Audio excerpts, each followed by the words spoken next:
Pride and Prejudice. Jane Austen. Chapter 1.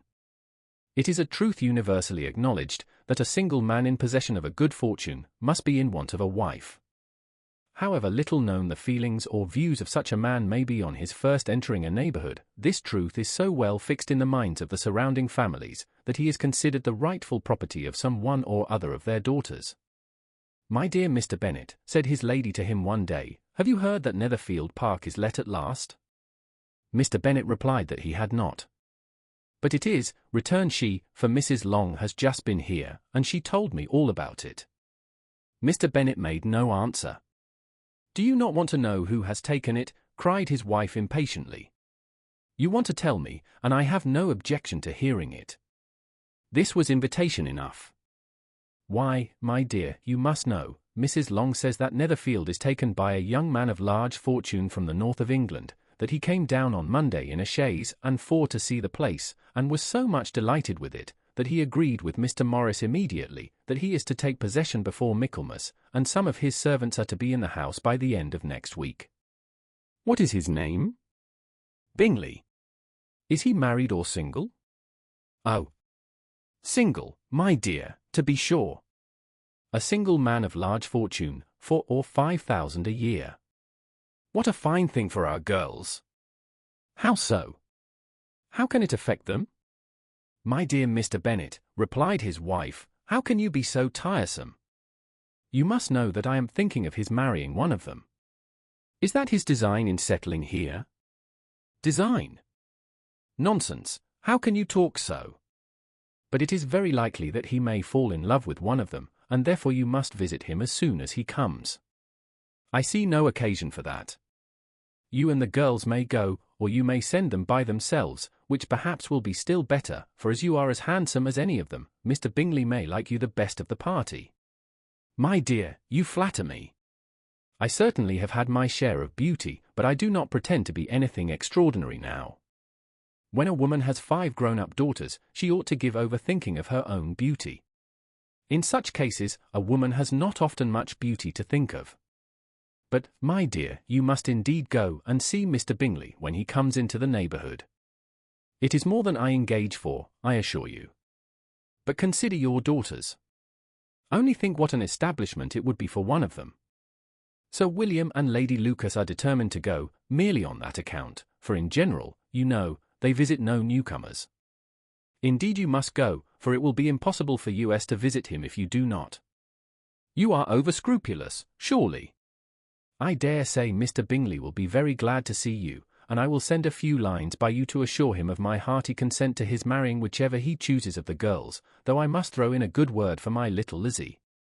I desire you will do no such thing. Lizzie is not a bit better than the others, and I am sure she is not half so handsome as Jane, nor half so good-humoured as Lydia. But you are always giving her the preference." "They have none of them much to recommend them," replied he. "They are all silly and ignorant like other girls, but Lizzie has something more of quickness than her sisters." "Mr. Bennet, how can you abuse your own children in such a way? You take delight in vexing me. You have no compassion for my poor nerves." "You mistake me, my dear. I have a high respect for your nerves. They are my old friends. I have heard you mention them with consideration these last 20 years at least." Mr. Bennet was so odd a mixture of quick parts, sarcastic humour, reserve, and caprice, that the experience of 23 years had been insufficient to make his wife understand his character. Her mind was less difficult to develop. She was a woman of mean understanding, little information, and uncertain temper. When she was discontented, she fancied herself nervous. The business of her life was to get her daughters married, its solace was visiting and news. Chapter 2. Mr. Bennet was among the earliest of those who waited on Mr. Bingley. He had always intended to visit him, though to the last always assuring his wife that he should not go, until the evening after the visit was paid she had no knowledge of it. It was then disclosed in the following manner. Observing his second daughter employed in trimming a hat, he suddenly addressed her with, "I hope Mr. Bingley will like it, Lizzie." "We are not in a way to know what Mr. Bingley likes," said her mother resentfully, "since we are not to visit." "But you forget, mamma," said Elizabeth, that we shall meet him at the assemblies, and that Mrs. Long promised to introduce him. I do not believe Mrs. Long will do any such thing. She has 2 nieces of her own. She is a selfish, hypocritical woman, and I have no opinion of her. No more have I, said Mr. Bennet, and I am glad to find that you do not depend on her serving you. Mrs. Bennet deigned not to make any reply, but, unable to contain herself, began scolding one of her daughters. Don't keep coughing so, Kitty, for heaven's sake. Have a little compassion on my nerves. You tear them to pieces. Kitty has no discretion in her coughs, said her father, she times them ill. I do not cough for my own amusement, replied Kitty fretfully. When is your next ball to be, Lizzie? Tomorrow fortnight. Aye, so it is, cried her mother, and Mrs. Long does not come back till the day before, so it will be impossible for her to introduce him, for she will not know him herself. Then, my dear, you may have the advantage of your friend, and introduce Mr. Bingley to her. Impossible, Mr. Bennet, impossible, when I am not acquainted with him myself. How can you be so teasing? I honour your circumspection. A fortnight's acquaintance is certainly very little. One cannot know what a man really is by the end of a fortnight. But if we do not venture, somebody else will, and after all, Mrs. Long and her daughters must stand their chance, and, therefore, as she will think it an act of kindness, if you decline the office, I will take it on myself. The girls stared at their father. Mrs. Bennet said only, Nonsense, nonsense. What can be the meaning of that emphatic exclamation? Cried he. Do you consider the forms of introduction, and the stress that is laid on them, as nonsense? I cannot quite agree with you there.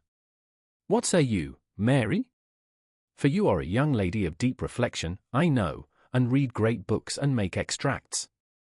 Mary wished to say something sensible, but knew not how. While Mary is adjusting her ideas, he continued, let us return to Mr. Bingley. I am sick of Mr. Bingley, cried his wife. I am sorry to hear that, but why did not you tell me that before? If I had known as much this morning, I certainly would not have called on him. It is very unlucky, but as I have actually paid the visit, we cannot escape the acquaintance now. The astonishment of the ladies was just what he wished, that of Mrs. Bennet perhaps surpassing the rest, though, when the first tumult of joy was over, she began to declare that it was what she had expected all the while. How good it was in you, my dear Mr. Bennet! But I knew I should persuade you at last. I was sure you loved your girls too well to neglect such an acquaintance. Well, how pleased I am! And it is such a good joke, too, that you should have gone this morning and never said a word about it till now. Now, Kitty, you may cough as much as you choose, said Mr. Bennet, and, as he spoke, he left the room, fatigued with the raptures of his wife. What an excellent father you have, girls, said she, when the door was shut. I do not know how you will ever make him amends for his kindness, or me either, for that matter.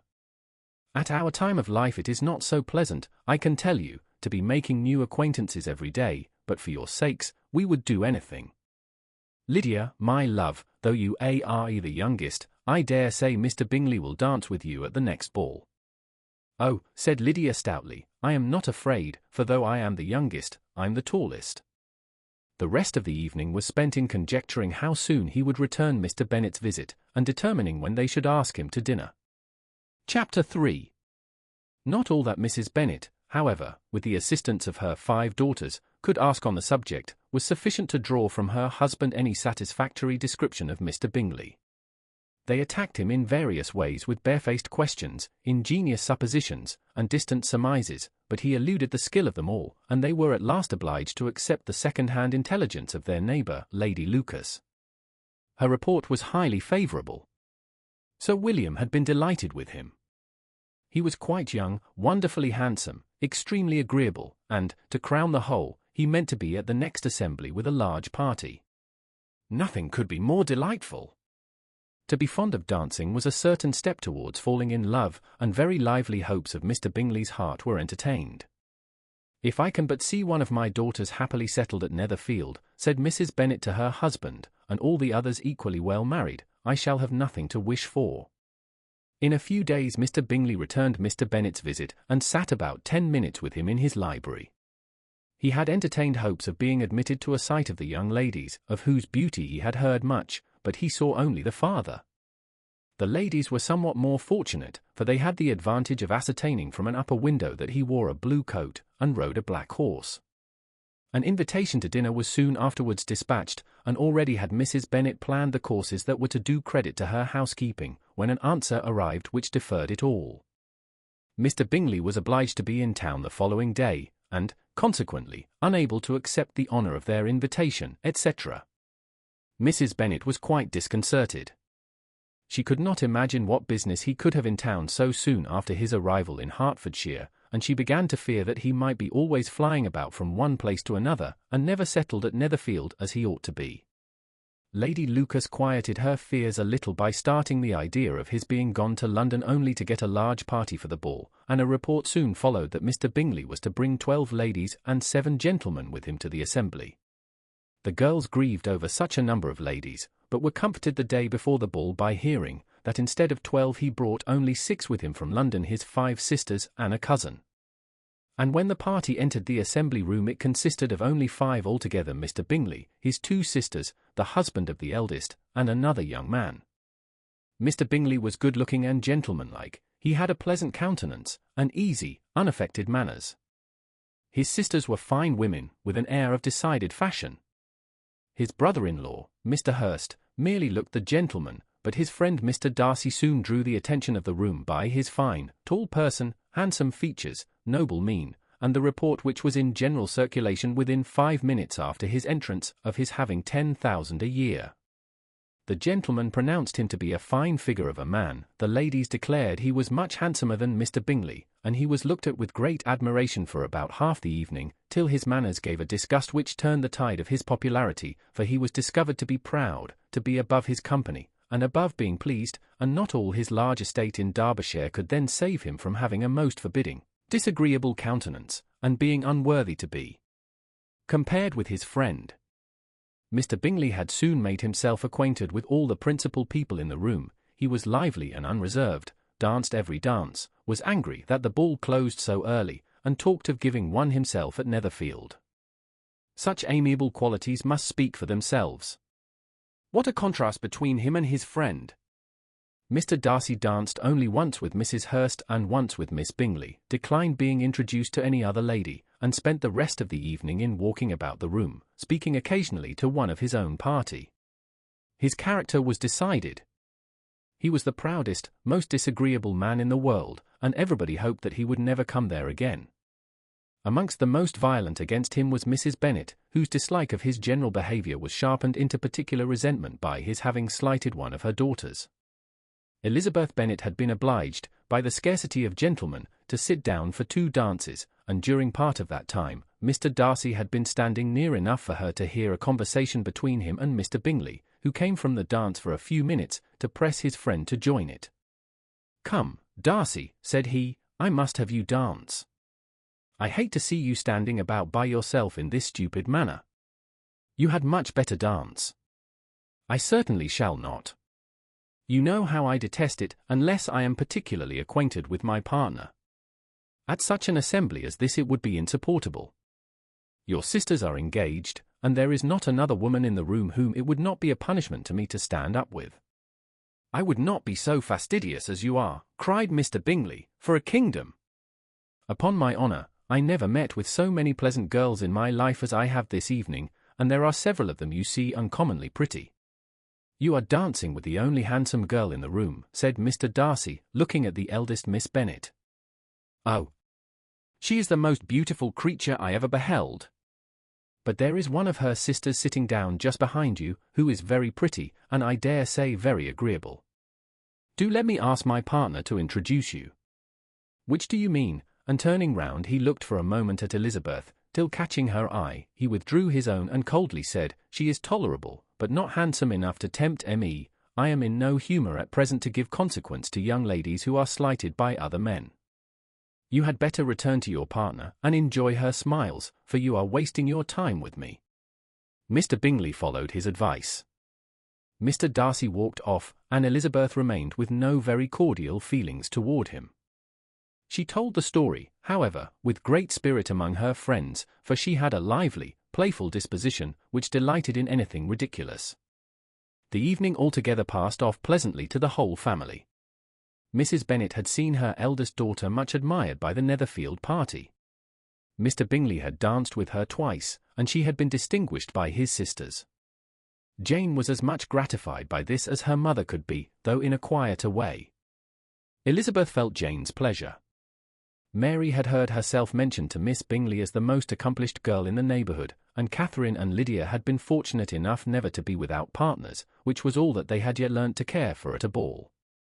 They returned, therefore, in good spirits to Longbourn, the village where they lived, and of which they were the principal inhabitants. They found Mr. Bennet still up. With a book he was regardless of time, and on the present occasion he had a good deal of curiosity as to the event of an evening which had raised such splendid expectations. He had rather hoped that his wife's views on the stranger would be disappointed, but he soon found out that he had a different story to hear. "Oh, my dear Mr. Bennet," as she entered the room, "we have had a most delightful evening, a most excellent ball. I wish you had been there. Jane was so admired, nothing could be like it. Everybody said how well she looked, and Mr. Bingley thought her quite beautiful, and danced with her twice. Only think of that, my dear, he actually danced with her twice. And she was the only creature in the room that he asked a second time. First of all, he asked Miss Lucas. I was so vexed to see him stand up with her. But, however, he did not admire her at all, indeed, nobody can, you know, and he seemed quite struck with Jane as she was going down the dance. So he inquired who she was, and got introduced, and asked her for the 2 next. Then the 2 third he danced with Miss King, and the 2 fourth with Maria Lucas, and the 2 fifth with Jane again, and the 2 sixth with Lizzie, and the Boulanger. If he had had any compassion for M.E., cried her husband impatiently, he would not have danced half so much. For God's sake, say no more of his partners. Or that he had sprained his ankle in the first place. Oh, my dear, I am quite delighted with him. He is so excessively handsome. And his sisters are charming women. I never in my life saw anything more elegant than their dresses. I dare say the lace upon Mrs. Hurst's gown." Here she was interrupted again. Mr. Bennet protested against any description of finery. She was therefore obliged to seek another branch of the subject, and related, with much bitterness of spirit and some exaggeration, the shocking rudeness of Mr. Darcy. "But I can assure you," she added, "that Lizzie does not lose much by not suiting his fancy, for he is a most disagreeable, horrid man, not at all worth pleasing. So high and so conceited that there was no enduring him. He walked here, and he walked there, fancying himself so very great. Not handsome enough to dance with. I wish you had been there, my dear, to have given him one of your set-downs. I quite detest the man." Chapter 4. When Jane and Elizabeth were alone, the former, who had been cautious in her praise of Mr. Bingley before, expressed to her sister just how very much she admired him. "He is just what a young man ought to be," said she, "sensible, good-humoured, lively, and I never saw such happy manners. So much ease, with such perfect good breeding." "He is also handsome," replied Elizabeth, "which a young man ought likewise to be, if he possibly can. His character is thereby complete. I was very much flattered by his asking me to dance a second time. I did not expect such a compliment. Did not you? I did for you. But that is one great difference between us. Compliments always take you by surprise, and M.E. never. What could be more natural than his asking you again? He could not help seeing that you were about 5 times as pretty as every other woman in the room. No thanks to his gallantry for that. Well, he certainly is very agreeable, and I give you leave to like him.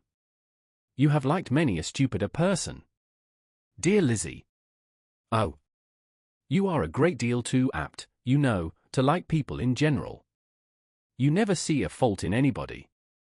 All the world are good and agreeable in your eyes. I never heard you speak ill of a human being in your life. I would not wish to be hasty in censuring anyone, but I always speak what I think. I know you do, and it is that which makes the wonder. With your good sense, to be so honestly blind to the follies and nonsense of others.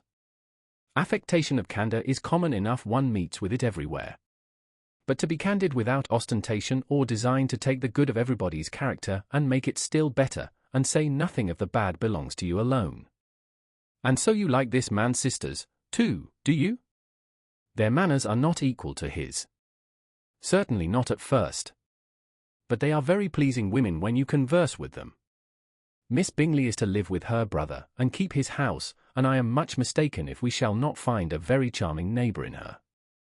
Elizabeth listened in silence, but was not convinced. Their behaviour at the assembly had not been calculated to please in general, and with more quickness of observation and less pliancy of temper than her sister, and with a judgment too unassailed by any attention to herself, she was very little disposed to approve them. They were in fact very fine ladies, not deficient in good humour when they were pleased, nor in the power of making themselves agreeable when they chose it, but proud and conceited. They were rather handsome, had been educated in one of the first private seminaries in town, had a fortune of £20,000, were in the habit of spending more than they ought, and of associating with people of rank, and were therefore in every respect entitled to think well of themselves, and meanly of others. They were of a respectable family in the north of England, a circumstance more deeply impressed on their memories than that their brother's fortune and their own had been acquired by trade. Mr. Bingley inherited property to the amount of nearly £100,000 from his father, who had intended to purchase an estate, but did not live to do it. Mr. Bingley intended it likewise, and sometimes made choice of his county, but as he was now provided with a good house and the liberty of a manor, it was doubtful to many of those who best knew the easiness of his temper, whether he might not spend the remainder of his days at Netherfield, and leave the next generation to purchase. His sisters were anxious for his having an estate of his own, but though he was now only established as a tenant, Miss Bingley was by no means unwilling to preside at his table, nor was Mrs. Hurst, who had married a man of more fashion than fortune, less disposed to consider his house as her home when it suited her. Mr. Bingley had not been of age 2 years, when he was tempted by an accidental recommendation to look at Netherfield House. He did look at it, and into it for half an hour, was pleased with the situation and the principal rooms, satisfied with what the owner said in its praise, and took it immediately. Between him and Darcy there was a very steady friendship, in spite of great opposition of character. Bingley was indebted to Darcy by the easiness, openness, and ductility of his temper, though no disposition could offer a greater contrast to his own, and though with his own he never appeared dissatisfied. On the strength of Darcy's regard, Bingley had the firmest reliance, and of his judgment the highest opinion. In understanding, Darcy was the superior. Bingley was by no means deficient, but Darcy was clever. He was at the same time haughty, reserved, and fastidious, and his manners, though well-bred, were not inviting. In that respect his friend had greatly the advantage. Bingley was sure of being liked wherever he appeared. Darcy was continually giving offence.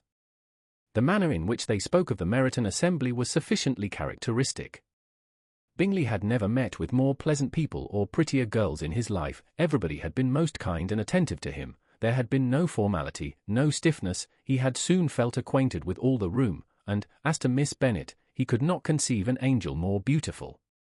Darcy, on the contrary, had seen a collection of people in whom there was little beauty and no fashion, for none of whom he had felt the smallest interest, and from none received either attention or pleasure. Miss Bennet he acknowledged to be pretty, but she smiled too much. Mrs. Hurst and her sister allowed it to be so, but still they admired her and liked her, and pronounced her to be a sweet girl, and one whom they would not object to know more of. Miss Bennet was therefore established as a sweet girl, and their brother felt authorized by such commendation to think of her as he chose. Chapter 5. Within a short walk of Longbourn lived a family with whom the Bennets were particularly intimate.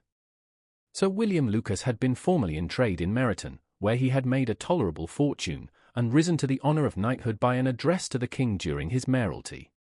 The distinction had perhaps been felt too strongly. It had given him a disgust to his business, and to his residence in a small market town, and, in quitting them both, he had removed with his family to a house about a mile from Meryton, denominated from that period Lucas Lodge, where he could think with pleasure of his own importance, and, unshackled by business, occupy himself solely in being civil to all the world. For, though elated by his rank, it did not render him supercilious. On the contrary, he was all attention to everybody. By nature inoffensive, friendly, and obliging, his presentation at St. James's had made him courteous. Lady Lucas was a very good kind of woman, not too clever to be a valuable neighbour to Mrs. Bennet. They had several children. The eldest of them, a sensible, intelligent young woman, about 27, was Elizabeth's intimate friend. That the Miss Lucases and the Miss Bennets should meet to talk over a ball was absolutely necessary, and the morning after the assembly brought the former to Longbourn to hear and to communicate. "You began the evening well, Charlotte," said Mrs. Bennet with civil self-command to Miss Lucas. "You were Mr. Bingley's first choice." "Yes, but he seemed to like his second better." "Oh. You mean Jane, I suppose, because he danced with her twice." "To be sure, that did seem as if he admired her indeed. I rather believe he did. I heard something about it, but I hardly know what something about Mr. Robinson." "Perhaps you mean what I overheard between him and Mr. Robinson. Did not I mention it to you? Mr. Robinson's asking him how he liked our Meryton assemblies, and whether he did not think there were a great many pretty women in the room, and which he thought the prettiest. And his answering immediately to the last question, 'Oh, the eldest Miss Bennet, beyond a doubt, there cannot be two opinions on that point.' Upon my word." "Well, that is very decided indeed. That does seem as if, but, however, it may all come to nothing, you know." "My overhearings were more to the purpose than yours, Eliza," said Charlotte. "Mr. Darcy is not so well worth listening to as his friend, is he?" "Poor Eliza! To be only just tolerable. I beg you would not put it into Liz's head to be vexed by his ill treatment, for he is such a disagreeable man, that it would be quite a misfortune to be liked by him. Mrs. Long told me last night that he sat close to her for half an hour without once opening his lips." "Are you quite sure, Is not there a little mistake?" said Jane. "I certainly saw Mr. Darcy speaking to her." Because she asked him at last how he liked Netherfield, and he could not help answering her, but she said he seemed quite angry at being spoke to." "Miss Bingley told me," said Jane, "that he never speaks much, unless among his intimate acquaintances. With them he is remarkably agreeable." "I do not believe a word of it, my dear. If he had been so very agreeable, he would have talked to Mrs. Long. But I can guess how it was. Everybody says that he is eat up with pride, and I dare say he had heard somehow that Mrs. Long does not keep a carriage, and had come to the ball in a hack chaise." "I do not mind his not talking to Mrs. Long," said Miss Lucas, "but I wish he had danced with Eliza." "Another time, Lizzie," said her mother, "I would not dance with him, if I were you. I believe, I may safely promise you never to dance with him." "His pride," said Miss Lucas, "does not offend me so much as pride often does, because there is an excuse for it.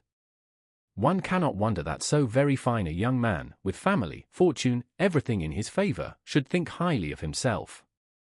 If I may so express it, he has a right to be proud." "That is very true," replied Elizabeth, "and I could easily forgive his pride, if he had not mortified mine." "Pride," observed Mary, who piqued herself upon the solidity of her reflections, "is a very common failing, I believe. By all that I have ever read, I am convinced that it is very common indeed, that human nature is particularly prone to it, and that there are very few of us who do not cherish a feeling of self-complacency on the score of some quality or other, real or imaginary. Vanity and pride are different things, though the words are often used synonymously. A person may be proud without being vain. Pride relates more to our opinion of ourselves, vanity to what we would have others think of us. If I were as rich as Mr. Darcy," cried a young Lucas, who came with his sisters, "I should not care how proud I was. I would keep a pack of foxhounds, and drink a bottle of wine a day." "Then you would drink a great deal more than you ought," said Mrs. Bennet, "and if I were to see you at it, I should take away your bottle directly." The boy protested that she should not. She continued to declare that she would, and the argument ended only with the visit. Chapter 6. The ladies of Longbourn soon waited on those of Netherfield. The visit was soon returned in due form. Miss Bennet's pleasing manners grew on the goodwill of Mrs. Hurst and Miss Bingley, and though the mother was found to be intolerable, and the younger sisters not worth speaking to, a wish of being better acquainted with them was expressed towards the two eldest. By Jane, this attention was received with the greatest pleasure, but Elizabeth still saw superciliousness in their treatment of everybody, hardly excepting even her sister, and could not like them, though their kindness to Jane, such as it was, had a value as arising in all probability from the influence of their brother's admiration. It was generally evident whenever they met that he did admire her, and to her it was equally evident that Jane was yielding to the preference which she had begun to entertain for him from the first, and was in a way to be very much in love, but she considered with pleasure that it was not likely to be discovered by the world in general, since Jane united, with great strength of feeling, a composure of temper and a uniform cheerfulness of manner which would guard her from the suspicions of the impertinent. She mentioned this to her friend Miss Lucas. "It may perhaps be pleasant," replied Charlotte, "to be able to impose on the public in such a case, but it is sometimes a disadvantage to be so very guarded.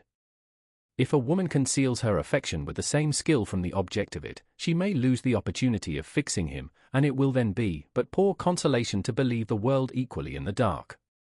There is so much of gratitude or vanity in almost every attachment, that it is not safe to leave any to itself. We can all begin freely. A slight preference is natural enough, but there are very few of us who have heart enough to be really in love without encouragement. In 9 cases out of 10 a woman had better show more affection than she feels. Bingley likes your sister undoubtedly, but he may never do more than like her, if she does not help him on. But she does help him on, as much as her nature will allow. If I can perceive her regard for him, he must be a simpleton, indeed, not to discover it too. Remember, Eliza, that he does not know Jane's disposition as you do. But if a woman is partial to a man, and does not endeavour to conceal it, he must find it out. Perhaps he must, if he sees enough of her. But though Bingley and Jane meet tolerably often, it is never for many hours together, and, as they always see each other in large mixed parties, it is impossible that every moment should be employed in conversing together. Jane should therefore make the most of every half-hour in which she can command his attention. When she is secure of him, there will be more leisure for falling in love as much as she chooses. "Your plan is a good one," replied Elizabeth, "where nothing is in question but the desire of being well married, and if I were determined to get a rich husband, or any husband, I dare say I should adopt it. But these are not Jane's feelings. She is not acting by design. As yet, she cannot even be certain of the degree of her own regard, nor of its reasonableness. She has known him only a fortnight. She danced for dances with him at Meryton, she saw him one morning at his own house, and has since dined with him in company 4 times. This is not quite enough to make her understand his character. Not as you represent it. Had she merely dined with him, she might only have discovered whether he had a good appetite, but you must remember that 4 evenings have also been spent together, and 4 evenings may do a great deal. Yes, these 4 evenings have enabled them to ascertain that they both like vin better than commerce, but with respect to any other leading characteristic, I do not imagine that much has been unfolded. "Well," said Charlotte, "I wish Jane success with all my heart, and if she were married to him tomorrow, I should think she had as good a chance of happiness as if she were to be studying his character for a 12-month. Happiness in marriage is entirely a matter of chance. If the dispositions of the parties are ever so well known to each other or ever so similar beforehand, it does not advance their felicity in the least. They always continue to grow sufficiently unlike afterwards to have their share of vexation, and it is better to know as little as possible of the defects of the person with whom you are to pass your life. You make me laugh, Charlotte, but it is not sound. You know it is not sound, and that you would never act in this way yourself." Occupied in observing Mr. Bingley's attentions to her sister, Elizabeth was far from suspecting that she was herself becoming an object of some interest in the eyes of his friend. Mr. Darcy had at first scarcely allowed her to be pretty. He had looked at her without admiration at the ball, and when they next met, he looked at her only to criticize. But no sooner had he made it clear to himself and his friend that she hardly had a good feature in her face, than he began to find it was rendered uncommonly intelligent by the beautiful expression of her dark eyes. To this discovery succeeded some others equally mortifying. Though he had detected with a critical eye more than one failure of perfect symmetry in her form, he was forced to acknowledge her figure to be light and pleasing, and in spite of his asserting that her manners were not those of the fashionable world, he was caught by their easy playfulness. Of this she was perfectly unaware. To her he was only the man who made himself agreeable nowhere, and who had not thought her handsome enough to dance with. He began to wish to know more of her, and as a step towards conversing with her himself, attended to her conversation with others. His doing so drew her notice. It was at Sir William Lucas's, where a large party were assembled. "What does Mr. Darcy mean?" said she to Charlotte, by listening to my conversation with Colonel Foster? That is a question which Mr. Darcy only can answer. But if he does it any more, I shall certainly let him know that I see what he is about. He has a very satirical eye, and if I do not begin by being impertinent myself, I shall soon grow afraid of him. On his approaching them soon afterwards, though without seeming to have any intention of speaking, Miss Lucas defied her friend to mention such a subject to him, which immediately provoking Elizabeth to do it, she turned to him and said, "Did you not think, Mr. Darcy, that I expressed myself uncommonly well just now, when I was teasing Colonel Foster to give us a ball at Meryton? With great energy, but it is always a subject which makes a lady energetic. You are severe on us." "It will be her turn soon to be teased," said Miss Lucas. "I am going to open the instrument, Eliza, and you know what follows. You are a very strange creature by way of a friend. Always wanting me to play and sing before anybody and everybody. If my vanity had taken a musical turn, you would have been invaluable, but as it is, I would really rather not sit down before those who must be in the habit of hearing the very best performers." On Miss Lucas's persevering, however, she added, "Very well, if it must be so, it must." And gravely glancing at Mr. Darcy, "There is a fine old saying, which everybody here is of course familiar with, 'Keep your breath to cool your porridge, and I shall keep mine to swell my song.'" Her performance was pleasing, though by no means capital. After a song or two, and before she could reply to the entreaties of several that she would sing again, she was eagerly succeeded at the instrument by her sister Mary, who having, in consequence of being the only plain one in the family, worked hard for knowledge and accomplishments, was always impatient for display. Mary had neither genius nor taste, and though vanity had given her application, it had given her likewise a pedantic air and conceited manner, which would have injured a higher degree of excellence than she had reached. Elizabeth, easy and unaffected, had been listened to with much more pleasure, though not playing half so well, and Mary, at the end of a long concerto, was glad to purchase praise and gratitude by Scotch and Irish airs, at the request of her younger sisters, who, with some of the Lucases, and 2 or 3 officers, joined eagerly in dancing at one end of the room. Mr. Darcy stood near them in silent indignation at such a mode of passing the evening, to the exclusion of all conversation, and was too much engrossed by his thoughts to perceive that Sir William Lucas was his neighbour, till Sir William thus began. "What a charming amusement for young people this is, Mr. Darcy! There is nothing like dancing after all. I consider it as one of the first refinements of polished society." "Certainly, sir, and it has the advantage also of being in vogue amongst the less polished societies of the world. Every savage can dance." Sir William only smiled.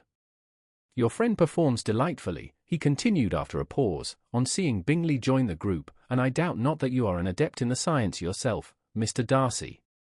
You saw me dance at Meryton, I believe, sir." "Yes, indeed, and received no inconsiderable pleasure from the sight." "Do you often dance at St. James's?" "Never, sir." "Do you not think it would be a proper compliment to the place?" "It is a compliment which I never pay to any place if I can avoid it." "You have a house in town, I conclude?" Mr. Darcy bowed. "I had once had some thought of fixing in town myself, for I am fond of superior society, but I did not feel quite certain that the air of London would agree with Lady Lucas." He paused in hopes of an answer, but his companion was not disposed to make any, and Elizabeth at that instant moving towards them, he was struck with the action of doing a very gallant thing, and called out to her, "My dear Miss Eliza, why are you not dancing? Mr. Darcy, you must allow me to present this young lady to you as a very desirable partner. You cannot refuse to dance, I am sure, when so much beauty is before you." And, taking her hand, he would have given it to Mr. Darcy, who, though extremely surprised, was not unwilling to receive it, when she instantly drew back, and said with some discomposure to Sir William, "Indeed, sir, I have not the least intention of dancing. I entreat you not to suppose that I moved this way in order to beg for a partner." Mr. Darcy, with grave propriety, requested to be allowed the honour of her hand, but in vain. Elizabeth was determined, nor did Sir William at all shake her purpose by his attempt at persuasion. "You excel so much in the dance, Miss Eliza, that it is cruel to deny me the happiness of seeing you, and though this gentleman dislikes the amusement in general, he can have no objection, I am sure, to oblige us for 1/2 hour." "Mr. Darcy is all politeness," said Elizabeth, smiling. "He is, indeed, but, considering the inducement, my dear Miss Eliza, we cannot wonder at his complaisance, for who would object to such a partner?" Elizabeth looked archly, and turned away. Her resistance had not injured her with the gentleman, and he was thinking of her with some complacency when thus accosted by Miss Bingley. "I can guess the subject of your reverie." "I should imagine not. You are considering how insupportable it would be to pass many evenings in this manner in such society, and indeed I am quite of your opinion. I was never more annoyed. The insipidity, and yet the noise, the nothingness, and yet the self-importance of all those people. What would I give to hear your strictures on them? Your conjecture is totally wrong, I assure you. My mind was more agreeably engaged.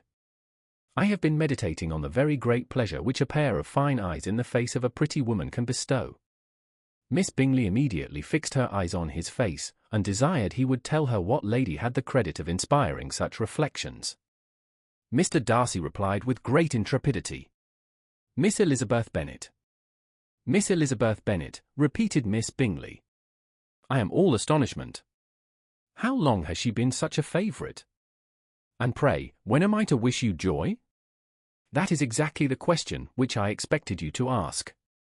A lady's imagination is very rapid, it jumps from admiration to love, from love to matrimony, in a moment. I knew you would be wishing me joy. Nay, if you are serious about it, I shall consider the matter is absolutely settled.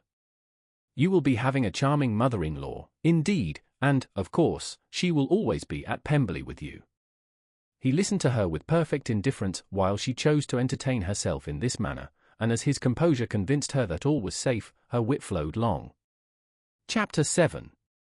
Mr. Bennet's property consisted almost entirely in an estate of 2,000 a year, which, unfortunately for his daughters, was entailed, in default of heirs male, on a distant relation, and their mother's fortune, though ample for her situation in life, could but ill supply the deficiency of his.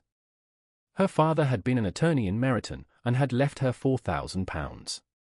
She had a sister married to a Mr. Phillips, who had been a clerk to their father and succeeded him in the business, and a brother settled in London in a respectable line of trade.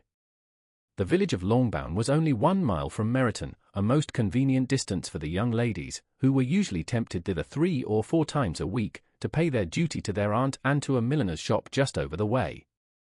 The 2 youngest of the family, Catherine and Lydia, were particularly frequent in these attentions. Their minds were more vacant than their sisters', and when nothing better offered, a walk to Meryton was necessary to amuse their morning hours and furnish conversation for the evening, and however bare of news the country in general might be, they always contrived to learn some from their aunt. At present, indeed, they were well supplied both with news and happiness by the recent arrival of a militia regiment in the neighbourhood. It was to remain the whole winter, and Meryton was the headquarters. Their visits to Mrs. Phillips were now productive of the most interesting intelligence. Every day added something to their knowledge of the officers' names and connections. Their lodgings were not long a secret, and at length they began to know the officers themselves. Mr. Phillips visited them all, and this opened to his nieces a store of felicity unknown before. They could talk of nothing but officers, and Mr. Bingley's large fortune, the mention of which gave animation to their mother, was worthless in their eyes when opposed to the regimentals of an ensign. After listening one morning to their effusions on this subject, Mr. Bennet coolly observed, "From all that I can collect by your manner of talking, you must be 2 of the silliest girls in the country. I have suspected it some time, but I am now convinced." Catherine was disconcerted, and made no answer, but Lydia, with perfect indifference, continued to express her admiration of Captain Carter, and her hope of seeing him in the course of the day, as he was going the next morning to London. "I am astonished, my dear," said Mrs. Bennet, "that you should be so ready to think your own children silly. If I wish to think slightingly of anybody's children, it should not be of my own, however. If my children are silly, I must hope to be always sensible of it. Yes, but as it happens, they are all of them very clever. This is the only point, I flatter myself, on which we do not agree. I had hoped that our sentiments coincided in every particular, but I must so far differ from you as to think our 2 youngest daughters uncommonly foolish. My dear Mr. Bennet, you must not expect such girls to have the sense of their father and mother. When they get to our age, I dare say they will not think about officers any more than we do. I remember the time when I liked a red coat myself very well, and, indeed, so I do still at my heart, and if a smart young colonel, with 5 or 6,000 a year, should want one of my girls, I shall not say nay to him, and I thought Colonel Foster looked very becoming the other night at Sir William's in his regimentals. Mamma, cried Lydia, my aunt says that Colonel Foster and Captain Carter do not go so often to Miss Watson's as they did when they first came. She sees them now very often standing in Clark's library. Mrs. Bennet was prevented replying by the entrance of the footman with a note for Miss Bennet. It came from Netherfield, and the servant waited for an answer. Mrs. Bennet's eyes sparkled with pleasure, and she was eagerly calling out, while her daughter read. Well, Jane, who is it from? What is it about? What does he say? Well, Jane, make haste and tell us, make haste, my love. It is from Miss Bingley, said Jane, and then read it aloud. My dear friend, if you are not so compassionate as to dine today with Louisa and me, we shall be in danger of hating each other for the rest of our lives, for a whole day's tete-a-tete between two women can never end without a quarrel. Come as soon as you can on receipt of this. My brother and the gentleman are to dine with the officers. Yours ever, Caroline Bingley. With the officers, cried Lydia. I wonder my aunt did not tell us of that. Dining out, said Mrs. Bennet, that is very unlucky. Can I have the carriage, said Jane. No, my dear, you had better go on horseback, because it seems likely to rain, and then you must stay all night. That would be a good scheme, said Elizabeth, if you were sure that they would not offer to send her home. Oh. But the gentleman will have Mr. Bingley's chaise to go to Meryton, and the Hursts have no horses to theirs. I had much rather go in the coach. But, my dear, your father cannot spare the horses, I am sure. They are wanted in the farm, Mr. Bennet, are they not? They are wanted in the farm much oftener than I can get them. But if you have got them today, said Elizabeth, my mother's purpose will be answered. She did at last extort from her father an acknowledgment that the horses were engaged. Jane was therefore obliged to go on horseback, and her mother attended her to the door with many cheerful prognostics of a bad day. Her hopes were answered. Jane had not been gone long before it rained hard. Her sisters were uneasy for her, but her mother was delighted. The rain continued the whole evening without intermission. Jane certainly could not swim back. This was a lucky idea of mine, indeed, said Mrs. Bennet more than once, as if the credit of making it rain were all her own. Till the next morning, however, she was not aware of all the felicity of her contrivance. Breakfast was scarcely over when a servant from Netherfield brought the following note for Elizabeth. My dearest Lizzie, I find myself very unwell this morning, which, I suppose, is to be imputed to my getting wet through yesterday. My kind friends will not hear of my returning till I am better. They insist also on my seeing Mr. Jones, therefore do not be alarmed if you should hear of his having been to me, and, excepting a sore throat and headache, there is not much the matter with me. Yours, etc. Well, my dear, said Mr. Bennet, when Elizabeth had read the note aloud, if your daughter should have a dangerous fit of illness, if she should die, it would be a comfort to know that it was all in pursuit of Mr. Bingley, and under your orders. Oh, I am not afraid of her dying. People do not die of little trifling colds. She will be taken good care of. As long as she stays there, it is all very well. I would go and see her if I could have the carriage. Elizabeth, feeling really anxious, was determined to go to her, though the carriage was not to be had, and as she was no horsewoman, walking was her only alternative. She declared her resolution. How can you be so silly, cried her mother, as to think of such a thing, in all this dirt? You will not be fit to be seen when you get there. I shall be very fit to see Jane, which is all I want. Is this a hint to me, Lizzie, said her father, to send for the horses?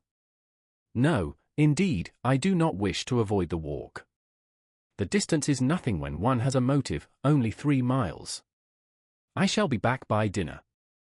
I admire the activity of your benevolence, observed Mary, but every impulse of feeling should be guided by reason, and, in my opinion, exertion should always be in proportion to what is required. We will go as far as Meryton with you, said Catherine and Lydia. Elizabeth accepted their company, and the 3 young ladies set off together. If we make haste, said Lydia, as they walked along, perhaps we may see something of Captain Carter before he goes."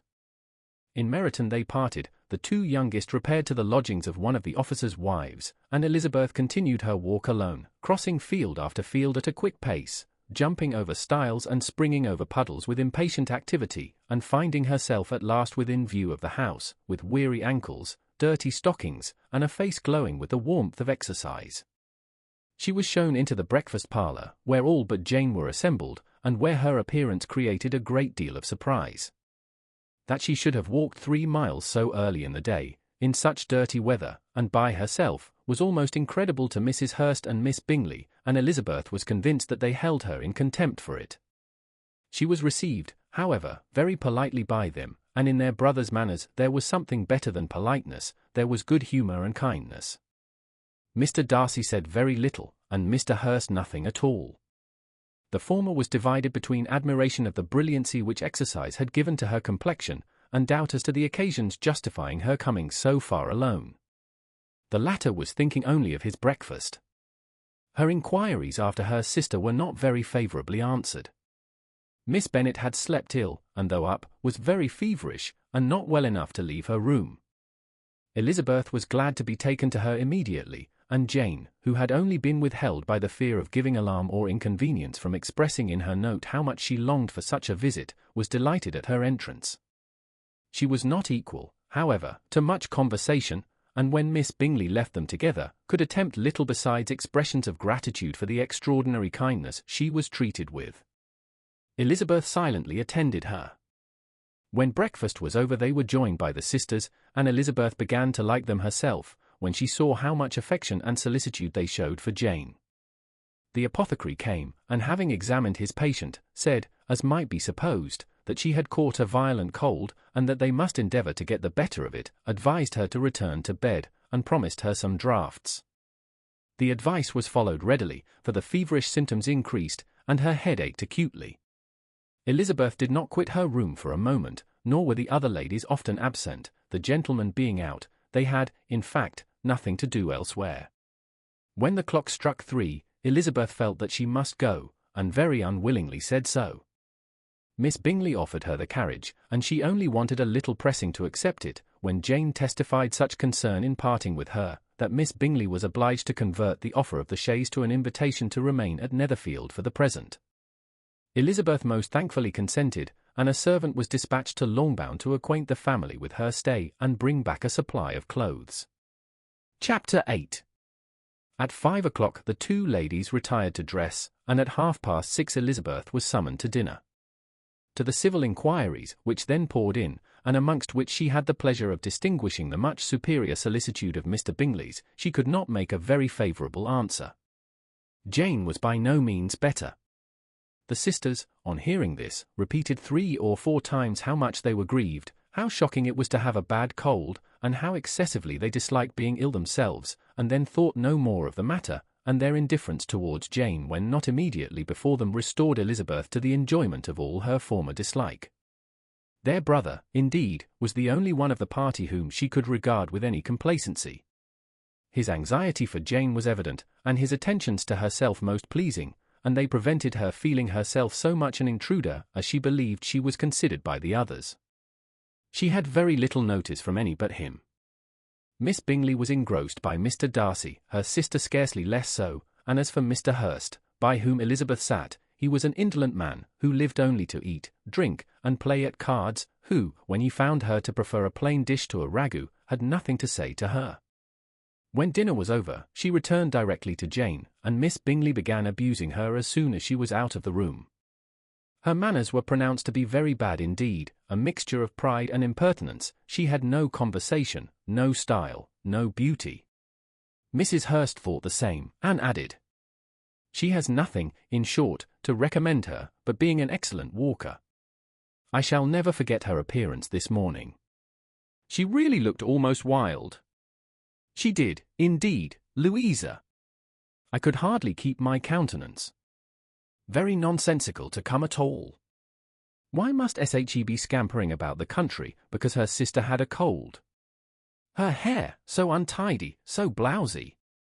Yes, and her petticoat, I hope you saw her petticoat, 6 inches deep in mud, I am absolutely certain, and the gown which had been let down to hide it not doing its office. Your picture may be very exact, Louisa, said Bingley, but this was all lost upon me. I thought Miss Elizabeth Bennet looked remarkably well when she came into the room this morning. Her dirty petticoat quite escaped my notice. You observed it, Mr. Darcy, I am sure, said Miss Bingley, and I am inclined to think that you would not wish to see your sister make such an exhibition. Certainly not. To walk 3 miles, or 4 miles, or 5 miles, or whatever it is, above her ankles in dirt, and alone, quite alone. What could she mean by it? It seems to me to show an abominable sort of conceited independence, a most country-town indifference to decorum. It shows an affection for her sister that is very pleasing, said Bingley. I am afraid, Mr. Darcy, observed Miss Bingley in a half-whisper, that this adventure has rather affected your admiration of her fine eyes. Not at all, he replied, they were brightened by the exercise. A short pause followed this speech, and Mrs. Hurst began again. I have excessive regard for Miss Jane Bennet, she is really a very sweet girl, and I wish with all my heart she were well settled. But with such a father and mother, and such low connections, I am afraid there is no chance of it. I think I have heard you say that their uncle is an attorney on Meryton. Yes, and they have another, who lives somewhere near Cheapside. That is capital, added her sister, and they both laughed heartily.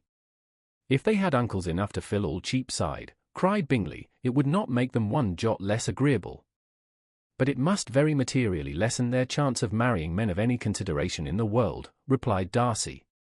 To this speech Bingley made no answer, but his sisters gave it their hearty assent, and indulged their mirth for some time at the expense of their dear friend's vulgar relations. With a renewal of tenderness, however, they returned to her room on leaving the dining parlour, and sat with her till summoned to coffee. She was still very poorly, and Elizabeth would not quit her at all, till late in the evening, when she had the comfort of seeing her sleep, and when it seemed to her rather right than pleasant that she should go downstairs herself. On entering the drawing-room she found the whole party at loo, and was immediately invited to join them, but suspecting them to be playing high she declined it, and making her sister the excuse, said she would amuse herself for the short time she could stay below, with a book. Mr. Hurst looked at her with astonishment. Do you prefer reading to cards? Said he, that is rather singular. Miss Eliza Bennet, said Miss Bingley, despises cards. She is a great reader, and has no pleasure in anything else.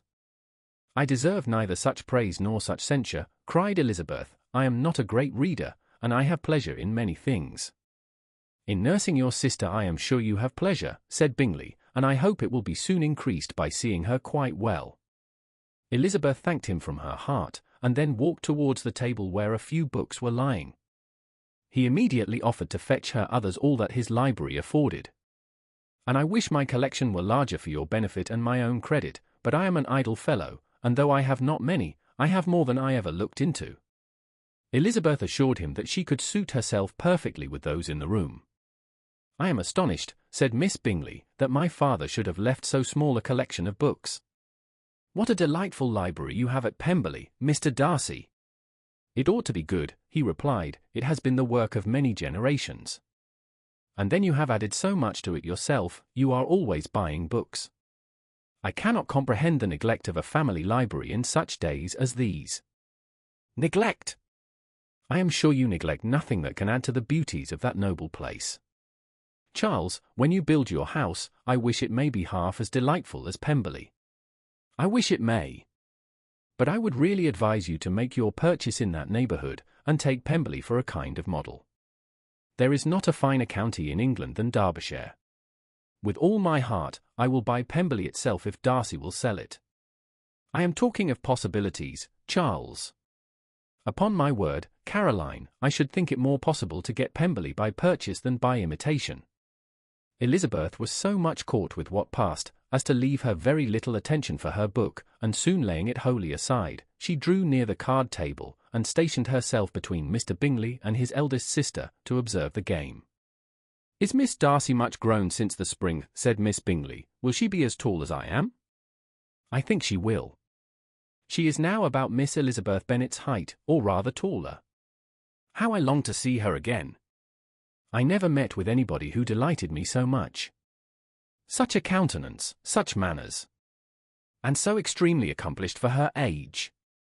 Her performance on the pianoforte is exquisite. It is amazing to me, said Bingley, how young ladies can have patience to be so very accomplished as they all are. All young ladies accomplished? My dear Charles, what do you mean?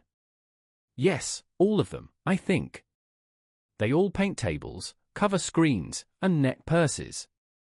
I scarcely know anyone who cannot do all this, and I am sure I never heard a young lady spoken of for the first time, without being informed that she was very accomplished. Your list of the common extent of accomplishments, said Darcy, has too much truth.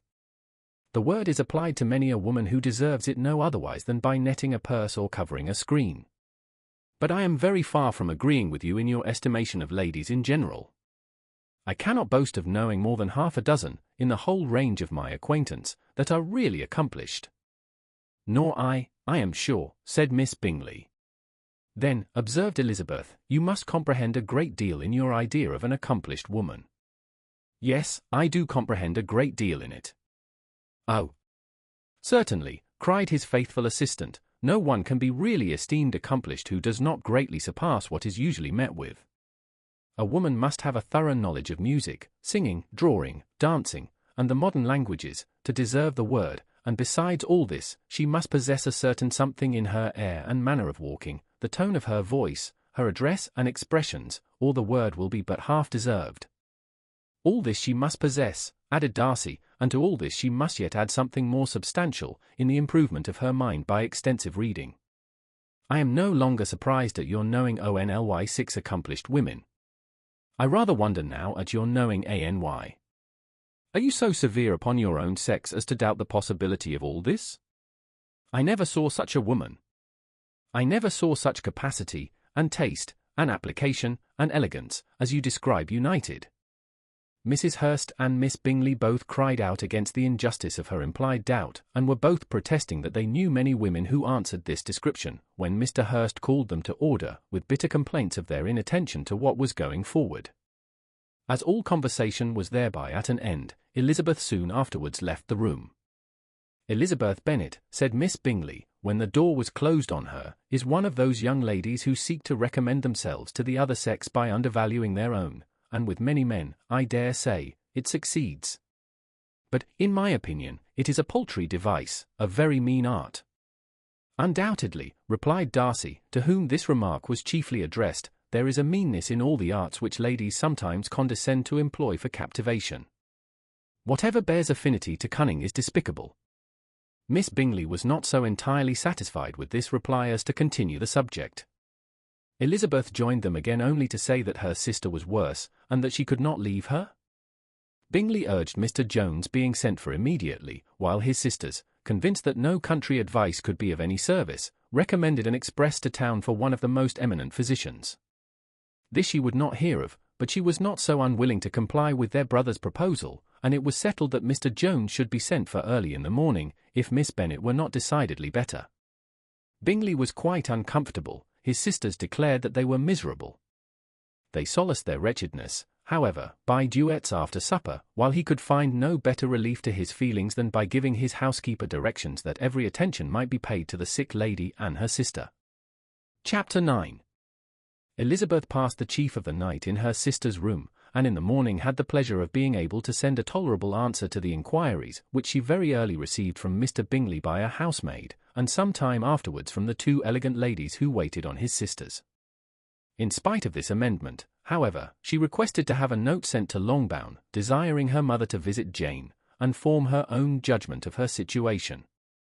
The note was immediately dispatched, and its contents as quickly complied with. Mrs. Bennet, accompanied by her 2 youngest girls, reached Netherfield soon after the family breakfast. Had she found Jane in any apparent danger, Mrs. Bennet would have been very miserable, but being satisfied on seeing her that her illness was not alarming, she had no wish of her recovering immediately, as her restoration to health would probably remove her from Netherfield. She would not listen, therefore, to her daughter's proposal of being carried home, neither did the apothecary, who arrived about the same time, think it at all advisable. After sitting a little while with Jane, on Miss Bingley's appearance and invitation, the mother and 3 daughters all attended her into the breakfast parlour. Bingley met them with hopes that Mrs. Bennet had not found Miss Bennet worse than she expected. "Indeed I have, sir," was her answer. "She is a great deal too ill to be moved. Mr. Jones says we must not think of moving her. We must trespass a little longer on your kindness." "Removed!" cried Bingley.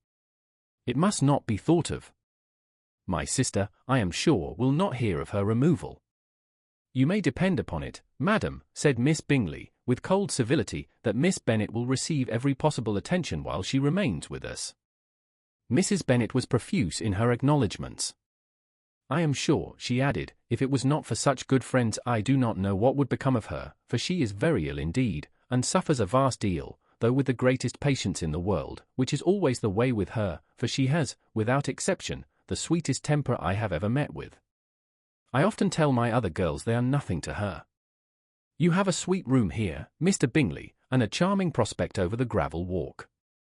I do not know a place in the country that is equal to Netherfield. You will not think of quitting it in a hurry, I hope, though you have but a short lease." "Whatever I do is done in a hurry," replied he, "and therefore if I should resolve to quit Netherfield, I should probably be off in 5 minutes. At present, however, I consider myself as quite fixed here." "That is exactly what I should have supposed of you," said Elizabeth. "You begin to comprehend me, do you?" cried he, turning towards her. "Oh, yes, I understand you perfectly. I wish I might take this for a compliment, but to be so easily seen through I am afraid is pitiful. That is as it happens. It does not follow that a deep, intricate character is more or less estimable than such a one as yours." "Lizzie," cried her mother, "remember where you are, and do not run on in the wild manner that you are suffered to do at home. I did not know before," continued Bingley immediately, "that you were a studier of character. It must be an amusing study." "Yes, but intricate characters are the most amusing. They have at least that advantage. The country," said Darcy, "can in general supply but a few subjects for such a study. In a country neighbourhood you move in a very confined and unvarying society. But people themselves alter so much, that there is something new to be observed in them forever." "Yes, indeed," cried Mrs. Bennet, offended by his manner of mentioning a country neighbourhood. "I assure you there is quite as much of that going on in the country as in town." Everybody was surprised, and Darcy, after looking at her for a moment, turned silently away. Mrs. Bennet, who fancied she had gained a complete victory over him, continued her triumph. "I cannot see that London has any great advantage over the country, for my part, except the shops and public places. The country is a vast deal pleasanter, is it not, Mr. Bingley?" "When I am in the country," he replied, "I never wish to leave it, and when I am in town it is pretty much the same. They have each their advantages, and I can be equally happy in either." "That is because you have the right disposition." But that gentleman, looking at Darcy, seemed to think the country was nothing at all. "Indeed, mamma, you are mistaken," said Elizabeth, blushing for her mother. "You quite mistook Mr. Darcy. He only meant that there was not such a variety of people to be met with in the country as in the town, which you must acknowledge to be true." "Certainly, my dear, nobody said there were, but as to not meeting with many people in this neighbourhood, I believe there are few neighbourhoods larger. I know we dine with 24 families." Nothing but concern for Elizabeth could enable Bingley to keep his countenance. His sister was less delicate and directed her eyes towards Mr. Darcy with a very expressive smile. Elizabeth, for the sake of saying something that might turn her mother's thoughts, now asked her if Charlotte Lucas had been at Longbourn since her coming away. "Yes, she called yesterday with her father." "What an agreeable man Sir William is, Mr. Bingley, is not he? So much the man of fashion. So genteel and easy. He had always something to say to everybody.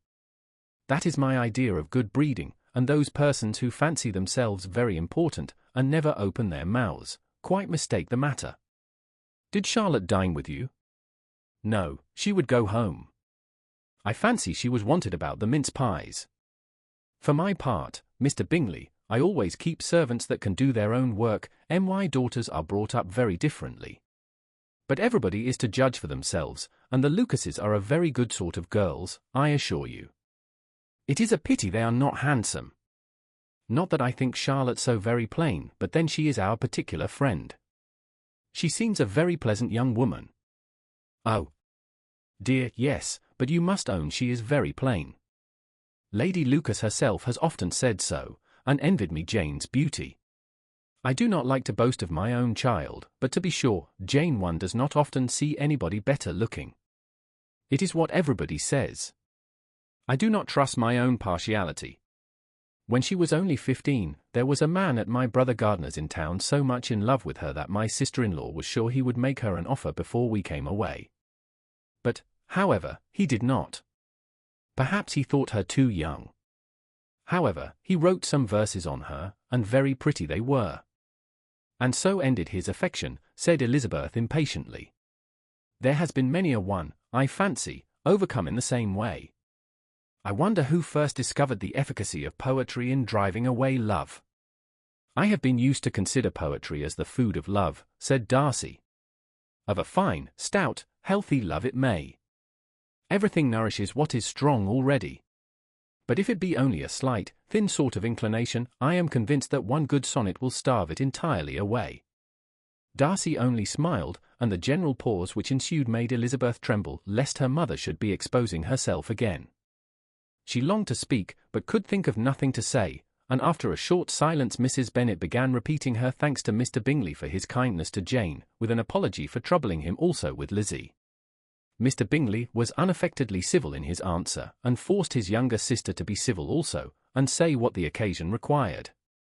She performed her part indeed without much graciousness, but Mrs. Bennet was satisfied, and soon afterwards ordered her carriage. Upon this signal, the youngest of her daughters put herself forward. The two girls had been whispering to each other during the whole visit, and the result of it was that the youngest should tax Mr. Bingley with having promised on his first coming into the country to give a ball at Netherfield. Lydia was a stout, well-grown girl of 15, with a fine complexion and good-humoured countenance, a favourite with her mother, whose affection had brought her into public at an early age. She had high animal spirits, and a sort of natural self-consequence, which the attention of the officers, to whom her uncle's good dinners, and her own easy manners recommended her, had increased into assurance. She was very equal, therefore, to address Mr. Bingley on the subject of the ball, and abruptly reminded him of his promise, adding, that it would be the most shameful thing in the world if he did not keep it. His answer to this sudden attack was delightful to their mother's ear. I am perfectly ready, I assure you, to keep my engagement, and when your sister is recovered, you shall, if you please, name the very day of the ball. But you would not wish to be dancing when she is ill. Lydia declared herself satisfied. Oh, yes, it would be much better to wait till Jane was well, and by that time most likely Captain Carter would be at Meryton again. And when you have given your ball, she added, I shall insist on their giving one also. I shall tell Colonel Foster it will be quite a shame if he does not. Mrs. Bennet and her daughters then departed, and Elizabeth returned instantly to Jane, leaving her own and her relations' behaviour to the remarks of the two ladies and Mr. Darcy, the latter of whom, however, could not be prevailed on to join in their censure of her, in spite of all Miss Bingley's witticisms on fine eyes. Chapter 10. The day passed much as the day before had done.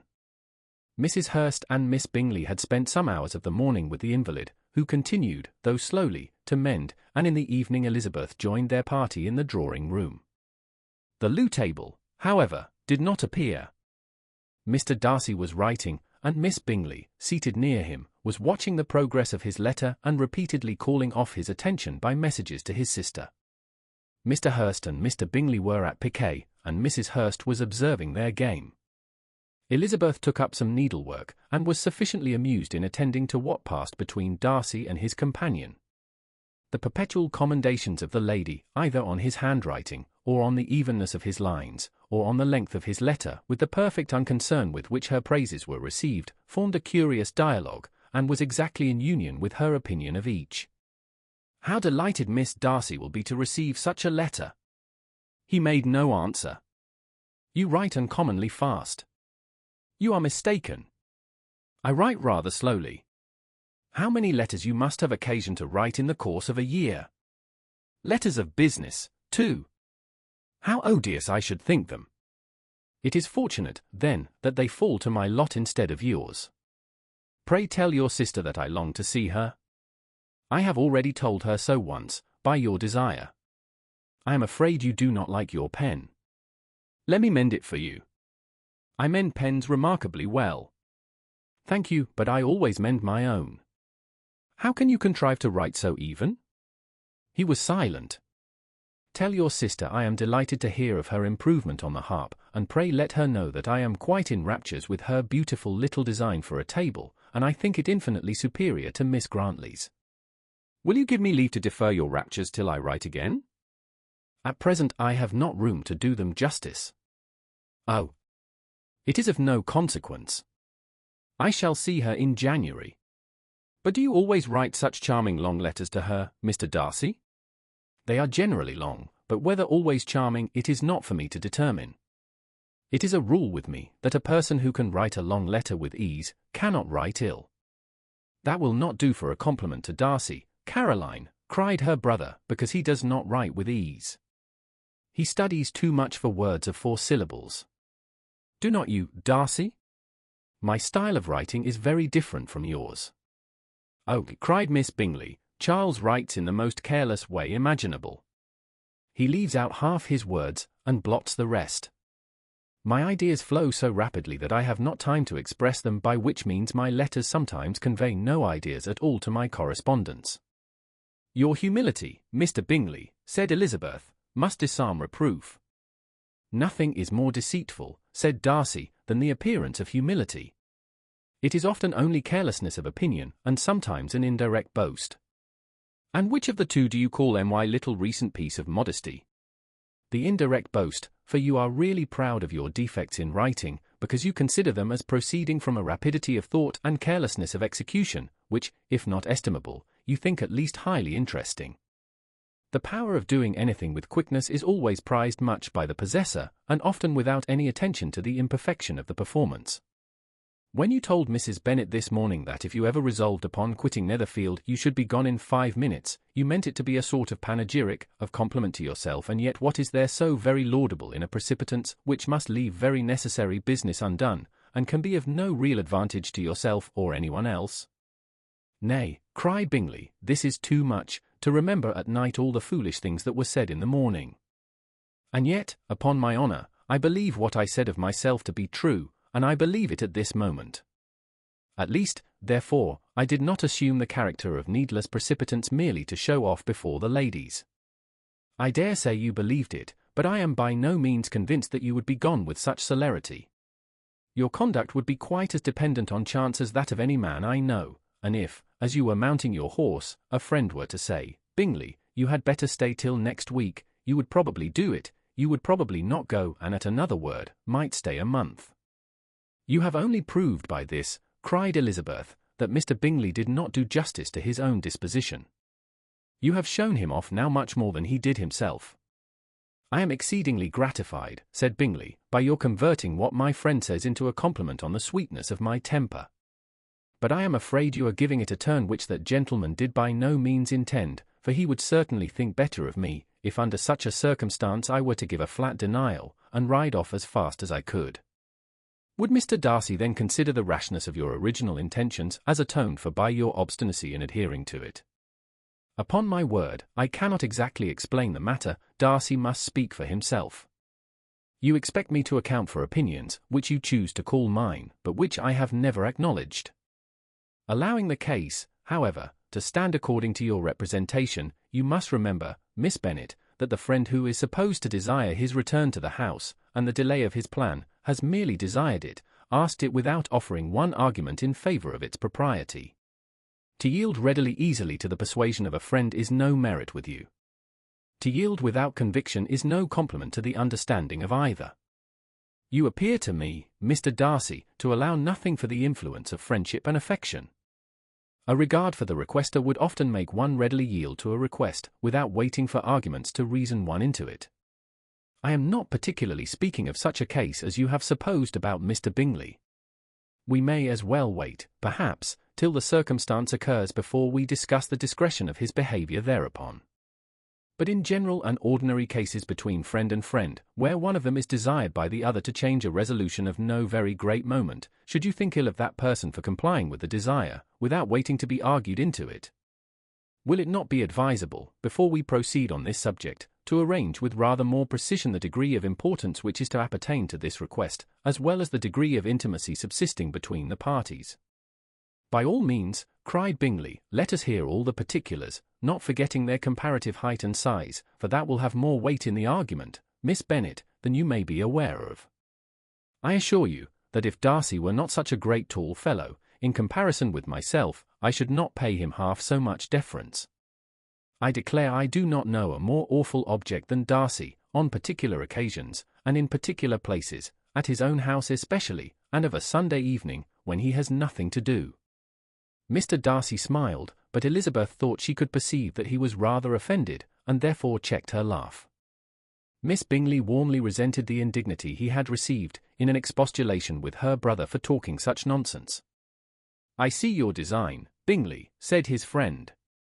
You dislike an argument, and want to silence this. Perhaps I do.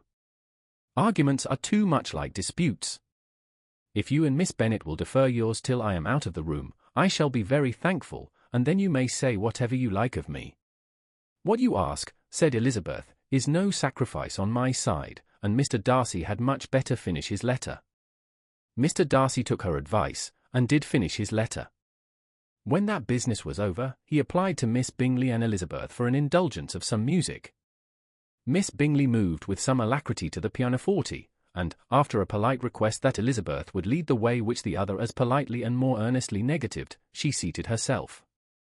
Mrs. Hurst sang with her sister, and while they were thus employed, Elizabeth could not help observing, as she turned over some music books that lay on the instrument, how frequently Mr. Darcy's eyes were fixed on her.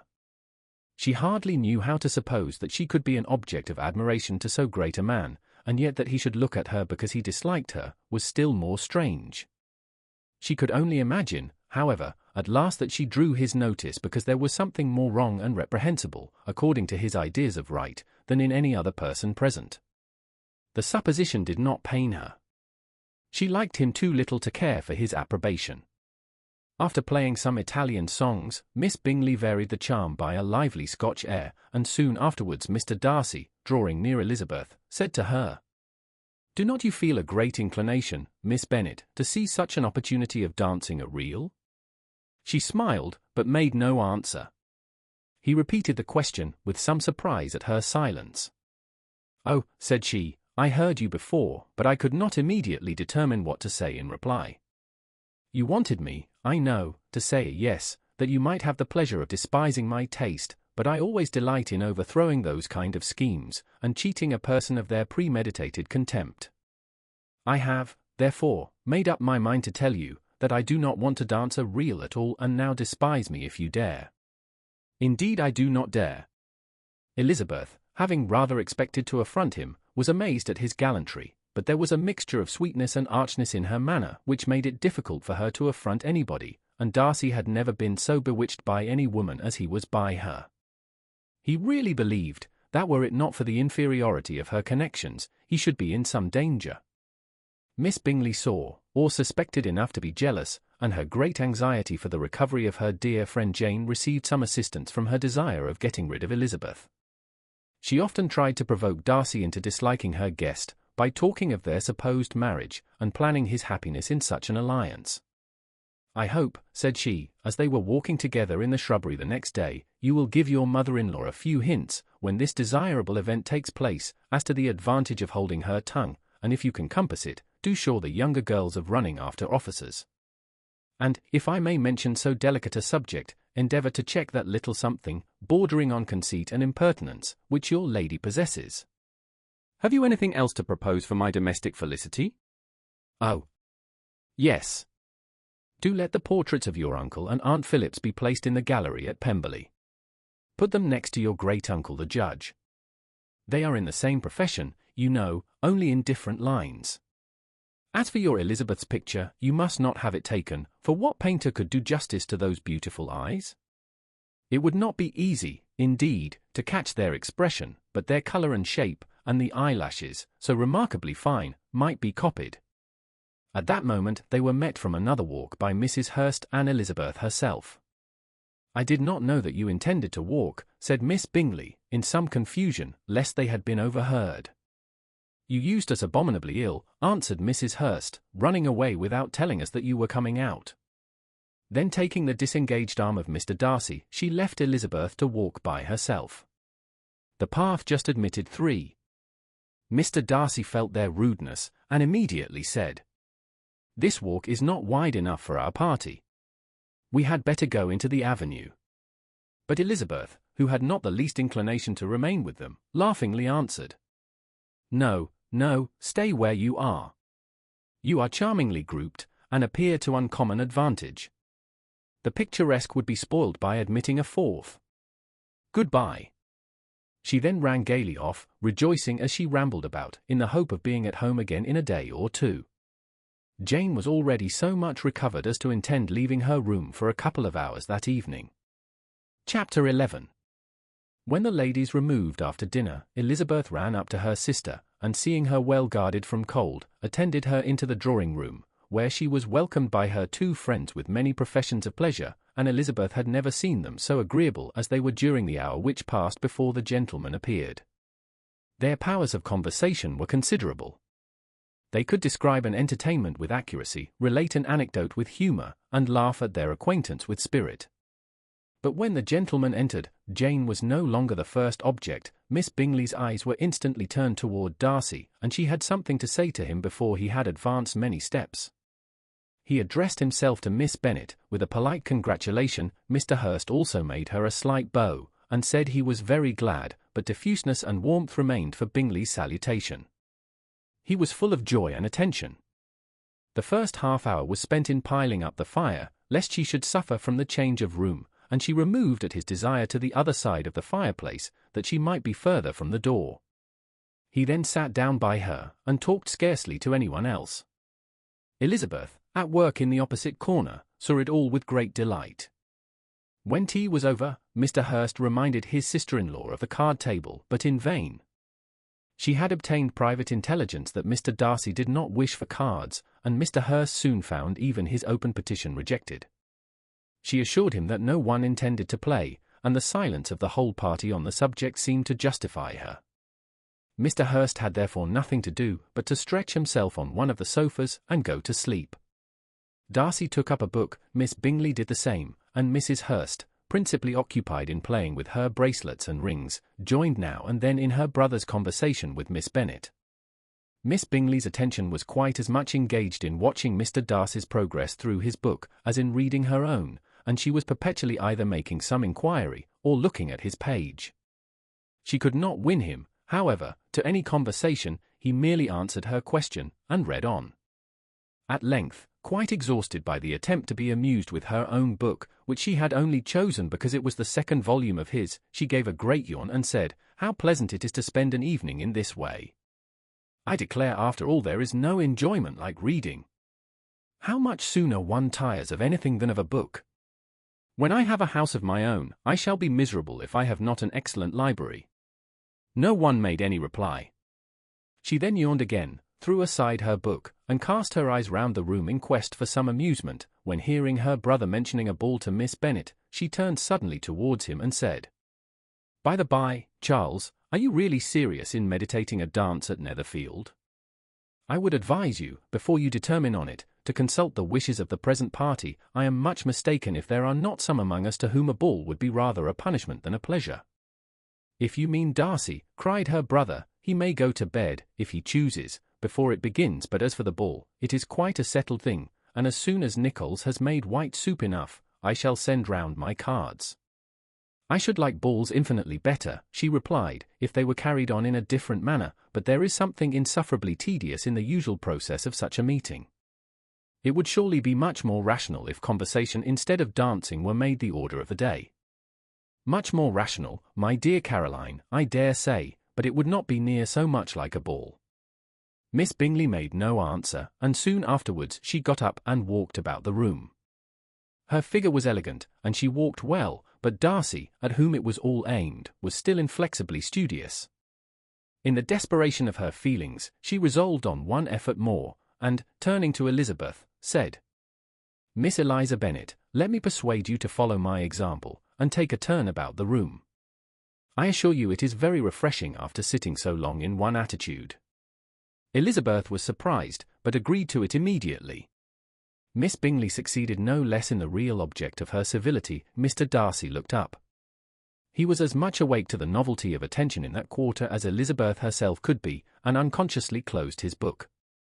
He was directly invited to join their party, but he declined it, observing that he could imagine but two motives for their choosing to walk up and down the room together, with either of which motives his joining them would interfere.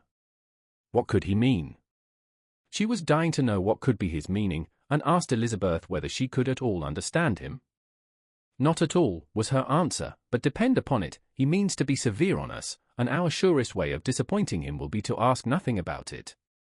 Miss Bingley, however, was incapable of disappointing Mr. Darcy in anything, and persevered therefore in requiring an explanation of his two motives.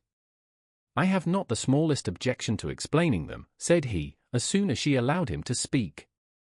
"You either choose this method of passing the evening because you are in each other's confidence, and have secret affairs to discuss, or because you are conscious that your figures appear to the greatest advantage in walking. If the first, I would be completely in your way, and if the second, I can admire you much better as I sit by the fire."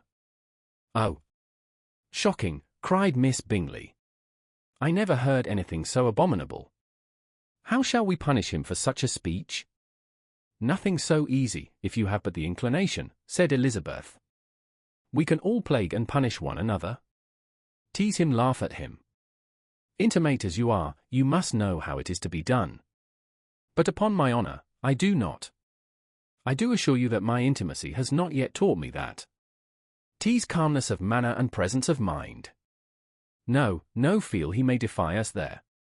And as to laughter, we will not expose ourselves, if you please, by attempting to laugh without a subject. Mr. Darcy may hug himself." "Mr. Darcy is not to be laughed at," cried Elizabeth. "That is an uncommon advantage, and uncommon I hope it will continue, for it would be a great loss to me to have many such acquaintances. I dearly love a laugh. Miss Bingley," said he, "has given me more credit than can be. The wisest and the best of men, nay, the wisest and best of their actions may be rendered ridiculous by a person whose first object in life is a joke." "Certainly," replied Elizabeth, "there are such people, but I hope I am not one of them. I hope I never ridicule what is wise and good. Follies and nonsense, whims and inconsistencies, do divert me, I own, and I laugh at them whenever I can. But these, I suppose, are precisely what you are without. Perhaps that is not possible for anyone. But it has been the study of my life to avoid those weaknesses which often expose a strong understanding to ridicule. Such as vanity and pride. Yes, vanity is a weakness indeed. But pride, where there is a real superiority of mind, pride will be always under good regulation." Elizabeth turned away to hide a smile. "Your examination of Mr. Darcy is over, I presume," said Miss Bingley, "and pray what is the result?" "I am perfectly convinced by it that Mr. Darcy has no defect. He owns it himself without disguise." "No," said Darcy, "I have made no such pretension.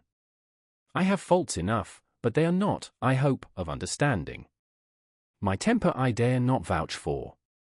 It is, I believe, too little, yielding certainly too little for the convenience of the world. I cannot forget the follies and vices of others so soon as I ought, nor their offences against myself. My feelings are not puffed about with every attempt to move them. My temper would perhaps be called resentful. My good opinion once lost, is lost forever." "That is a failing indeed," cried Elizabeth. "Implacable resentment is a shade in a character. But you have chosen your fault well. I really cannot laugh at it. You are safe from me. There is, I believe, in every disposition a tendency to some particular evil and natural defect, which not even the best education can overcome. And your defect is to hate everybody. And yours," he replied with a smile, "is wilfully to misunderstand them." "Do let us have a little music," cried Miss Bingley, tired of a conversation in which she had no share. "Louisa, you will not mind my waking Mr. Hurst?" Her sister had not the smallest objection, and the pianoforte was opened, and Darcy, after a few moments' recollection, was not sorry for it. He began to feel the danger of paying Elizabeth too much attention. Chapter 12. In consequence of an agreement between the sisters, Elizabeth wrote the next morning to their mother, to beg that the carriage might be sent for them in the course of the day. But Mrs. Bennet, who had calculated on her daughters remaining at Netherfield till the following Tuesday, which would exactly finish Jane's week, could not bring herself to receive them with pleasure before. Her answer, therefore, was not propitious, at least not to Elizabeth's wishes, for she was impatient to get home. Mrs. Bennet sent them word that they could not possibly have the carriage before Tuesday, and in her postscript it was added that if Mr. Bingley and his sister pressed them to stay longer, she could spare them very well. Against staying longer, however, Elizabeth was positively resolved, nor did she much expect it would be asked, and fearful, on the contrary, as being considered as intruding themselves needlessly long, she urged Jane to borrow Mr. Bingley's carriage immediately, and at length it was settled that their original design of leaving Netherfield that morning should be mentioned, and the request made. The communication excited many professions of concern, and enough was said of wishing them to stay at least till the following day to work on Jane, until the morrow their going was deferred. Miss Bingley was then sorry that she had proposed the delay, for her jealousy and dislike of one sister much exceeded her affection for the other. The master of the house heard with real sorrow that they were to go so soon, and repeatedly tried to persuade Miss Bennet that it would not be safe for her, that she was not enough recovered, but Jane was firm where she felt herself to be right. To Mr. Darcy it was welcome intelligence Elizabeth had been at Netherfield long enough. She attracted him more than he liked, and Miss Bingley was uncivil to her, and more teasing than usual to himself. He wisely resolved to be particularly careful that no sign of admiration should now escape him, nothing that could elevate her with the hope of influencing his felicity, sensible that if such an idea had been suggested, his behaviour during the last day must have material weight in confirming or crushing it. Steady to his purpose, he scarcely spoke 10 words to her through the whole of Saturday, and though they were at one time left by themselves for half an hour, he adhered most conscientiously to his book, and would not even look at her. On Sunday, after morning service, the separation, so agreeable to almost all, took place. Miss Bingley's civility to Elizabeth increased at last very rapidly, as well as her affection for Jane, and when they parted, after assuring the latter of the pleasure it would always give her to see her either at Longbourn or Netherfield, and embracing her most tenderly, she even shook hands with the former. Elizabeth took leave of the whole party in the liveliest of spirits. They were not welcomed home very cordially by their mother. Mrs. Bennet wondered at their coming, and thought them very wrong to give so much trouble, and was sure Jane would have caught cold again. But their father, though very laconic in his expressions of pleasure, was really glad to see them. He had felt their importance in the family circle. The evening conversation, when they were all assembled, had lost much of its animation, and almost all its sense by the absence of Jane and Elizabeth. They found Mary, as usual, deep in the study of thorough-bass and human nature, and had some extracts to admire, and some new observations of threadbare morality to listen to. Catherine and Lydia had information for them of a different sort. Much had been done and much had been said in the regiment since the preceding Wednesday. Several of the officers had dined lately with their uncle, a private had been flogged, and it had actually been hinted that Colonel Foster was going to be married. Chapter 13. "I hope, my dear," said Mr. Bennet to his wife, as they were at breakfast the next morning, "that you have ordered a good dinner today, because I have reason to expect an addition to our family party." "Who do you mean, my dear?" "I know of nobody that is coming, I am sure, unless Charlotte Lucas should happen to call in, and I hope my dinners are good enough for her. I do not believe she often sees such at home. The person of whom I speak is a gentleman and a stranger." Mrs. Bennet's eyes sparkled. "A gentleman and a stranger! It is Mr. Bingley, I am sure. Well, I am sure I shall be extremely glad to see Mr. Bingley. But good Lord! How unlucky! There is not a bit of fish to be got today. Lydia, my love, ring the bell, I must speak to Hill this moment." "It is not Mr. Bingley," said her husband, "it is a person whom I never saw in the whole course of my life." This roused a general astonishment, and he had the pleasure of being eagerly questioned by his wife and his 5 daughters at once. After amusing himself some time with their curiosity, he thus explained. "About a month ago I received this letter, and about a fortnight ago I answered it, for I thought it a case of some delicacy, and requiring early attention. It is from my cousin, Mr. Collins, who, when I am dead, may turn you all out of this house as soon as he pleases." "Oh, my dear," cried his wife, "I cannot bear to hear that mentioned. Pray do not talk of that odious man. I do think it is the hardest thing in the world, that your estate should be entailed away from your own children, and I am sure, if I had been you, I should have tried long ago to do something or other about it." Jane and Elizabeth tried to explain to her the nature of an entail. They had often attempted to do it before, but it was a subject on which Mrs. Bennet was beyond the reach of reason, and she continued to rail bitterly against the cruelty of settling an estate away from a family of 5 daughters, in favour of a man whom nobody cared anything about. "It certainly is a most iniquitous affair," said Mr. Bennet, "and nothing can clear Mr. Collins from the guilt of inheriting Longbourn. But if you will listen to his letter, you may perhaps be a little softened by his manner of expressing himself." "No, that I am sure I shall not, and I think it is very impertinent of him to write to you at all, and very hypocritical. I hate such false friends. Why could he not keep on quarrelling with you, as his father did before him? Why, indeed, he does seem to have had some filial scruples on that head, as you will hear." "Hunsford, near Westerham, Kent, the 15th of October. "Dear Sir, the disagreement subsisting between yourself and my late honoured father always gave me much uneasiness, and since I have had the misfortune to lose him, I have frequently wished to heal the breach, but for some time I was kept back by my own doubts, fearing lest it might seem disrespectful to his memory for me to be on good terms with anyone with whom it had always pleased him to be at variance. There, Mrs. Bennet. My mind, however, is now made up on the subject, for having received ordination at Easter, I have been so fortunate as to be distinguished by the patronage of the Right Honourable Lady Catherine de Bourgh, widow of Sir Louis de Bourgh, whose bounty and beneficence has preferred me to the valuable rectory of this parish, where it shall be my earnest endeavour to demean myself with grateful respect towards her ladyship, and be ever ready to perform those rites and ceremonies which are instituted by the Church of England. As a clergyman, moreover, I feel it my duty to promote and establish the blessing of peace in all families within the reach of my influence, and on these grounds I flatter myself that my present overtures are highly commendable, and that the circumstance of my being next in the entail of Longbourn estate will be kindly overlooked on your side, and not lead you to reject the offered olive branch. I cannot be otherwise than concerned at being the means of injuring your amiable daughters, and beg leave to apologize for it, as well as to assure you of my readiness to make them every possible amends, but of this hereafter. If you should have no objection to receive me into your house, I propose myself the satisfaction of waiting on you and your family, Monday, November 18th, by 4 o'clock, and shall probably trespass on your hospitality till the Saturday se'nnight following, which I can do without any inconvenience, as Lady Catherine is far from objecting to my occasional absence on a Sunday, provided that some other clergyman is engaged to do the duty of the day. I remain, dear Sir, with respectful compliments to your lady and daughters, your well-wisher and friend, William Collins. At 4 o'clock, therefore, we may expect this peacemaking gentleman, said Mr. Bennet, as he folded up the letter.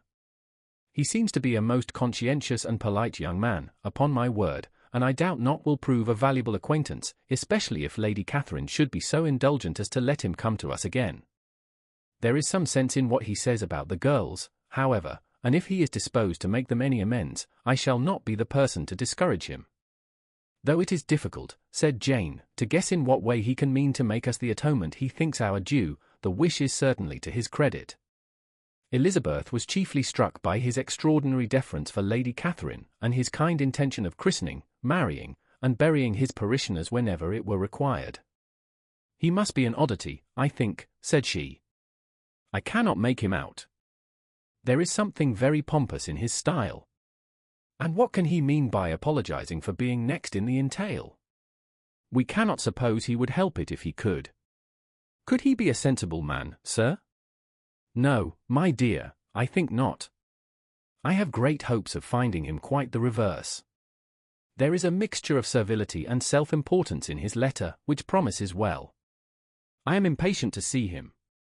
In point of composition, said Mary, the letter does not seem defective. The idea of the olive branch perhaps is not wholly new, yet I think it is well expressed. To Catherine and Lydia, neither the letter nor its writer were in any degree interesting. It was next to impossible that their cousin should come in a scarlet coat, and it was now some weeks since they had received pleasure from the society of a man in any other colour. As for their mother, Mr. Collins's letter had done away much of her ill will, and she was preparing to see him with a degree of composure which astonished her husband and daughters. Mr. Collins was punctual to his time, and was received with great politeness by the whole family. Mr. Bennet indeed said little, but the ladies were ready enough to talk, and Mr. Collins seemed neither in need of encouragement, nor inclined to be silent himself. He was a tall, heavy-looking young man of 25. His air was grave and stately, and his manners were very formal. He had not been long seated before he complimented Mrs. Bennet on having so fine a family of daughters, said he had heard much of their beauty, but that in this instance fame had fallen short of the truth, and added, that he did not doubt her seeing them all in due time disposed of in marriage. This gallantry was not much to the taste of some of his hearers, but Mrs. Bennet, who quarrelled with no compliments, answered most readily. "You are very kind, I am sure, and I wish with all my heart it may prove so, for else they will be destitute enough. Things are settled so oddly. You allude, perhaps, to the entail of this estate." "Ah, sir, I do indeed. It is a grievous affair to my poor girls, you must confess. Not that I mean to find fault with you, for such things I know are all chance in this world. There is no knowing how estates will go when once they come to be entailed. I am very sensible, madam, of the hardship to my fair cousins, and could say much on the subject, but that I am cautious of appearing forward and precipitate. But I can assure the young ladies that I come prepared to admire them. At present I will not say more, but, perhaps, when we are better acquainted." He was interrupted by a summons to dinner, and the girls smiled on each other. They were not the only objects of Mr. Collins' admiration. The hall, the dining-room, and all its furniture, were examined and praised, and his commendation of everything would have touched Mrs. Bennet's heart, but for the mortifying supposition of his viewing it all as his own future property. The dinner too in its turn was highly admired, and he begged to know to which of his fair cousins the excellency of its cooking was owing. But he was set right there by Mrs. Bennet, who assured him with some asperity that they were very well able to keep a good cook, and that her daughters had nothing to do in the kitchen. He begged pardon for having displeased her? In a softened tone she declared herself not at all offended, but he continued to apologize for about a quarter of an hour. Chapter 14. During dinner, Mr. Bennet scarcely spoke at all, but when the servants were withdrawn, he thought it time to have some conversation with his guest, and therefore started a subject in which he expected him to shine, by observing that he seemed very fortunate in his patroness. Lady Catherine de Bourg's attention to his wishes, and consideration for his comfort, appeared very remarkable. Mr. Bennet could not have chosen better. Mr. Collins was eloquent in her praise. The subject elevated him to more than usual solemnity of manner, and with a most important aspect he protested that he had never in his life witnessed such behaviour in a person of rank, such affability and condescension, as he had himself experienced from Lady Catherine. She had been graciously pleased to approve of both of the discourses which he had already had the honour of preaching before her. She had also asked him twice to dine at Rosings, and had sent for him only the Saturday before, to make up her pool of quadrille in the evening. Lady Catherine was reckoned proud by many people he knew, but he had never seen anything but affability in her. She had always spoken to him as she would to any other gentleman. She made not the smallest objection to his joining in the society of the neighbourhood, nor to his leaving the parish occasionally for a week or two, to visit his relations. She had even condescended to advise him to marry as soon as he could, provided he chose with discretion, and had once paid him a visit in his humble parsonage, where she had perfectly approved all the alterations he had been making, and had even vouchsafed to suggest herself some shelves in the closet upstairs. "That is all very proper and civil, I am sure," said Mrs. Bennet, "and I dare say she is a very agreeable woman. It is a pity that great ladies in general are not more like her. Does she live near you, sir?"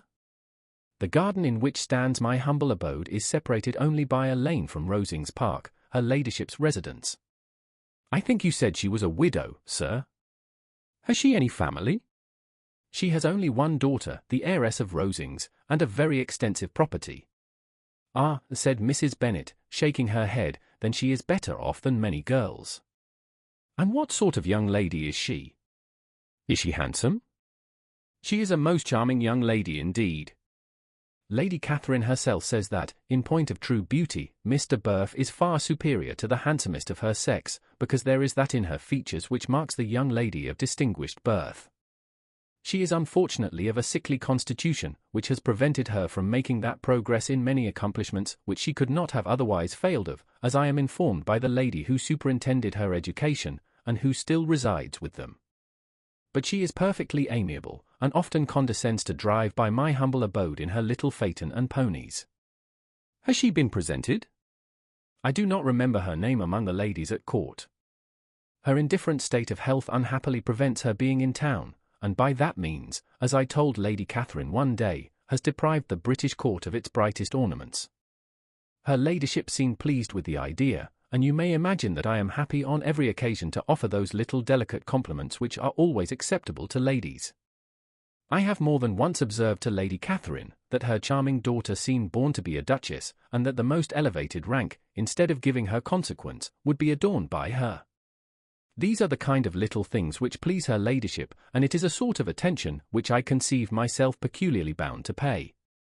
You judge very properly, said Mr. Bennet, and it is happy for you that you possess the talent of flattering with delicacy.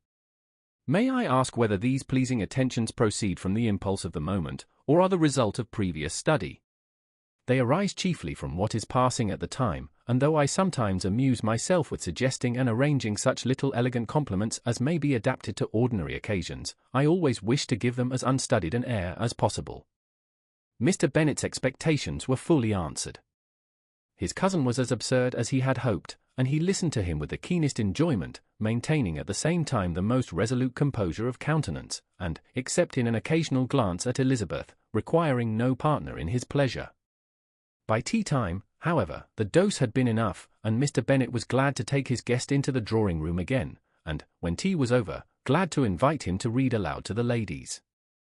Mr. Collins readily assented, and a book was produced, but, on beholding it, for everything announced it to be from a circulating library, he started back, and begging pardon, protested that he never read novels. Kitty stared at him, and Lydia exclaimed. Other books were produced, and after some deliberation he chose Fordyce's Sermons. Lydia gaped as he opened the volume, and before he had, with very monotonous solemnity, read 3 pages, she interrupted him with, "Do you know, Mamma, that my Uncle Phillips talks of turning away Richard, and if he does, Colonel Foster will hire him. My aunt told me so herself on Saturday. I shall walk to Meryton tomorrow to hear more about it, and to ask when Mr. Denny comes back from town." Lydia was bid by her 2 eldest sisters to hold her tongue, but Mr. Collins, much offended, laid aside his book, and said, "I have often observed how little young ladies are interested by books of a serious stamp, though written solely for their benefit. It amazes me, I confess, for, certainly, there can be nothing so advantageous to them as instruction. But I will no longer importune my young cousin." Then turning to Mr. Bennet, he offered himself as his antagonist at backgammon. Mr. Bennet accepted the challenge, observing that he acted very wisely in leaving the girls to their own trifling amusements. Mrs. Bennet and her daughters apologized most civilly for Lydia's interruption, and promised that it should not occur again, if he would resume his book, but Mr. Collins, after assuring them that he bore his young cousin no ill will, and should never resent her behaviour as any affront, seated himself at another table with Mr. Bennet, and prepared for backgammon. Chapter 15. Mr. Collins was not a sensible man, and the deficiency of nature had been but little assisted by education or society, the greatest part of his life having been spent under the guidance of an illiterate and miserly father, and though he belonged to one of the universities, he had merely kept the necessary terms, without forming at it any useful acquaintance.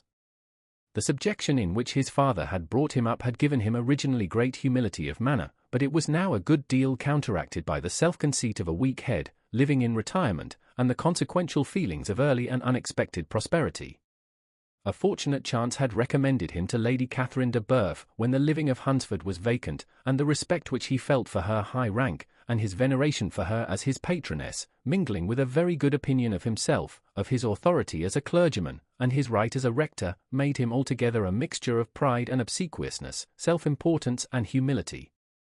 Having now a good house and a very sufficient income, he intended to marry, and in seeking a reconciliation with the long-bound family he had a wife in view, as he meant to choose one of the daughters, if he found them as handsome and amiable as they were represented by common report.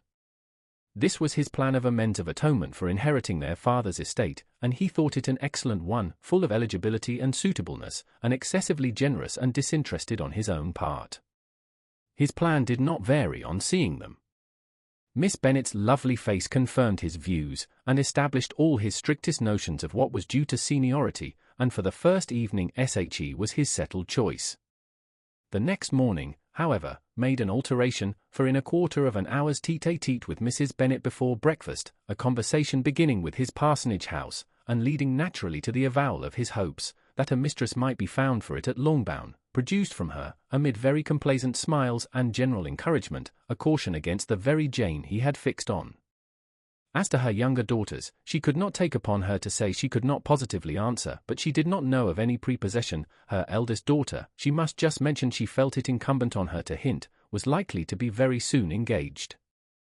Mr. Collins had only to change from Jane to Elizabeth, and it was soon done while Mrs. Bennet was stirring the fire. Elizabeth, equally next to Jane in birth and beauty, succeeded her of course. Mrs. Bennet treasured up the hint, and trusted that she might soon have 2 daughters married, and the man whom she could not bear to speak of the day before was now high in her good graces. Lydia's intention of walking to Meryton was not forgotten. Every sister except Mary agreed to go with her, and Mr. Collins was to attend them, at the request of Mr. Bennet, who was most anxious to get rid of him, and have his library to himself, for thither Mr. Collins had followed him after breakfast, and there he would continue, nominally engaged with one of the largest folios in the collection, but really talking to Mr. Bennet, with little cessation, of his house and garden at Hunsford. Such doings discomposed Mr. Bennet exceedingly. In his library he had been always sure of leisure and tranquillity, and though prepared, as he told Elizabeth, to meet with folly and conceit in every other room of the house, he was used to be free from them there. His civility, therefore, was most prompt in inviting Mr. Collins to join his daughters in their walk, and Mr. Collins, being in fact much better fitted for a walker than a reader, was extremely pleased to close his large book, and go. In pompous nothings on his side, and civil assents on that of his cousins, their time passed till they entered Meryton. The attention of the younger ones was then no longer to be gained by him. Their eyes were immediately wandering up in the street in quest of the officers, and nothing less than a very smart bonnet indeed, or a really new muslin in a shop window, could recall them. But the attention of every lady was soon caught by a young man, whom they had never seen before, of most gentlemanlike appearance, walking with another officer on the other side of the way. The officer was the very Mr. Denny concerning whose return from London Lydia came to inquire, and he bowed as they passed. All were struck with the stranger's air, all wondered who he could be, and Kitty and Lydia, determined if possible to find out, led the way across the street, under pretence of wanting something in an opposite shop, and fortunately had just gained the pavement when the 2 gentlemen, turning back, had reached the same spot. Mr. Denny addressed them directly, and entreated permission to introduce his friend, Mr. Wickham, who had returned with him the day before from town, and he was happy to say had accepted a commission in their corps. This was exactly as it should be, for the young man wanted only regimentals to make him completely charming. His appearance was greatly in his favour. He had all the best part of beauty, a fine countenance, a good figure, and very pleasing address. The introduction was followed up on his side by a happy readiness of conversation, a readiness at the same time perfectly correct and unassuming, and the whole party were still standing and talking together very agreeably, when the sound of horses drew their notice, and Darcy and Bingley were seen riding down the street. On distinguishing the ladies of the group, the 2 gentlemen came directly towards them, and began the usual civilities. Bingley was the principal spokesman, and Miss Bennet the principal object. He was then, he said, on his way to Longbourn on purpose to inquire after her. Mr. Darcy corroborated it with a bow, and was beginning to determine not to fix his eyes on Elizabeth, when they were suddenly arrested by the sight of the stranger, and Elizabeth, happening to see the countenance of both as they looked at each other, was all astonishment at the effect of the meeting. Both changed colour, one looked white, the other red. Mr. Wickham, after a few moments, touched his hat a salutation which Mr. Darcy just deigned to return. What could be the meaning of it? It was impossible to imagine, it was impossible not to long to know. In another minute, Mr. Bingley, but without seeming to have noticed what passed, took leave and rode on with his friend. Mr. Denny and Mr. Wickham walked with the young ladies to the door of Mr. Phillips' house, and then made their bows, in spite of Miss Lydia's pressing entreaties that they should come in, and even in spite of Mrs. Phillips's throwing up the parlour window and loudly seconding the invitation. Mrs. Phillips was always glad to see her nieces, and the two eldest, from their recent absence, were particularly welcome, and she was eagerly expressing her surprise at their sudden return home, which, as their own carriage had not fetched them, she should have known nothing about if she had not happened to see Mr. Jones's shop-boy in the street, who had told her that they were not to send any more drafts to Netherfield because the Miss Bennets were come away, when her civility was claimed towards Mr. Collins by Jane's introduction of him. She received him with her very best politeness, which he returned with as much more, apologizing for his intrusion, without any previous acquaintance with her, which he could not help flattering himself, however, might be justified by his relationship to the young ladies who introduced him to her notice. Mrs. Phillips was quite awed by such an excess of good breeding, but her contemplation of one stranger was soon put to an end by exclamations and inquiries about the other, of whom, however, she could only tell her nieces what they already knew, that Mr. Denny had brought him from London, and that he was to have a lieutenant's commission in the shire. She had been watching him the last hour, she said, as he walked up and down the street, and had Mr. Wickham appeared, Kitty and Lydia would certainly have continued the occupation, but unluckily no one passed windows now except a few of the officers, who, in comparison with the stranger, were become stupid, disagreeable fellows. Some of them were to dine with the Phillipses the next day, and their aunt promised to make her husband call on Mr. Wickham, and give him an invitation also, if the family from Longbourn would come in the evening. This was agreed to, and Mrs. Phillips protested that they would have a nice comfortable noisy game of lottery tickets, and a little bit of hot supper afterwards. The prospect of such delights was very cheering, and they parted in mutual good spirits. Mr. Collins repeated his apologies in quitting the room, and was assured with unwearying civility that they were perfectly needless. As they walked home, Elizabeth related to Jane what she had seen pass between the two gentlemen, but though Jane would have defended either or both, had they appeared to be in the wrong, she could no more explain such behaviour than her sister. Mr. Collins on his return highly gratified Mrs. Bennet by admiring Mrs. Phillips's manners and politeness.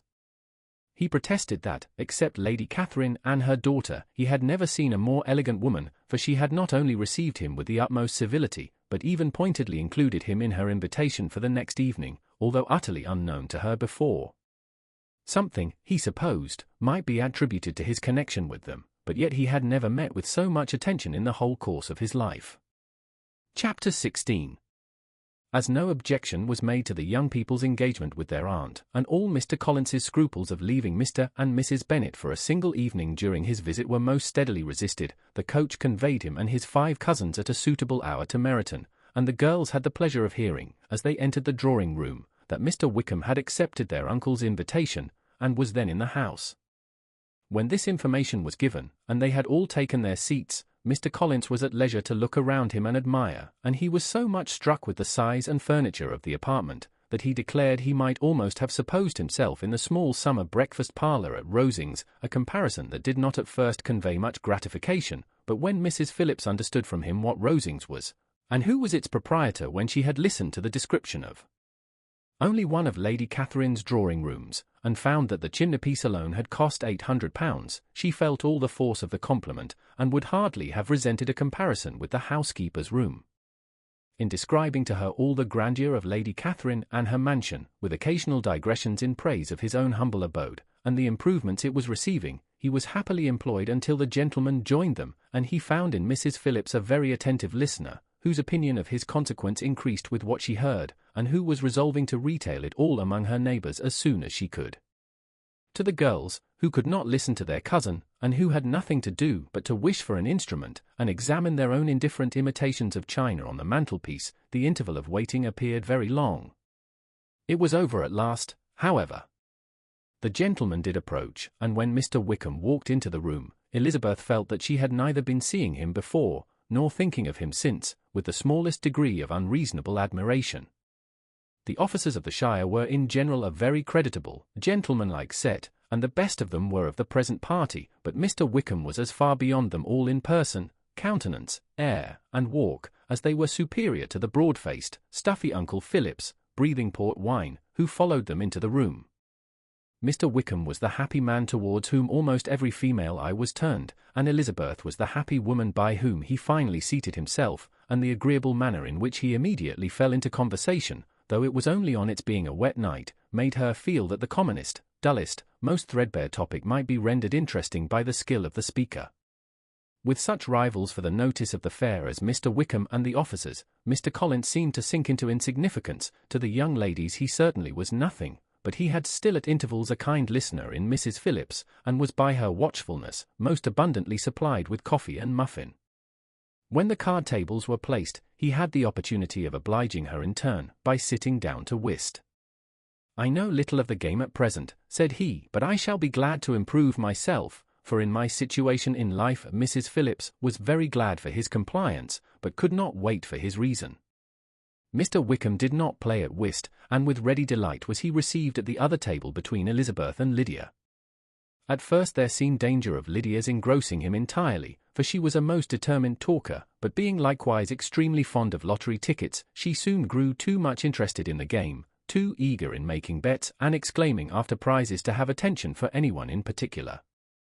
Allowing for the common demands of the game, Mr. Wickham was therefore at leisure to talk to Elizabeth, and she was very willing to hear him, though what she chiefly wished to hear she could not hope to be told the history of his acquaintance with Mr. Darcy.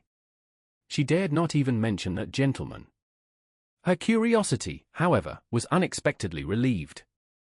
Mr. Wickham began the subject himself. He inquired how far Netherfield was from Meryton, and, after receiving her answer, asked in a hesitating manner how long Mr. Darcy had been staying there. "About a month," said Elizabeth, and then, unwilling to let the subject drop, added, "He is a man of very large property in Derbyshire, I understand." "Yes," replied Mr. Wickham, "his estate there is a noble one. A clear 10,000 per annum. You could not have met with a person more capable of giving you certain information on that head than myself, for I have been connected with his family in a particular manner from my infancy." Elizabeth could not but look surprised. "You may well be surprised, Miss Bennet, at such an assertion, after seeing, as you probably might, the very cold manner of our meeting yesterday." "Are you much acquainted with Mr. Darcy?" "As much as I ever wish to be," cried Elizabeth very warmly. "I have spent for days in the same house with him, and I think him very disagreeable." "I have no right to give my opinion," said Wickham, "as to his being agreeable or otherwise. I am not qualified to form one. I have known him too long and too well to be a fair judge. It is impossible for me to be impartial. But I believe your opinion of him would in general astonish, and perhaps you would not express it quite so strongly anywhere else. Here you are in your own family. Upon my word, I say no more here than I might say in any house in the neighbourhood, except Netherfield. He is not at all liked in Hertfordshire. Everybody is disgusted with his pride. You will not find him more favourably spoken of by anyone." "I cannot pretend to be sorry," said Wickham, after a short interruption, "that he or that any man should not be estimated beyond their deserts, but with him I believe it does not often happen. The world is blinded by his fortune and consequence, or frightened by his high and imposing manners, and sees him only as he chooses to be seen. I should take him, even on my slight acquaintance, to be an ill-tempered man." Wickham only shook his head. "I wonder," said he, at the next opportunity of speaking, "whether he is likely to be in this country much longer. I do not at all know, but I heard nothing of his going away when I was at Netherfield. I hope your plans in favour of the Shire will not be affected by his being in the neighbourhood." "Oh, no, it is not for me to be driven away by Mr. Darcy. If he wishes to avoid seeing me, he must go. We are not on friendly terms, and it always gives me pain to meet him, but I have no reason for avoiding him but what I might proclaim before all the world, a sense of very great ill-usage, and most painful regrets at his being what he is. His father, Miss Bennet, the late Mr. Darcy, was one of the best men that ever breathed, and the truest friend I ever had, and I can never be in company with this Mr. Darcy without being grieved to the soul by 1,000 tender recollections. His behaviour to myself has been scandalous, but I verily believe I could forgive him anything and everything, rather than his disappointing the hopes and disgracing the memory of his father." Elizabeth found the interest of the subject increase, and listened with all her heart, but the delicacy of it prevented further inquiry. Mr. Wickham began to speak on more general topics, Meryton, the neighbourhood, the society, appearing highly pleased with all that he had yet seen, and speaking of the latter with gentle but very intelligible gallantry. It was the prospect of constant society, and good society, he added, which was my chief inducement to enter the shire. I knew it to be a most respectable, agreeable corps, and my friend Denny tempted me further by his account of their present quarters, and the very great attentions and excellent acquaintances Meryton had procured them. Society, I own, is necessary to me. I have been a disappointed man, and my spirits will not bear solitude. I must have employment and society. A military life is not what I was intended for, but circumstances have now made it eligible. The church ought to have been my profession. I was brought up for the church, and I should at this time have been in possession of a most valuable living, had it pleased the gentleman we were speaking of just now. Indeed! Yes, the late Mr. Darcy bequeathed me the next presentation of the best living in his gift. He was my godfather, and excessively attached to me. I cannot do justice to his kindness. He meant to provide for me amply, and thought he had done it, but when the living fell, it was given elsewhere. Good heavens, cried Elizabeth, but how could that be? How could his will be disregarded? Why did you not seek legal redress? There was just such an informality in the terms of the bequest as to give me no hope from law. A man of honour could not have doubted the intention, but Mr. Darcy chose to doubt it or to treat it as a merely conditional recommendation, and to assert that I had forfeited all claim to it by extravagance, imprudence, in short, anything or nothing. Certain it is, that the living became vacant 2 years ago, exactly as I was of an age to hold it, and that it was given to another man, and no less certain is it, that I cannot accuse myself of having really done anything to deserve to lose it. I have a warm, unguarded temper, and I may have spoken my opinion of him, and to him, too freely. I can recall nothing worse. But the fact is, that we are very different sort of men, and that he hates me. This is quite shocking. He deserves to be publicly disgraced. Some time or other he will be, but it shall not be by me. Till I can forget his father, I can never defy or expose him. Elizabeth honoured him for such feelings, and thought him handsomer than ever, as he expressed them. But what, said she, after a pause, can have been his motive? What can have induced him to behave so cruelly? A thorough, determined dislike of me, a dislike which I cannot but attribute in some measure to jealousy. Had the late Mr. Darcy liked me less, his son might have borne with me better, but his father's uncommon attachment to me irritated him, I believe, very early in life. He had not a temper to bear the sort of competition in which we stood, the sort of preference which was often given me. I had not thought Mr. Darcy so bad as this, though I have never liked him. I had not thought so very ill of him. I had supposed him to be despising his fellow creatures in general, but did not suspect him of descending to such malicious revenge, such injustice, such inhumanity as this. After a few minutes' reflection, however, she continued, I do remember his boasting one day, at Netherfield, of the implacability of his resentments, of his having an unforgiving temper. His disposition must be dreadful. I will not trust myself on the subject, replied Wickham, I can hardly be just to him. Elizabeth was again deep in thought, and after a time exclaimed, to treat in such a manner the godson, the friend, the favourite of his father.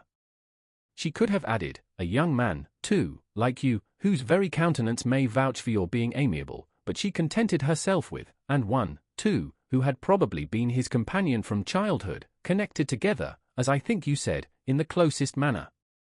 We were born in the same parish, within the same park, the greatest part of our youth was passed together, inmates of the same house, sharing the same amusements, objects of the same parental care. My father began life in the profession which your uncle, Mr. Phillips, appears to do so much credit to, but he gave up everything to be of use to the late Mr. Darcy, and devoted all his time to the care of the Pemberley property. He was most highly esteemed by Mr. Darcy, a most intimate, confidential friend.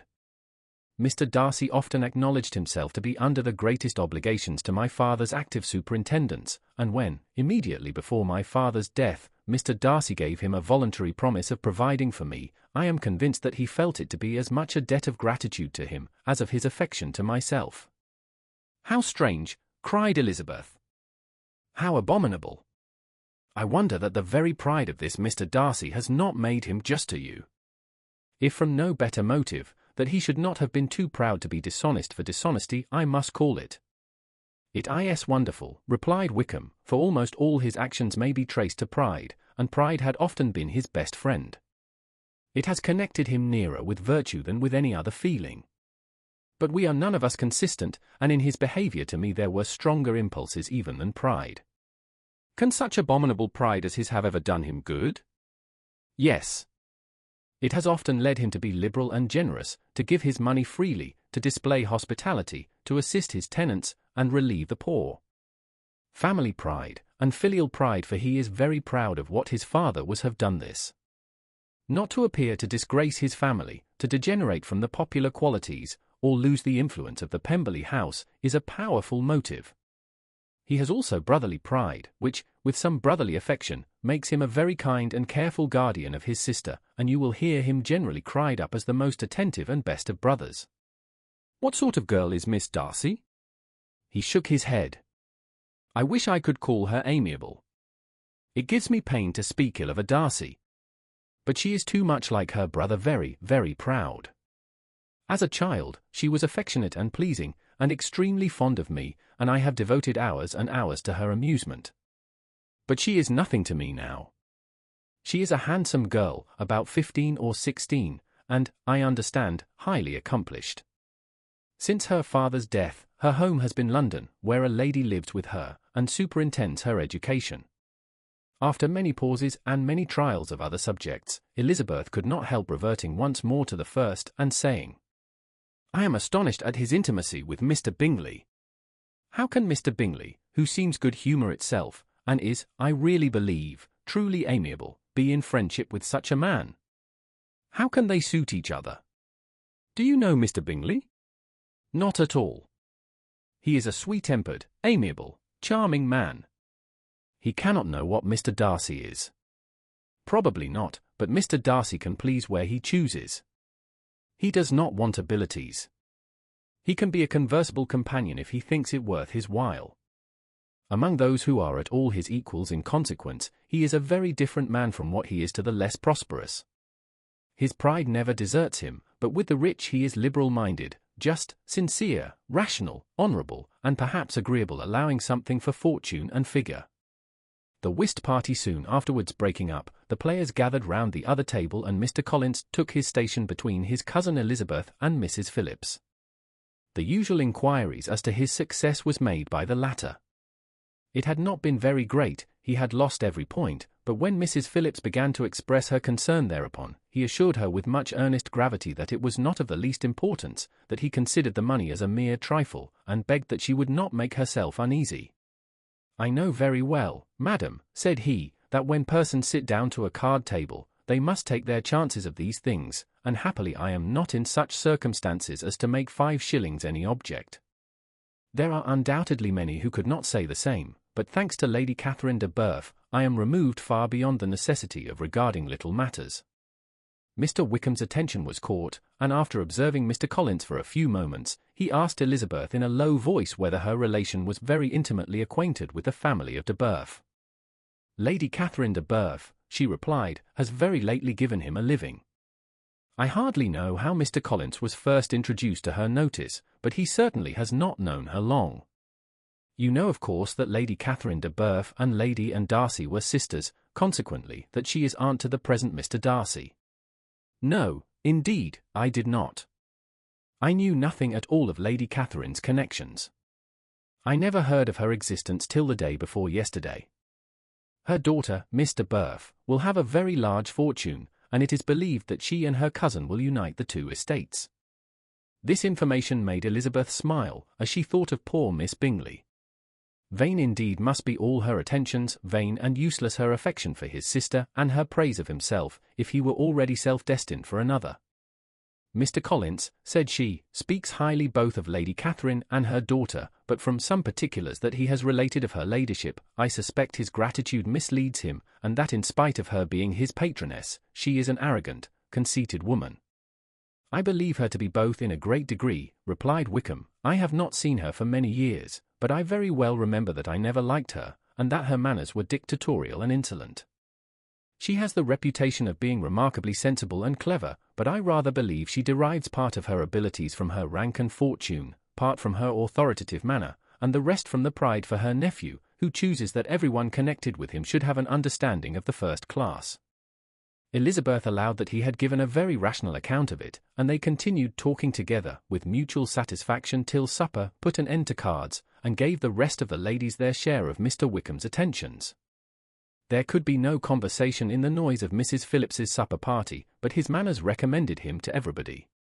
Whatever he said, was said well, and whatever he did, done gracefully. Elizabeth went away with her head full of him. She could think of nothing but of Mr. Wickham, and of what he had told her, all the way home, but there was not time for her even to mention his name as they went, for neither Lydia nor Mr. Collins were once silent.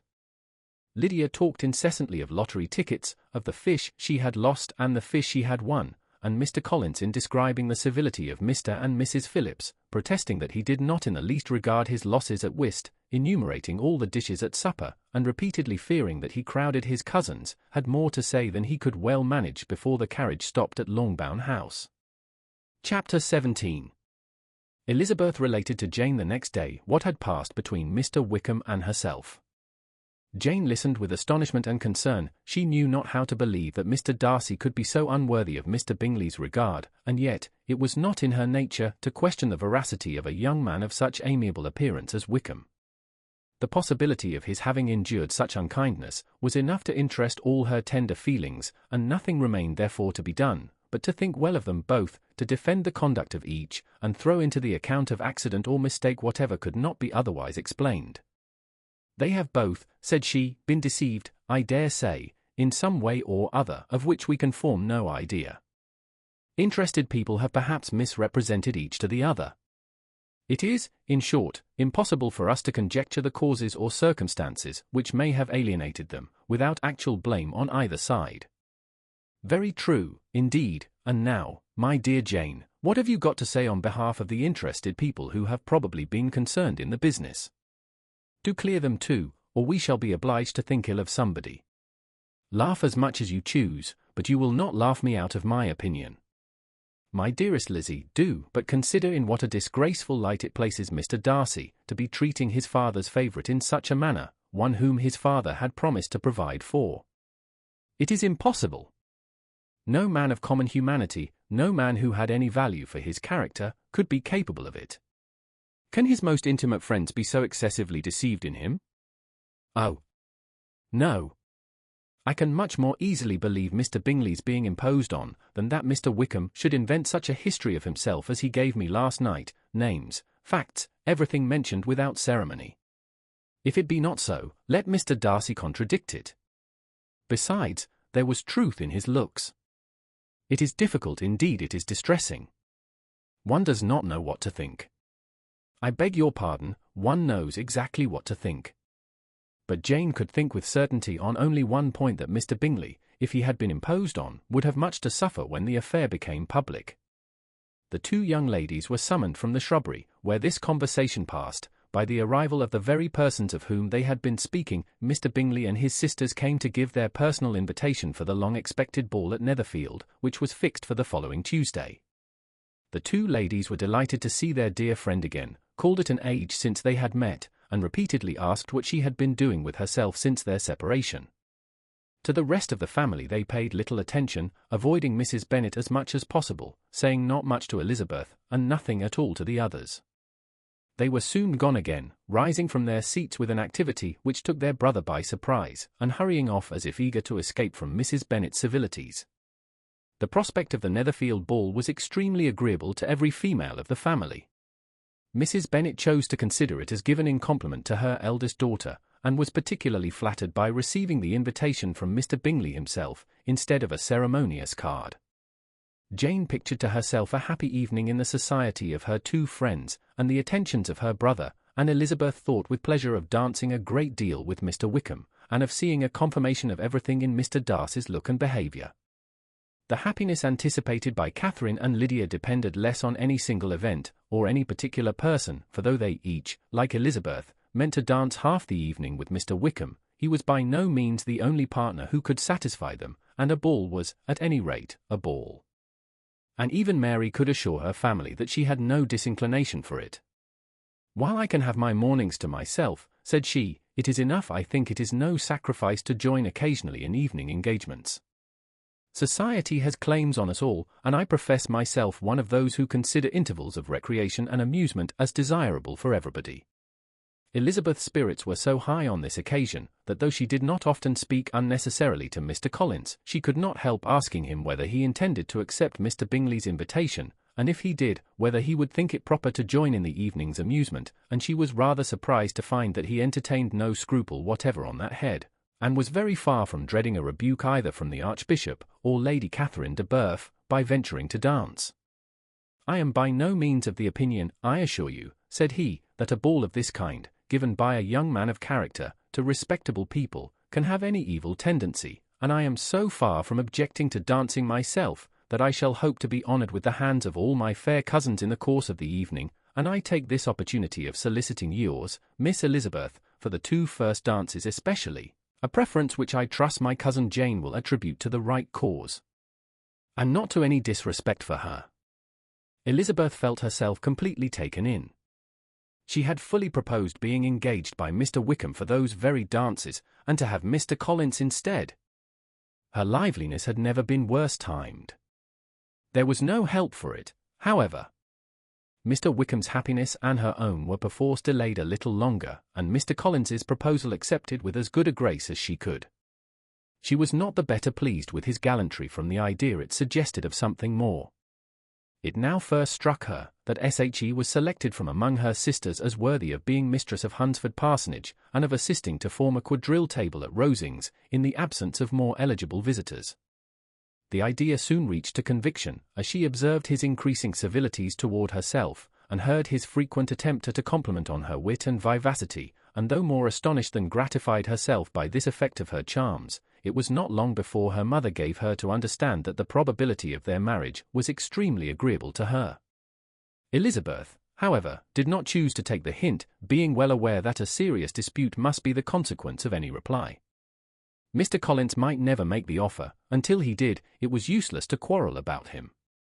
If there had not been a Netherfield ball to prepare for and talk of, the younger Miss Bennets would have been in a very pitiable state at this time, for from the day of the invitation to the day of the ball, there was such a succession of rain as prevented their walking to Meryton once.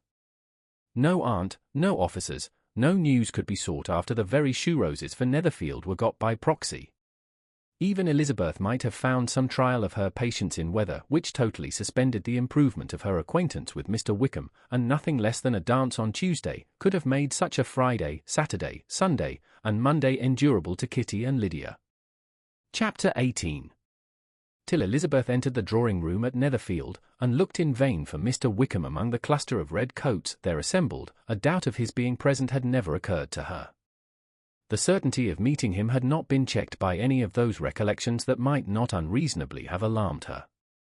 She had dressed with more than usual care, and prepared in the highest spirits for the conquest of all that remained unsubbed of his heart, trusting that it was not more than might be won in the course of the evening. But in an instant arose the dreadful suspicion of his being purposely omitted for Mr. Darcy's pleasure in the Bingley's invitation to the officers, and though this was not exactly the case, the absolute fact of his absence was pronounced by his friend Denny, to whom Lydia eagerly applied, and who told them that Wickham had been obliged to go to town on business the day before, and was not yet returned, adding, with a significant smile, "I do not imagine his business would have called him away just now, if he had not wanted to avoid a certain gentleman here." This part of his intelligence, though unheard by Lydia, was caught by Elizabeth, and, as it assured her that Darcy was not less answerable for Wickham's absence than if her first surmise had been just, every feeling of displeasure against the former was so sharpened by immediate disappointment, that she could hardly reply with tolerable civility to the polite inquiries which he directly afterwards approached to make. Attendance, forbearance, patience with Darcy, was injury to Wickham. She was resolved against any sort of conversation with him, and turned away with a degree of ill-humour which she could not wholly surmount even in speaking to Mr. Bingley, whose blind partiality provoked her. But Elizabeth was not formed for ill-humour, and though every prospect of her own was destroyed for the evening, it could not dwell long on her spirits, and having told all her griefs to Charlotte Lucas, whom she had not seen for a week, she was soon able to make a voluntary transition to the oddities of her cousin, and to point him out to her particular notice. The first 2 dances, however, brought a return of distress. They were dances of mortification. Mr. Collins, awkward and solemn, apologizing instead of attending, and often moving wrong without being aware of it, gave her all the shame and misery which a disagreeable partner for a couple of dances can give. The moment of her release from him was ecstasy. She danced next with an officer, and had the refreshment of talking of Wickham, and of hearing that he was universally liked. When those dances were over, she returned to Charlotte Lucas, and was in conversation with her, when she found herself suddenly addressed by Mr. Darcy, who took her so much by surprise in his application for her hand, that, without knowing what she did, she accepted him. He walked away again immediately, and she was left to fret over her own want of presence of mind. Charlotte tried to console her. "I dare say you will find him very agreeable." "Heaven forbid! That would be the greatest misfortune of all. To find a man agreeable whom one is determined to hate. Do not wish me such an evil." When the dancing recommenced, however, and Darcy approached to claim her hand, Charlotte could not help cautioning her in a whisper not to be a simpleton, and allow her fancy for Wickham to make her appear unpleasant in the eyes of a man 10 times his consequence. Elizabeth made no answer, and took her place in the set, amazed at the dignity to which she was arrived in being allowed to stand opposite to Mr. Darcy, and reading in her neighbours' looks their equal amazement in beholding it. They stood for some time without speaking a word, and she began to imagine that their silence was to last through the 2 dances, and at first was resolved not to break it, till suddenly fancying that it would be the greater punishment to her partner to oblige him to talk, she made some slight observation on the dance. He replied, and was again silent. After a pause of some minutes, she addressed him a second time with, "It is your turn to say something now, Mr. Darcy. I talked about the dance, and you ought to make some sort of remark on the size of the room, or the number of couples." He smiled, and assured her that whatever she wished him to say should be said. "Very well. That reply will do for the present. Perhaps by and by I may observe that private balls are much pleasanter than public ones. But now we may be silent." "Do you talk by rule, then, while you are dancing?" "Sometimes. One must speak a little, you know. It would look odd to be entirely silent for half an hour together, and yet for the advantage of some, conversation ought to be so arranged as that they may have the trouble of saying as little as possible. Are you consulting your own feelings in the present case, or do you imagine that you are gratifying mine?" "Both," replied Elizabeth archly, "for I have always seen a great similarity in the turn of our minds. We are each of an unsocial, taciturn disposition, unwilling to speak, unless we expect to say something that will amaze the whole room, and be handed down to posterity with all the eclat of a proverb." "This is no very striking resemblance of your own character, I am sure," said he. "How near it may be to mine, I cannot pretend to say." "You think it a faithful portrait undoubtedly." "I must not decide on my own performance." He made no answer, and they were again silent till they had gone down the dance, when he asked her if she and her sisters did not very often walk to Meryton. She answered in the affirmative, and, unable to resist the temptation, added, "When you met us there the other day, we had just been forming a new acquaintance." The effect was immediate. A deeper shade of hauteur overspread his features, but he said not a word, and Elizabeth, though blaming herself for her own weakness, could not go on. At length Darcy spoke, and in a constrained manner said, "Mr. Wickham is blessed with such happy manners as may ensure his making friends. Whether he may be equally capable of retaining them, is less certain."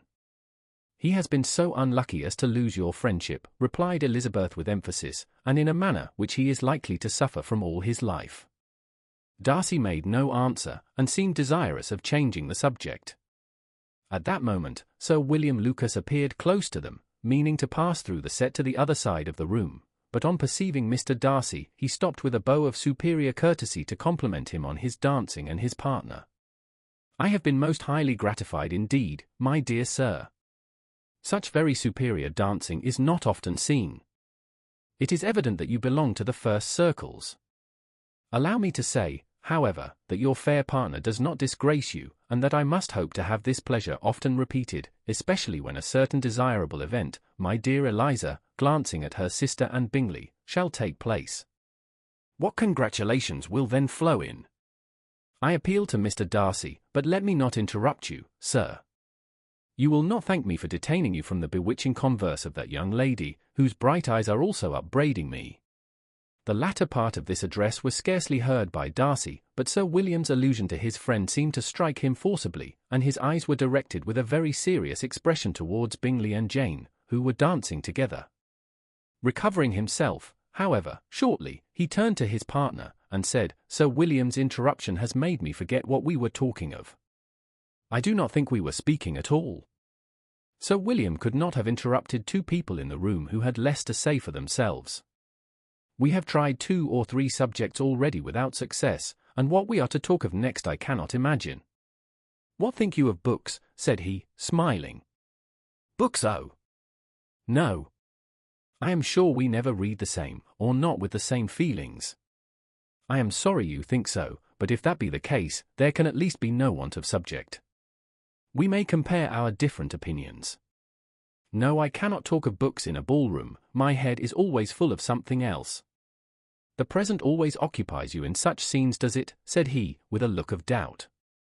"Yes, always," she replied, without knowing what she said, for her thoughts had wandered far from the subject, as soon afterwards appeared by her suddenly exclaiming, "I remember hearing you once say, Mr. Darcy, that you hardly ever forgave, that your resentment once created was unappeasable. You are very cautious, I suppose, as to its being created." "I am," said he, with a firm voice. "And never allow yourself to be blinded by prejudice?" "I hope not. It is particularly incumbent on those who never change their opinion, to be secure of judging properly at first."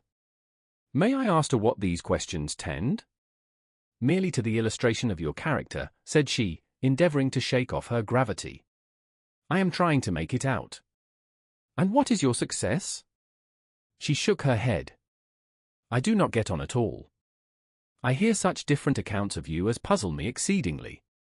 "I can readily believe," answered he gravely, "that reports may vary greatly with respect to me, and I could wish, Miss Bennet, that you were not to sketch my character at the present moment, as there is reason to fear that the performance would reflect no credit on either.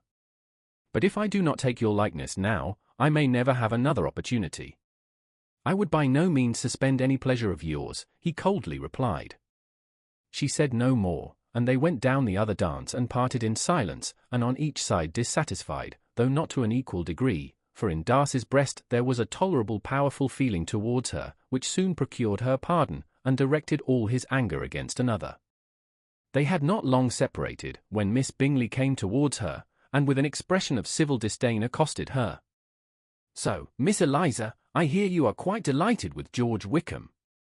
Your sister has been talking to me about him, and asking me 1,000 questions, and I find that the young man quite forgot to tell you, among his other communication, that he was the son of old Wickham, the late Mr. Darcy's steward.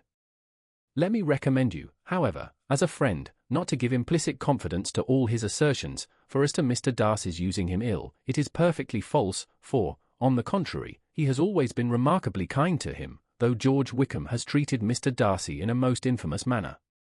I do not know the particulars, but I know very well that Mr. Darcy is not in the least to blame, that he cannot bear to hear George Wickham mentioned, and that though my brother thought that he could not well avoid including him in his invitation to the officers, he was excessively glad to find that he had taken himself out of the way. His coming into the country at all is a most insolent thing, indeed, and I wonder how he could presume to do it. I pity you, Miss Eliza, for this discovery of your favourite's guilt, but really, considering his descent, one could not expect much better." "His guilt and his descent appear by your account to be the same," said Elizabeth angrily, "for I have heard you accuse him of nothing worse than of being the son of Mr. Darcy's steward, and of that, I can assure you, he informed me himself." "I beg your pardon," replied Miss Bingley, turning away with a sneer. "Excuse my interference, it was kindly meant." "Insolent girl," said Elizabeth to herself. "You are much mistaken if you expect to influence me by such a paltry attack as this. I see nothing in it but your own wilful ignorance and the malice of Mr. Darcy."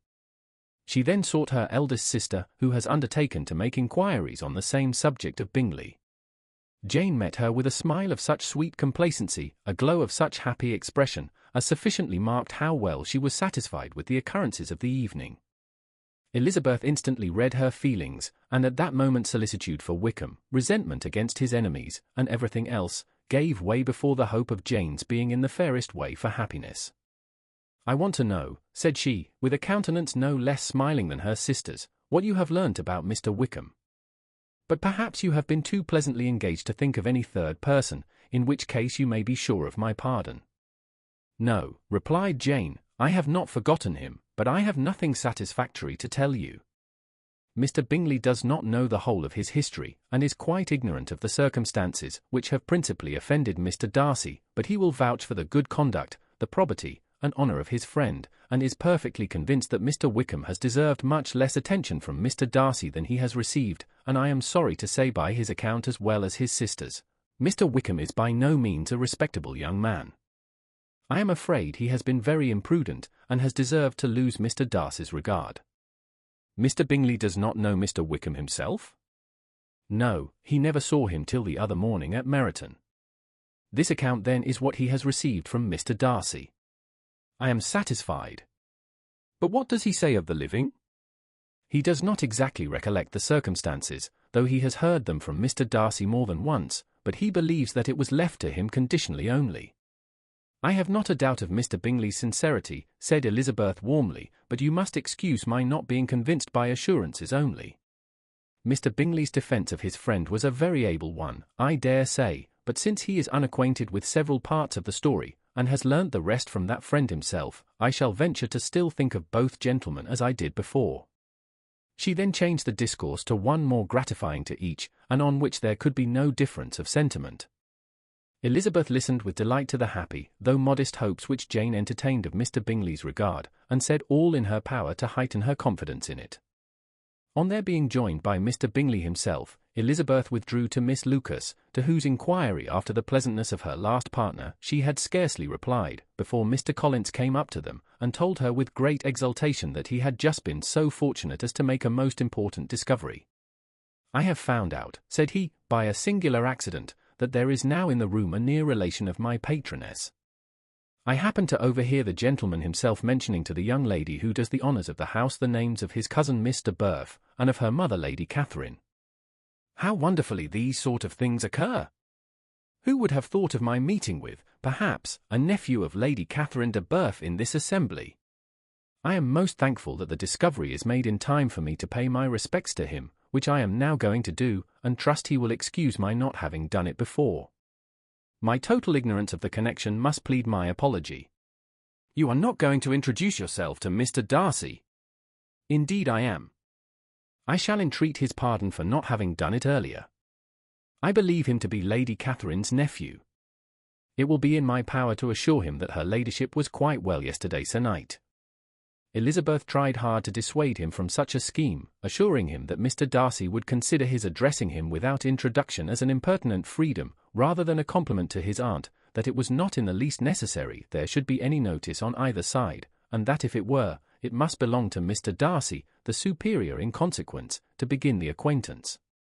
Mr. Collins listened to her with the determined air of following his own inclination, and, when she ceased speaking, replied thus: "My dear Miss Elizabeth, I have the highest opinion in the world in your excellent judgment in all matters within the scope of your understanding, but permit me to say, that there must be a wide difference between the established forms of ceremony amongst the laity, and those which regulate the clergy, for, give me leave to observe that I consider the clerical office as equal in point of dignity with the highest rank in the kingdom, provided that a proper humility of behaviour is at the same time maintained. You must therefore allow me to follow the dictates of my conscience on this occasion, which leads me to perform what I look on as a point of duty. Pardon me for neglecting to profit by your advice, which on every other subject shall be my constant guide, though in the case before us I consider myself more fitted by education and habitual study to decide on what is right than a young lady like yourself." And with a low bow he left her to attack Mr. Darcy, whose reception of his advances she eagerly watched, and whose astonishment at being so addressed was very evident. Her cousin prefaced his speech with a solemn bow, and though she could not hear a word of it, she felt as if hearing it all, and saw in the motion of his lips the words Thapology, Hunsford, and Lady Catherine de Burf. It vexed her to see him expose himself to such a man.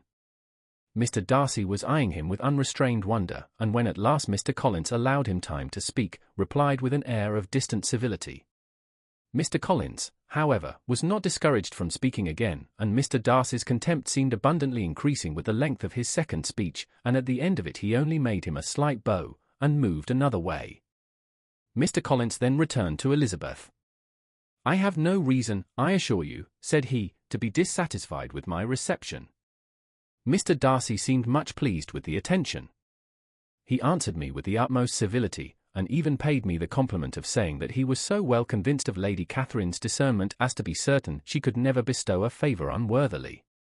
It was really a very handsome thought. Upon the whole, I am much pleased with him. As Elizabeth had no longer any interest of her own to pursue, she turned her attention almost entirely on her sister and Mr. Bingley, and the train of agreeable reflections, which her observations gave birth to, made her perhaps almost as happy as Jane.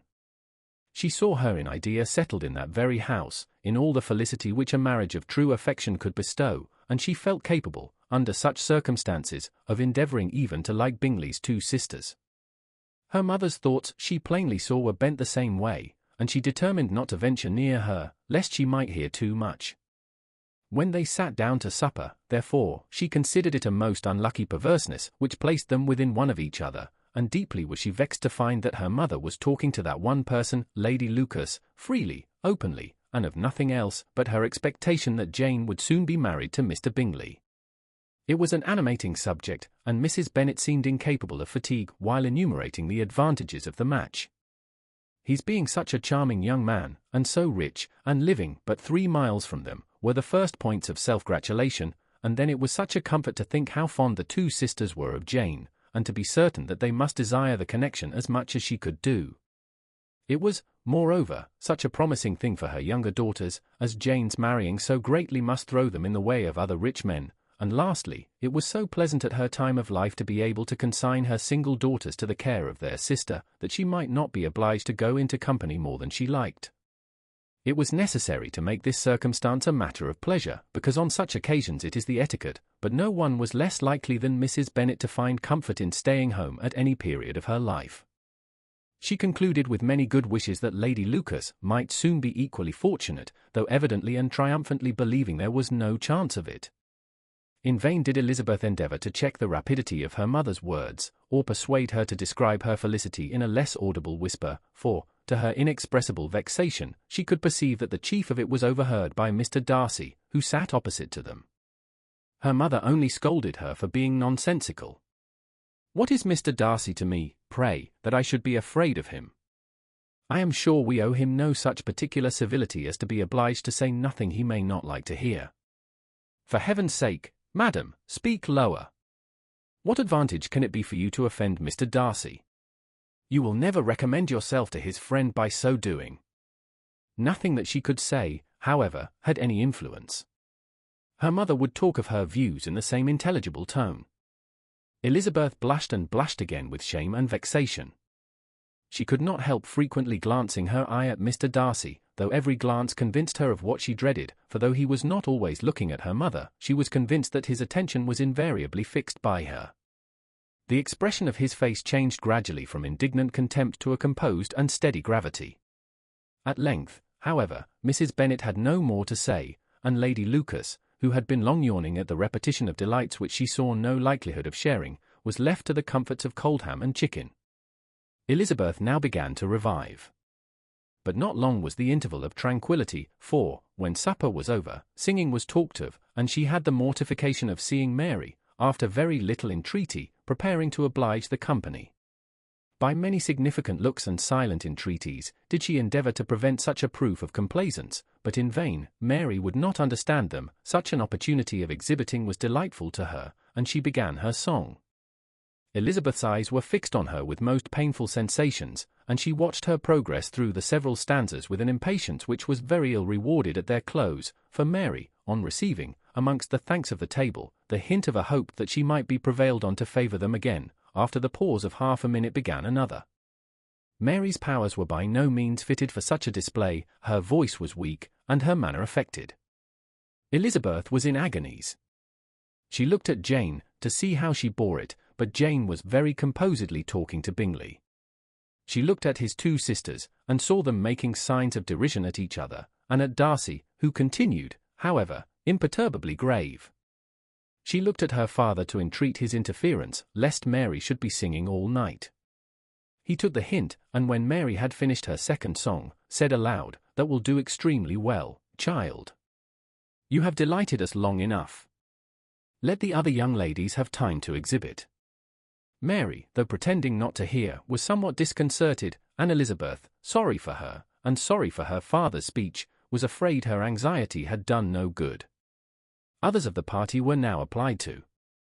"If I," said Mr. Collins, "were so fortunate as to be able to sing, I should have great pleasure, I am sure, in obliging the company with an air, for I consider music as a very innocent diversion, and perfectly compatible with the profession of a clergyman. I do not mean, however, to assert that we can be justified in devoting too much of our time to music, for there are certainly other things to be attended to. The rector of a parish has much to do. In the first place, he must make such an agreement for tithes as may be beneficial to himself and not offensive to his patron. He must write his own sermons, and the time that remains will not be too much for his parish duties, and the care and improvement of his dwelling, which he cannot be excused from making as comfortable as possible. And I do not think it of light importance that he should have attentive and conciliatory manner towards everybody, especially towards those to whom he owes his preferment. I cannot acquit him of that duty, nor could I think well of the man who should omit an occasion of testifying his respect towards anybody connected with the family." And with a bow to Mr. Darcy, he concluded his speech, which had been spoken so loud as to be heard by half the room.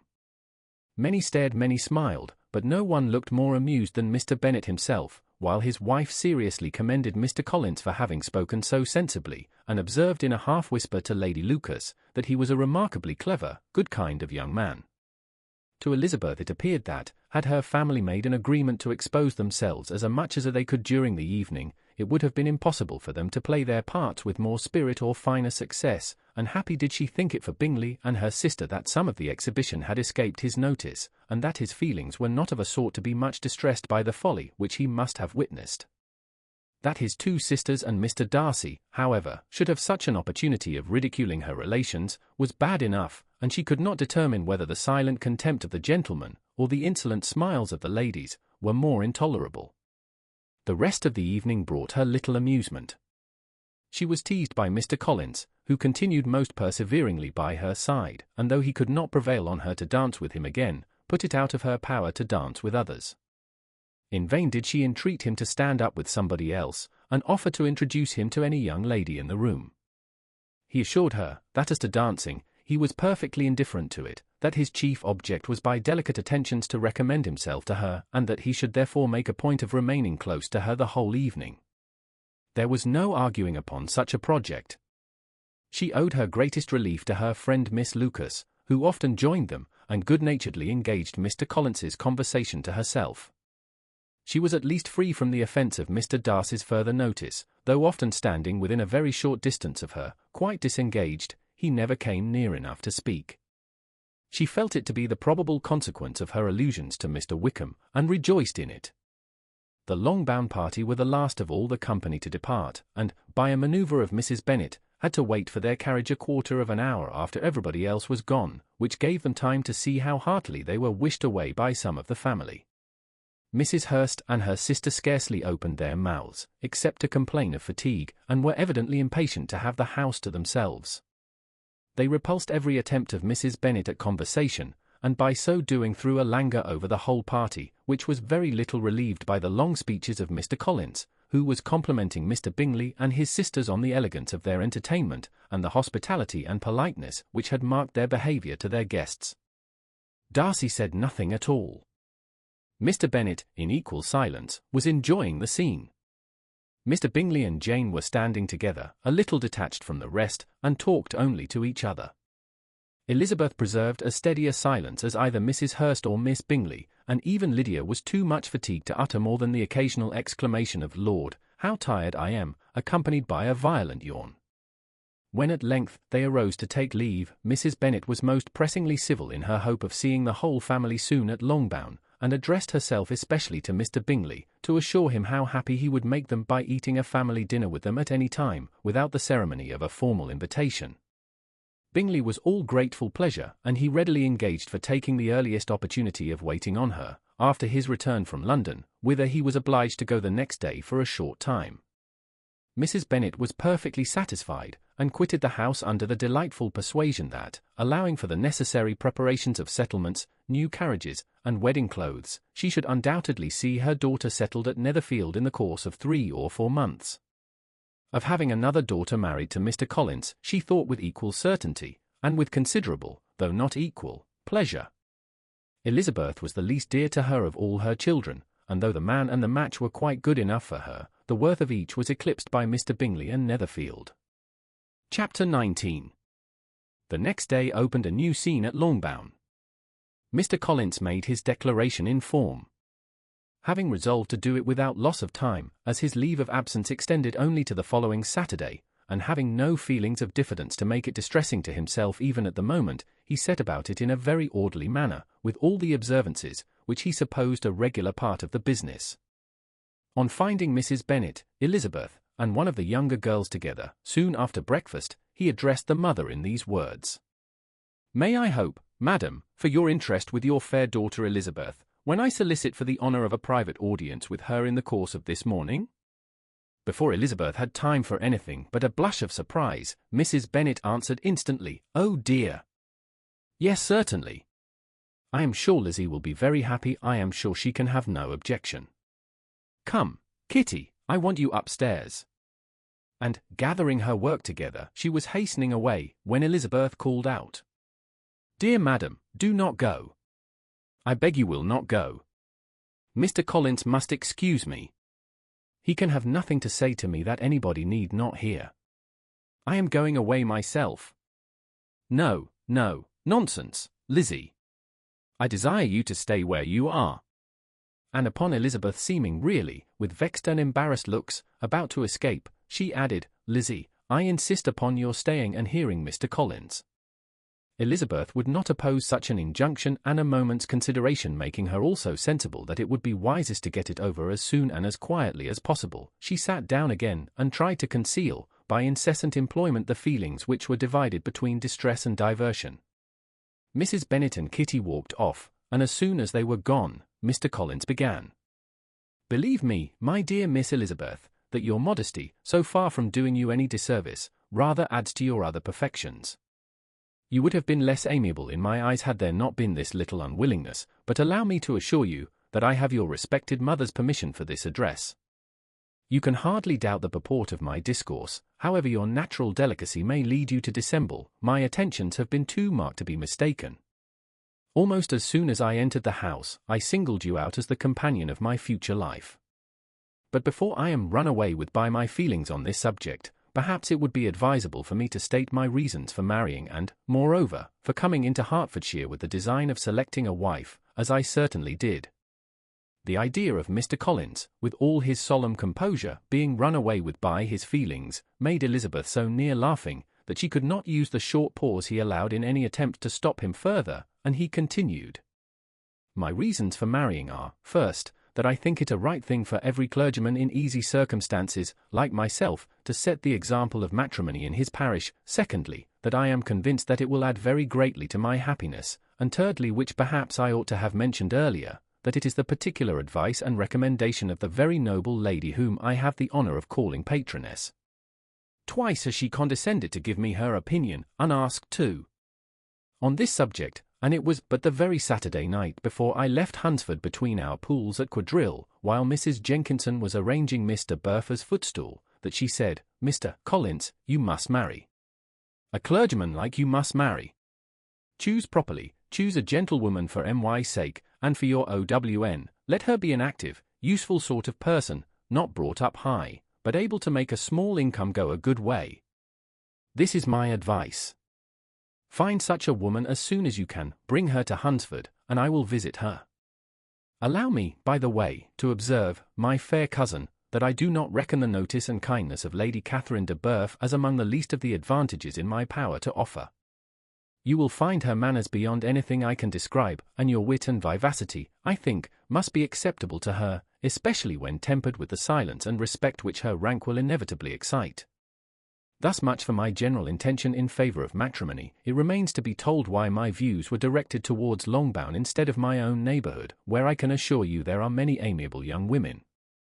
But the fact is, that being, as I am, to inherit this estate after the death of your honored father, who, however, may live many years longer, I could not satisfy myself without resolving to choose a wife from among his daughters, that the loss to them might be as little as possible, when the melancholy event takes place which, however, as I have already said, may not be for several years. This has been my motive, my fair cousin, and I flatter myself it will not sink me in your esteem. And now nothing remains, but for me, but to assure you in the most animated language of the violence of my affection. To fortune I am perfectly indifferent, and shall make no demand of that nature on your father, since I am well aware that it could not be complied with, and that £1,000 in the 4%, which will not be yours till after your mother's decease, is all that you may ever be entitled to. On that head, therefore, I shall be uniformly silent, and you may assure yourself that no ungenerous reproach shall ever pass my lips when we are married." It was absolutely necessary to interrupt him now. "You are too hasty, sir," she cried. "You forget that I have made no answer. Let me do it without further loss of time. Accept my thanks for the compliment you are paying me. I am very sensible of the honor of your proposals, but it is impossible for me to do otherwise than to decline them." "I am not now to learn," replied Mr. Collins, with a formal wave of the hand, "that it is usual with young ladies to reject the addresses of the man whom they secretly mean to accept, when he first applies for their favor, and that sometimes the refusal is repeated a second, or even a third time. I am therefore by no means discouraged by what you have just said, and shall hope to lead you to the altar ere long." "Upon my word, sir," cried Elizabeth, "your hope is a rather extraordinary one after my declaration. I do assure you that I am not one of those young ladies, if such young ladies there are, who are so daring as to risk their happiness on the chance of being asked a second time. I am perfectly serious in my refusal. You could not make me happy, and I am convinced that I am the last woman in the world who could make you so.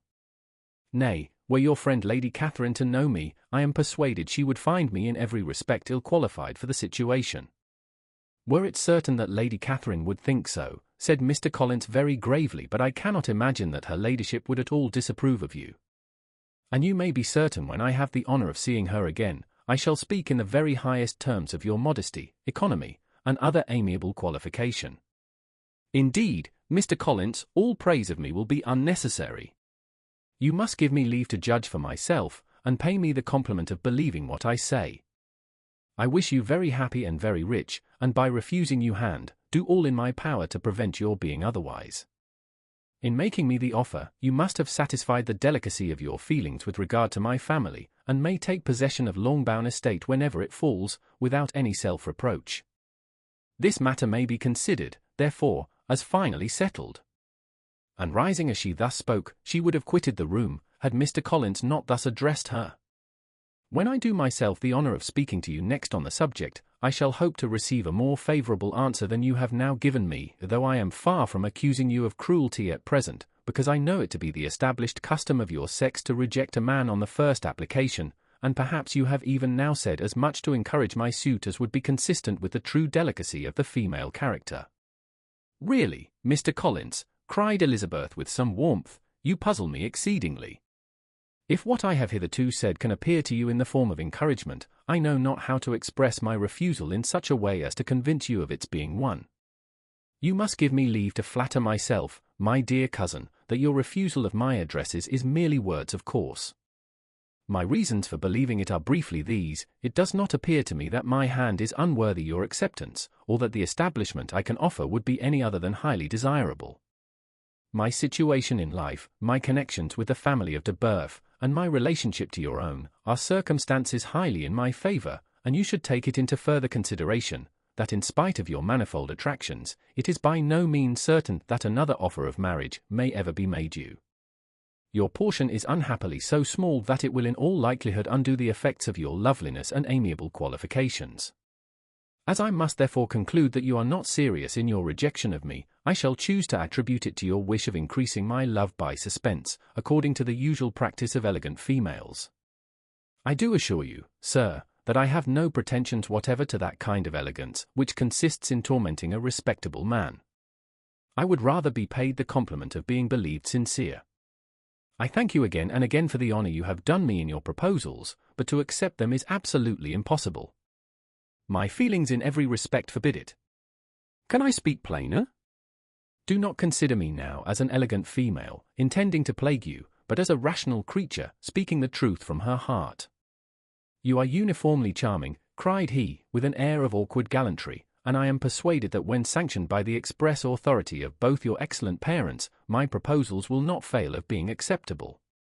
To such perseverance in wilful self-deception Elizabeth would make no reply, and immediately and in silence withdrew, determined, if he persisted in considering her repeated refusals as flattering encouragement, to apply to her father, whose negative might be uttered in such a manner as to be decisive, and whose behaviour at least could not be mistaken for the affectation and coquetry of an elegant female.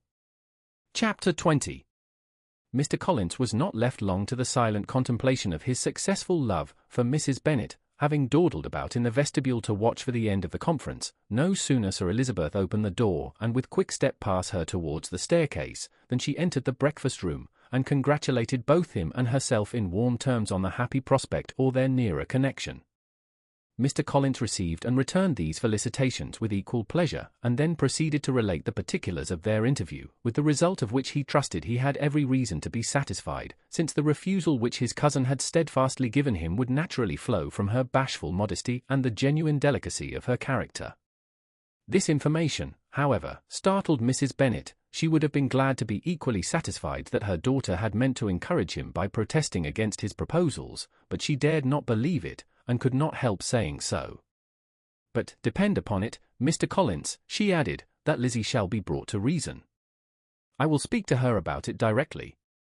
She is a very headstrong, foolish girl, and does not know her own interest, but I will make her know it.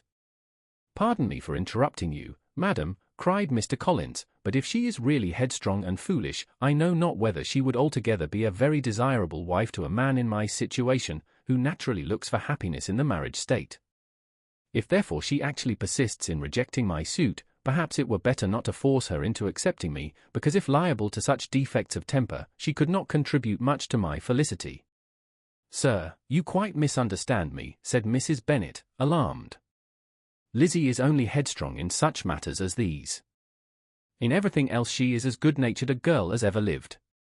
I will go directly to Mr. Bennet, and we shall very soon settle it with her, I am sure. She would not give him time to reply, but hurrying instantly to her husband, called out as she entered the library, "Oh, Mr. Bennet, you are wanted immediately, we are all in an uproar. You must come and make Lizzie marry Mr. Collins, for she vows she will not have him, and if you do not make haste he will change his mind and not have her." Mr. Bennet raised his eyes from his book as she entered, and fixed them on her face with a calm unconcern which was not in the least altered by her communication. "I have not the pleasure of understanding you," said he, when she had finished her speech. "Of what are you talking?" "Of Mr. Collins and Lizzie. Lizzie declares she will not have Mr. Collins, and Mr. Collins begins to say that he will not have Lizzie. And what am I to do on the occasion? It seems an hopeless business. Speak to Lizzie about it yourself. Tell her that you insist upon her marrying him. Let her be called down. She shall hear my opinion." Mrs. Bennet rang the bell, and Miss Elizabeth was summoned to the library. "Come here, child," cried her father as she appeared. "I have sent for you on an affair of importance. I understand that Mr. Collins has made you an offer of marriage. Is it true?" Elizabeth replied that it was. "Very well, and this offer of marriage you have refused?" "I have, sir." "Very well. We now come to the point. Your mother insists upon your accepting it. Is it not so, Mrs. Bennet?" "Yes, or I will never see her again. An unhappy alternative is before you, Elizabeth. From this day you must be a stranger to one of your parents. Your mother will never see you again if you do not marry Mr. Collins, and I will never see you again if you do." Elizabeth could not but smile at such a conclusion of such a beginning, but Mrs. Bennet, who had persuaded herself that her husband regarded the affair as she wished, was excessively disappointed. "What do you mean, Mr. Bennet, in talking this way? You promise me to insist upon her marrying him." "My dear," replied her husband, I have two small favors to request. First, that you will allow me the free use of my understanding on the present occasion, and secondly, of my room. I shall be glad to have the library to myself as soon as may be. Not yet, however, in spite of her disappointment in her husband, did Mrs. Bennet give up the point. She talked to Elizabeth again and again, coaxed and threatened her by turns. She endeavoured to secure Jane in her interest, but Jane, with all possible mildness, declined interfering. And Elizabeth, sometimes with real earnestness, and sometimes with playful gaiety, replied to her attacks. Though her manner varied, however, her determination never did. Mr. Collins, meanwhile, was meditating in solitude on what had passed. He thought too well of himself to comprehend on what motives his cousin could refuse him, and though his pride was hurt, he suffered in no other way. His regard for her was quite imaginary, and the possibility of her deserving her mother's reproach prevented his feeling any regret.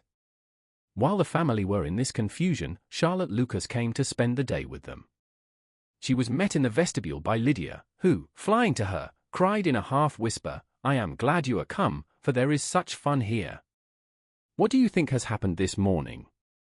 Mr. Collins has made an offer to Lizzie, and she will not have him."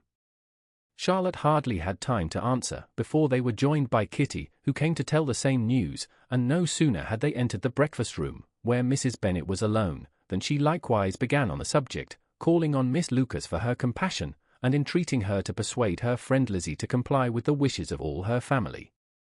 "Pray do, my dear Miss Lucas," she added in a melancholy tone, "for nobody is on my side, nobody takes part with me. I am cruelly used, nobody feels for my poor nerves." Charlotte's reply was spared by the entrance of Jane and Elizabeth.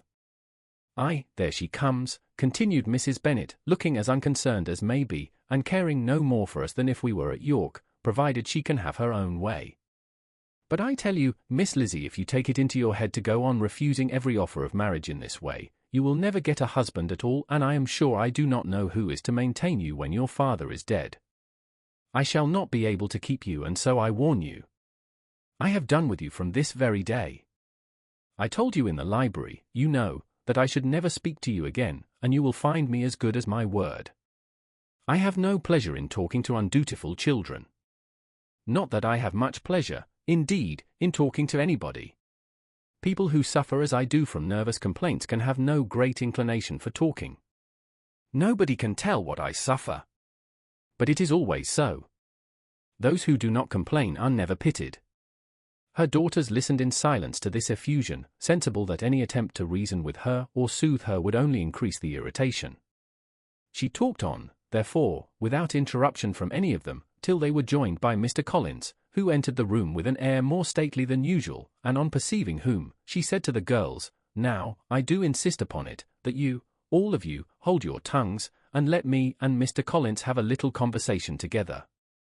Elizabeth passed quietly out of the room, Jane and Kitty followed, but Lydia stood her ground, determined to hear all she could, and Charlotte, detained first by the civility of Mr. Collins, whose inquiries after herself and all her family were very minute, and then by a little curiosity, satisfied herself with walking to the window and pretending not to hear. In a doleful voice Mrs. Bennet began the projected conversation. "Oh, Mr. Collins."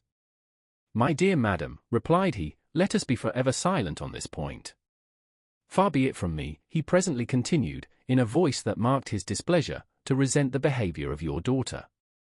Resignation to inevitable evils is the evil duty of us all, the peculiar duty of a young man who has been so fortunate as I have been in early preferment, and I trust one am resigned. Perhaps not the less so from feeling a doubt of my positive happiness had my fair cousin honoured me with her hand, for I have often observed that resignation is never so perfect as when the blessing denied begins to lose somewhat of its value in our estimation. You will not, I hope, consider me as showing any disrespect to your family, my dear madam, by thus withdrawing my pretensions to your daughter's favour, without having paid yourself and Mr. Bennet the compliment of requesting you to interpose your authority in my behalf. My conduct may, I fear, be objectionable in having accepted my dismission from your daughter's lips instead of your own. But we are all liable to error. I have certainly meant well through the whole affair. My object has been to secure an amiable companion for myself, with due consideration for the advantage of all your family, and if my manner has been at all reprehensible, I here beg leave to apologize. Chapter 21. The discussion of Mr. Collins's offer was now nearly at an end, and Elizabeth had only to suffer from the uncomfortable feelings necessarily attending it, and occasionally from some peevish allusions of her mother. As for the gentleman himself, his feelings were chiefly expressed, not by embarrassment or dejection, or by trying to avoid her, but by stiffness of manner and resentful silence. He scarcely ever spoke to her, and the assiduous attentions which he had been so sensible of himself were transferred for the rest of the day to Miss Lucas, whose civility in listening to him was a seasonable relief to them all, and especially to her friend. The morrow produced no abatement of Mrs. Bennet's ill humour or ill health. Mr. Collins was also in the same state of angry pride. Elizabeth had hoped that his resentment might shorten his visit, but his plan did not appear in the least affected by it. He was always to have gone on Saturday, and to Saturday he meant to stay. After breakfast, the girls walked to Meryton to inquire if Mr. Wickham were returned, and to lament over his absence from the Netherfield ball. He joined them on their entering the town, and attended them to their aunt's, where his regret and vexation, and the concern of everybody, was well talked over. To Elizabeth, however, he voluntarily acknowledged that the necessity of his absence had been self-imposed. "I found," said he, as the time drew near, "that I had better not meet Mr. Darcy, that to be in the same room, the same party with him for so many hours together, might be more than I could bear, and that scenes might arise unpleasant to more than myself." She highly approved his forbearance, and they had leisure for a full discussion of it, and for all the commendation which they civilly bestowed on each other, as Wickham and another officer walked back with them to Longbourn, and during the walk he particularly attended to her. His accompanying them was a double advantage. She felt all the compliment it offered to herself, and it was most acceptable as an occasion of introducing him to her father and mother. Soon after their return, a letter was delivered to Miss Bennet. It came from Netherfield. The envelope contained a sheet of elegant, little, hot-pressed paper, well covered with a lady's fair, flowing hand, and Elizabeth saw her sister's countenance change as she read it, and saw her dwelling intently on some particular passages.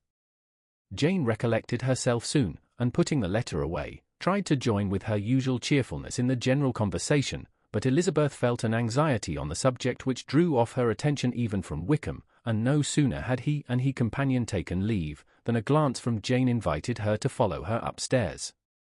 When they had gained their own room, Jane, taking out the letter, said, "This is from Caroline Bingley. What it contains has surprised me a good deal.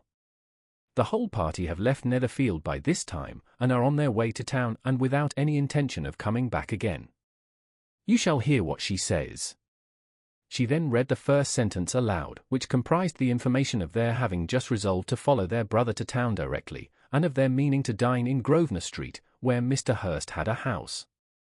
The next was in these words: "I do not pretend to regret anything I shall leave in Hertfordshire, except your society, my dearest friend, but we will hope, at some future period, to enjoy many returns of that delightful intercourse we have known, and in the meanwhile may lessen the pain of separation by a very frequent and most unreserved correspondence. I depend on you for that." To these high-flown expressions Elizabeth listened with all the insensibility of distrust, and though the suddenness of their removal surprised her, she saw nothing in it really to lament. It was not to be supposed that their absence from Netherfield would prevent Mr. Bingley's being there, and as to the loss of their society, she was persuaded that Jane must cease to regard it, in the enjoyment of his. "It is unlucky," said she, after a short pause, "that you should not be able to see your friends before they leave the country. But may we not hope that the period of future happiness to which Miss Bingley looks forward may arrive earlier than she is aware, and that the delightful intercourse you have known as friends will be renewed with yet greater satisfaction as sisters? Mr. Bingley will not be detained in London by them. Caroline decidedly says that none of the party will return into Hertfordshire this winter. I will read it to you. When my brother left us yesterday, he imagined that the business which took him to London might be concluded in 3 or 4 days, but as we are certain it cannot be so, and at the same time convinced that when Charles gets to town he will be in no hurry to leave it again, we have determined on following him thither, that he may not be obliged to spend his vacant hours in a comfortless hotel. Many of my acquaintances are already there for the winter. I wish that I could hear that you, my dearest friend, had any intention of making one of the crowd, but of that I despair. I sincerely hope your Christmas in Hertfordshire may abound in the gaieties which that season generally brings, and that your beaux will be so numerous as to prevent your feeling the loss of the three of whom we shall deprive you. It is evident by this, added Jane, that he comes back no more this winter. It is only evident that Miss Bingley does not mean that he should. Why will you think so? It must be his own doing. He is his own master. But you do not know all. I will read you the passage which particularly hurts me. I will have no reserves from you. Mr. Darcy is impatient to see his sister, and, to confess the truth, we are scarcely less eager to meet her again. I really do not think Georgiana Darcy has her equal for beauty, elegance, and accomplishments, and the affection she inspires in Louisa and myself is heightened into something still more interesting, from the hope we dare entertain of her being hereafter our sister. I do not know whether I ever before mentioned to you my feelings on this subject, but I will not leave the country without confiding them, and I trust you will not esteem them unreasonable. My brother admires her greatly already. He will have frequent opportunity now of seeing her on the most intimate footing. Her relations all wish the connection as much as his own, and a sister's partiality is not misleading me, I think, when I call Charles most capable of engaging any woman's heart. With all these circumstances to favour an attachment, and nothing to prevent it, am I wrong, my dearest Jane, in indulging the hope of an event which will secure the happiness of so many? What do you think of this sentence, my dear Lizzie? Said Jane as she finished it. Is it not clear enough? Does it not expressly declare that Caroline neither expects nor wishes me to be her sister, that she is perfectly convinced of her brother's indifference, and that if she suspects the nature of my feelings for him, she means, most kindly, to put me on my guard?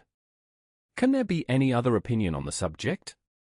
Yes, there can, for mine is totally different. Will you hear it? Most willingly. You shall have it in a few words. Miss Bingley sees that her brother is in love with you, and wants him to marry Miss Darcy. She follows him to town in hope of keeping him there, and tries to persuade you that he does not care about you. Jane shook her head. Indeed, Jane, you ought to believe me. No one who has ever seen you together can doubt his affection. Miss Bingley, I am sure, cannot. She is not such a simpleton. Could she have seen half as much love in Mr. Darcy for herself, she would have ordered her wedding clothes. But the case is this, we are not rich enough or grand enough for them, and she is the more anxious to get Miss Darcy for her brother, from the notion that when there has been any intermarriage, she may have less trouble in achieving a second, in which there is certainly some ingenuity, and I dare say it would succeed, if Mr. Burf were out of the way. But, my dearest Jane, you cannot seriously imagine that because Miss Bingley tells you her brother greatly admires Miss Darcy, he is in the smallest degree less sensible of your merit than when he took leave of you on Tuesday, or that it will be in her power to persuade him that, instead of being in love with you, he is very much in love with her friend.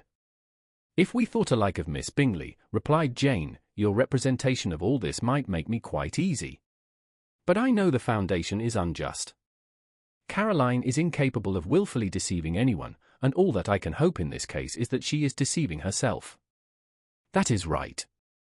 You could not have started a more happy idea, since you will not take comfort in mine. Believe her to be deceived, by all means. You have now done your duty by her, and must fret no longer. But, my dear sister, can I be happy, even supposing the best, in accepting a man whose sisters and friends are all wishing him to marry elsewhere? You must decide for yourself, said Elizabeth, and if, upon mature deliberation, you find that the misery of disobliging his two sisters is more than equivalent to the happiness of being his wife, I advise you by all means to refuse him. How can you talk so? Said Jane, faintly smiling. You must know that though I should be exceedingly grieved at their disapprobation, I could not hesitate.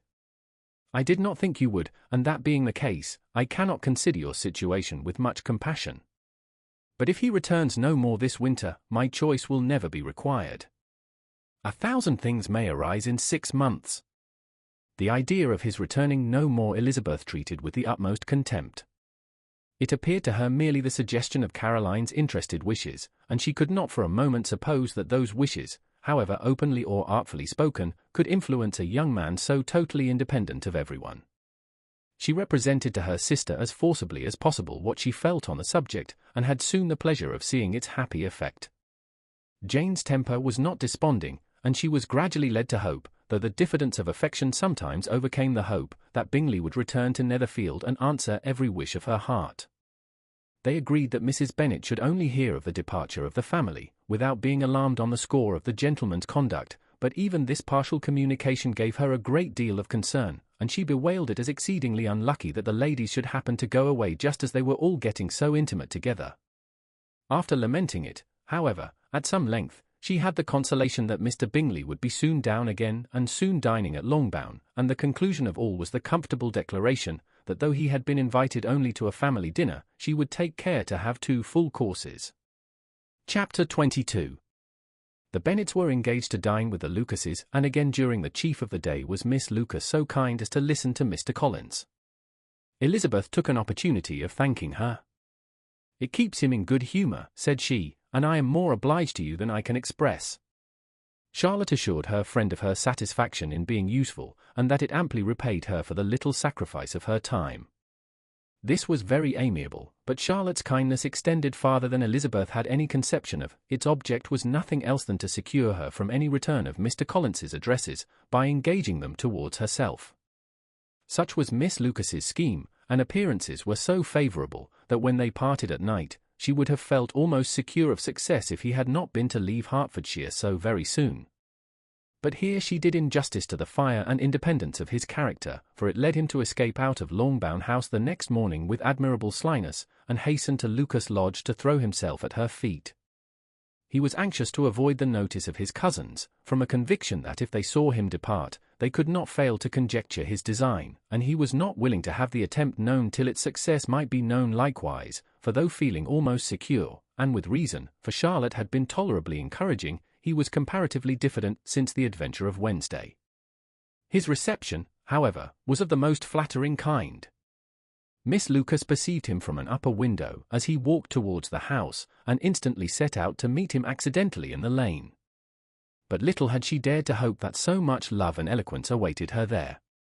In as short a time as Mr. Collins's long speeches would allow, everything was settled between them to the satisfaction of both, and as they entered the house he earnestly entreated her to name the day that was to make him the happiest of men, and though such a solicitation must be waived for the present, the lady felt no inclination to trifle with his happiness. The stupidity with which he was favoured by nature must guard his courtship from any charm that could make a woman wish for its continuance, and Miss Lucas, who accepted him solely from the pure and disinterested desire of an establishment, cared not how soon that establishment were gained. Sir William and Lady Lucas were speedily applied to for their consent, and it was bestowed with a most joyful alacrity.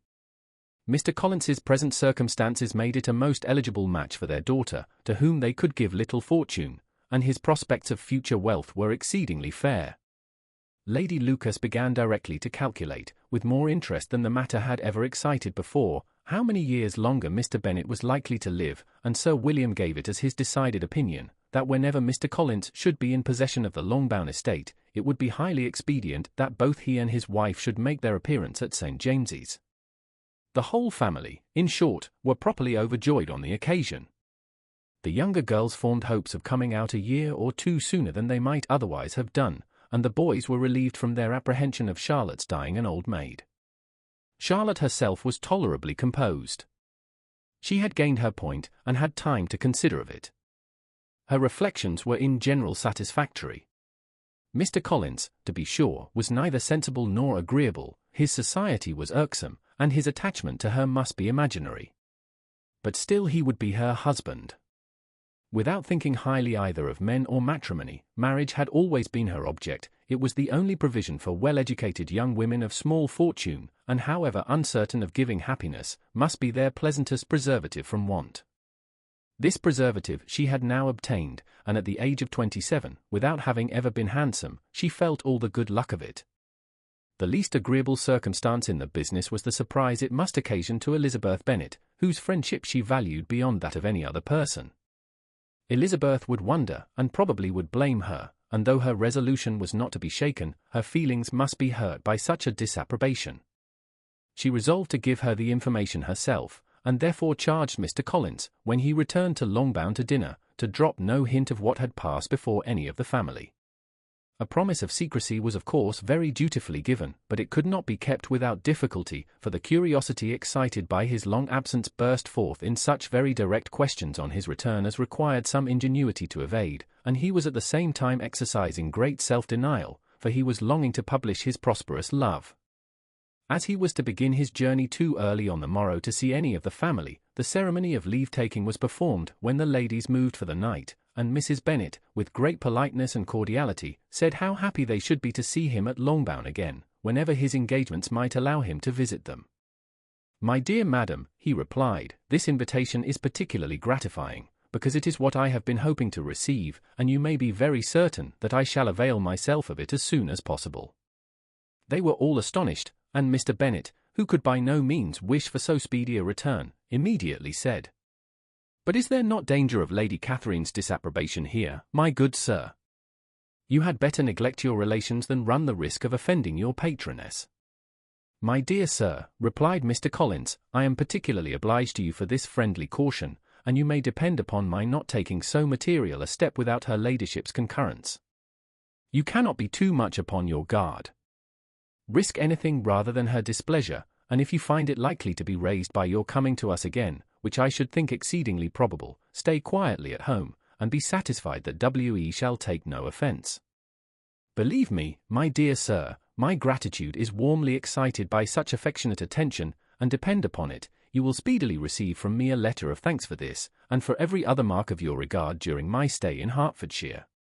As for my fair cousins, though my absence may not be long enough to render it necessary, I shall now take the liberty of wishing them health and happiness, not excepting my cousin Elizabeth." With proper civilities the ladies then withdrew, all of them equally surprised that he meditated a quick return. Mrs. Bennet wished to understand by it that he thought of paying his addresses to one of her younger girls, and Mary might have been prevailed on to accept him. She rated his abilities much higher than any of the others. There was a solidity in his reflections which often struck her, and though by no means so clever as herself, she thought that if encouraged to read and improve himself by such an example as hers, he might become a very agreeable companion. But on the following morning, every hope of this kind was done away. Miss Lucas called soon after breakfast, and in a private conference with Elizabeth related the event of the day before. The possibility of Mr. Collins's fancying herself in love with her friend had once occurred to Elizabeth within the last day or two, but that Charlotte could encourage him seemed almost as far from possibility as she could encourage him herself, and her astonishment was consequently so great as to overcome at first the bounds of decorum, and she could not help crying out, "Engaged to Mr. Collins! My dear Charlotte, impossible!" The steady countenance which Miss Lucas had commanded in telling her story gave way to a momentary confusion here on receiving so direct a reproach, though, as it was no more than she expected, she soon regained her composure, and calmly replied, "Why should you be surprised, my dear Eliza? Do you think it incredible that Mr. Collins should be able to procure any woman's good opinion, because he was not so happy as to succeed with you?" But Elizabeth had now recollected herself, and making a strong effort for it, was able to assure with tolerable firmness that the prospect of their relationship was highly grateful to her, and that she wished her all imaginable happiness. "I see what you are feeling," replied Charlotte. "You must be surprised, very much surprised so lately as Mr. Collins was wishing to marry you. But when you have had time to think it over, I hope you will be satisfied with what I have done. I am not romantic, you know, I never was. I ask only a comfortable home, and considering Mr. Collins's character, connection, and situation in life, I am convinced that my chance of happiness with him is as fair as most people can boast on entering the marriage state." Elizabeth quietly answered undoubtedly, and after an awkward pause, they returned to the rest of the family. Charlotte did not stay much longer, and Elizabeth was then left to reflect on what she had heard. It was a long time before she became at all reconciled to the idea of so unsuitable a match. The strangeness of Mr. Collins's making 2 offers of marriage within 3 days was nothing in comparison of his being now accepted. She had always felt that Charlotte's opinion of matrimony was not exactly like her own, but she had not supposed it to be possible that, when called into action, she would have sacrificed every better feeling to worldly advantage. Charlotte the wife of Mr. Collins was a most humiliating picture. And to the pang of a friend disgracing herself and sunk in her esteem, was added the distressing conviction that it was impossible for that friend to be tolerably happy in the lot she had chosen. Chapter 23. Elizabeth was sitting with her mother and sisters, reflecting on what she had heard, and doubting whether she was authorized to mention it, when Sir William Lucas himself appeared, sent by his daughter, to announce her engagement to the family. With many compliments to them, and much self-gratulation on the prospect of a connection between the houses, he unfolded the matter to an audience not merely wondering, but incredulous, for Mrs. Bennet, with more perseverance than politeness, protested he must be entirely mistaken, and Lydia, always unguarded and often uncivil, boisterously exclaimed, "Good Lord! Sir William, how can you tell such a story? Do not you know that Mr. Collins wants to marry Lizzie?" Nothing less than the complaisance of a courtier could have borne without anger such treatment, but Sir William's good breeding carried him through it all, and though he begged leave to be positive as to the truth of his information, he listened to all their impertinence with the most forbearing courtesy. Elizabeth, feeling it incumbent on her to relieve him from so unpleasant a situation, now put herself forward to confirm his account, by mentioning her prior knowledge of it from Charlotte herself, and endeavoured to put a stop to the exclamations of her mother and sisters by the earnestness of her congratulations to Sir William, in which she was readily joined by Jane, and by making a variety of remarks on the happiness that might be expected from the match, the excellent character of Mr. Collins, and the convenient distance of Hunsford from London. Mrs. Bennet was in fact too much overpowered to say a great deal while Sir William remained, but no sooner had he left them than her feelings found a rapid vent. In the first place, she persisted in disbelieving the whole of the matter. Secondly, she was very sure that Mr. Collins had been taken in. Thirdly, she trusted that they would never be happy together, and fourthly, that the match might be broken off. Two inferences, however, were plainly deduced from the whole: one, that Elizabeth was the real cause of the mischief, and the other that she herself had been barbarously misused by them all, and on these 2 points she principally dwelt during the rest of the day. Nothing could console and nothing could appease her. Nor did that day wear out her resentment. A week elapsed before she could see Elizabeth without scolding her, a month passed away before she could speak to Sir William or Lady Lucas without being rude, and many months were gone before she could at all forgive their daughter. Mr. Bennet's emotions were much more tranquil on the occasion, and such as he did experience he pronounced to be of a most agreeable sort, for it gratified him, he said, to discover that Charlotte Lucas, whom he had been used to think tolerably sensible, was as foolish as his wife, and more foolish than his daughter. Jane confessed herself a little surprised at the match, but she said less of her astonishment than of her earnest desire for their happiness, nor could Elizabeth persuade her to consider it as improbable. Kitty and Lydia were far from envying Miss Lucas, for Mr. Collins was only a clergyman, and it affected them in no other way than as a piece of news to spread at Meryton. Lady Lucas could not be insensible of triumph on being able to retort on Mrs. Bennet the comfort of having a daughter well married, and she called at Longbourn rather oftener than usual to say how happy she was, though Mrs. Bennet's sour looks and ill-natured remarks might have been enough to drive happiness away. Between Elizabeth and Charlotte there was a restraint which kept them mutually silent on the subject, and Elizabeth felt persuaded that no real confidence could ever subsist between them again. Her disappointment in Charlotte made her turn with fonder regard to her sister, of whose rectitude and delicacy she was sure her opinion could never be shaken, and for whose happiness she grew daily more anxious, as Bingley had now been gone a week and nothing more was heard of his return. Jane had sent Caroline an early answer to her letter, and was counting the days till she might reasonably hope to hear again. The promised letter of thanks from Mr. Collins arrived on Tuesday, addressed to their father, and written with all the solemnity of gratitude which a 12-month's abode in the family might have prompted. After discharging his conscience on that head, he proceeded to inform them, with many rapturous expressions, of his happiness in having obtained the affection of their amiable neighbour, Miss Lucas, and then explained that it was merely with the view of enjoying her society that he had been so ready to close with their kind wish of seeing him again at Longbourn, whither he hoped to be able to return on Monday fortnight, for Lady Catherine, he added, so heartily approved his marriage, that she wished it to take place as soon as possible, which he trusted would be an unanswerable argument with his amiable Charlotte to name an early day for making him the happiest of men. Mr. Collins's return into Hertfordshire was no longer a matter of pleasure to Mrs. Bennet.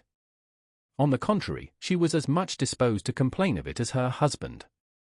It was very strange that he should come to Longbourn instead of to Lucas Lodge. It was also very inconvenient and exceedingly troublesome. She hated having visitors in the house while her health was so indifferent, and lovers were of all people the most disagreeable.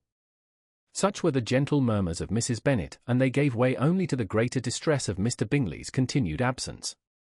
Neither Jane nor Elizabeth were comfortable on this subject. Day after day passed away without bringing any other tidings of him than the report which shortly prevailed in Meryton of his coming no more to Netherfield the whole winter, a report which highly incensed Mrs. Bennet, and which she never failed to contradict as a most scandalous falsehood. Even Elizabeth began to fear not that Bingley was indifferent, but that his sisters would be successful in keeping him away. Unwilling as she was to admit an idea so destructive of Jane's happiness, and so dishonourable to the stability of her lover, she could not prevent its frequently occurring. The united efforts of his two unfeeling sisters and of his overpowering friend, assisted by the attractions of Miss Darcy and the amusements of London, might be too much, she feared, for the strength of his attachment. As for Jane, her anxiety under this suspense was, of course, more painful than Elizabeth's, but whatever she felt she was desirous of concealing, and between herself and Elizabeth, therefore, the subject was never alluded to. But as no such delicacy restrained her mother, an hour seldom passed in which she did not talk of Bingley, express her impatience for his arrival, or even require Jane to confess that if he did not come back she would think herself very ill-used. It needed all Jane's steady mildness to bear these attacks with tolerable tranquillity. Mr. Collins returned most punctually on Monday fortnight, but his reception at Longbourn was not quite so gracious as it had been on his first introduction. He was too happy, however, to need much attention, and luckily for the others, the business of love-making relieved them from a great deal of his company. The chief of every day was spent by him at Lucas Lodge, and he sometimes returned to Longbourn only in time to make an apology for his absence before the family went to bed. Mrs. Bennet was really in a most pitiable state. The very mention of anything concerning the match threw her into an agony of ill-humour, and wherever she went she was sure of hearing it talked of. The sight of Miss Lucas was odious to her. As her successor in that house, she regarded her with jealous abhorrence. Whenever Charlotte came to see them, she concluded her to be anticipating the hour of possession, and whenever she spoke in a low voice to Mr. Collins, was convinced that they were talking of the Longbourn estate, and resolving to turn herself and her daughters out of the house, as soon as Mr. Bennet were dead. She complained bitterly of all this to her husband. "Indeed, Mr. Bennet," said she, "it is very hard to think that Charlotte Lucas should ever be mistress of this house, that I should be forced to make way for her, and live to see her take her place in it. My dear, do not give way to such gloomy thoughts. Let us hope for better things. Let us flatter ourselves that I may be the survivor." This was not very consoling to Mrs. Bennet, and therefore, instead of making any answer, she went on as before. "I cannot bear to think that they should have all this estate. If it was not for the entail, I should not mind it." "What should not you mind?" "I should not mind anything at all. Let us be thankful that you are preserved from a state of such insensibility." "I never can be thankful, Mr. Bennet, for anything about the entail. How anyone could have the conscience to entail away an estate from one's own daughters, I cannot understand, and all for the sake of Mr. Collins too. Why should he have it more than anybody else?" "I leave it to yourself to determine," said Mr. Bennet. Chapter 24. Miss Bingley's letter arrived, and put an end to doubt. The very first sentence conveyed the assurance of their being all settled in London for the winter, and concluded with her brother's regret at not having had time to pay his respects to his friends in Hertfordshire before he left the country. Hope was over, entirely over, and when Jane could attend to the rest of the letter, she found little, except the professed affection of the writer, that could give her any comfort. Miss Darcy's praise occupied the chief of it. Her many attractions were again dwelt on, and Caroline boasted joyfully of their increasing intimacy, and ventured to predict the accomplishment of the wishes which had been unfolded in her former letter.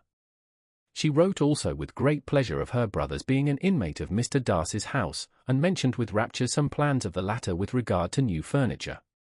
Elizabeth, to whom Jane very soon communicated the chief of all this, heard it in silent indignation. Her heart was divided between concern for her sister, and resentment against all others. To Caroline's assertion of her brother's being partial to Miss Darcy she paid no credit. That he was really fond of Jane, she doubted no more than she had ever done, and much as she had always been disposed to like him, she could not think without anger, hardly without contempt, on that easiness of temper, that want of proper resolution, which now made him the slave of his designing friends, and led him to sacrifice of his own happiness to the caprice of their inclination. Had his own happiness, however, been the only sacrifice, he might have been allowed to sport with it in whatever manner he thought best, but her sister's was involved in it, as she thought he must be sensible himself. It was a subject, in short, on which reflection would be long indulged, and must be unavailing. She could think of nothing else, and yet whether Bingley's regard had really died away, or were suppressed by his friend's interference, whether he had been aware of Jane's attachment, or whether it had escaped his observation, whatever were the case, though her opinion of him must be materially affected by the difference, her sister's situation remained the same, her peace equally wounded.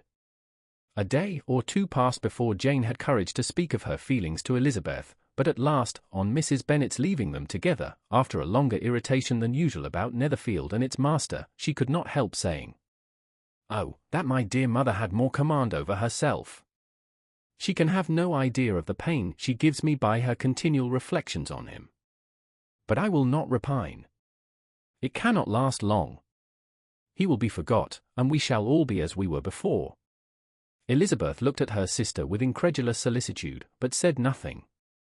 "You doubt me," cried Jane, slightly colouring. "Indeed, you have no reason.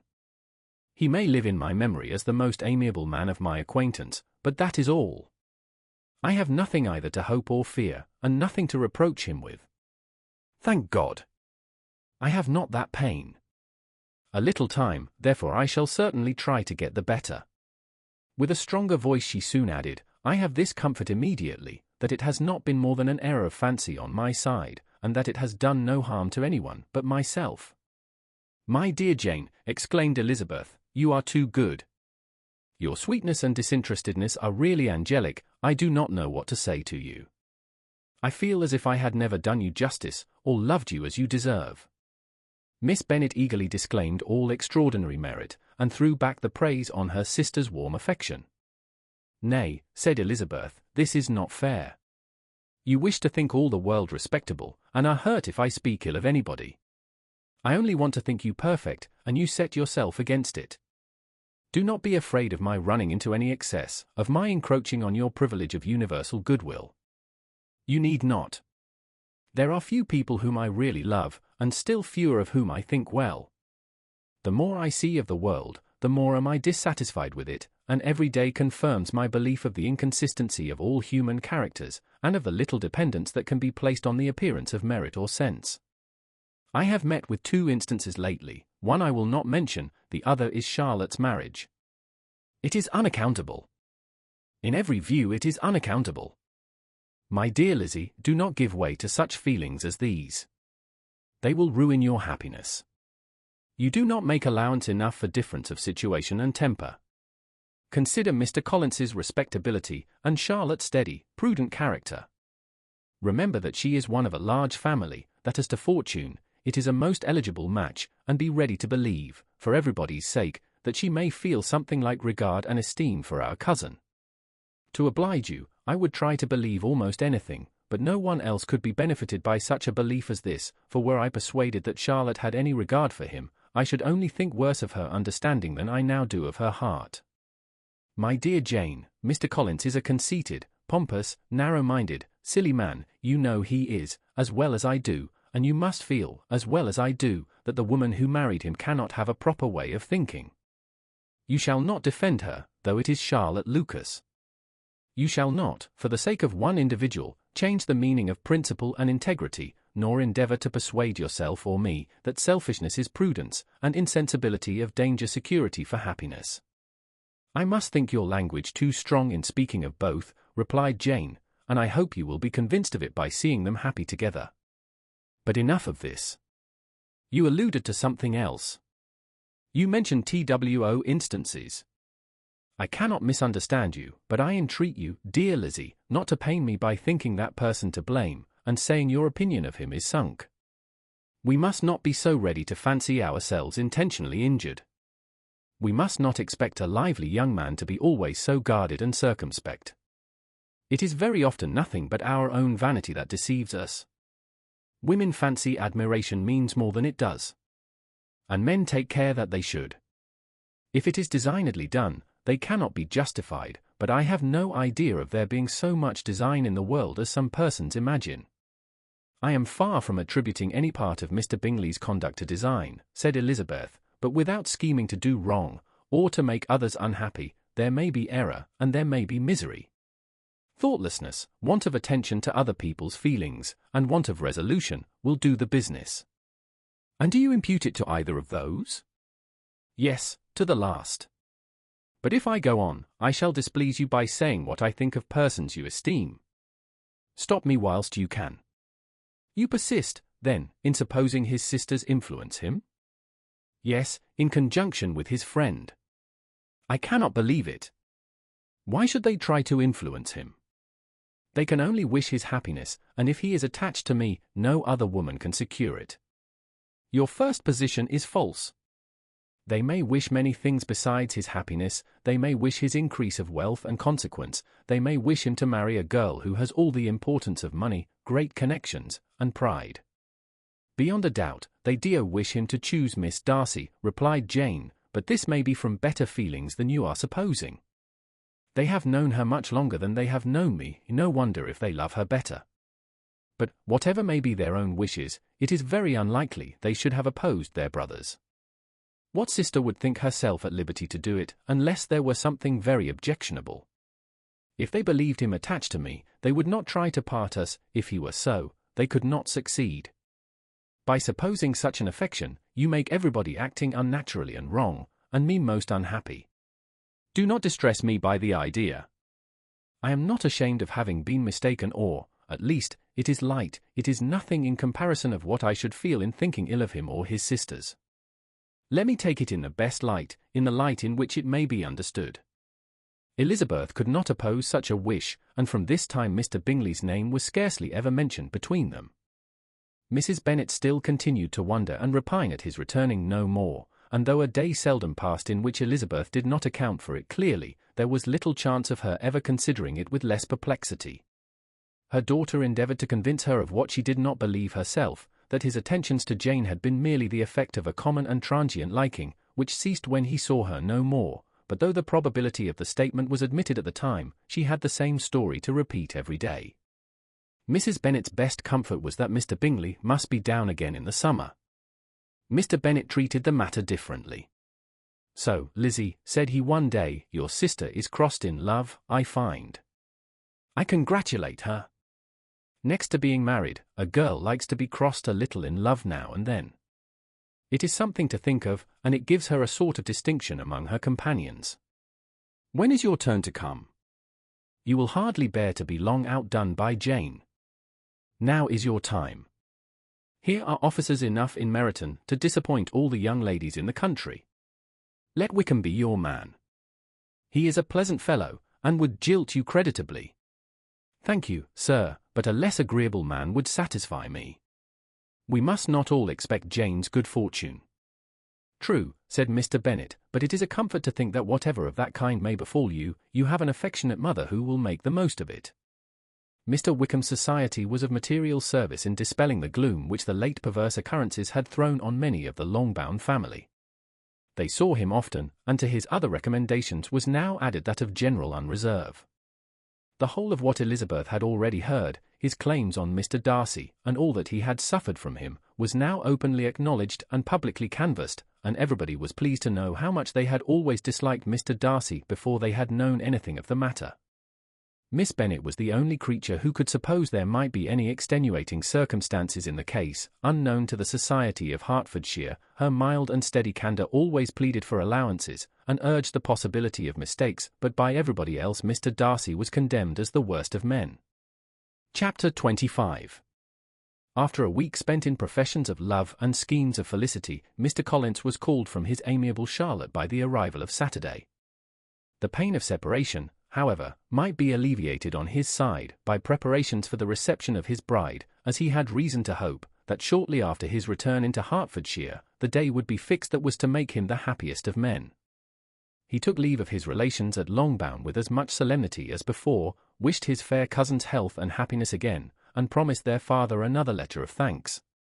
On the following Monday, Mrs. Bennet had the pleasure of receiving her brother and his wife, who came as usual to spend the Christmas at Longbourn. Mr. Gardiner was a sensible, gentlemanlike man, greatly superior to his sister, as well by nature as education. The Netherfield ladies would have had difficulty in believing that a man who lived by trade, and within view of his own warehouses, could have been so well-bred and agreeable. Mrs. Gardiner, who was several years younger than Mrs. Bennet and Mrs. Phillips, was an amiable, intelligent, elegant woman, and a great favourite with all her long-bound nieces. Between the two eldest and herself especially, there subsisted a particular regard. They had frequently been staying with her in town. The first part of Mrs. Gardiner's business on her arrival was to distribute her presents and describe the newest fashions. When this was done, she had a less active part to play. It became her turn to listen. Mrs. Bennet had many grievances to relate, and much to complain of. They had all been very ill-used since she last saw her sister. 2 of her girls had been upon the point of marriage, and after all there was nothing in it. I do not blame Jane, she continued, for Jane would have got Mr. Bingley if she could. But Lizzie! Oh, sister! It is very hard to think that she might have been Mr. Collins's wife by this time, had it not been for her own perverseness. He made her an offer in this very room, and she refused him. The consequence of it is, that Lady Lucas will have a daughter married before I have, and that the Longbourn estate is just as much entailed as ever. The Lucases are very artful people indeed, sister. They are all for what they can get. I am sorry to say it of them, but so it is. It makes me very nervous and poorly to be thwarted so in my own family, and to have neighbours who think of themselves before anybody else. However, your coming just at this time is the greatest of comforts, and I am very glad to hear what you tell us of long sleeves. Mrs. Gardiner, to whom the chief of this news had been given before, in the course of Jane and Elizabeth's correspondence with her, made her sister a slight answer, and, in compassion to her nieces, turned the conversation. When alone with Elizabeth afterwards, she spoke more on the subject. "It seems likely to have been a desirable match for Jane," said she. "I am sorry it went off. But these things happen so often. A young man, such as you describe Mr. Bingley, so easily falls in love with a pretty girl for a few weeks, and when accident separates them, so easily forgets her, that these sort of inconsistencies are very frequent." "An excellent consolation in its way," said Elizabeth, "but it will not do for us. We do not suffer by accident. It does not often happen that the interference of friends will persuade a young man of independent fortune to think no more of a girl whom he was violently in love with only a few days before. But that expression of a violently in love is so hackneyed, so doubtful, so indefinite, that it gives me very little idea. It is as often applied to feelings which arise from a half-hour's acquaintance as to a real, strong attachment. Pray, how violent was Mr. Bingley's love? I never saw a more promising inclination. He was growing quite inattentive to other people, and wholly engrossed by her. Every time they met, it was more decided and remarkable. At his own ball he offended 2 or 3 young ladies, by not asking them to dance, and I spoke to him twice myself, without receiving an answer. Could there be finer symptoms? Is not general incivility the very essence of love? Oh, yes! Of that kind of love which I suppose him to have felt. Poor Jane! I am sorry for her, because, with her disposition, she may not get over it immediately. It had better have happened to you, Lizzie, you would have laughed yourself out of it sooner. But do you think she would be prevailed upon to go back with us? Change of scene might be of service, and perhaps a little relief from home may be as useful as anything." Elizabeth was exceedingly pleased with this proposal, and felt persuaded of her sister's ready acquiescence. "I hope," added Mrs. Gardiner, "that no consideration with regard to this young man will influence her. We live in so different a part of town, all our connections are so different, and, as you well know, we go out so little, that it is very improbable that they should meet at all, unless he really comes to see her. And that is quite impossible, for he is now in the custody of his friend, and Mr. Darcy would no more suffer him to call on Jane in such a part of London. My dear aunt, how could you think of it? Mr. Darcy may perhaps have heard of such a place as Gracechurch Street, but he would hardly think a month's ablution enough to cleanse him from its impurities, were he once to enter it, and depend upon it, Mr. Bingley never stirs without him. So much the better. I hope they will not meet at all. But does not Jane correspond with his sister? She will not be able to help calling. She will drop the acquaintance entirely. But in spite of the certainty in which Elizabeth affected to place this point, as well as the still more interesting one of Bingley's being withheld from seeing Jane, she felt a solicitude on the subject which convinced her, on examination, that she did not consider it entirely hopeless. It was possible, and sometimes she thought it probable, that his affection might be reanimated, and the influence of his friend successfully combated by the more natural influence of Jane's attractions. Miss Bennet accepted her aunt's invitation with pleasure, and the Bingleys were no otherwise in her thoughts at the same time than as she hoped by Caroline's not living in the same house with her brother, she might occasionally spend a morning with her, without any danger of seeing him. The Gardiners stayed a week at Longbourn, and what with the Phillipses, the Lucases, and the officers, there was not a day without its engagement. Mrs. Bennet had so carefully provided for the entertainment of her brother and sister that they did not once sit down to a family dinner. When the engagement was for home, some of the officers always made part of it, of which officers Mr. Wickham was sure to be one, and on these occasions, Mrs. Gardiner, rendered suspicious by Elizabeth's warm commendation, narrowly observed them both. Without supposing them, from what she saw, to be very seriously in love, their preference of each other was plain enough to make her a little uneasy, and she resolved to speak to Elizabeth on the subject before she left Hertfordshire, and represent to her the imprudence of encouraging such an attachment. To Mrs. Gardiner, Wickham had one means of affording pleasure, unconnected with his general powers. About 10 or a dozen years ago, before her marriage, she had spent a considerable time in that very part of Derbyshire to which he belonged. They had, therefore, many acquaintances in common, and though Wickham had been little there since the death of Darcy's father, it was yet in his power to give her fresher intelligence of her former friends than she had been in the way of procuring. Mrs. Gardiner had seen Pemberley, and known the late Mr. Darcy by character perfectly well. Here consequently was an inexhaustible subject of discourse. In comparing her recollection of Pemberley with the minute description which Wickham could give, and in bestowing her tribute of praise on the character of its late possessor, she was delighting both him and herself.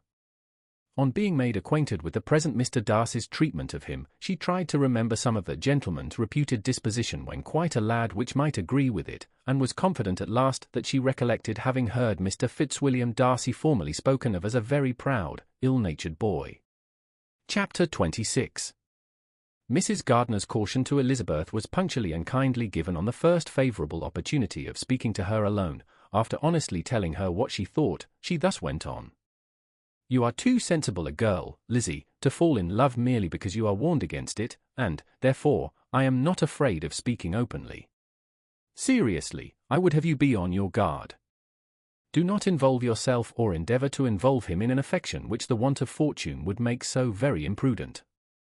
I have nothing to say against him, he is a most interesting young man, and if he had the fortune he ought to have, I should think you could not do better. But as it is, you must not let your fancy run away with you. You have sense, and we all expect you to use it. Your father would depend on your resolution and good conduct, I am sure. You must not disappoint your father. My dear aunt, this is being serious indeed. Yes, and I hope to engage you to be serious likewise. Well, then, you need not be under any alarm. I will take care of myself, and of Mr. Wickham too. He shall not be in love with me, if I can prevent it. Elizabeth, you are not serious now. I beg your pardon, I will try again. At present I am not in love with Mr. Wickham, no, I certainly am not. But he is, beyond all comparison, the most agreeable man I ever saw, and if he becomes really attached to me, I believe it will be better that he should not. I see the imprudence of it. Oh, that abominable Mr. Darcy! My father's opinion of me does me the greatest honour, and I should be miserable to forfeit it. My father, however, is partial to Mr. Wickham. In short, my dear aunt, I should be very sorry to be the means of making any of you unhappy, but since we see every day that where there is affection, young people are seldom withheld by immediate want of fortune from entering into engagements with each other, how can I promise to be wiser than so many of my fellow creatures if I am tempted, or how am I even to know that it would be wisdom to resist? All that I can promise you, therefore, is not to be in a hurry. I will not be in a hurry to believe myself his first object. When I am in company with him, I will not be wishing. In short, I will do my best. Perhaps it will be as well if you discourage his coming here so very often. At least, you should not remind your mother of inviting him." "As I did the other day," said Elizabeth with a conscious smile. "Very true, it will be wise in me to refrain from that. But do not imagine that he is always here so often. It is on your account that he has been so frequently invited this week. You know my mother's ideas as to the necessity of constant company for her friends. But really, and upon my honor, I will try to do what I think to be the wisest, and now I hope you are satisfied." Her aunt assured her that she was, and Elizabeth having thanked her for the kindness of her hints, they parted, a wonderful instance of advice being given on such a point, without being resented. Mr. Collins returned into Hertfordshire soon after it had been quitted by the Gardiners and Jane, but as he took up his abode with the Lucases, his arrival was no great inconvenience to Mrs. Bennet. His marriage was now fast approaching, and she was at length so far resigned as to think it inevitable, and even repeatedly to say, in an ill-natured tone, that she wished they might be happy. Thursday was to be the wedding day, and on Wednesday Miss Lucas paid her farewell visit, and when she rose to take leave, Elizabeth, ashamed of her mother's ungracious and reluctant good wishes, and sincerely affected herself, accompanied her out of the room. As they went downstairs together, Charlotte said, "I shall depend on hearing from you very often, Eliza." "That you certainly shall. And I have another favor to ask you. Will you come and see me? We shall often meet, I hope, in Hertfordshire. I am not likely to leave Kent for some time. Promise me, therefore, to come to Hunsford."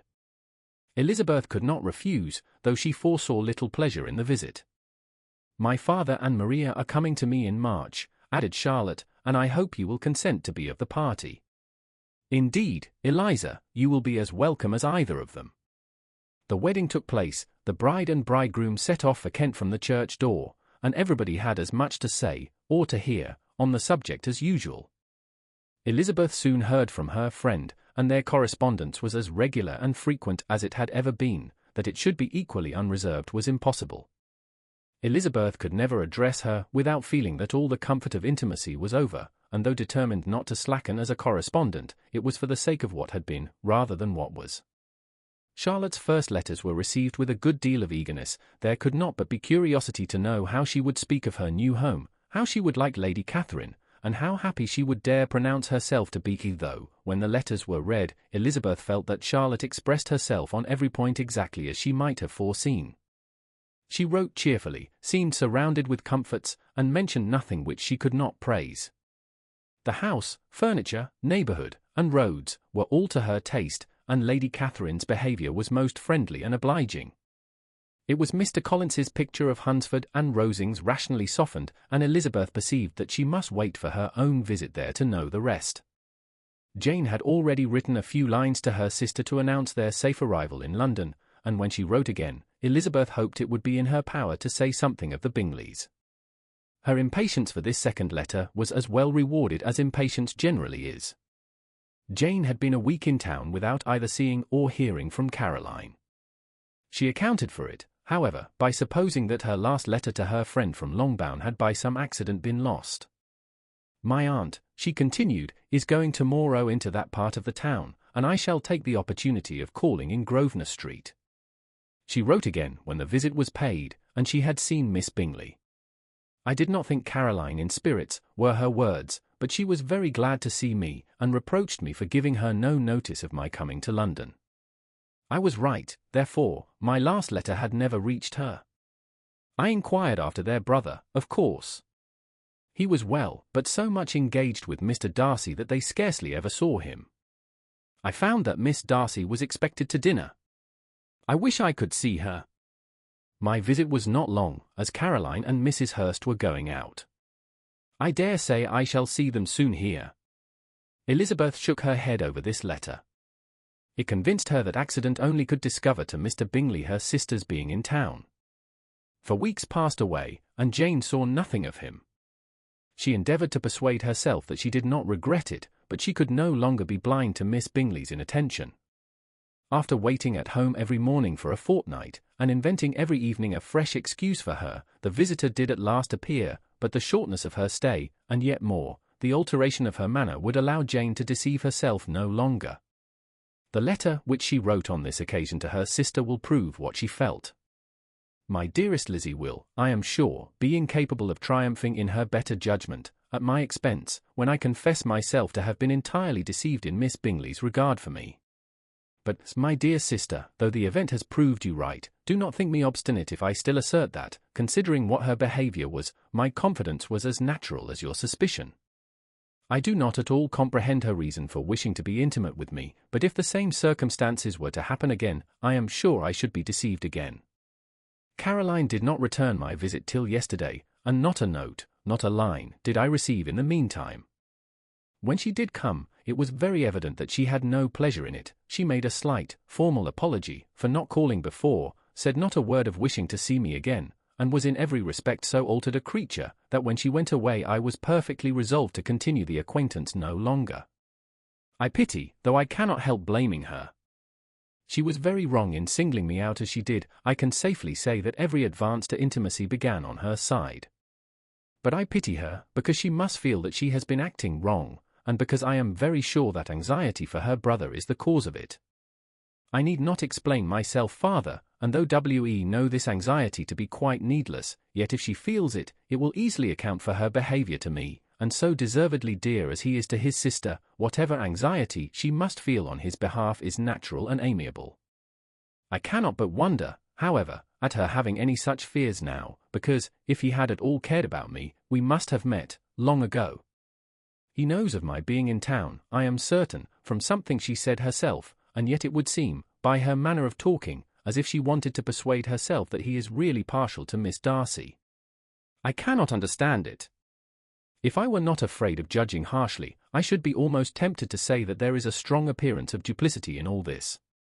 But I will endeavour to banish every painful thought, and think only of what will make me happy: your affection, and the invariable kindness of my dear uncle and aunt. Let me hear from you very soon. Miss Bingley said something of his never returning to Netherfield again, of giving up the house, but not with any certainty. We had better not mention it. I am extremely glad that you have such pleasant accounts from our friends at Hunsford. Pray go to see them, with Sir William and Maria. I am sure you will be very comfortable there. Yours, etc. This letter gave Elizabeth some pain, but her spirits returned as she considered that Jane would no longer be duped, by the sister at least. All expectation from the brother was now absolutely over. She would not even wish for a renewal of his attentions. His character sunk on every review of it, and as a punishment for him, as well as a possible advantage to Jane, she seriously hoped he might really soon marry Mr. Darcy's sister, as by Wickham's account, she would make him abundantly regret what he had thrown away. Mrs. Gardiner about this time reminded Elizabeth of her promise concerning that gentleman, and required information, and Elizabeth had such to send as might rather give contentment to her aunt than to herself. His apparent partiality had subsided, his attentions were over, he was the admirer of someone else. Elizabeth was watchful enough to see it all, but she could see it and write of it without material pain. Her heart had been but slightly touched, and her vanity was satisfied with believing that she would have been his only choice, had fortune permitted it. The sudden acquisition of £10,000 was the most remarkable charm of the young lady to whom he was now rendering himself agreeable, but Elizabeth, less clear-sighted perhaps in this case than in Charlotte's, did not quarrel with him for his wish of independence. Nothing, on the contrary, could be more natural, and while able to suppose that it cost him a few struggle to relinquish her, she was ready to allow it a wise and desirable measure for both, and could very sincerely wish him happy. All this was acknowledged to Mrs. Gardiner, and after relating the circumstances, she thus went on: I am now convinced, my dear aunt, that I have never been much in love, for had I really experienced that pure and elevating passion, I should at present detest his very name, and wish him all manner of evil. But my feelings are not only cordial towards him, they are even impartial towards Miss King. I cannot find out that I hate her at all, or that I am in the least unwilling to think her a very good sort of girl. There can be no love in all this. My watchfulness has been effectual, and though I certainly should be a more interesting object to all my acquaintances were I distractedly in love with him, I cannot say that I regret my comparative insignificance. Importance may sometimes be purchased too dearly. Kitty and Lydia take his defection much more to heart than I do. They are young in the ways of the world, and not yet open to the mortifying conviction that handsome young men must have something to live on as well as the plain.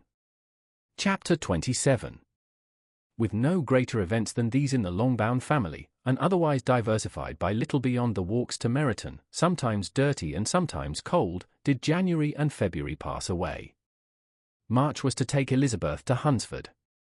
She had not at first thought very seriously of going thither, but Charlotte, she soon found, was depending on the plan, and she gradually learned to consider it herself with greater pleasure as well as greater certainty. Absence had increased her desire of seeing Charlotte again, and weakened her disgust of Mr. Collins. There was novelty in the scheme, and as, with such a mother and such uncompanionable sisters, home could not be faultless, a little change was not unwelcome for its own sake. The journey would moreover give her a peep at Jane, and, in short, as the time drew near, she would have been very sorry for any delay. Everything, however, went on smoothly, and was finally settled according to Charlotte's first sketch. She was to accompany Sir William and his second daughter. The improvement of spending a night in London was added in time, and the plan became perfect as plan could be. The only pain was in leaving her father, who would certainly miss her, and who, when it came to the point, so little liked her going, that he told her to write to him, and almost promised to answer her letter. The farewell between herself and Mr. Wickham was perfectly friendly, on his side even more. His present pursuit could not make him forget that Elizabeth had been the first to excite and to deserve his attention, the first to listen and to pity, the first to be admired, and in his manner of bidding her adieu, wishing her every enjoyment, reminding her of what she was to expect in Lady Catherine de Bourgh, and trusting their opinion of her their opinion of everybody would always coincide, there was a solicitude, an interest which she felt must ever attach her to him with a most sincere regard, and she parted from him convinced that, whether married or single, he must always be her model of the amiable and pleasing. Her fellow-travellers the next day were not of a kind to make her think him less agreeable. Sir William Lucas, and his daughter Maria, a good-humoured girl, but as empty-headed as himself, had nothing to say that could be worth hearing, and were listened to with about as much delight as the rattle of the chaise. Elizabeth loved absurdities, but she had known Sir William's too long. He could tell her nothing new of the wonders of his presentation and knighthood, and his civilities were worn out, like his information. It was a journey of only 24 miles, and they began it so early as to be in Gracechurch Street by noon. As they drove to Mr. Gardner's door, Jane was at a drawing-room window watching their arrival. When they entered the passage, she was there to welcome them, and Elizabeth, looking earnestly in her face, was pleased to see it healthful and lovely as ever. On the stairs were a troop of little boys and girls, whose eagerness for their cousin's appearance would not allow them to wait in the drawing-room, and whose shyness, as they had not seen her for a 12-month, prevented their coming lower. All was joy and kindness. The day passed most pleasantly away, the morning in bustle and shopping, and the evening at one of the theatres. Elizabeth then contrived to sit by her aunt. Their first object was her sister, and she was more grieved than astonished to hear, in reply to her minute inquiries, that though Jane always struggled to support her spirits, there were periods of dejection. It was reasonable, however, to hope that they would not continue long. Mrs. Gardiner gave her the particulars also of Miss Bingley's visit in Gracechurch Street, and repeated conversations occurring at different times between Jane and herself, which proved that the former had, from her heart, given up the acquaintance. Mrs. Gardiner then rallied her niece on Wickham's desertion, and complimented her on bearing it so well. "But my dear Elizabeth," she added, "what sort of girl is Miss King? I should be sorry to think our friend mercenary. Pray, my dear aunt, what is the difference in matrimonial affairs, between the mercenary and the prudent motive? Where does discretion end, and avarice begin? Last Christmas you were afraid of his marrying me, because it would be imprudent, and now, because he is trying to get a girl with only £10,000, you want to find out that he is mercenary. If you will only tell me what sort of girl Miss King is, I shall know what to think. She is a very good kind of girl, I believe. I know no harm of her. But he paid her not the smallest attention till her grandfather's death made her mistress of this fortune. No, what should he? If it were not allowable for him to gain my affections because I had no money, what occasion could there be for making love to a girl whom he did not care about, and who was equally poor? But there seems an indelicacy in directing his attentions towards her so soon after this event. A man in distressed circumstances has not time for all those elegant decorums which other people may observe. If SHE does not object to it, why should WE? Her not objecting does not justify him. It only shows her being deficient in something herself sense or feeling. Well, cried Elizabeth, have it as you choose. He shall be mercenary, and SHE shall be foolish. No, Lizzie, that is what I do not choose. I should be sorry, you know, to think ill of a young man who has lived so long in Derbyshire. Oh. If that is all, I have a very poor opinion of young men who live in Derbyshire, and their intimate friends who live in Hertfordshire are not much better. I am sick of them all. Thank heaven! I am going tomorrow where I shall find a man who has not one agreeable quality, who has neither manner nor sense to recommend him. Stupid men are the only ones worth knowing, after all. Take care, Lizzie, that speech savours strongly of disappointment. Before they were separated by the conclusion of the play, she had the unexpected happiness of an invitation to accompany her uncle and aunt in a tour of pleasure which they proposed taking in the summer. We have not determined how far it shall carry us, said Mrs. Gardiner, but, perhaps, to the lakes. No scheme could have been more agreeable to Elizabeth, and her acceptance of the invitation was most ready and grateful. Oh, my dear, dear aunt, she rapturously cried, what delight! What felicity! You give me fresh life and vigour. Adieu to disappointment and spleen. What are young men to rocks and mountains? Oh! What hours of transport we shall spend! And when we dear return, it shall not be like other travellers, without being able to give one accurate idea of anything. We will know where we have gone, we will recollect what we have seen. Lakes, mountains, and rivers shall not be jumbled together in our imaginations, nor when we attempt to describe any particular scene, will we begin quarrelling about its relative situation. Let our first effusions be less insupportable than those of the generality of travellers. Chapter 28.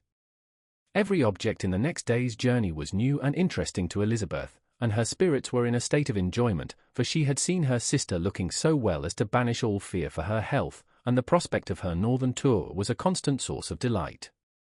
When they left the high road for the lane to Hunsford, every eye was in search of the parsonage, and every turning expected to bring it in view. The palings of Rosings Park was their boundary on one side. Elizabeth smiled at the recollection of all that she had heard of its inhabitants. At length the parsonage was discernible. The garden sloping to the road, the house standing in it, the green pales, and the laurel hedge, everything declared they were arriving. Mr. Collins and Charlotte appeared at the door, and the carriage stopped at the small gate which led by a short gravel walk to the house, amidst the nods and smiles of the whole party. In a moment they were all out of the chaise, rejoicing at the sight of each other. Mrs. Collins welcomed her friend with the liveliest pleasure, and Elizabeth was more and more satisfied with coming when she found herself so affectionately received. She saw instantly that her cousin's manners were not altered by his marriage, his formal civility was just what it had been, and he detained her some minutes at the gate to hear and satisfy his inquiries after all her family. They were then, with no other delay than his pointing out the neatness of the entrance, taken into the house, and as soon as they were in the parlour, he welcomed them a second time, with ostentatious formality to his humble abode, and punctually repeated all his wife's offers of refreshment. Elizabeth was prepared to see him in his glory, and she could not help in fancying that in displaying the good proportion of the room, its aspect and its furniture, he addressed himself particularly to her, as if wishing to make her feel what she had lost in refusing him. But though everything seemed neat and comfortable, she was not able to gratify him by any sigh of repentance, and rather looked with wonder at her friend that she could have so cheerful an air with such a companion. When Mr. Collins said anything of which his wife might reasonably be ashamed, which certainly was not unseldom, she involuntarily turned her eye on Charlotte. Once or twice she could discern a faint blush, but in general Charlotte wisely did not hear. After sitting long enough to admire every article of furniture in the room, from the sideboard to the fender, to give an account of their journey, and of all that had happened in London, Mr. Collins invited them to take a stroll in the garden, which was large and well laid out, and to the cultivation of which he attended himself. To work in this garden was one of his most respectable pleasures, and Elizabeth admired the command of countenance with which Charlotte talked of the healthfulness of the exercise, and owned she encouraged it as much as possible. here, leading the way through every walk and cross-walk, and scarcely allowing them an interval to utter the praises he asked for. Every view was pointed out with a minuteness which left beauty entirely behind. He could number the fields in every direction, and could tell how many tress there were in the most distant clump. But of all the views which his garden, or which the country or kingdom could boast, none were to be compared with the prospect of Rosings, afforded by an opening in the trees that bordered the park nearly opposite the front of his house. It was a handsome modern building, well situated on rising ground. From his garden, Mr. Collins would have led them round his 2 meadows, but the ladies, not having shoes to encounter the remains of a white frost, turned back, and while Sir William accompanied him, Charlotte took her sister and friend over the house, extremely well pleased, probably, to have the opportunity of showing it without her husband's help. It was rather small, but well built and convenient, and everything was fitted up and arranged with a neatness and consistency of which Elizabeth gave Charlotte all the credit. When Mr. Collins could be forgotten, there was really an air of great comfort throughout, and by Charlotte's evident enjoyment of it, Elizabeth supposed he must be often forgotten. She had already learnt that Lady Catherine was still in the country. It was spoken of again while they were at dinner, when Mr. Collins, joining in, observed, "Yes, Miss Elizabeth, you will have the honour of seeing Lady Catherine de Bourgh on the ensuing Sunday at church, and I need not say you will be delighted with her. She is all affability and condescension, and I doubt not but you will be honoured with some portion of her notice when service is over. I have scarcely any hesitation in saying she will include you and my sister Maria in every invitation with which she honours us during your stay here. Her behaviour to my dear Charlotte is charming. We dine at Rosings twice every week, and are never allowed to walk home. Her ladyship's carriage is regularly ordered for us. I should say, one of her ladyship's carriages, for she has several. Lady Catherine is a very respectable, sensible woman indeed," added Charlotte, "and a most attentive neighbour."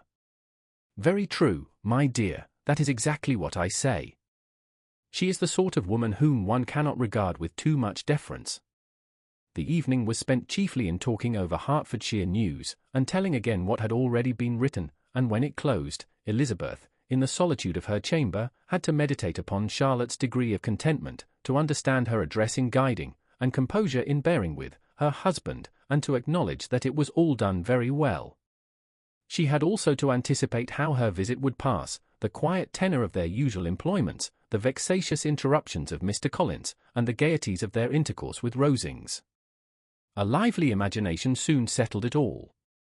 About the middle of the next day, as she was in her room getting ready for a walk, a sudden noise below seemed to speak the whole house in confusion, and, after listening a moment, she heard somebody running upstairs in a violent hurry, and calling loudly after her. She opened the door and met Maria in the landing-place, who, breathless with agitation, cried out, "Oh, my dear Eliza! Pray make haste and come into the dining-room, for there is such a sight to be seen. I will not tell you what it is. Make haste, and come down this moment." Elizabeth asked questions in vain, Maria would tell her nothing more, and down they ran into the dining-room, which fronted the lane. In quest of this wonder, it was 2 ladies stopping in a low phaeton at the garden gate. "And is this all?" cried Elizabeth. "I expected at least that the pigs were got into the garden, and here is nothing but Lady Catherine and her daughter." "La! My dear," said Maria, quite shocked at the mistake, "it is not Lady Catherine. The old lady is Mrs. Jenkinson, who lives with them, the other is Miss de Bourgh. Only look at her. She is quite a little creature. Who would have thought that she could be so thin and small? She is abominably rude to keep Charlotte out of doors in all this wind. Why does she not come in? Oh, Charlotte says she hardly ever does. It is the greatest of favours when Miss de Bourgh comes in. I like her appearance," said Elizabeth, struck with other ideas. "She looks sickly and cross. Yes, she will do for him very well. She will make him a very proper wife." Mr. Collins and Charlotte were both standing at the gate in conversation with the ladies, and Sir William, to Elizabeth's high diversion, was stationed in the doorway, in earnest contemplation of the greatness before him, and constantly bowing whenever Miss de Bourgh looked that way. At length there was nothing more to be said, the ladies drove on, and the others returned into the house. Mr. Collins no sooner saw the two girls than he began to congratulate them on their good fortune, which Charlotte explained by letting them know that the whole party was asked to dine at Rosings the next day. Chapter 29. Mr. Collins's triumph, in consequence of this invitation, was complete. The power of displaying the grandeur of his patroness to his wondering visitors, and of letting them see her civility towards himself and his wife, was exactly what he had wished for, and that an opportunity of doing it should be given so soon, was such an instance of Lady Catherine's condescension, as he knew not how to admire enough. "I confess," said he, "that I should not have been at all surprised by her ladyship's asking us on Sunday to drink tea and spend the evening at Rosings. I rather expected, from my knowledge of her affability, that it would happen. But who could have foreseen such an attention as this? Who could have imagined that we should receive an invitation to dine there, an invitation, moreover, including the whole party, so immediately after your arrival?" "I am the less surprised at what has happened," replied Sir William, "from that knowledge of what the manners of the great really are, which my situation in life has allowed me to acquire. About the court, such instances of elegant breeding are not uncommon. Scarcely anything was talked of the whole day or next morning but their visit to Rosings. Mr. Collins was carefully instructing them in what they were to expect, that the sight of such rooms, so many servants, and so splendid a dinner, might not wholly overpower them. When the ladies were separating for the toilette, he said to Elizabeth, "Do not make yourself uneasy, my dear cousin, about your apparel. Lady Catherine is far from requiring that elegance of dress in us which becomes herself and her daughter. I would advise you merely to put on whatever of your clothes is superior to the rest. There is no occasion for anything more. Lady Catherine will not think the worse of you for being simply dressed. She likes to have the distinction of rank preserved." While they were dressing, he came 2 or 3 times to their different doors, to recommend their being quick, as Lady Catherine very much objected to be kept waiting for her dinner. Such formidable accounts of her ladyship, and her manner of living, quite frightened Maria Lucas, who had been little used to company, and she looked forward to her introduction at Rosings with as much apprehension as her father had done to his presentation at St. James's. As the weather was fine, they had a pleasant walk of about half a mile across the park. Every park has its beauty and its prospects, and Elizabeth saw much to be pleased with, though she could not be in such raptures as Mr. Collins expected the scene to inspire, and was but slightly affected by his enumeration of the windows in front of the house, and his relation of what the glazing altogether had originally cost Sir Louis de Boeuf. When they ascended the steps to the hall, Maria's alarm was every moment increasing, and even Sir William did not look perfectly calm. Elizabeth's courage did not fail her. She had heard nothing of Lady Catherine that spoke her awful from any extraordinary talents or miraculous virtue, and the mere stateliness of money or rank she thought she could witness without trepidation. From the entrance hall, of which Mr. Collins pointed out, with a rapturous air, the fine proportion and the finished ornaments, they followed the servants through an antechamber, to the room where Lady Catherine, her daughter, and Mrs. Jenkinson were sitting. Her ladyship, with great condescension, arose to receive them, and as Mrs. Collins had settled it with her husband that the office of introduction should be hers, it was performed in a proper manner, without any of those apologies and thanks which he would have thought necessary. In spite of having been at St. James's, Sir William was so completely awed by the grandeur surrounding him, that he had but just courage enough to make a very low bow, and take his seat without saying a word, and his daughter, frightened almost out of her senses, sat on the edge of her chair, not knowing which way to look. Elizabeth found herself quite equal to the scene, and could observe the 3 ladies before her composedly. Lady Catherine was a tall, large woman, with strongly marked features, which might once have been handsome. Her air was not conciliating, nor was her manner of receiving them such as to make her visitors forget their inferior rank. She was not rendered formidable by silence, but whatever she said was spoken in so authoritative a tone as marked her self-importance, and brought Mr. Wickham immediately to Elizabeth's mind, and from the observation of the day altogether, she believed Lady Catherine to be exactly what he represented. When, after examining the mother, in whose countenance and deportment she soon found some resemblance of Mr. Darcy, she turned her eyes on the daughter, she could almost have joined in Maria's astonishment at her being so thin and so small. There was neither in figure nor face any likeness between the ladies. Miss de Boeuf was pale and sickly, her features, though not plain, were insignificant, and she spoke very little, except in a low voice, to Mrs. Jenkinson, in whose appearance there was nothing remarkable, and who was entirely engaged in listening to what she said, and placing a screen in the proper direction before her eyes. After sitting a few minutes, they were all sent to one of the windows to admire the view, Mr. Collins attending them to point out its beauties, and Lady Catherine kindly informing them that it was much better worth looking at in the summer. The dinner was exceedingly handsome, and there were all the servants and all the articles of plate which Mr. Collins had promised, and, as he had likewise foretold, he took his seat at the bottom of the table, by her ladyship's desire, and looked as if he felt that life could furnish nothing greater. He carved, and ate, and praised with delighted alacrity, and every dish was commended, first by him and then by Sir William, who was now enough recovered to echo whatever his son-in-law said, in a manner which Elizabeth wondered Lady Catherine could bear. But Lady Catherine seemed gratified by their excessive admiration, and gave most gracious smiles, especially when any dish on the table proved a novelty to them. The party did not supply much conversation. Elizabeth was ready to speak whenever there was an opening, but she was seated between Charlotte and Mr. Burf, the former of whom was engaged in listening to Lady Catherine, and the latter said not a word to her all dinner time. Mrs. Jenkinson was chiefly employed in watching how little Mr. Burf ate, pressing her to try some other dish, and fearing she was indisposed. Maria thought speaking out of the question, and the gentlemen did nothing but eat and admire.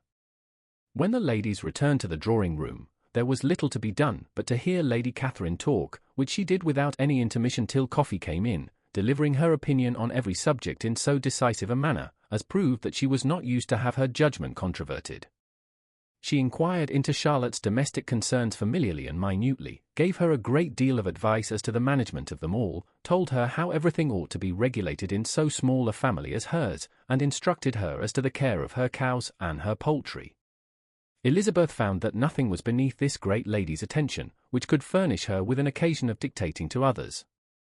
In the intervals of her discourse with Mrs. Collins, she addressed a variety of questions to Maria and Elizabeth, but especially to the latter, of whose connection she knew the least, and who she observed to Mrs. Collins was a very genteel, pretty kind of girl. She asked her, at different times, how many sisters she had, whether they were older or younger than herself, whether any of them were likely to be married, whether they were handsome, where they had been educated, what carriage her father kept, and what had been her mother's maiden name. Elizabeth felt all the impertinence of her questions but answered them very composedly. Lady Catherine then observed, "Your father's estate is entailed on Mr. Collins, I think.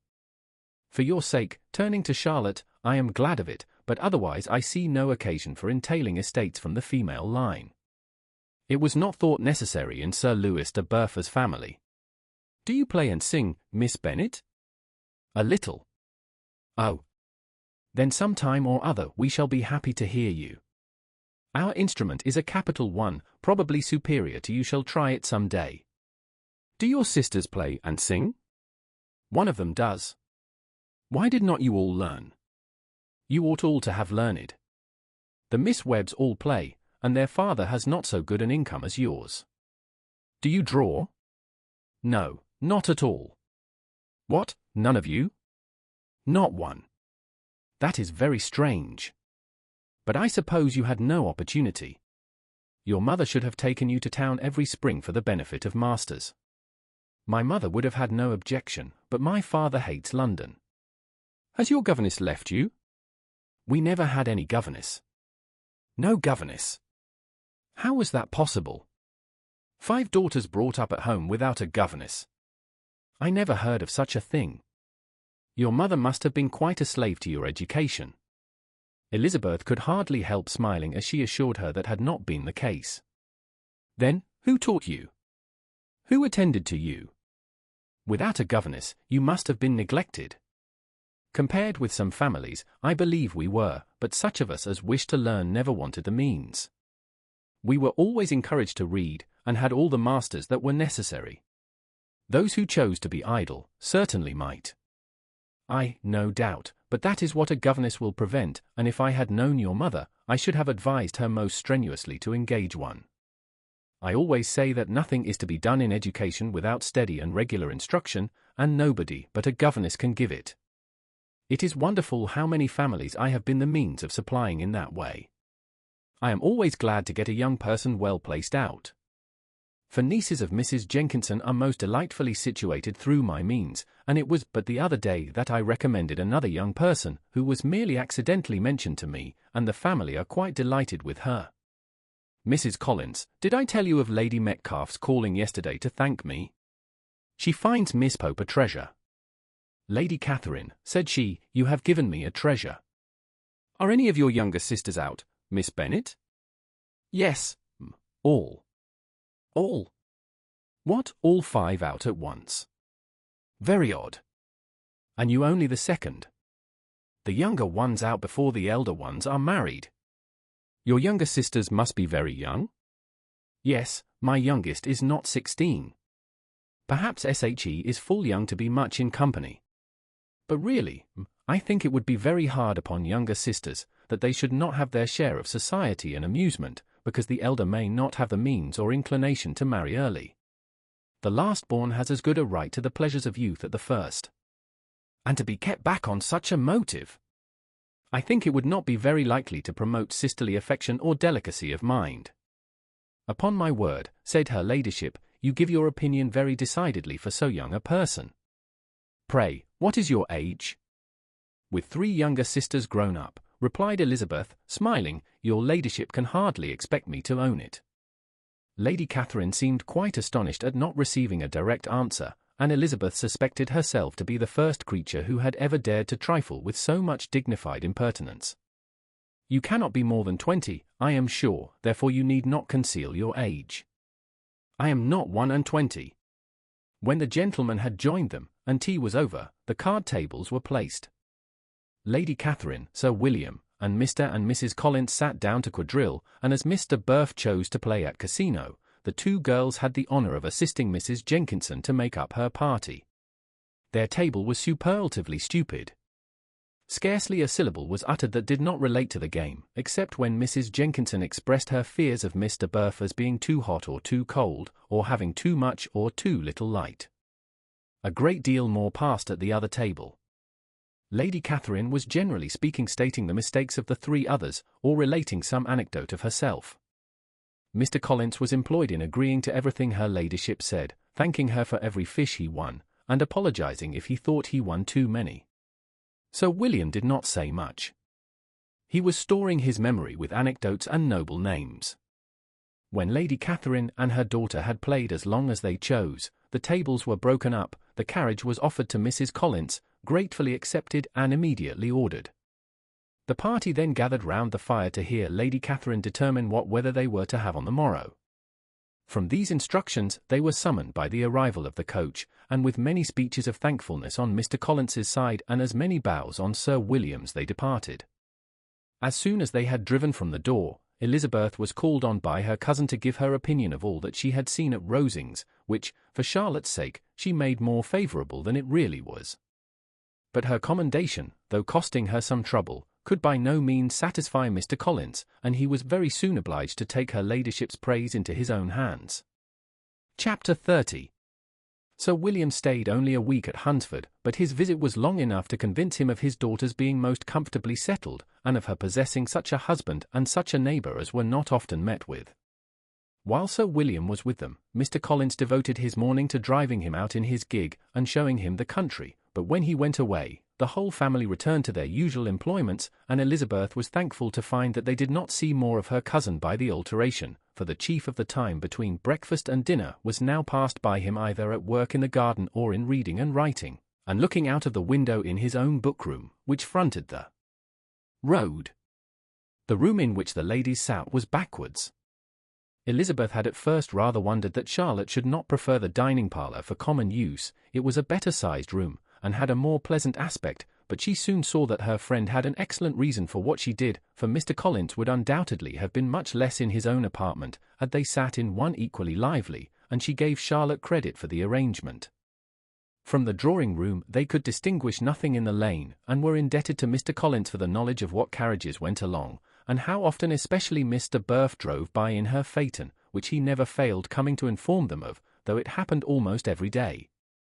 She not unfrequently stopped at the parsonage, and had a few minutes' conversation with Charlotte, but was scarcely ever prevailed upon to get out. Very few days passed in which Mr. Collins did not walk to Rosings, and not many in which his wife did not think it necessary to go likewise, until Elizabeth recollected that there might be other family livings to be disposed of. She could not understand the sacrifice of so many hours. Now and then they were honoured with a call from her ladyship, and nothing escaped her observation that was passing in the room during these visits. She examined into their employments, looked at their work, and advised them to do it differently, found fault with the arrangement of the furniture, or detected the housemaid in negligence, and if she accepted any refreshment, seemed to do it only for the sake of finding out that Mrs. Collins's joints of meat were too large for her family. Elizabeth soon perceived that though this great lady was not in commission of the peace of the county, she was a most active magistrate in her own parish, the minutest concerns of which were carried to her by Mr. Collins, and whenever any of the cottagers were disposed to be quarrelsome, discontented, or too poor, she sallied forth into the village to settle their differences, silence their complaints, and scold them into harmony and plenty. The entertainment of dining at Rosings was repeated about twice a week, and, allowing for the loss of Sir William, and there being only one card table in the evening, every such entertainment was the counterpart of the first. Their other engagements were few, as the style of living in the neighbourhood in general was beyond Mr. Collins's reach. This, however, was no evil to Elizabeth, and upon the whole she spent her time comfortably enough. There were half hours of pleasant conversation with Charlotte, and the weather was so fine for the time of year that she had often great enjoyment out of doors. Her favourite walk, and where she frequently went while the others were calling on Lady Catherine, was along the open grove which edged that side of the park, where there was a nice sheltered path, which no one seemed to value but herself, and where she felt beyond the reach of Lady Catherine's curiosity.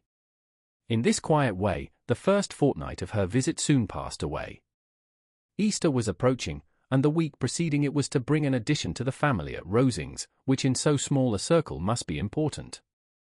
Elizabeth had heard soon after her arrival that Mr. Darcy was expected there in the course of a few weeks, and though there were not many of her acquaintances whom she did not prefer, his coming would furnish one comparatively new to look at in their Rosings parties, and she might be amused in seeing how hopeless Miss Bingley's designs on him were, by his behaviour to his cousin, for whom he was evidently destined by Lady Catherine, who talked of his coming with the greatest satisfaction, spoke of him in terms of the highest admiration, and seemed almost angry to find that he had already been frequently seen by Miss Lucas and herself.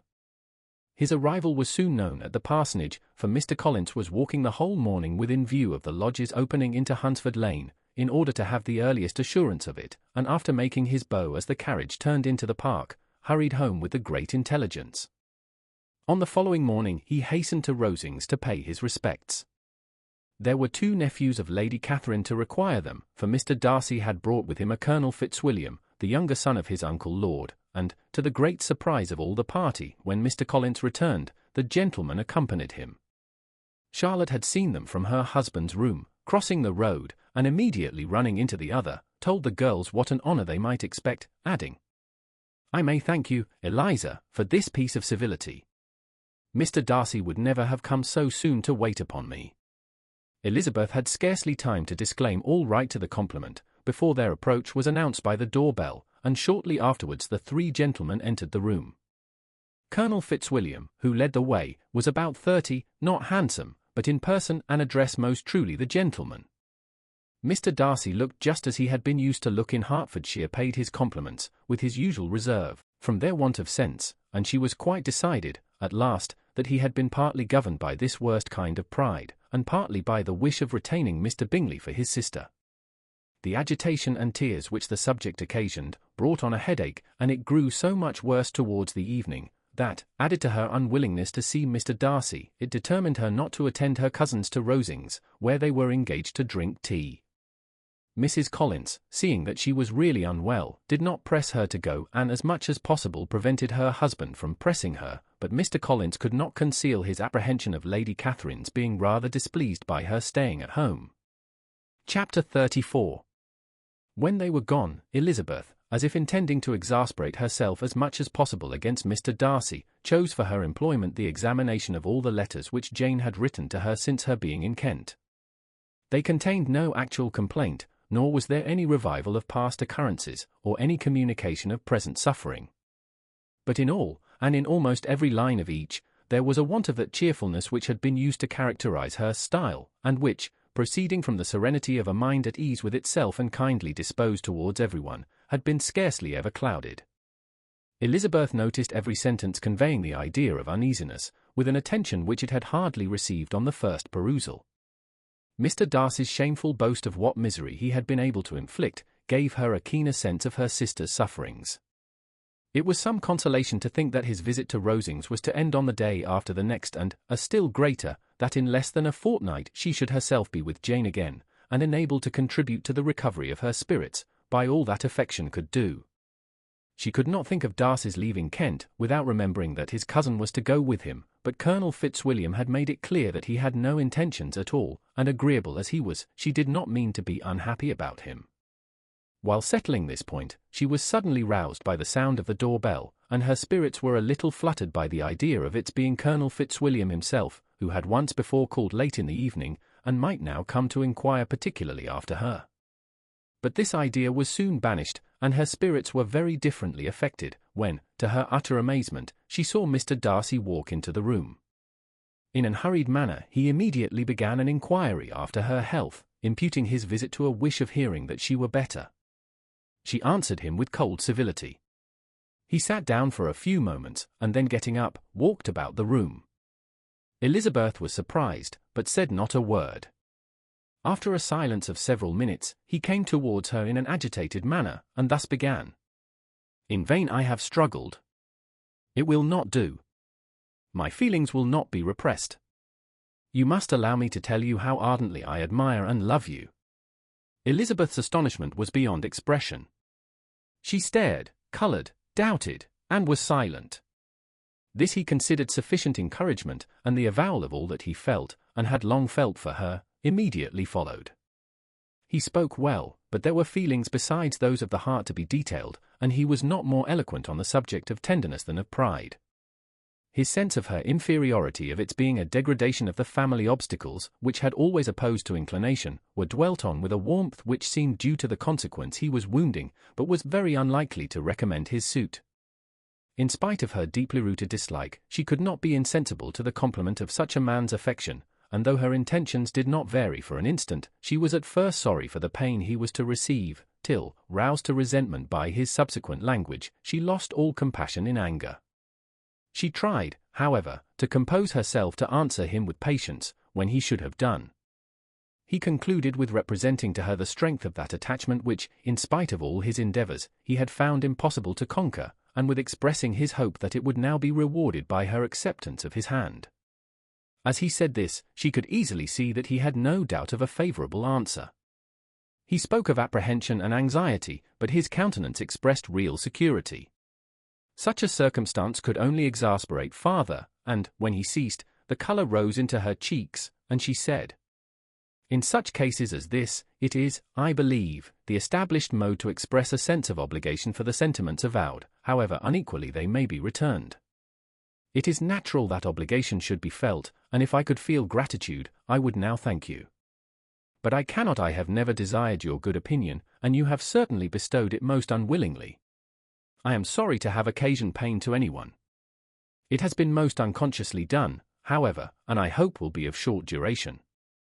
The feelings which, you tell me, have long prevented the acknowledgment of your regard, can have little difficulty in overcoming it after this explanation."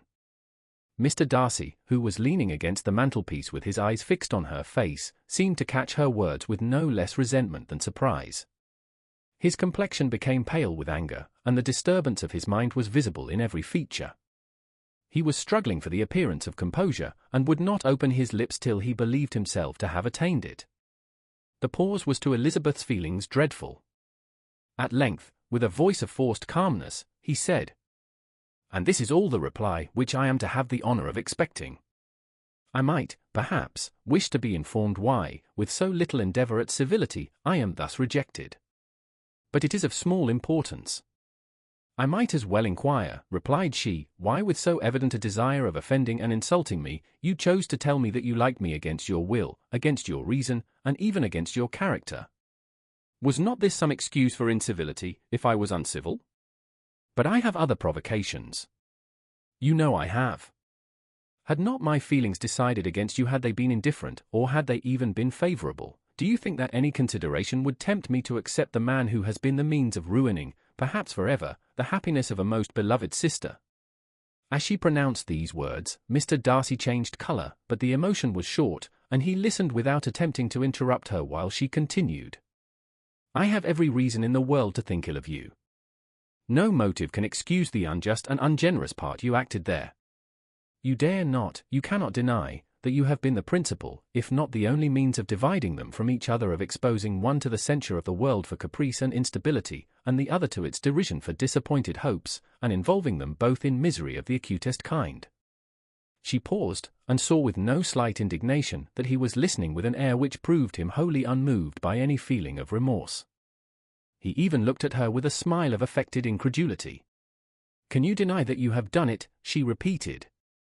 With assumed tranquillity he then replied, "I have no wish of denying that I did everything in my power to separate my friend from your sister, or that I rejoice in my success.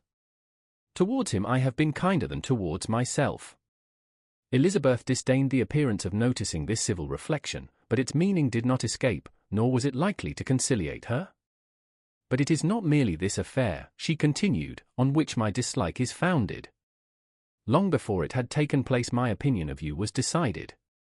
Your character was unfolded in the recital which I received many months ago from Mr. Wickham. On this subject, what can you have to say? In what imaginary act of friendship can you here defend yourself? Or under what misrepresentation can you here impose upon others? You take an eager interest in that gentleman's concerns," said Darcy in a less tranquil tone, and with a heightened colour. "Who that knows what his misfortunes have been, can help feeling an interest in him?" "His misfortunes," repeated Darcy contemptuously, "yes, his misfortunes have been great indeed." "And of your infliction," cried Elizabeth with energy. "You have reduced him to his present state of poverty, comparative poverty. You have withheld the advantages which you must know to have been designed for him. You have deprived the best years of his life of that independence which was no less his due than his desert. You have done all this, and yet you can treat the mention of his misfortune with contempt and ridicule. And this," cried Darcy, as he walked with quick steps across the room, "is your opinion of me. This is the estimation in which you hold me. I thank you for explaining it so fully. My faults, according to this calculation, are heavy indeed. But perhaps," added he, stopping in his walk, and turning towards her, "these offences might have been overlooked, had not your pride been hurt by my honest confession of the scruples that had long prevented my forming any serious design. These bitter accusations might have been suppressed, had I, with greater policy, concealed my struggles, and flattered you into the belief of my being impelled by unqualified, unalloyed inclination, by reason, by reflection, by everything. But disguise of every sort is my abhorrence. Nor am I ashamed of the feelings I related. They were natural and just. Could you expect me to rejoice in the inferiority of your connections? To congratulate myself on the hope of relations, whose condition in life is so decidedly beneath my own?" Elizabeth felt herself growing more angry every moment, yet she tried to the utmost to speak with composure when she said, "You are mistaken, Mr. Darcy, if you suppose that the mode of your declaration affected me in any other way than as it spared the concern which I might have felt in refusing you, had you behaved in a more gentlemanlike manner." She saw him start at this, but he said nothing, and she continued, "You could not have made the offer of your hand in any possible way that would have tempted me to accept it." Again his astonishment was obvious, and he looked at her with an expression of mingled incredulity and mortification. She went on, "From the very beginning, from the first moment, I may almost say, of my acquaintance with you, your manners, impressing me with the fullest belief of your arrogance, your conceit, and your selfish disdain of the feelings of others, were such as to form the groundwork of disapprobation on which succeeding events have built so immovable a dislike, and I had not known you a month before I felt that you were the last man in the world whom I could ever be prevailed on to marry. You have said quite enough, madam.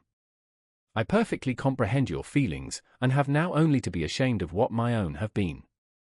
Forgive me for having taken up so much of your time, and accept my best wishes for your health and happiness." And with these words he hastily left the room, and Elizabeth heard him the next moment open the front door and quit the house.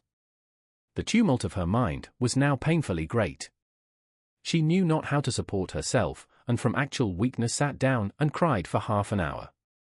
Her astonishment, as she reflected on what had passed, was increased by every review of it. That she should receive an offer of marriage from Mr. Darcy! That he should have been in love with her for so many months! So much in love as to wish to marry her in spite of all the objections which had made him prevent his friends marrying her sister, and which must appear at least with equal force in his own case, was almost incredible. It was gratifying to have inspired unconsciously so strong an affection. But his pride, his abominable pride, his shameless avowal of what he had done with respect to Jane, his unpardonable assurance in acknowledging, though he could not justify it, and the unfeeling manner in which he had mentioned Mr. Wickham, his cruelty towards whom he had not attempted to deny, soon overcame the pity which the consideration of his attachment had for a moment excited. She continued in very agitated reflections till the sound of Lady Catherine's carriage made her feel how unequal she was to encounter Charlotte's observation, and hurried her away to her room. Chapter 35. Elizabeth awoke the next morning to the same thoughts and meditations which had at length closed her eyes. She could not yet recover from the surprise of what had happened. It was impossible to think of anything else, and, totally indisposed for employment, she resolved, soon after breakfast, to indulge herself in air and exercise.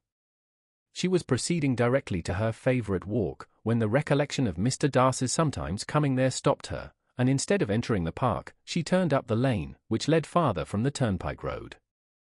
The park paling was still the boundary on one side, and she soon passed one of the gates into the ground. After walking 2 or 3 times along that part of the lane, she was tempted, by the pleasantness of the morning, to stop at the gates and look into the park. The 5 weeks which she had now passed in Kent had made a great difference in the country, and every day was adding to the verdure of the early trees. She was on the point of continuing her walk, when she caught a glimpse of a gentleman within the sort of grove which edged the park. He was moving that way, and, fearful of its being Mr. Darcy, she was directly retreating. But the person who advanced was now near enough to see her, and stepping forward with eagerness, pronounced her name.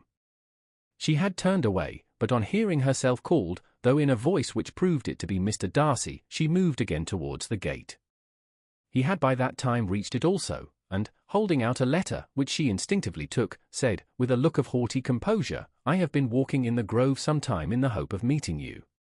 Will you do me the honour of reading that letter?" And then, with a slight bow, turned again into the plantation, and was soon out of sight. With no expectation of pleasure, but with the strongest curiosity, Elizabeth opened the letter, and, to her still increasing wonder, perceived an envelope containing 2 sheets of letter paper, written quite through, in a very close hand. The envelope itself was likewise full. Pursuing her way along the lane, she then began it. It was dated from Rosings, at 8 o'clock in the morning, and was as follows.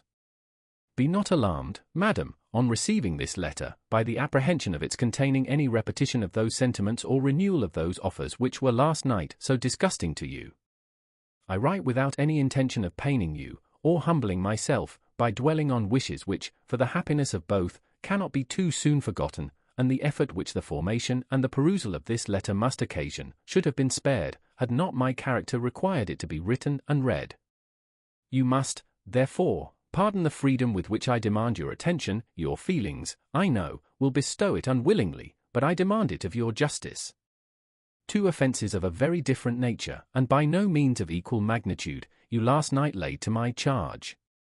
The first mentioned was, that, regardless of the sentiments of either, I had detached Mr. Bingley from your sister, and the other, that I had, in defiance of various claims, in defiance of honour and humanity, ruined the immediate prosperity and blasted the prospects of Mr. Wickham. Wilfully and wantonly to have thrown off the companion of my youth, the acknowledged favourite of my father, a young man who had scarcely any other dependence than on our patronage, and who had been brought up to expect its exertion, would be a depravity, to which the separation of 2 young persons, whose affection could be the growth of only a few weeks, could bear no comparison. But from the severity of that blame which was last night so liberally bestowed, respecting each circumstance, I shall hope to be in the future secured, when the following account of my actions and their motives has been read. If, in the explanation of them, which is due to myself, I am under the necessity of relating feelings which may be offensive to yours, I can only say that I am sorry. The necessity must be obeyed, and further apology would be absurd. I had not been long in Hertfordshire before I saw, in common with others, that Bingley preferred your elder sister to any other young woman in the country. But it was not till the evening of the dance at Netherfield that I had any apprehension of his feeling a serious attachment. I had often seen him in love before. At that ball, while I had the honour of dancing with you, I was first made acquainted, by Sir William Lucas's accidental information, that Bingley's attentions to your sister had given rise to a general expectation of their marriage. He spoke of it as a certain event of which the time alone could be undecided. From that moment I observed my friend's behaviour attentively, and I could then perceive that his partiality for Miss Bennet was beyond what I had ever witnessed in him. Your sister I also watched. Her look and manners were open, cheerful, and engaging as ever, but without any symptom of peculiar regard, and I remained convinced from the evening's scrutiny, that though she received his attentions with pleasure, she did not invite them by any participation of sentiment. If you have not been mistaken here, I must have been in error. Your superior knowledge of your sister must make the latter probable.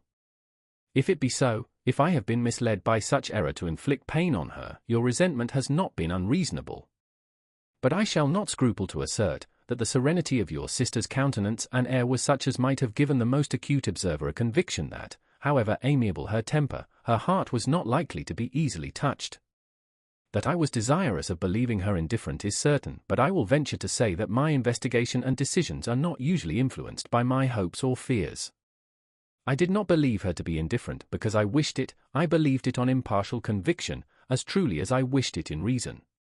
My objections to the marriage were not merely those which I last night acknowledged to have the utmost force of passion to put aside. In my own case, the want of connection could not be so great an evil to my friend as to me. But there were other causes of repugnance, causes which, though still existing, and existing to an equal degree in both instances, I had myself endeavoured to forget, because they were not immediately before me. These causes must be stated, though briefly. The situation of your mother's family, though objectionable, was nothing in comparison to that total want of propriety so frequently, so almost uniformly betrayed by herself, by your 3 younger sisters, and occasionally even by your father. Pardon me. It pains me to offend you. But amidst your concern for the defects of your nearest relations, and your displeasure at this representation of them, let it give you consolation to consider that, to have conducted yourselves so as to avoid any share of the like censure, is praise no less generally bestowed on you and your elder sister, than it is honourable to the sense and disposition of both. I will only say farther that from what passed that evening, my opinion of all parties was confirmed, and every inducement heightened which could have led me before, to preserve my friend from what I esteemed a most unhappy connection. He left Netherfield for London, on the day following, as you, I am certain, remember, with the design of soon returning. The part which I acted is now to be explained. His sister's uneasiness had been equally excited with my own. Our coincidence of feeling was soon discovered, and, alike sensible that no time was to be lost in detaching their brother, we shortly resolved on joining him directly in London. We accordingly went, and there I readily engaged in the office of pointing out to my friend the certain evils of such a choice. I described and enforced them earnestly. But, however this remonstrance might have staggered or delayed his determination, I do not suppose that it would ultimately have prevented the marriage, had it not been seconded by the assurance that I hesitated not in giving, of your sister's indifference. He had before believed her to return his affection with sincere, if not with equal regard. But Bingley has great natural modesty, with a stronger dependence on my judgment than on his own. To convince him, therefore, that he had deceived himself, was no very difficult point. To persuade him against returning into Hertfordshire, when that conviction had been given, was scarcely the work of a moment. I cannot blame myself for having done thus much. There is but one part of my conduct in the whole affair on which I do not reflect with satisfaction. It is that I condescended to adopt the measures of art so far as to conceal from him your sister's being in town. I knew it myself, as it was known to Miss Bingley, but her brother is even yet ignorant of it. That they might have met without ill consequence is perhaps probable, but his regard did not appear to me enough extinguished for him to see her without some danger. Perhaps this concealment, this disguise was beneath me. It is done, however, and it was done for the best. On this subject I have nothing more to say, no other apology to offer. If I have wounded your sister's feelings, it was unknowingly done, and though the motives which governed me may to you very naturally appear insufficient, I have not yet learnt to condemn them. With respect to that other, more weighty accusation of having injured Mr. Wickham, I can only refute it by laying before you the whole of his connection with my family. Of what he has particularly accused me I am ignorant, but of the truth of what I shall relate, I can summon more than one witness of undoubted veracity. Mr. Wickham is the son of a very respectable man, who had for many years the management of all the Pemberley estates, and whose good conduct in the discharge of his trust naturally inclined my father to be of service to him, and on George Wickham, who was his godson, his kindness was therefore liberally bestowed. My father supported him at school, and afterwards at Cambridge most important assistance, as his own father, always poor from the extravagance of his wife, would have been unable to give him a gentleman's education. My father was not only fond of this young man's society, whose manner were always engaging, he had also the highest opinion of him, and hoping the church would be his profession, intended to provide for him in it. As for myself, it is many, many years since I first began to think of him in a very different manner.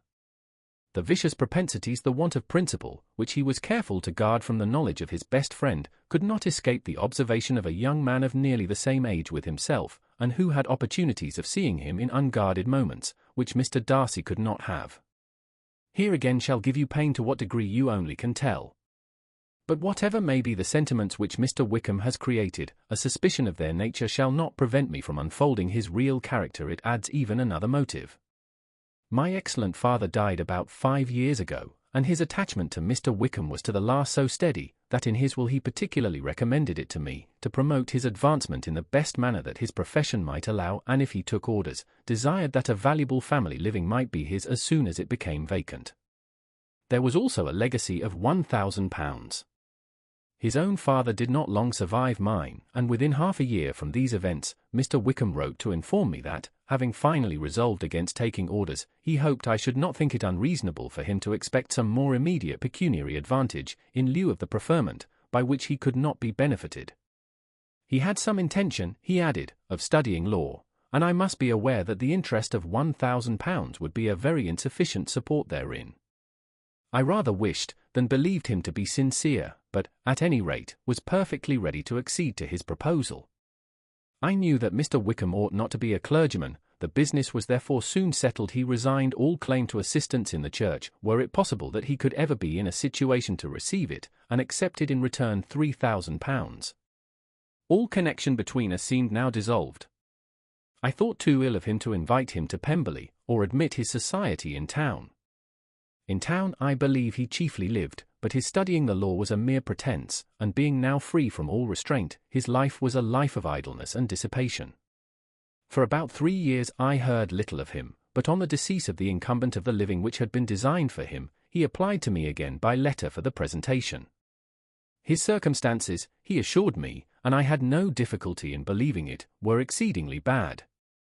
He had found the law a most unprofitable study, and was now absolutely resolved on being ordained, if I would present him to the living in question, of which he trusted there could be little doubt, as he was well assured that I had no other person to provide for, and I could not have forgotten my revered father's intentions. You will hardly blame me for refusing to comply with this entreaty, or for resisting every repetition to it. His resentment was in proportion to the distress of his circumstances, and he was doubtless as violent in his abuse of me to others as in his reproaches to myself. After this period every appearance of acquaintance was dropped. How he lived I know not. But last summer he was again most painfully obtruded on my notice. I must now mention a circumstance which I would wish to forget myself, and which no obligation less than the present should induce me to unfold to any human being. Having said thus much, I feel no doubt of your secrecy. My sister, who is more than 10 years my junior, was left to the guardianship of my mother's nephew, Colonel Fitzwilliam, and myself. About a year ago, she was taken from school, and an establishment formed for her in London, and last summer she went with the lady who presided over it, to Ramsgate, and thither also went Mr. Wickham, undoubtedly by design, for there proved to have been a prior acquaintance between him and Mrs. Yonge, in whose character we were most unhappily deceived, and by her connivance and aid, he so far recommended himself to Georgiana, whose affectionate heart retained a strong impression of his kindness to her as a child, that she was persuaded to believe herself in love, and to consent to an elopement. She was then but 15, which must be her excuse, and after stating her imprudence, I am happy to add that I owed the knowledge of it to herself. I joined them unexpectedly a day or two before the intended elopement, and then Georgiana, unable to support the idea of grieving and offending a brother whom she almost looked up to as a father, acknowledged the whole to me. You may imagine what I felt and how I acted. Regard for my sister's credit and feelings prevented any public exposure, but I wrote to Mr. Wickham, who left the place immediately, and Mrs. Yonge was of course removed from her charge. Mr. Wickham's chief object was unquestionably my sister's fortune, which is £30,000, but I cannot help supposing that the hope of revenging himself on me was a strong inducement. His revenge would have been complete indeed. This, madam, is a faithful narrative of every event in which we have been concerned together, and if you do not absolutely reject it as false, you will, I hope, acquit me henceforth of cruelty towards Mr. Wickham. I know not in what manner, under what form of falsehood he had imposed on you, but his success is not perhaps to be wondered at. Ignorant as you previously were of everything concerning either, detection could not be in your power, and suspicion certainly not in your inclination. You may possibly wonder why all this was not told you last night, but I was not then master enough of myself to know what could or ought to be revealed.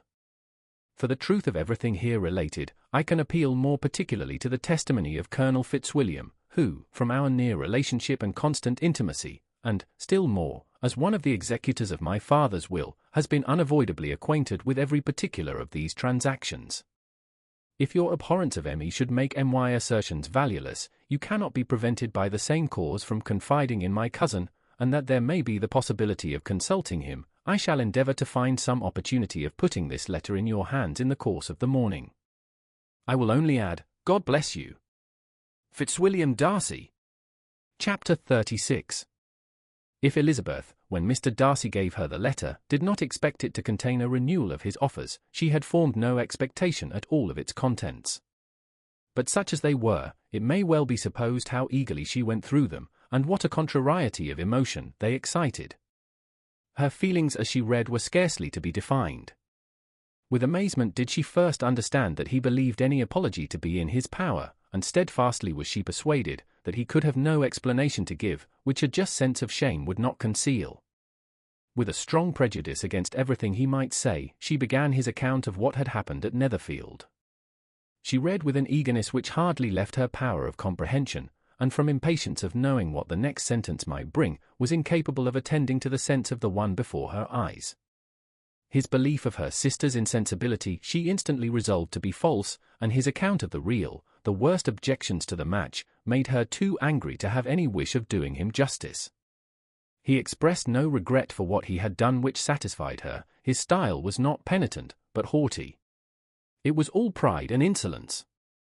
But when this subject was succeeded by his account of Mr. Wickham, when she read with somewhat clearer attention a relation of events which, if true, must overthrow every cherished opinion of his worth, and which bore so alarming an affinity to his own history of himself, her feelings were yet more acutely painful and more difficult of definition. Astonishment, apprehension, and even horror oppressed her. She wished to discredit it entirely, repeatedly exclaiming, "This must be false. This cannot be. This must be the grossest falsehood," and when she had gone through the whole letter, though scarcely knowing anything of the last page or two, put it hastily away, protesting that she would not regard it, that she would never look in it again. In this perturbed state of mind, with thoughts that could rest on nothing, she walked on, but it would not do. In half a minute the letter was unfolded again, and collecting herself as well as she could, she again began the mortifying perusal of all that related to Wickham, and commanded herself so far as to examine the meaning of every sentence. The account of his connection with the Pemberley family was exactly what he had related himself, and the kindness of the late Mr. Darcy, though she had not before known its extent, agreed equally well with his own words. So far each recital confirmed the other, but when she came to the will, the difference was great. What Wickham had said of the living was fresh in her memory, and as she recalled his very words, it was impossible not to feel that there was gross duplicity on one side or the other, and, for a few moments, she flattered herself that her wishes did not err. But when she read and reread with the closest attention, the particulars immediately following of Wickham's resigning all pretensions to the living, of his receiving in lieu so considerable a sum as £3,000, again was she forced to hesitate. She put down the letter, weighed every circumstance with what she meant to be impartiality, deliberated on the probability of each statement, but with little success. On both sides it was only assertion. Again she read on, but every line proved more clearly that the affair, which she had believed it impossible that any contrivance could so represent as to render Mr. Darcy's conduct in it less than infamous, was capable of a turn which must make him entirely blameless throughout the whole. The extravagance and general profligacy which he scrupled not to lay at Mr. Wickham's charge exceedingly shocked her, the more so, as she could bring no proof of its injustice. She had never heard of him before his entrance into the Shire militia, in which he had engaged at the persuasion of the young man who, on meeting him accidentally in town, had there renewed a slight acquaintance. Of his former way of life nothing had been known in Hertfordshire but what he told himself.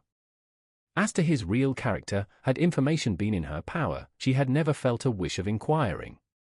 His countenance, voice, and manner had established him at once in the possession of every virtue. She tried to recollect some instance of goodness, some distinguished trait of integrity or benevolence, that might rescue him from the attacks of Mr. Darcy, or at least, by the predominance of virtue, atone for those casual errors under which she would endeavour to class what Mr. Darcy had described as the idleness and vice of many years' continuance. But no such recollection befriended her. She could see him instantly before her, in every charm of air and address, but she could remember no more substantial good than the general approbation of the neighbourhood, and the regard which his social powers had gained him in the mess. After pausing on this point a considerable while, she once more continued to read. But, alas! The story which followed, of his designs on Miss Darcy, received some confirmation from what had passed between Colonel Fitzwilliam and herself only the morning before, and at last she was referred for the truth of every particular to Colonel Fitzwilliam himself, from whom she had previously received the information of his near concern in all his cousin's affairs, and whose character she had no reason to question.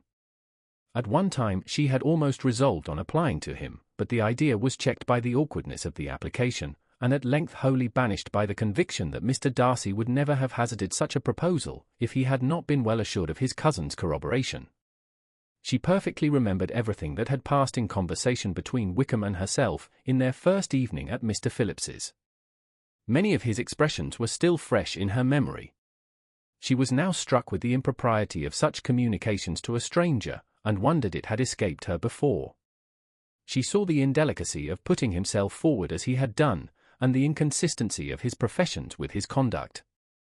She remembered that he had boasted of having no fear of seeing Mr. Darcy, that Mr. Darcy might leave the country, but that he should stand his ground, yet he had avoided the Netherfield ball the very next week. She remembered also that, till the Netherfield family had quitted the country, he had told his story to no one but herself, but that after their removal it had been everywhere discussed, that he had then no reserves, no scruples in sinking Mr. Darcy's character, though he had assured her that respect for the father would always prevent his exposing the son. How differently did everything now appear in which he was concerned! His attentions to Miss King were now the consequence of views solely and hatefully mercenary, and the mediocrity of her fortune proved no longer the moderation of his wishes, but his eagerness to grasp at anything. His behaviour to herself could now have had no tolerable motive. He had either been deceived with regard to her fortune, or had been gratifying his vanity by encouraging the preference which she believed she had most incautiously shown. Every lingering struggle in his favour grew fainter and fainter, and in farther justification of Mr. Darcy she could not but allow Mr. Bingley, when questioned by Jane, had long ago asserted his blamelessness in the affair, that proud and repulsive as were his manners, she had never, in the whole course of their acquaintance, an acquaintance which had latterly brought them much together, and given her a sort of intimacy with his ways, seen anything that betrayed him to be unprincipled or unjust. Anything that spoke him of irreligious or immoral habits, that among his own connections he was esteemed and valued, that even Wickham had allowed him merit as a brother, and that she had often heard him speak so affectionately of his sister as to prove him capable of some amiable feeling, that had his actions been what Mr. Wickham represented them, so gross a violation of everything right could hardly have been concealed from the world, and that friendship between a person capable of it, and such an amiable man as Mr. Bingley, was incomprehensible. She grew absolutely ashamed of herself. Of neither Darcy nor Wickham could she think without feeling she had been blind, partial, prejudiced, absurd. "How despicably I have acted," she cried, "I, who have prided myself on my discernment. I, who have valued myself on my abilities. Who have often disdained the generous candour of my sister, and gratified my vanity in useless or blamable mistrust. How humiliating is this discovery! Yet, how just a humiliation! Had I been in love, I could not have been more wretchedly blind. But vanity, not love, has been my folly. Pleased with the preference of one, and offended by the neglect of the other, on the very beginning of our acquaintance, I have courted prepossession and ignorance, and driven reason away, where either were concerned. Till this moment I never knew myself. From herself to Jane, from Jane to Bingley, her thoughts were in a line which soon brought to her recollection that Mr. Darcy's explanation there had appeared very insufficient, and she read it again. Widely different was the effect of a second perusal. How could she deny that credit to his assertions in one instance, which she had been obliged to give in the other? He declared himself to be totally unsuspicious of her sister's attachment, and she could not help remembering what Charlotte's opinion had always been. Neither could she deny the justice of his description of Jane. She felt that Jane's feelings, though fervent, were little displayed, and that there was a constant complacency in her air and manner not often united with great sensibility. When she came to that part of the letter in which her family were mentioned in terms of such mortifying, yet merited reproach, her sense of shame was severe. The justice of the charge struck her too forcibly for denial, and the circumstances to which he particularly alluded as having passed at the Netherfield ball, and as confirming all his first disapprobation, could not have made a stronger impression on his mind than on hers. The compliment to herself and her sister was not unfelt.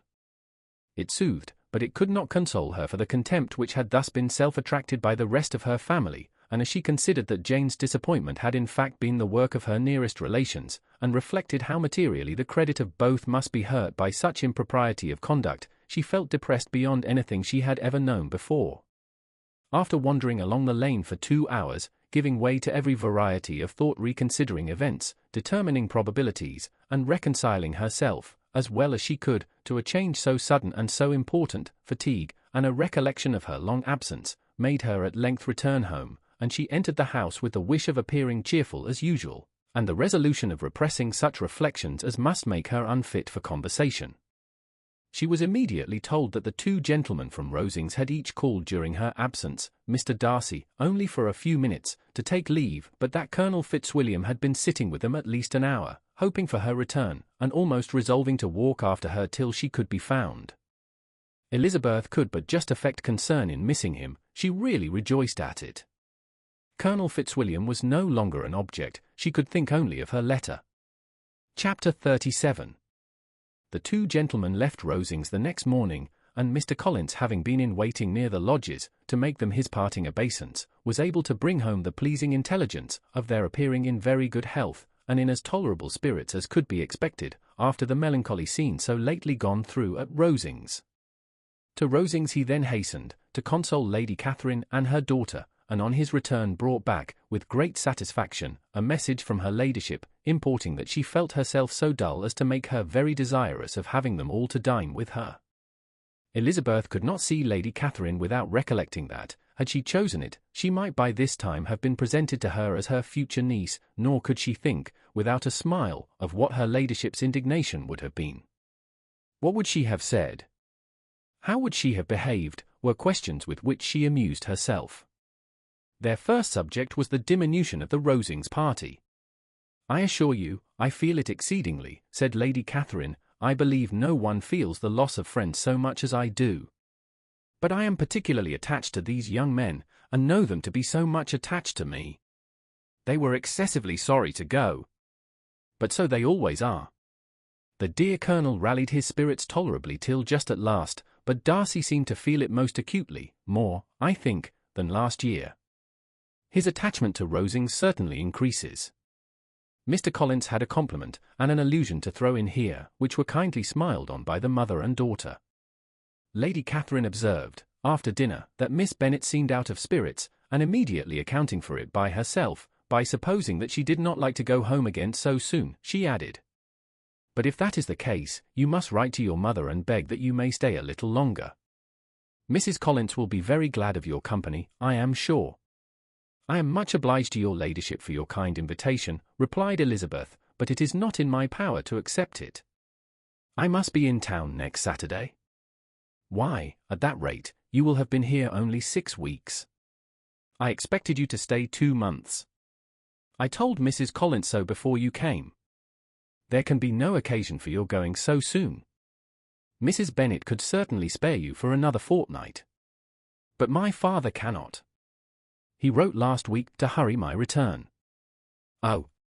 Your father of course may spare you, if your mother can. Daughters are never of so much consequence to a father.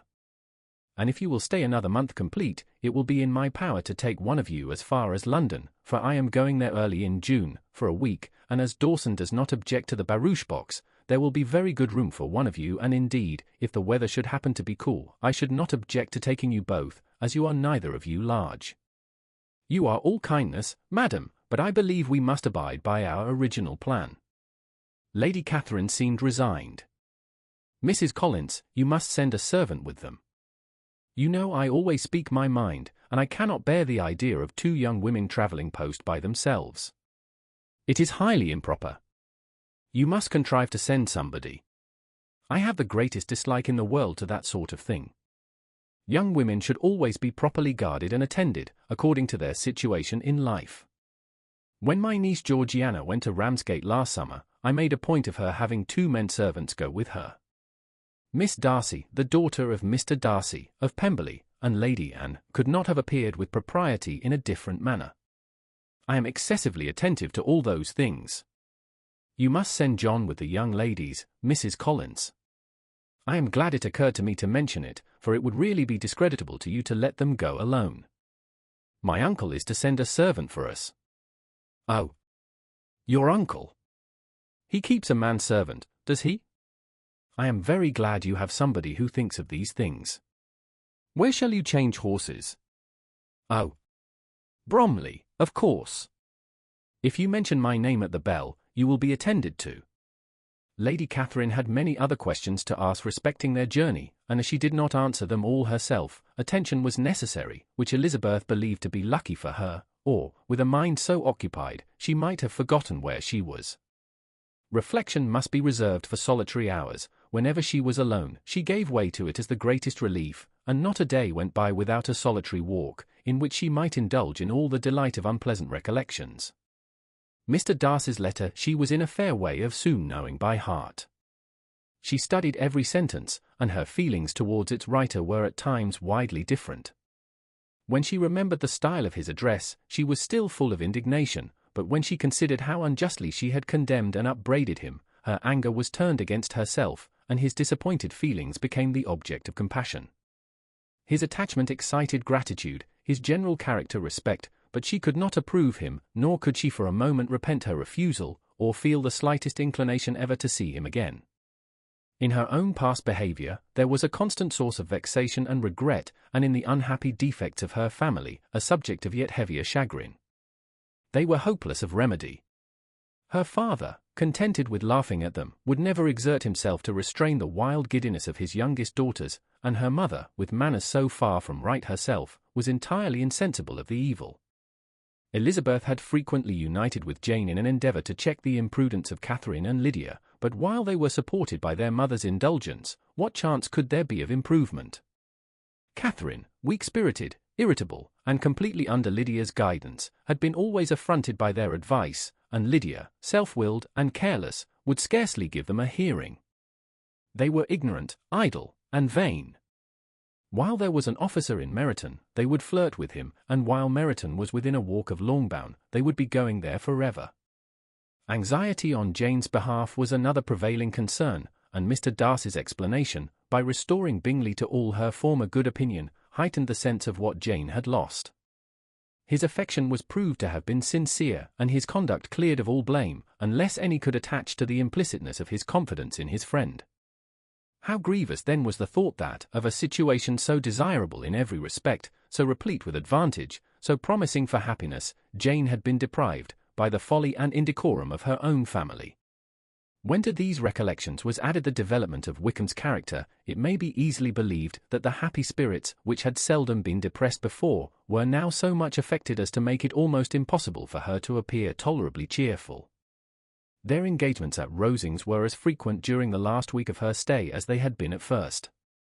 The very last evening was spent there, and her ladyship again inquired minutely into the particulars of their journey, gave them directions as to the best method of packing, and was so urgent on the necessity of placing gowns in the only right way, that Maria thought herself obliged, on her return, to undo all the work of the morning, and pack her trunk afresh. When they parted, Lady Catherine, with great condescension, wished them a good journey, and invited them to come to Hunsford again next year, and Miss de Bourgh exerted herself so far as to curtsy and hold out her hand to both. Chapter 38. On Saturday morning Elizabeth and Mr. Collins met for breakfast a few minutes before the others appeared, and he took the opportunity of paying the parting civilities which he deemed indispensably necessary. "I know not, Miss Elizabeth," said he, "whether Mrs. Collins has yet expressed her sense of your kindness in coming to us, but I am very certain you will not leave the house without receiving her thanks for it. The favour of your company has been much felt, I assure you. We know how little there is to tempt anyone to our humble abode. Our plain manner of living, our small rooms and few domestics, and the little we see of the world, must make Hunsford extremely dull to a young lady like yourself, but I hope you will believe us grateful for the condescension, and that we have done everything in our power to prevent your spending your time unpleasantly." Elizabeth was eager with her thanks and assurances of happiness.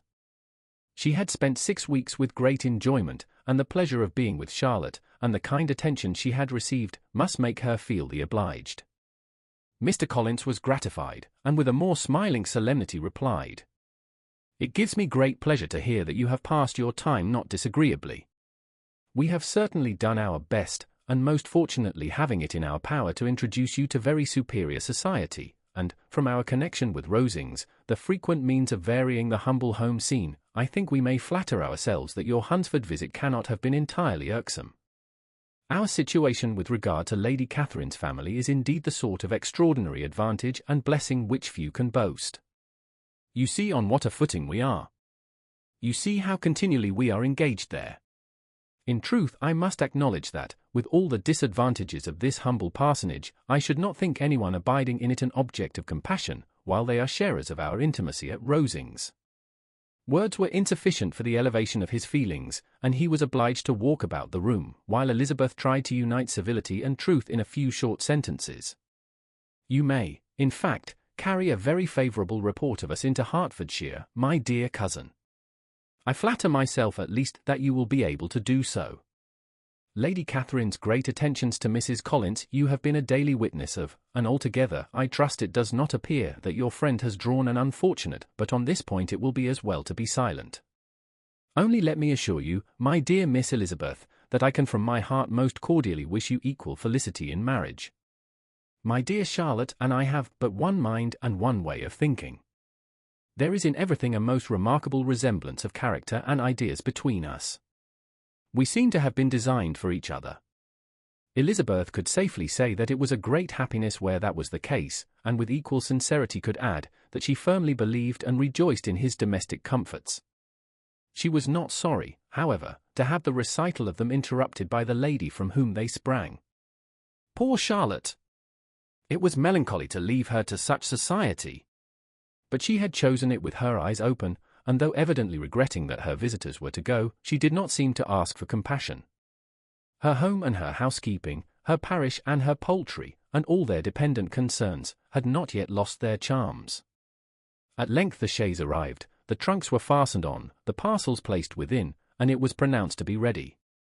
After an affectionate parting between the friends, Elizabeth was attended to the carriage by Mr. Collins, and as they walked down the garden he was commissioning her with his best respects to all her family, not forgetting his thanks for the kindness he had received at Longbourn in the winter, and his compliments to Mr. and Mrs. Gardiner, though unknown. He then handed her in, Maria followed, and the door was on the point of being closed, when he suddenly reminded them, with some consternation, that they had hitherto forgotten to leave any message for the ladies at Rosings. But, he added, you will of course wish to have your humble respects delivered to them, with your grateful thanks for their kindness to you while you have been here. Elizabeth made no objection, the door was then allowed to be shut, and the carriage drove off. Good gracious, cried Maria, after a few minutes' silence, it seems but a day or two since we first came. And yet how many things have happened. A great many indeed, said her companion with a sigh. We have dined 9 times at Rosings, besides drinking tea there twice. How much I shall have to tell. Elizabeth added privately, and how much I shall have to conceal.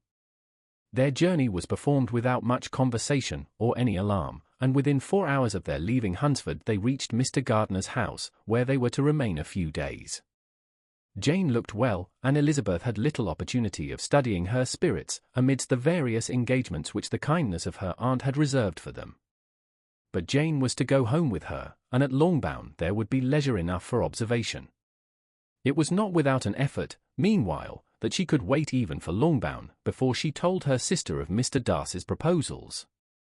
To know that she had the power of revealing what would so exceedingly astonish Jane, and must, at the same time, so highly gratify whatever of her own vanity she had not yet been able to reason away, was such a temptation to openness as nothing could have conquered but the state of indecision in which she remained as to the extent of what she should communicate, and her fear, if she once entered on the subject, of being hurried into repeating something of Bingley which might only grieve her sister further. Chapter 39. It was the second week in May, in which the three young ladies set out together from Gracechurch Street for the town of, in Hertfordshire, and, as they drew near the appointed inn where Mr. Bennet's carriage was to meet them, they quickly perceived, in token of the coachman's punctuality, both Kitty and Lydia looking out of a dining-room upstairs. These two girls had been above an hour in the place, happily employed in visiting an opposite milliner, watching the sentinel on guard, and dressing a salad and cucumber. After welcoming their sisters, they triumphantly displayed a table set out with such cold meat as an inn larder usually affords, exclaiming, "Is not this nice? Is not this an agreeable surprise? And we mean to treat you all," added Lydia, "but you must lend us the money, for we have just spent ours at the shop out there." Then, showing her purchases, "Look here, I have bought this bonnet. I do not think it is very pretty, but I thought I might as well buy it as not. I shall pull it to pieces as soon as I get home, and see if I can make it up any better." And when her sisters abused it as ugly, she added, with perfect unconcern, "Oh, but there were 2 or 3 much uglier in the shop, and when I have bought some prettier coloured satin to trim it with fresh, I think it will be very tolerable. Besides, it will not much signify what one wears this summer, after the Shire have left Meryton, and they are going in a fortnight." "Are they indeed?" cried Elizabeth, with the greatest satisfaction. "They are going to be encamped near Brighton, and I do so want Papa to take us all there for the summer. It would be such a delicious scheme, and I dare say would hardly cost anything at all. Mamma would like to go too, of all things. Only think what a miserable summer else we shall have." "Yes," thought Elizabeth, "that would be a delightful scheme indeed, and completely do for us at once. Good heaven! Brighton, and a whole campful of soldiers, to us, who have been overset already by one poor regiment of militia, and the monthly balls of Meryton." "Now I have got some news for you," said Lydia, as they sat down at table. "What do you think?" "It is excellent news, capital news, and about a certain person we all like." Jane and Elizabeth looked at each other, and the waiter was told he need not stay. Lydia laughed, and said, "Aye, that is just like your formality and discretion. You thought the waiter must not hear, as if he cared. I dare say he often hears worse things said than I am going to say. But he is an ugly fellow. I am glad he is gone. I never saw such a long chin in my life. Well, but now for my news. It is about dear Wickham, too good for the waiter, is it not? There is no danger of Wickham's marrying Mary King. There's for you. She is gone down to her uncle at Liverpool, gone to stay. Wickham is safe. And Mary King is safe," added Elizabeth, "safe from a connection imprudent as to fortune. She is a great fool for going away, if she liked him." "But I hope there is no strong attachment on either side," said Jane. "I am sure there is not on his. I will answer for it, he never cared 3 straws about her who could about such a nasty little freckled thing." Elizabeth was shocked to think that, however incapable of such coarseness of expression herself, the coarseness of the sentiment was little other than her own breast had harboured and fancied liberal. As soon as all had ate, and the elder ones paid, the carriage was ordered, and after some contrivance, the whole party, with all their boxes, work-bags, and parcels, and the unwelcome addition of Kitty's and Lydia's purchases, were seated in it. "How nicely we are all crammed in," cried Lydia. "I am glad I bought my bonnet, if it is only for the fun of having another bandbox. Well, now let us be quite comfortable and snug, and talk and laugh all the way home. And in the first place, let us hear what has happened to you all since you went away." Have you seen any pleasant men? Have you had any flirting? I was in great hopes that one of you would have got a husband before you came back. Jane will be quite an old maid soon, I declare. She is almost 23. Lord, how ashamed I should be of not being married before 23. My Aunt Phillips wants you so to get husbands, you can't think. She says Lizzie had better have taken Mr. Collins, but I do not think there would have been any fun in it. Lord! How I should like to be married before any of you, and then I would chaperone you about to all the balls. Dear me! We had such a good piece of fun the other day at Colonel Foster's. Kitty and me were to spend the day there, and Mrs. Foster promised to have a little dance in the evening. By the by, Mrs. Foster and me are such friends. And so she asked the two Harringtons to come, but Harriet was ill, and so Pen was forced to come by herself, and then, what do you think we did? We dressed up Chamberlain in woman's clothes on purpose to pass for a lady. Only think what fun. Not a soul knew of it, but Colonel and Mrs. Foster, and Kitty and me, except my aunt, for we were forced to borrow one of her gowns, and you cannot imagine how well he looked. When Denny, and Wickham, and Pratt, and 2 or 3 more of the men came in, they did not know him in the least. Lord! How I laughed! And so did Mrs. Foster. I thought I should have died. And that made the men suspect something, and then they soon found out what was the matter. With such kinds of histories of their parties and good jokes, did Lydia, assisted by Kitty's hints and additions, endeavour to amuse her companions all the way to Longbourn. Elizabeth listened as little as she could, but there was no escaping the frequent mention of Wickham's name. Their reception at home was most kind. Mrs. Bennet rejoiced to see Jane in undiminished beauty, and more than once during dinner did Mr. Bennet say voluntarily to Elizabeth, "I am glad you are come back, Lizzie." Their party in the dining-room was large, for almost all the Lucases came to meet Maria and hear the news, and various were the subjects that occupied them. Lady Lucas was inquiring of Maria after the welfare and poultry of her eldest daughter. Mrs. Bennet was doubly engaged, on one hand collecting an account of the present fashions from Jane, who sat some way below her, and, on the other, retailing them all to the younger Lucases, and Lydia, in a voice rather louder than any other person's, was enumerating the various pleasures of the morning to anybody who would hear her. "Oh, Mary," said she, "I wish you had gone with us, for we had such fun. As we went along, Kitty and I drew up the blinds, and pretended there was nobody in the coach, and I should have gone so all the way, if Kitty had not been sick, and when we got to the George, I do think we behaved very handsomely, for we treated the other 3 with the nicest cold luncheon in the world, and if you would have gone, we would have treated you too. And then when we came away it was such fun. I thought we never should have got into the coach. I was ready to die of laughter. And then we were so merry all the way home. We talked and laughed so loud that anybody might have heard us 10 miles off." To this Mary very gravely replied, "Far be it from me, my dear sister, to depreciate such pleasures. They would doubtless be congenial with the generality of female minds. But I confess they would have no charms for me. I should infinitely prefer a book." But of this answer Lydia heard not a word. She seldom listened to anybody for more than half a minute, and never attended to Mary at all. In the afternoon Lydia was urgent with the rest of the girls to walk to Meryton, and to see how everybody went on, but Elizabeth steadily opposed the scheme. It should not be said that the Miss Bennets could not be at home half a day before they were in pursuit of the officers. There was another reason too for her opposition. She dreaded seeing Mr. Wickham again, and was resolved to avoid it as long as possible. The comfort to her of the regiment's approaching removal was indeed beyond expression. In a fortnight they were to go, and once gone, she hoped there could be nothing more to plague her on his account. She had not been many hours at home before she found that the Brighton scheme, of which Lydia had given them a hint at the inn, was under frequent discussion between her parents. Elizabeth saw directly that her father had not the smallest intention of yielding, but his answers were at the same time so vague and equivocal, that her mother, though often disheartened, had never yet despaired of succeeding at last. Chapter 40. Elizabeth's impatience to acquaint Jane with what had happened could no longer be overcome, and at length, resolving to suppress every particular in which her sister was concerned, and preparing her to be surprised, she related to her the next morning the chief of the scene between Mr. Darcy and herself. Miss Bennet's astonishment was soon lessened by the strong sisterly partiality which made any admiration of Elizabeth appear perfectly natural, and all surprise was shortly lost in other feelings. She was sorry that Mr. Darcy should have delivered his sentiments in a manner so little suited to recommend them, but still more was she grieved for the unhappiness which her sister's refusal must have given him.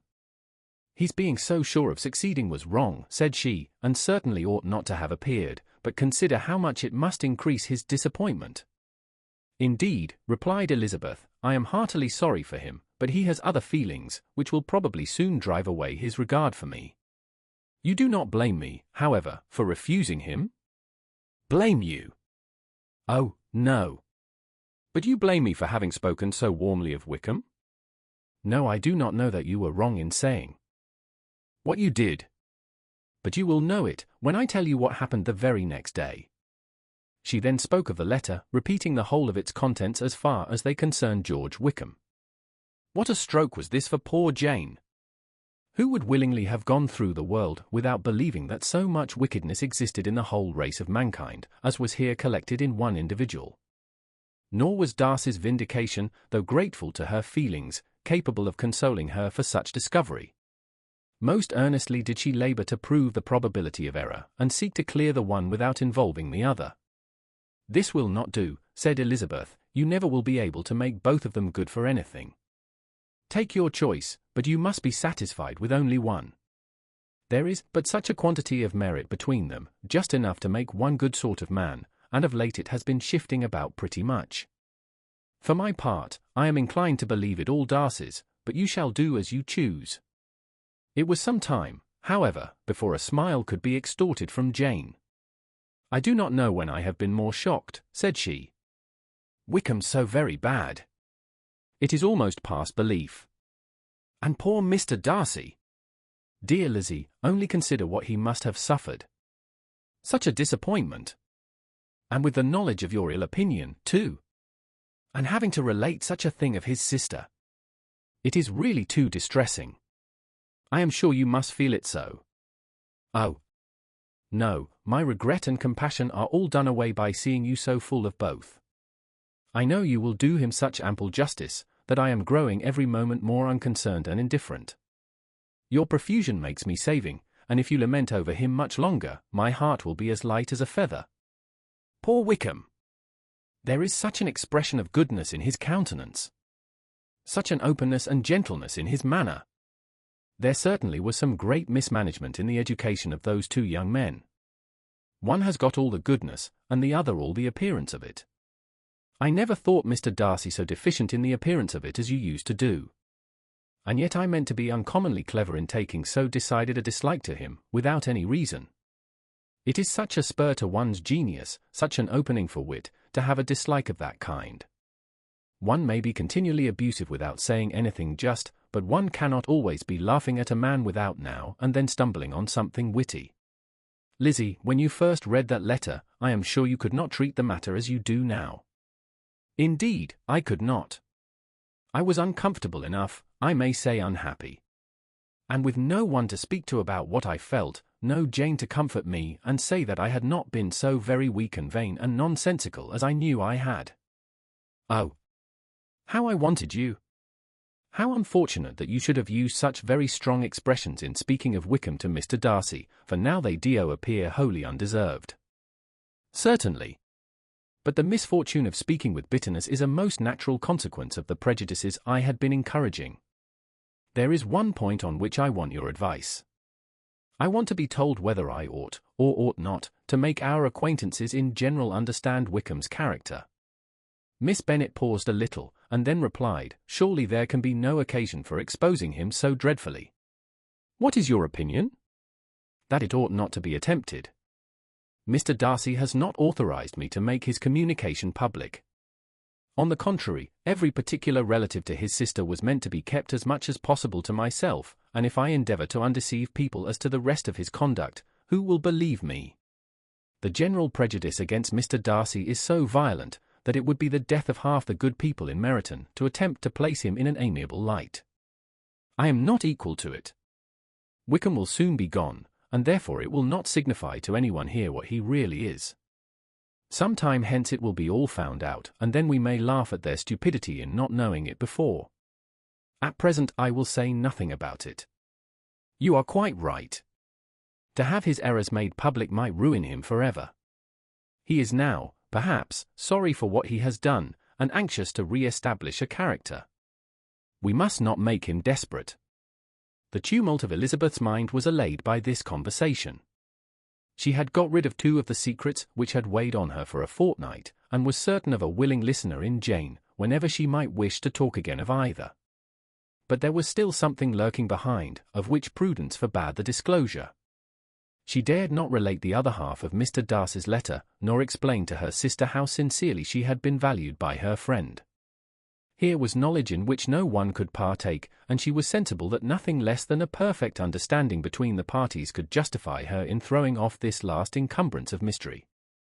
And then, said she, if that very improbable event should ever take place, I shall merely be able to tell what Bingley may tell in a much more agreeable manner himself.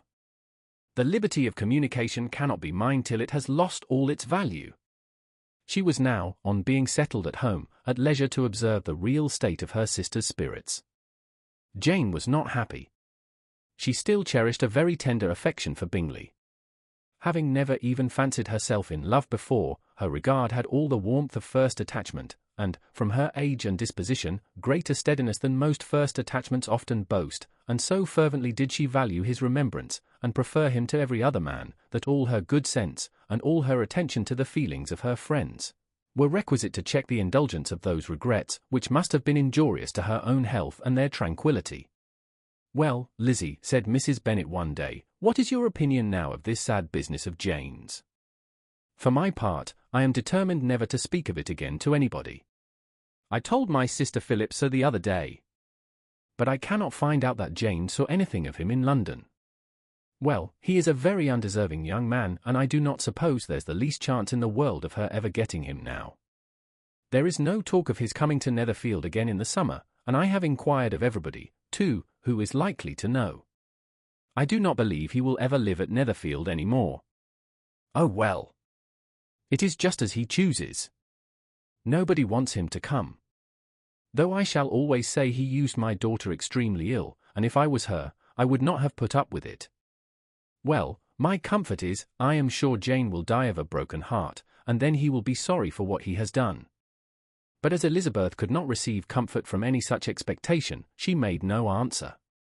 "Well, Lizzie," continued her mother, soon afterwards, "and so the Collinses live very comfortable, do they?" "Well, well, I only hope it will last." "And what sort of table do they keep?" "Charlotte is an excellent manager, I dare say. If she is half as sharp as her mother, she is saving enough. There is nothing extravagant in their housekeeping, I dare say." "No, nothing at all. A great deal of good management, depend upon it." "Yes, yes. They will take care not to outrun their income.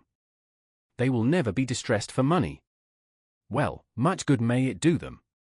And so, I suppose, they often talk of having Longbourn when your father is dead. They look upon it as quite their own, I dare say, whenever that happens. It was a subject which they could not mention before me. No, it would have been strange if they had, but I make no doubt they often talk of it between themselves. Well, if they can be easy with an estate that is not lawfully their own, so much the better. I should be ashamed of having one that was only entailed on me." Chapter 41. The first week of their return was soon gone. The second began.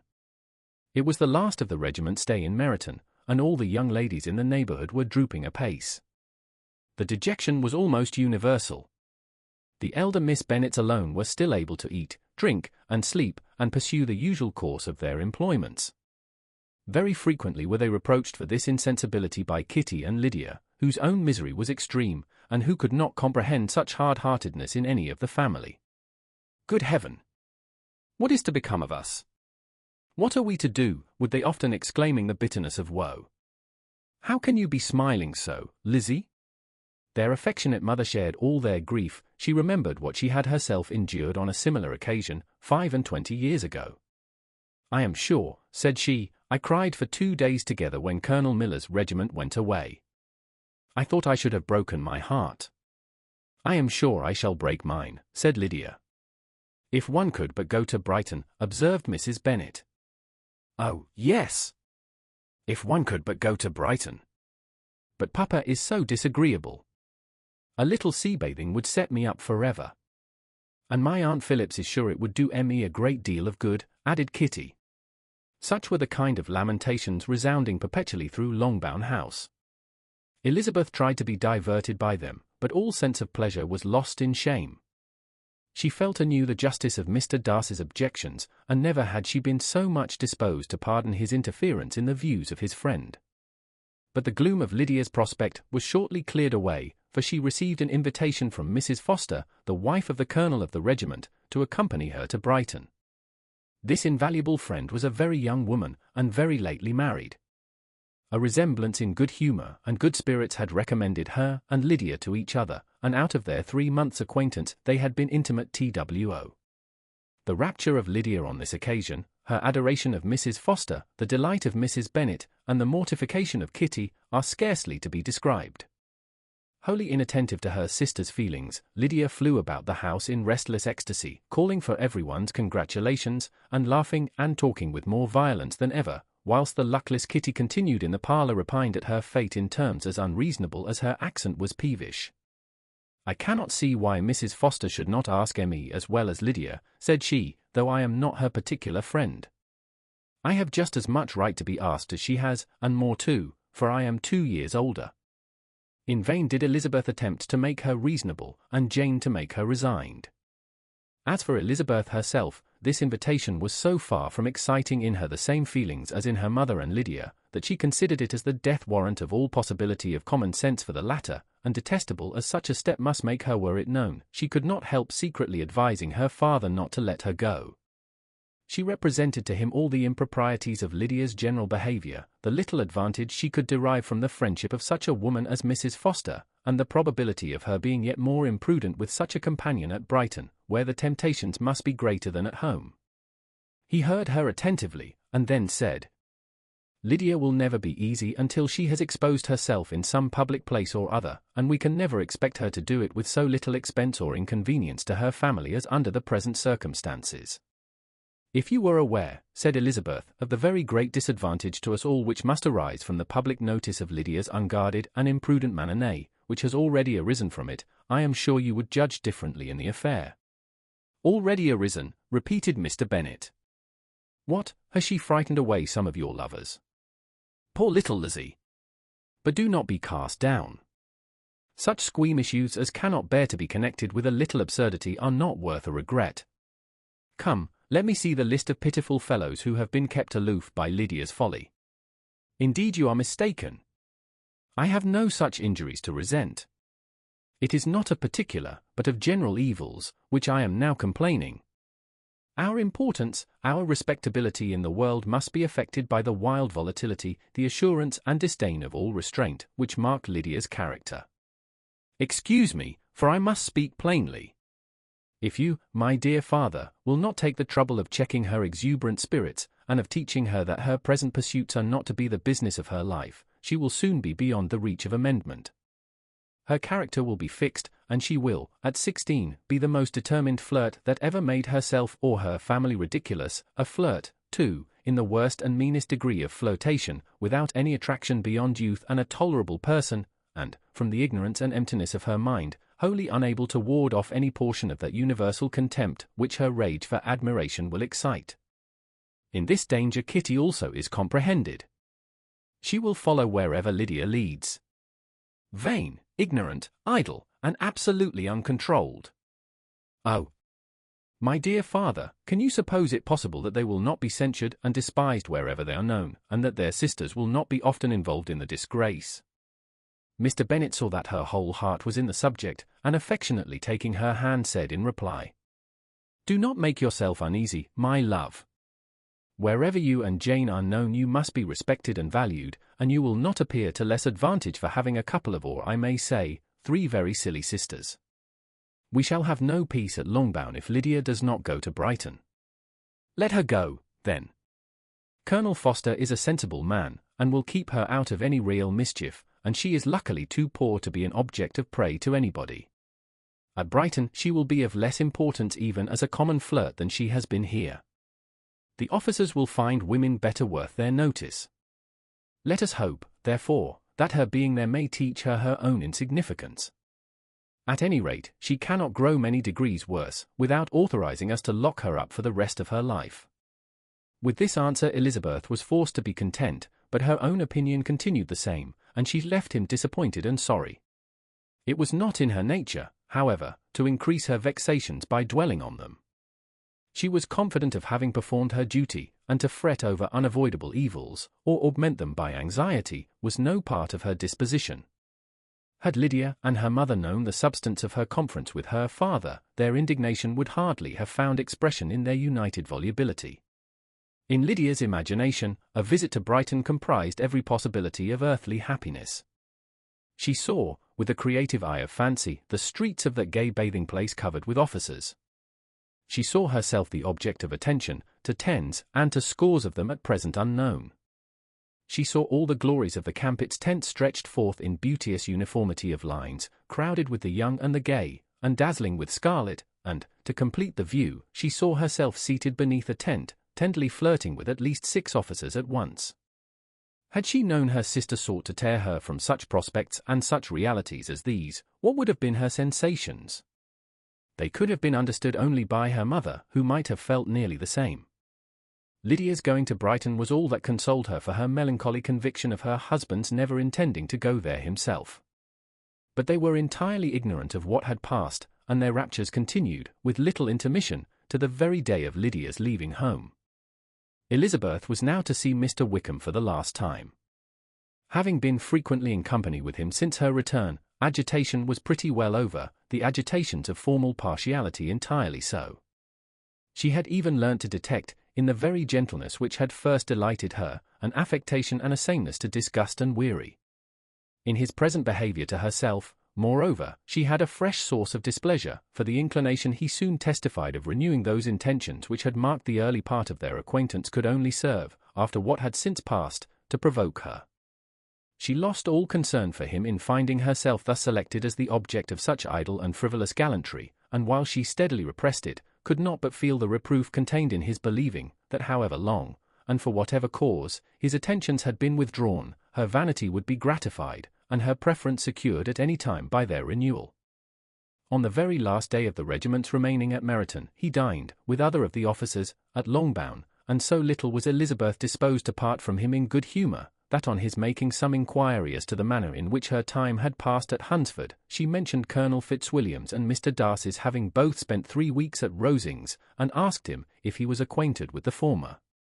He looked surprised, displeased, alarmed, but with a moment's recollection and a returning smile, replied, that he had formerly seen him often, and, after observing that he was a very gentlemanlike man, asked her how she had liked him. Her answer was warmly in his favour.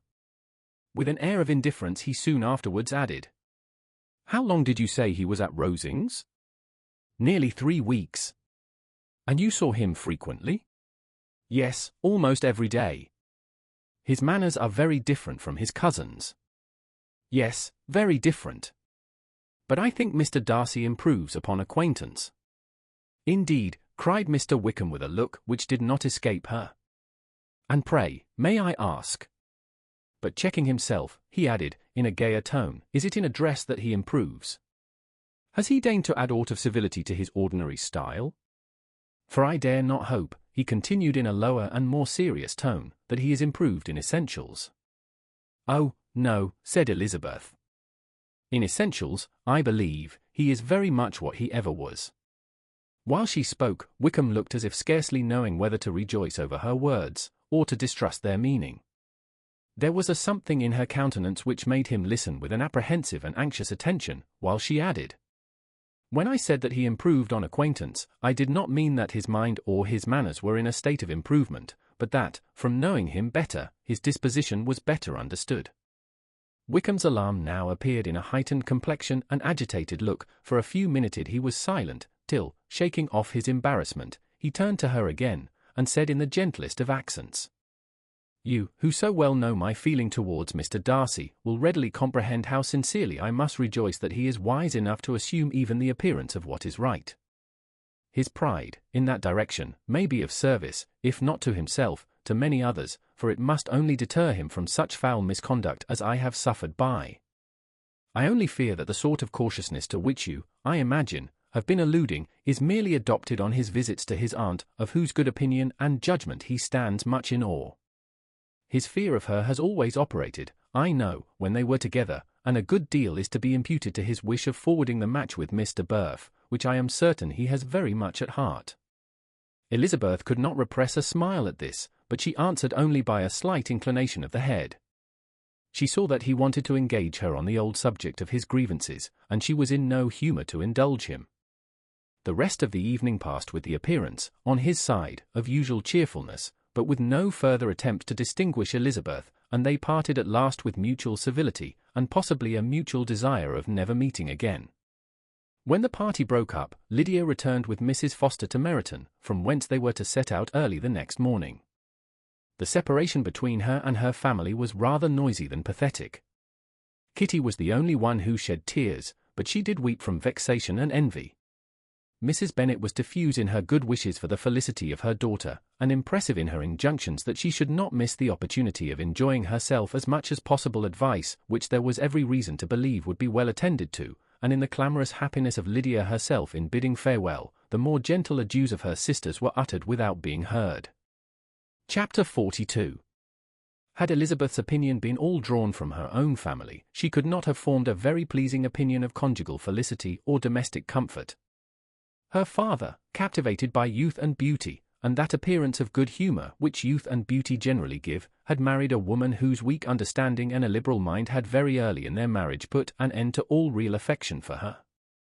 Respect, esteem, and confidence had vanished for ever, and all his views of domestic happiness were overthrown. But Mr. Bennet was not of a disposition to seek comfort for the disappointment which his own imprudence had brought on, in any of those pleasures which too often console the unfortunate for their folly of their vice. He was fond of the country and of books, and from these tastes had arisen his principal enjoyments. To his wife he was very little otherwise indebted than as her ignorance and folly had contributed to his amusement.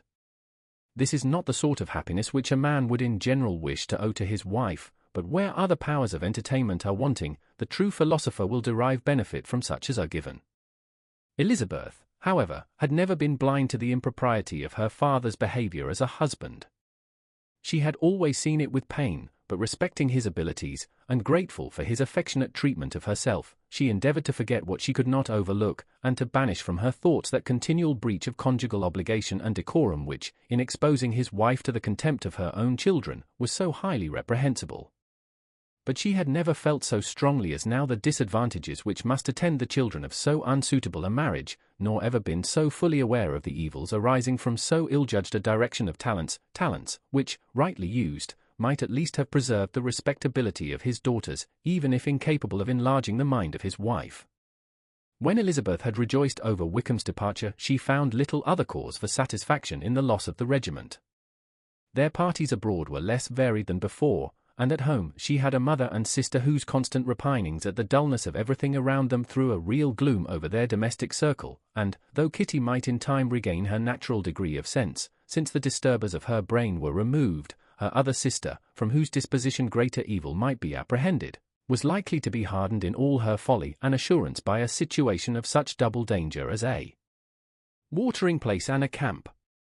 Upon the whole, therefore, she found, what has been sometimes been found before, that an event to which she had been looking with impatient desire did not, in taking place, bring all the satisfaction she had promised herself.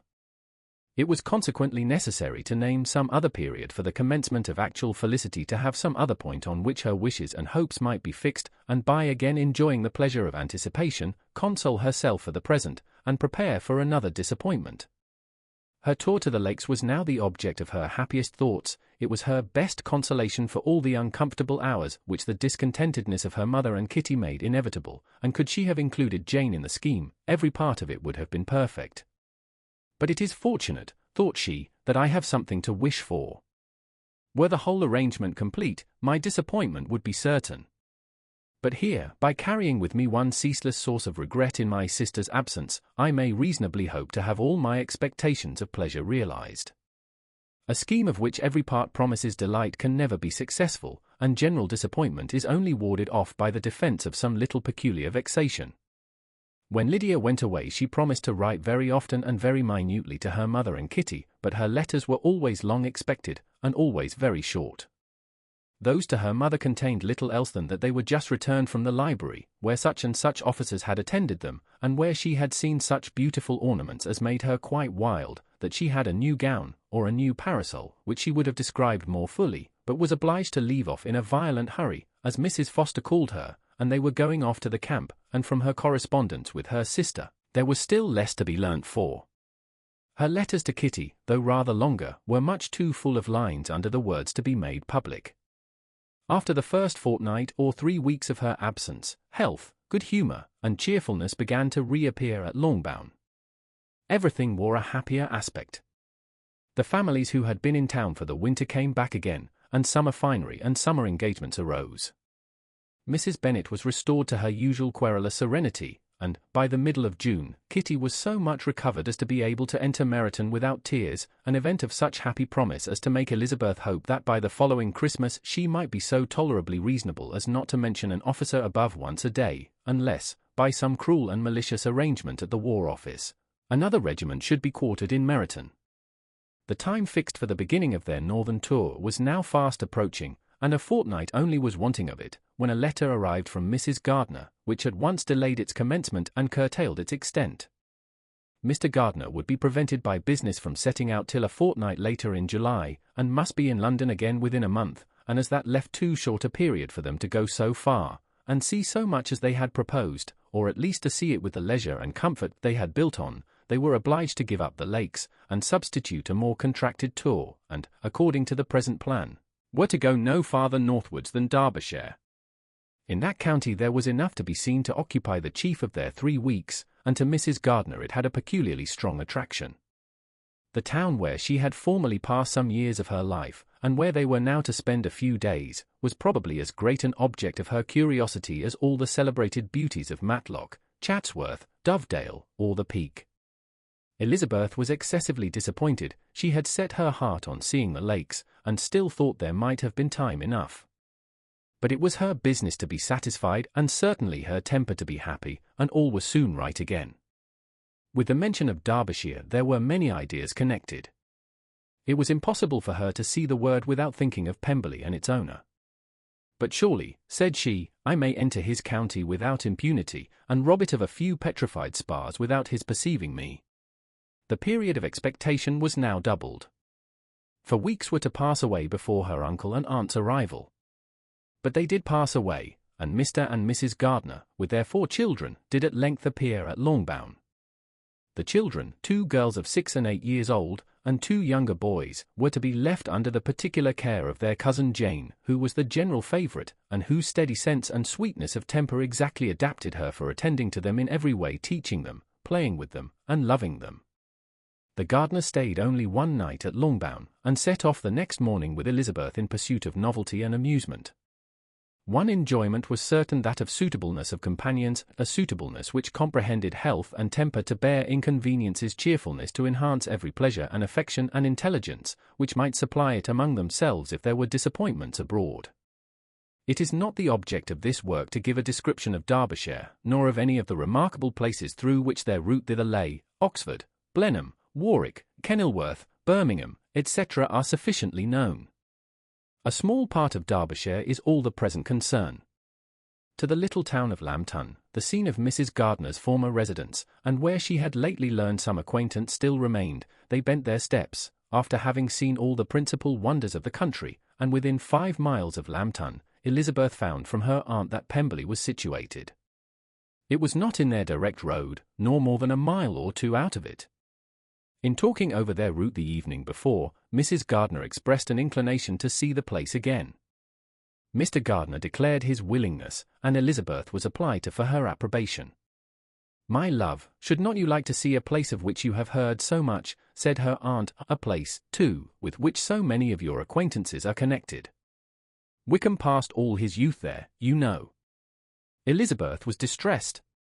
She felt that she had no business at Pemberley, and was obliged to assume a disinclination for seeing it. She must own that she was tired of seeing great houses, after going over so many, she really had no pleasure in fine carpets or satin curtains. Mrs. Gardiner abused her stupidity. If it were merely a fine house richly furnished, said she, I should not care about it myself, but the grounds are delightful. They have some of the finest woods in the country. Elizabeth said no more, but her mind could not acquiesce. The possibility of meeting Mr. Darcy, while viewing the place, instantly occurred. It would be dreadful. She blushed at the very idea, and thought it would be better to speak openly to her aunt than to run such a risk. But against this there were objections, and she finally resolved that it could be the last resource, if her private inquiries to the absence of the family were unfavourably answered. Accordingly, when she retired at night, she asked the chambermaid whether Pemberley were not a very fine place. What was the name of its proprietor? And, with no little alarm, whether the family were down for the summer. A most welcome negative followed the last question, and her alarms now being removed, she was at leisure to feel a great deal of curiosity to see the house herself, and when the subject was revived the next morning, and she was again applied to, could readily answer, and with a proper air of indifference, that she had not really any dislike to the scheme. To Pemberley, therefore, they were to go. Chapter 43. Elizabeth, as they drove along, watched for the first appearance of Pemberley Woods with some perturbation, and when at length they turned in at the lodge, her spirits were in a high flutter. The park was very large, and contained great variety of ground. They entered it in one of its lowest points, and drove for some time through a beautiful wood stretching over a wide extent. Elizabeth's mind was too full for conversation, but she saw and admired every remarkable spot and point of view. They gradually ascended for half a mile, and then found themselves at the top of a considerable eminence, where the wood ceased, and the eye was instantly caught by Pemberley House, situated on the opposite side of a valley, into which the road with some abruptness wound. It was a large, handsome stone building, standing well on rising ground, and backed by a ridge of high woody hills, and in front, a stream of some natural importance was swelled into greater, but without any artificial appearance. Its banks were neither formal nor falsely adorned. Elizabeth was delighted. She had never seen a place for which nature had done more, or where natural beauty had been so little counteracted by an awkward taste.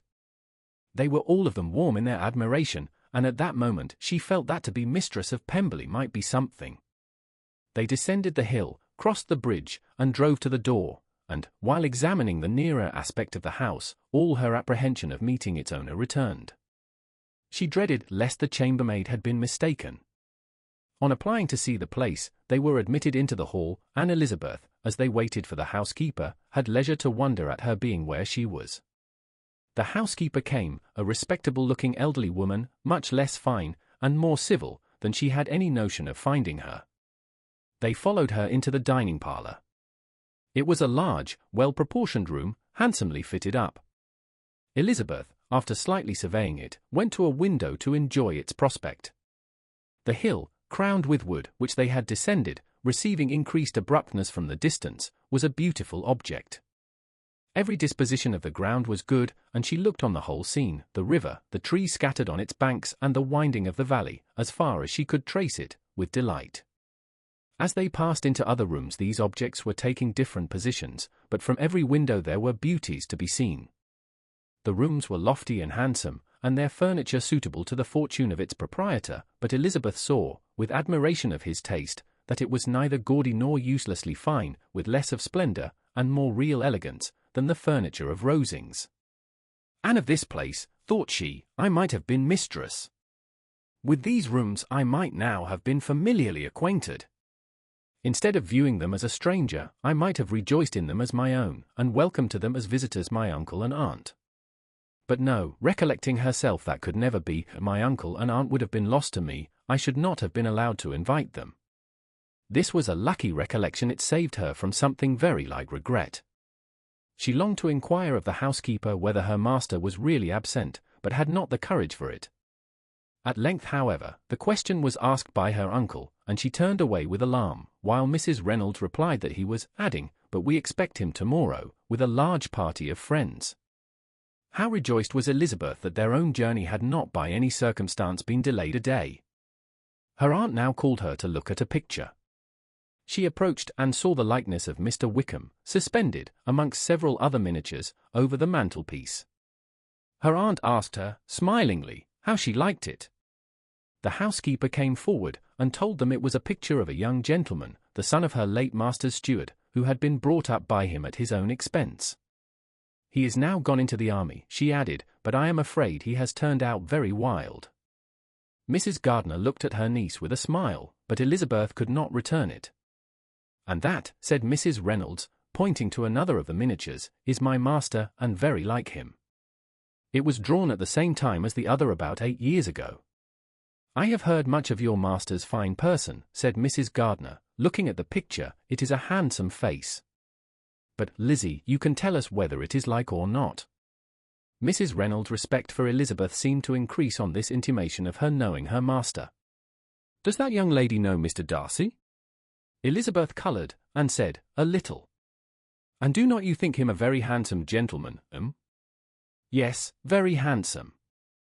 I am sure I know none so handsome, but in the gallery upstairs you will see a finer, larger picture of him than this. This room was my late master's favourite room, and these miniatures are just as they used to be then. He was very fond of them. This accounted to Elizabeth for Mr. Wickham's being among them. Mrs. Reynolds then directed their attention to one of Miss Darcy, drawn when she was only 8 years old. And is Miss Darcy as handsome as her brother? Said Mrs. Gardiner. Oh, yes, the handsomest young lady that ever was seen, and so accomplished. She plays and sings all day long. In the next room is a new instrument just come down for her, a present from my master. She comes here tomorrow with him. Mr. Gardiner, whose manners were very easy and pleasant, encouraged her communicativeness by his questions and remarks. Mrs. Reynolds, either by pride or attachment, had evidently great pleasure in talking of her master and his sister.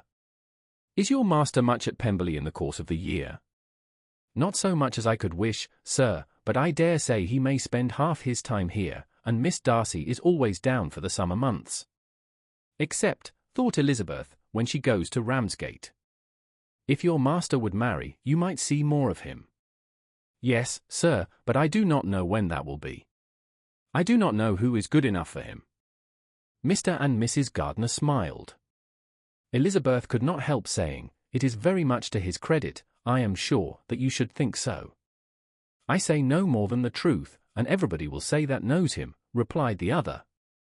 Elizabeth thought this was going pretty far, and she listened with increasing astonishment as the housekeeper added, I have never known a cross word from him in my life, and I have known him ever since he was 4 years old.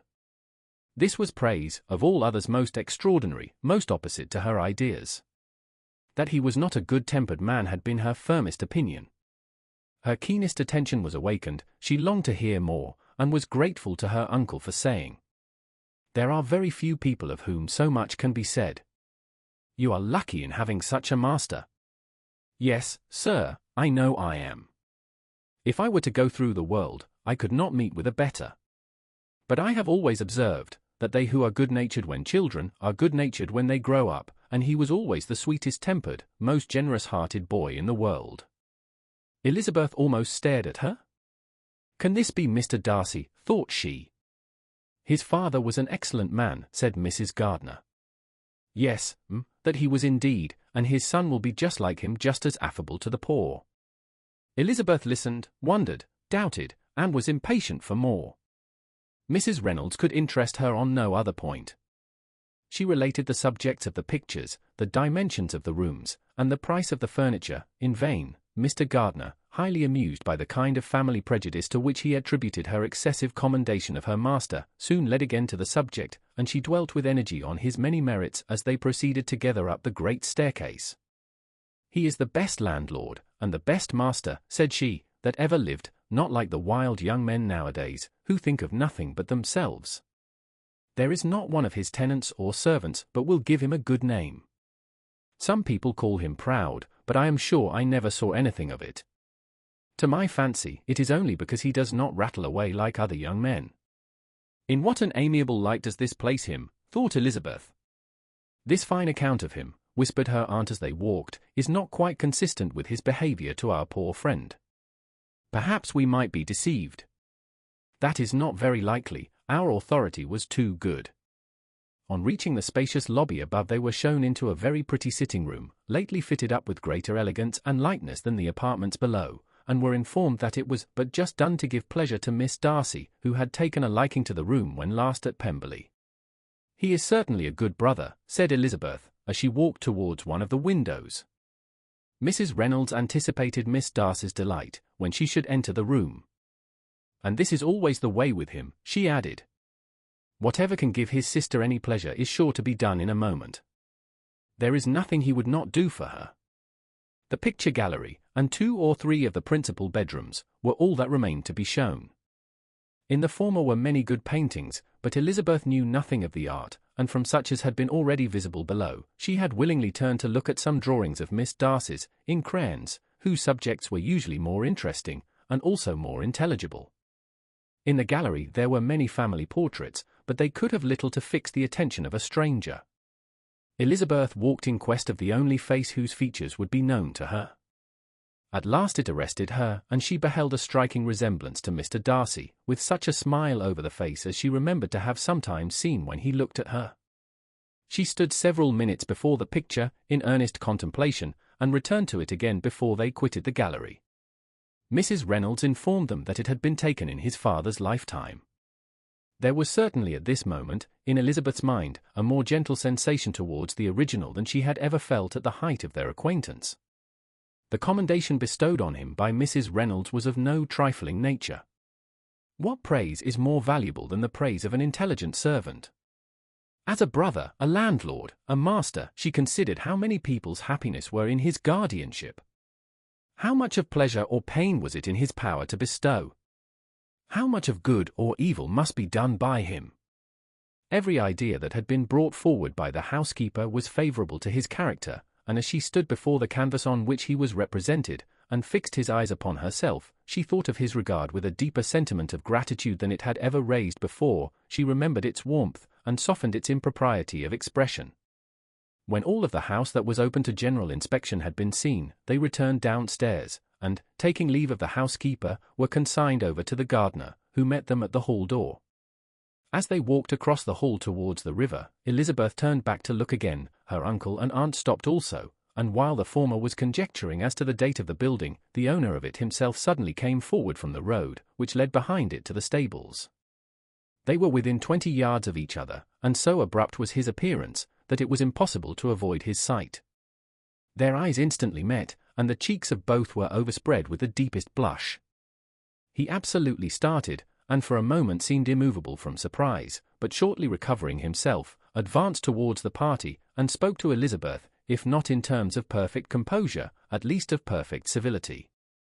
She had instinctively turned away, but stopping on his approach, received his compliments with an embarrassment impossible to be overcome. Had his first appearance, or his resemblance to the picture they had just been examining, been insufficient to assure the other two that they now saw Mr. Darcy, the gardener's expression of surprise, on beholding his master, must immediately have told it. They stood a little aloof, while he was talking to their niece, who, astonished and confused, scarcely dared lift her eyes to his face, and knew not what answer she returned to his civil inquiries after her family. Amazed at the alteration of his manner since they last parted, every sentence that he uttered was increasing her embarrassment, and every idea of the impropriety of her being found there recurring to her mind, the few minutes in which they continued were some of the most uncomfortable in her life. Nor did he seem much more at ease. When he spoke, his accent had none of its usual sedateness, and he repeated his inquiries as to the time of her having left Longbourn, and of her having stayed in Derbyshire so often, and in so hurried a way, as plainly spoke the distraction of his thoughts. At length every idea seemed to fail him, and, after standing a few moments without saying a word, he suddenly recollected himself, and took leave. The others then joined her, and expressed admiration of his figure, but Elizabeth heard not a word, and wholly engrossed by her own feelings, followed them in silence. She was overpowered by shame and vexation. Her coming there was the most unfortunate, the most ill-judged thing in the world. How strange it must appear to him! In what a disgraceful light might it not strike so vain a man! It might seem as if she had purposely thrown herself in his way again. Oh! Why did she come? Or, why did he thus come a day before he was expected?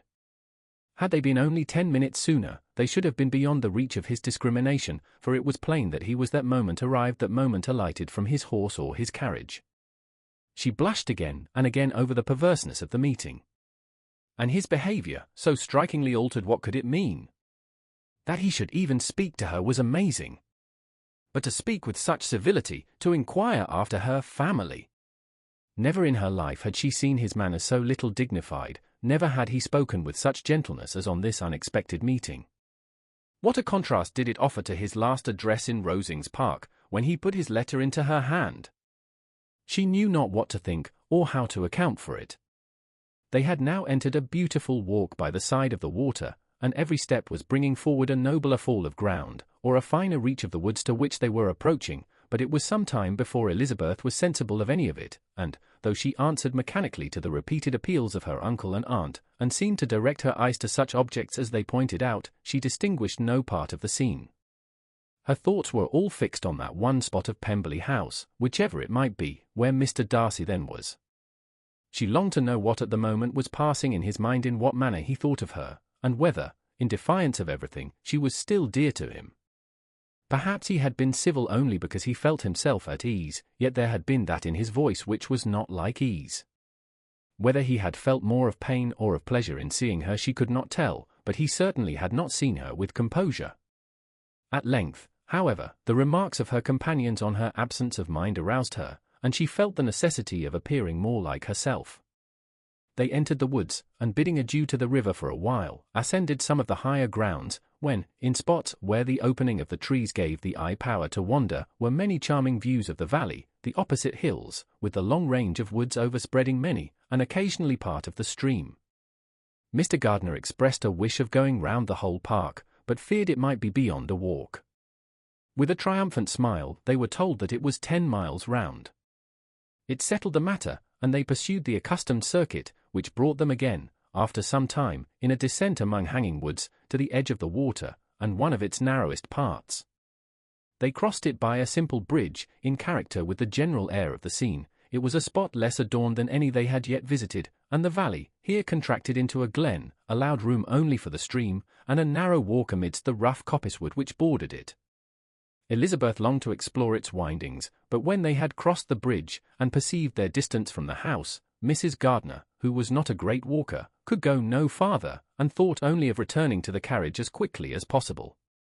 Her niece was, therefore, obliged to submit, and they took their way towards the house on the opposite side of the river, in the nearest direction, but their progress was slow, for Mr. Gardiner, though seldom able to indulge the taste, was very fond of fishing, and was so much engaged in watching the occasional appearance of some trout in the water, and talking to the man about them, that he advanced but little.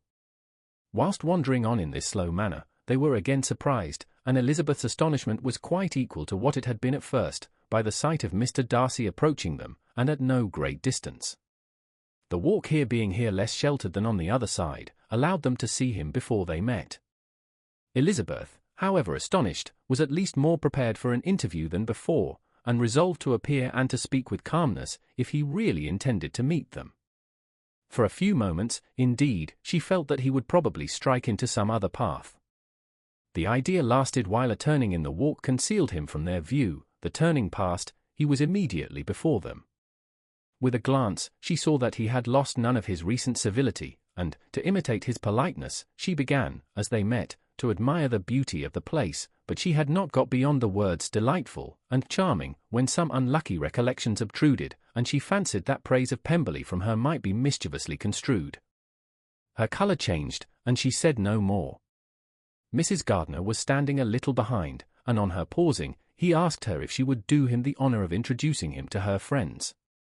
This was a stroke of civility for which she was quite unprepared, and she could hardly suppress a smile at his being now seeking the acquaintance of some of those very people against whom his pride had revolted in his offer to herself. What will be his surprise, thought she, when he knows who they are? He takes them now for people of fashion. The introduction, however, was immediately made, and as she named their relationship to herself, she stole a sly look at him, to see how he bore it, and was not without the expectation of his decamping as fast as he could from such disgraceful companions. That he was surprised by the connection was evident. He sustained it, however, with fortitude, and so far from going away, turned his back with them, and entered into conversation with Mr. Gardner. Elizabeth could not but be pleased, could not but triumph. It was consoling that he should know she had some relations for whom there was no need to blush. She listened most attentively to all that passed between them, and gloried in every expression, every sentence of her uncle, which marked his intelligence, his taste, or his good manners. The conversation soon turned upon fishing, and she heard Mr. Darcy invite him, with the greatest civility, to fish there as often as he chose while he continued in the neighbourhood, offering at the same time to supply him with fishing tackle, and pointing out those parts of the stream where there was usually most sport. Mrs. Gardner, who was walking arm in arm with Elizabeth, gave her a look expressive of wonder. Elizabeth said nothing, but it gratified her exceedingly. The compliment must be all for herself. Her astonishment, however, was extreme, and continually was she repeating, "Why is he so altered?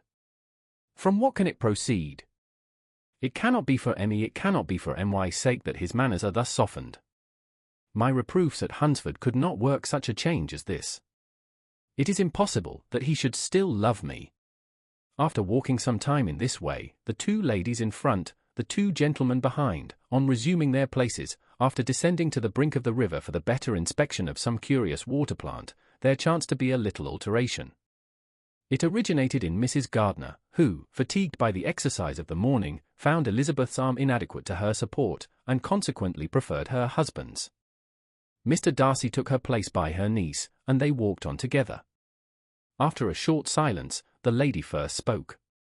She wished him to know that she had been assured of his absence before she came to the place, and accordingly began by observing that his arrival had been very unexpected for your housekeeper. She added, "Informed us that you would certainly not be here till tomorrow, and indeed, before we left Bakewell, we understood that you were not immediately expected in the country."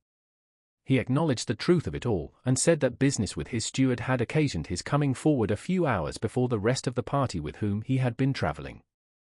"They will join me early tomorrow," he continued, "and among them are some who will claim an acquaintance with you, Mr. Bingley and his sisters." Elizabeth answered only by a slight bow. Her thoughts were instantly driven back to the time when Mr. Bingley's name had been the last mentioned between them, and, if she might judge by his complexion, his mind was not very differently engaged. "There is also one other person in the party," he continued after a pause, "who more particularly wishes to be known to you. Will you allow me, or do I ask too much, to introduce my sister to your acquaintance during your stay at Lambton?" The surprise of such an application was great indeed. It was too great for her to know in what manner she acceded to it. She immediately felt that whatever desire Miss Darcy might have of being acquainted with her must be the work of her brother, and, without looking farther, it was satisfactory, it was gratifying to know that his resentment had not made him think really ill of her. They now walked on in silence, each of them deep in thought. Elizabeth was not comfortable, that was impossible, but she was flattered and pleased. His wish of introducing his sister to her was a compliment of the highest kind. They soon outstripped the others, and when they had reached the carriage, Mr. and Mrs. Gardner were half a quarter of a mile behind. He then asked her to walk into the house, but she declared herself not tired, and they stood together on the lawn. At such a time much might have been said, and silence was very awkward. She wanted to talk, but there seemed to be an embargo on every subject. At last she recollected that she had been travelling, and they talked of Matlock and Dovedale with great perseverance. Yet time and her aunt moved slowly, and her patience and her ideas were nearly worn out before the tete-a-tete was over. On Mr. and Mrs. Gardner's coming up they were all pressed to go into the house and take some refreshment, but this was declined, and they parted on each side with utmost politeness. Mr. Darcy handed the ladies into the carriage, and when it drove off, Elizabeth saw him walking slowly towards the house. The observations of her uncle and aunt now began, and each of them pronounced him to be infinitely superior to anything they had expected. "He is perfectly well behaved, polite, and unassuming," said her uncle. "There is something a little stately in him, to be sure," replied her aunt, "but it is confined to his air, and is not unbecoming. I can now say with the housekeeper, that though some people may call him proud, I have seen nothing of it. I was never more surprised than by his behaviour to us.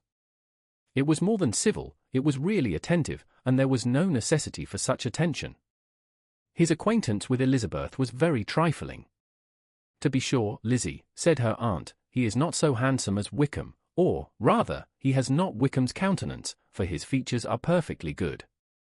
But how came you to tell me that he was so disagreeable? Elizabeth excused herself as well as she could, said that she had liked him better when they had met in Kent than before, and that she had never seen him so pleasant as this morning. But perhaps he may be a little whimsical in his civilities, replied her uncle. Your great men often are, and therefore I shall not take him at his word, as he might change his mind another day, and warn me off his grounds. Elizabeth felt that they had entirely misunderstood his character, but said nothing. From what we have seen of him, continued Mrs. Gardiner, I really should not have thought that he could have behaved in so cruel a way by anybody as he has done by poor Wickham. He has not an ill-natured look. On the contrary, there is something pleasing about his mouth when he speaks. And there is something of dignity in his countenance that would not give one an unfavourable idea of his heart. But, to be sure, the good lady who showed us his house did give him a most flaming character. I could hardly help laughing aloud sometimes. But he is a liberal master, I suppose, and that in the eye of a servant comprehends every virtue. Elizabeth here felt herself called on to say something in vindication of his behaviour to Wickham, and therefore gave them to understand, in as guarded a manner as she could, that by what she had heard from his relations in Kent, his actions were capable of a very different construction, and that his character was by no means so faulty, nor Wickham's so amiable, as they had been considered in Hertfordshire. In confirmation of this, she related the particulars of all the pecuniary transactions in which they had been connected, without actually naming her authority, but stating it to be such as might be relied on.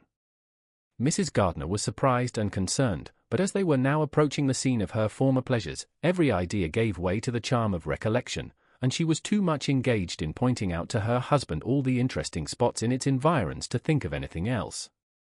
Fatigued as she had been by the morning's walk, they had no sooner dined than she set off again in quest of her former acquaintance, and the evening was spent in the satisfactions of an intercourse renewed after many years' discontinuance.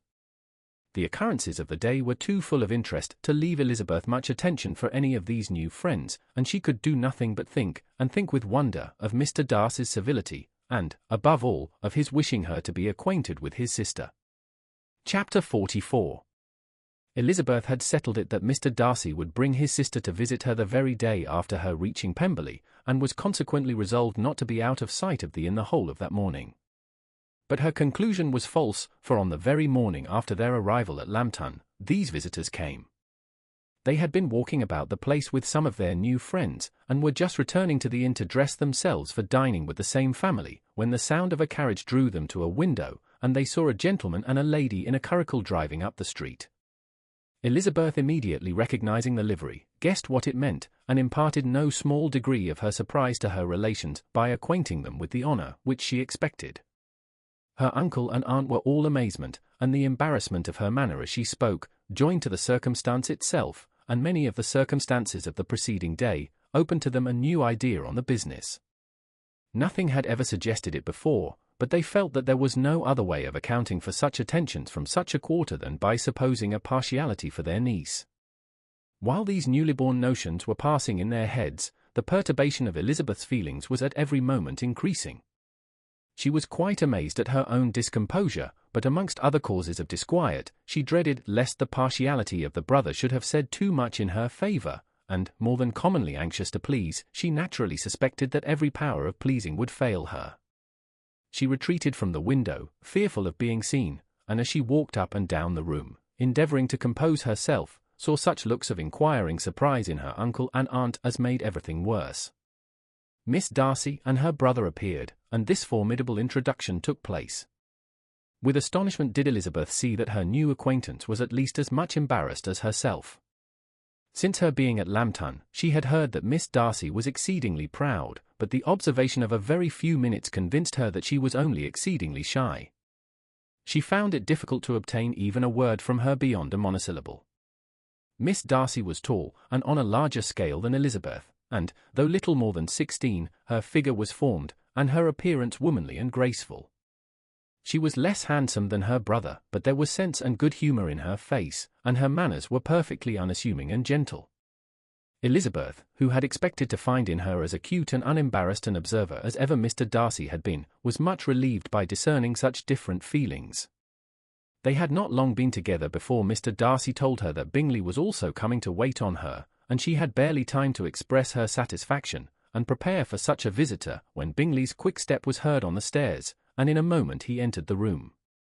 All Elizabeth's anger against him had been long done away, but had she still felt any, it could hardly have stood its ground against the unaffected cordiality with which he expressed himself on seeing her again. He inquired in a friendly, though general way, after her family, and looked and spoke with the same good-humoured ease that he had ever done.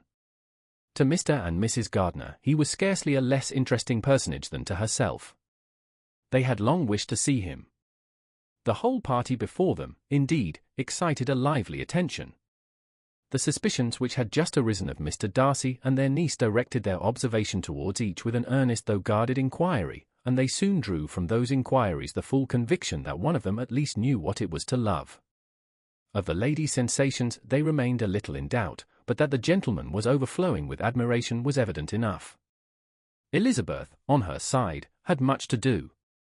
She wanted to ascertain the feelings of each of her visitors, she wanted to compose her own, and to make herself agreeable to all, and in the latter object, where she feared most to fail, she was most sure of success, for those to whom she endeavoured to give pleasure were prepossessed in her favour.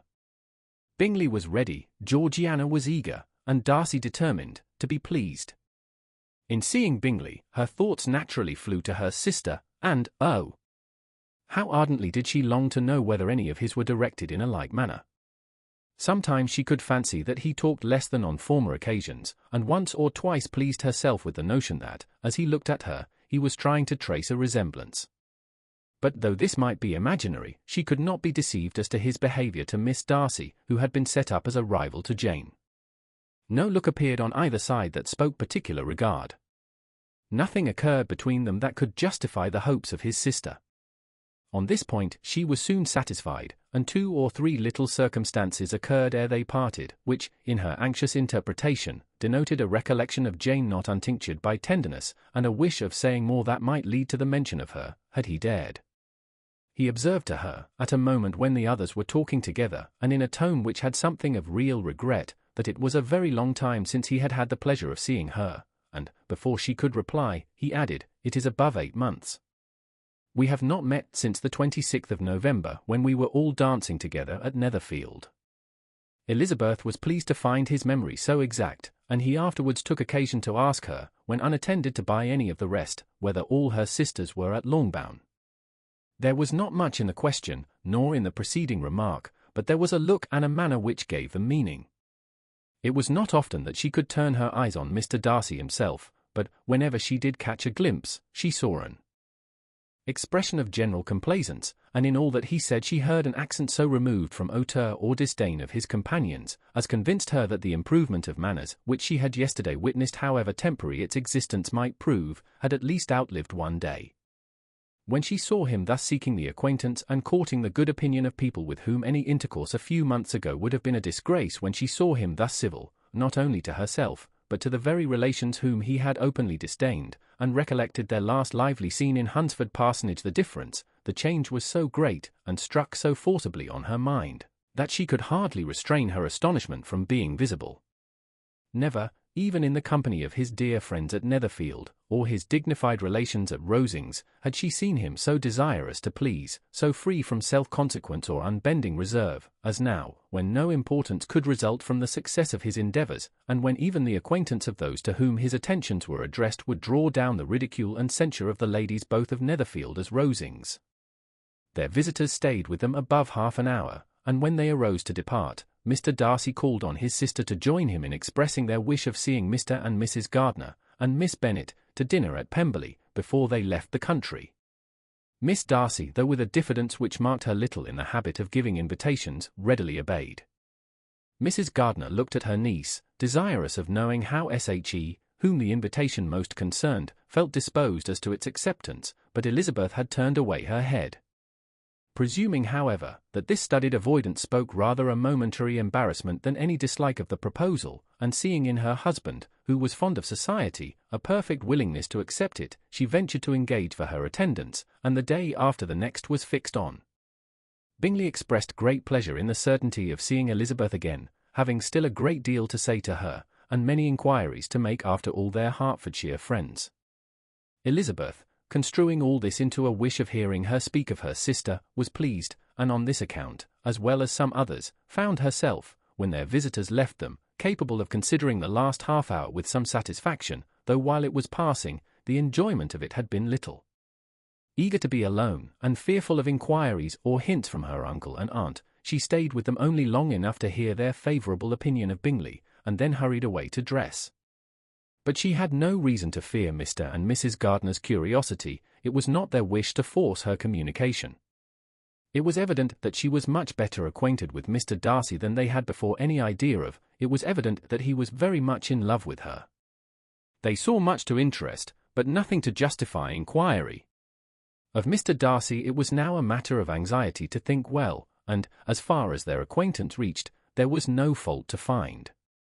They could not be untouched by his politeness, and had they drawn his character from their own feelings and his servant's report, without any reference to any other account, the circle in Hertfordshire to which he was known would not have recognized it for Mr. Darcy.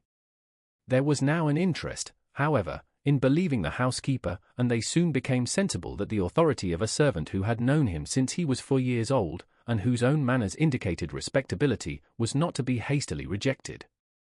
Neither had anything occurred in the intelligence of their Lambton friends that could materially lessen its weight. They had nothing to accuse him of but pride he probably had, and if not, it would certainly be imputed by the inhabitants of a small market town where the family did not visit. It was acknowledged, however, that he was a liberal man, and did much good among the poor. With respect to Wickham, the travellers soon found that he was not held there in much estimation, for though the chief of his concerns with the son of his patron were imperfectly understood, it was yet a well-known fact that, on his quitting Derbyshire, he had left many debts behind him, which Mr. Darcy afterwards discharged. As for Elizabeth, her thoughts were at Pemberley this evening more than the last, and the evening, though as it passed it seemed long, was not long enough to determine her feelings towards Owen in that mansion, and she lay awake 2 whole hours endeavouring to make them out. She certainly did not hate him. No, a hatred had vanished long ago, and she had almost as long been ashamed of ever feeling a dislike against him, that could be so called. The respect created by the conviction of his valuable qualities, though at first unwillingly admitted, had for some time ceased to be repugnant to her feeling, and it was now heightened into somewhat of a friendlier nature, by the testimony so highly in his favour, and bringing forward his disposition in so amiable a light, which yesterday had produced. But above all, above respect and esteem, there was a motive within her of goodwill which could not be overlooked. It was gratitude, not merely for having once loved her, but for loving her still well enough to forgive all the petulance and acrimony of her manner in rejecting him, and all the unjust accusations accompanying her rejection. He who, she had been persuaded, would avoid her as his greatest enemy, seemed, on this accidental meeting, most eager to preserve the acquaintance, and without any indelicate display of regard, or any peculiarity of manner, where their 2 selves only were concerned, was soliciting the good opinion of her friends, and bent on making her known to his sister. Such a change in a man of so much pride exciting not only astonishment but gratitude, for to love, ardent love, it must be attributed, and as such its impression on her was of a sort to be encouraged, as by no means unpleasing, though it could not be exactly defined.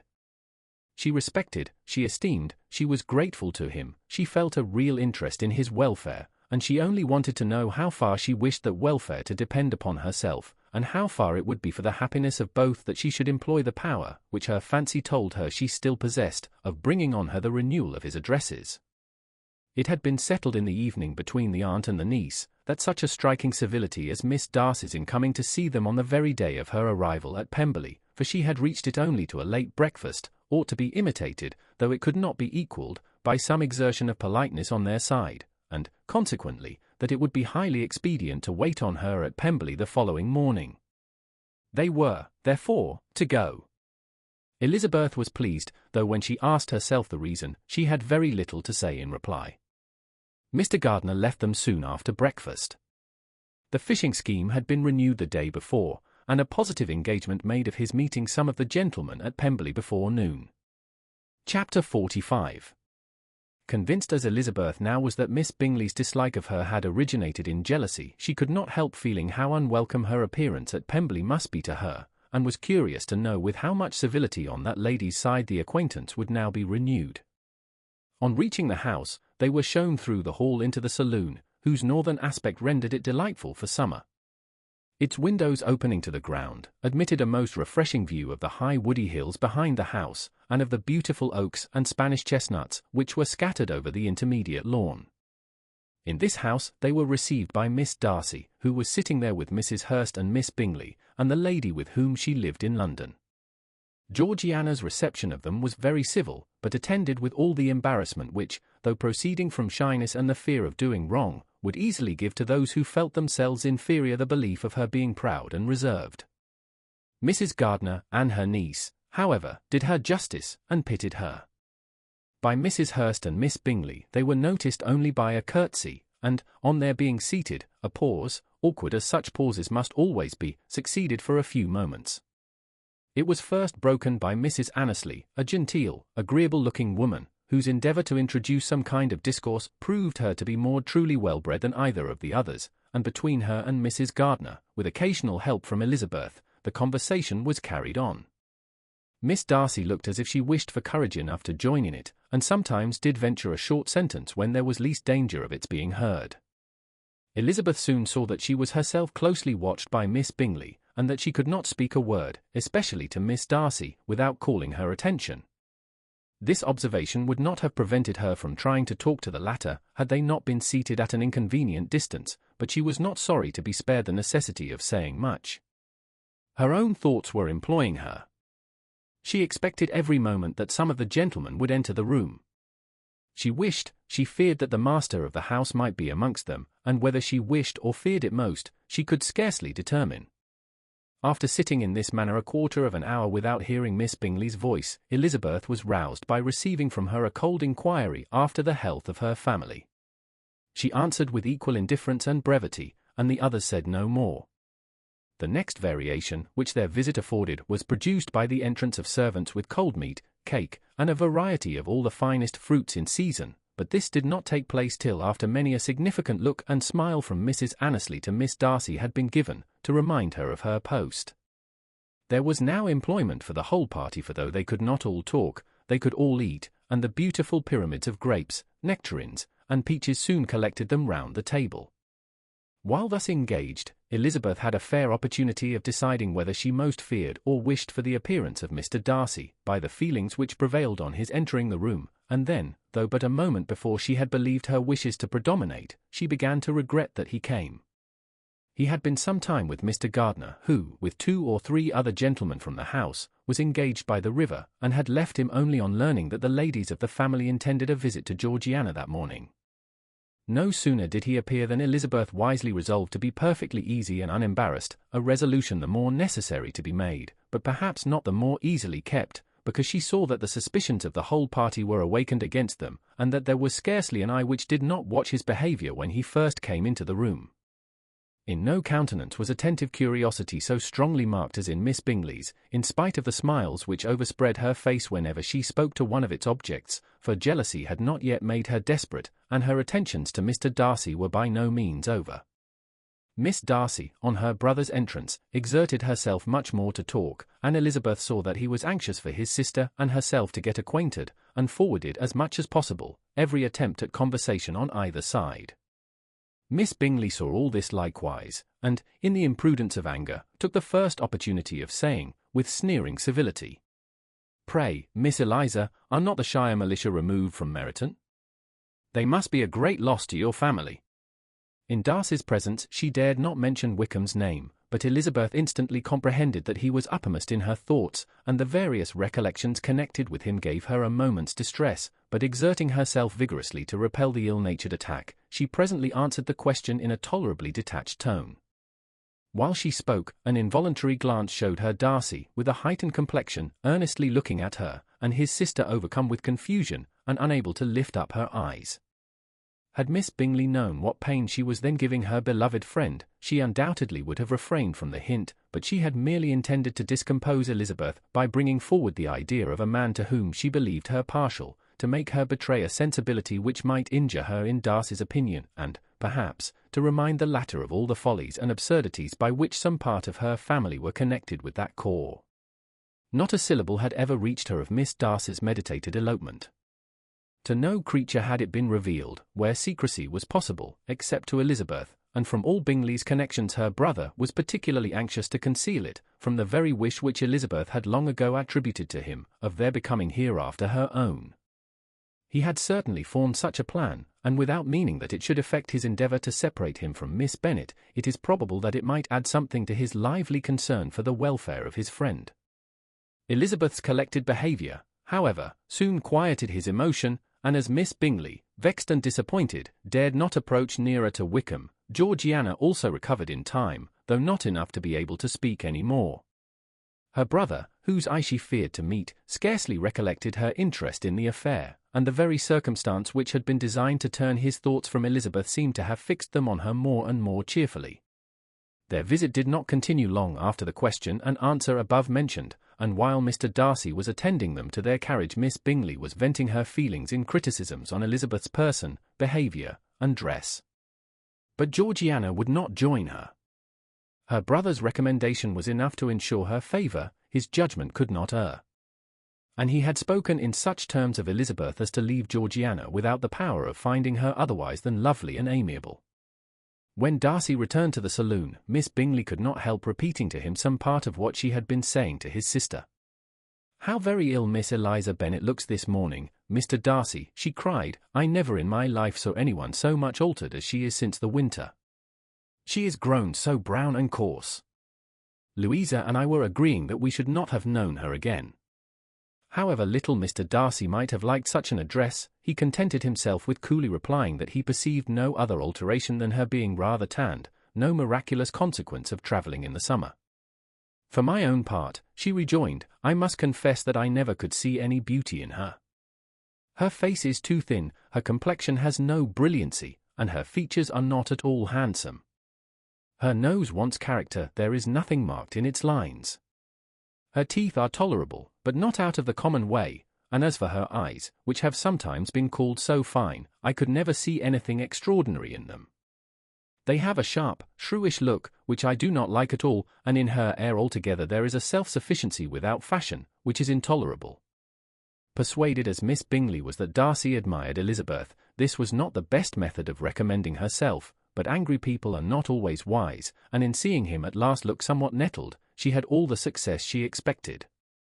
He was resolutely silent, however, and, from a determination of making him speak, she continued, "I remember, when we first knew her in Hertfordshire, how amazed we all were to find that she was a reputed beauty, and I particularly recollect your saying one night, after they had been dining at Netherfield, "She a beauty.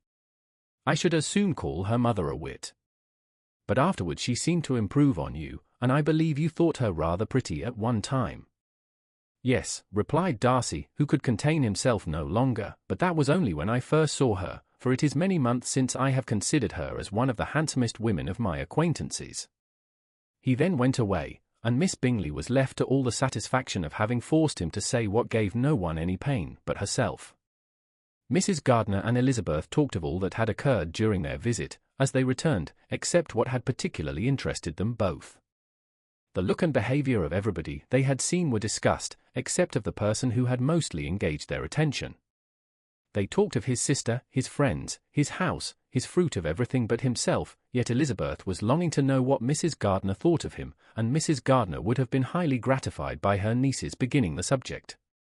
Chapter 46. Elizabeth had been a good deal disappointed in not finding a letter from Jane on their first arrival at Lambton, and this disappointment had been renewed on each of the mornings that had now been spent there, but on the third her repining was over, and her sister justified, by the receipt of 2 letters from her at once, on one of which was marked that it had been missent elsewhere. Elizabeth was not surprised at it, as Jane had written the direction remarkably ill. They had just been preparing to walk as the letters came in, and her uncle and aunt, leaving her to enjoy them in quiet, set off by themselves. The one missent must first be attended to. It had been written 5 days ago. The beginning contained an account of all their little parties and engagements, with such news as the country afforded, but the latter half, which was dated a day later, and written in evident agitation, gave more important intelligence.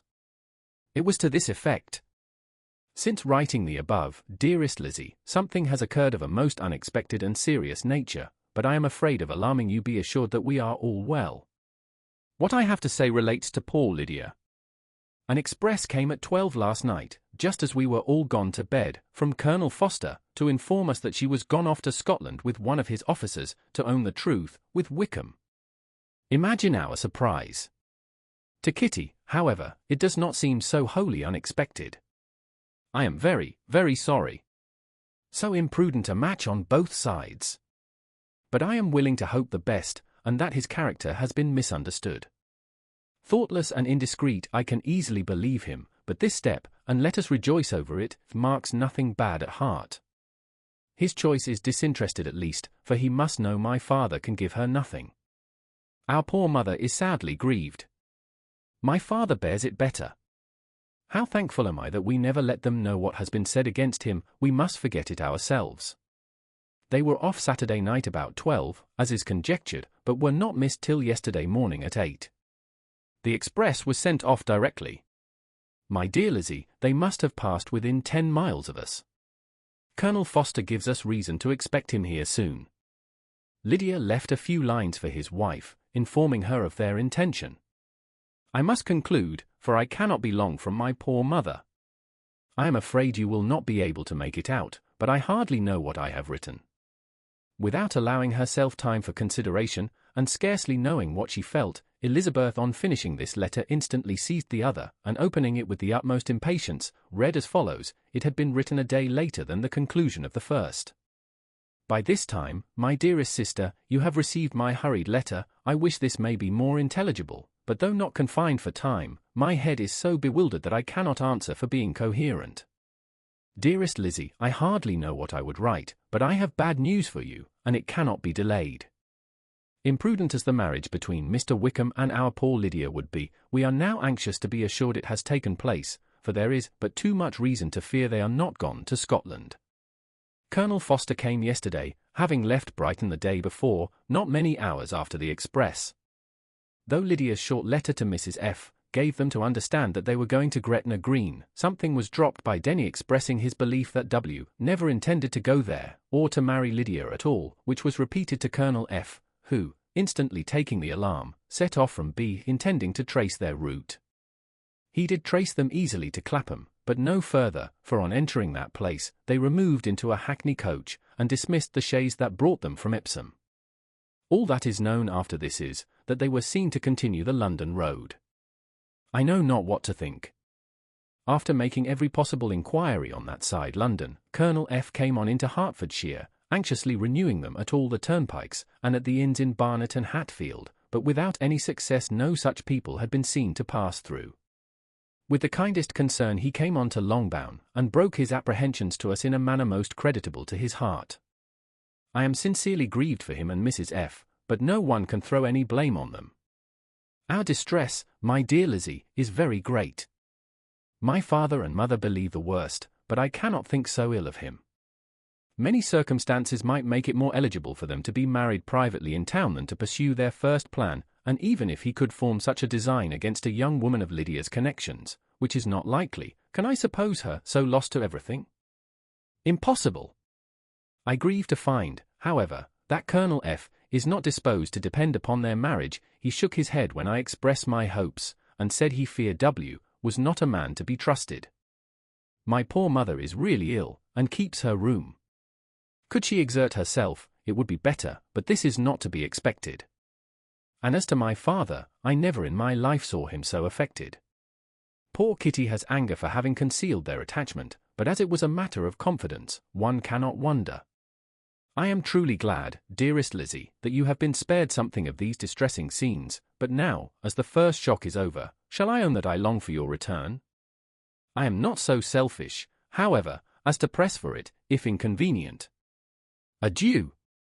I take up my pen again to do what I have just told you I would not, but circumstances are such that I cannot help earnestly begging you all to come here as soon as possible. I know my dear uncle and aunt so well, that I am not afraid of requesting it, though I have still something more to ask of the former. My father is going to London with Colonel Foster instantly, to try to discover her. What he means to do I am sure I know not, but his excessive distress will not allow him to pursue any measure in the best and safest way, and Colonel Foster is obliged to be at Brighton again tomorrow evening.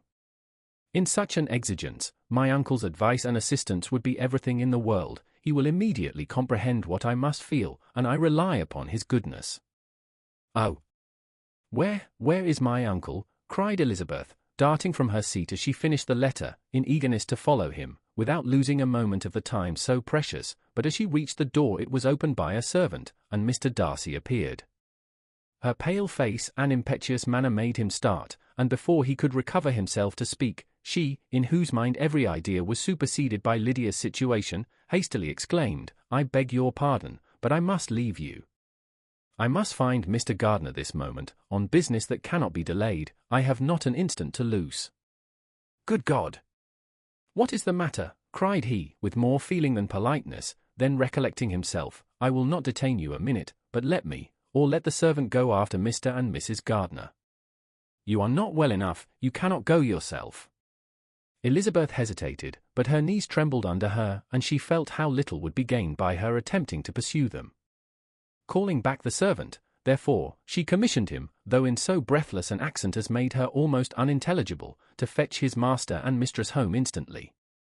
On his quitting the room she sat down, unable to support herself, and looking so miserably ill, that it was impossible for Darcy to leave her, or to refrain from saying, in a tone of gentleness and commiseration, "Let me call your maid. Is there nothing you could take to give you present relief? A glass of wine, shall I get you one? You are very ill." "No, I thank you," she replied, endeavoring to recover herself. "There is nothing the matter with me. I am quite well. I am only distressed by some dreadful news, which I have just received from Longbourn." She burst into tears as she alluded to it, and for a few minutes could not speak another word. Darcy, in wretched suspense, could only say something indistinctly of his concern, and observe her in compassionate silence. At length she spoke again. "I have just had a letter from Jane, with such dreadful news. It cannot be concealed from anyone. My younger sister has left all her friends, has eloped, has thrown herself into the power of Mr. Wickham. They are gone off together from Brighton. You know him too well to doubt the rest. She has no money, no connections, nothing that can tempt him to she is lost forever." Darcy was fixed in astonishment. "When I consider," she added in a yet more agitated voice, "that I might have prevented it. I, who knew what he was. Had I but explained some part of it, only some part of what I learnt, to my own family. Had his character been known, this could not have happened. But it is all too late now." "I am grieved indeed," cried Darcy, grieved, shocked. "But is it certain, absolutely certain?" "Oh, yes. They left Brighton together on Sunday night, and were traced almost to London, but not beyond. They are certainly not gone to Scotland." "And what has been done, what has been attempted, to recover her?" "My father is gone to London, and Jane has written to beg my uncle's immediate assistance, and we shall be off, I hope, in half an hour. But nothing can be done. I know very well that nothing can be done. How is such a man to be worked on? How are they even to be discovered? I have not the smallest hope. It is every way horrible." Darcy shook his head in silent acquiescence. "When my eyes were opened to his real character, oh! Had I known what I ought, what I dared to do! But I knew not. I was afraid of doing too much. Wretched, wretched mistake!" Darcy made no answer. He seemed scarcely to hear her, and was walking up and down the room in earnest meditation, his brow contracted, his air gloomy. Elizabeth soon observed, and instantly understood it. Her power was sinking. Everything must sink under such a proof of family weakness, such an assurance of the deepest disgrace. She could neither wonder nor condemn, but the belief of his self-conquest brought nothing to her consolatory to her bosom, afforded no palliation of her distress. It was, on the contrary, exactly calculated to make her understand her own wishes, and never had she so honestly felt that she could have loved him, as now, when all love must be vain. But self, though it would intrude, could not engross her. Lydia, the humiliation, the misery she was bringing on them all, soon swallowed up every private care, and covering her face with her handkerchief, Elizabeth was soon lost to everything else, and, after a pause of several minutes, was only recalled to a sense of her situation by the voice of her companion, who, in a manner which, though it spoke compassion, spoke likewise restraint, said, "I am afraid you have been long desiring my absence, nor have I anything to plead in excuse of my stay, but real, though unavailing concern.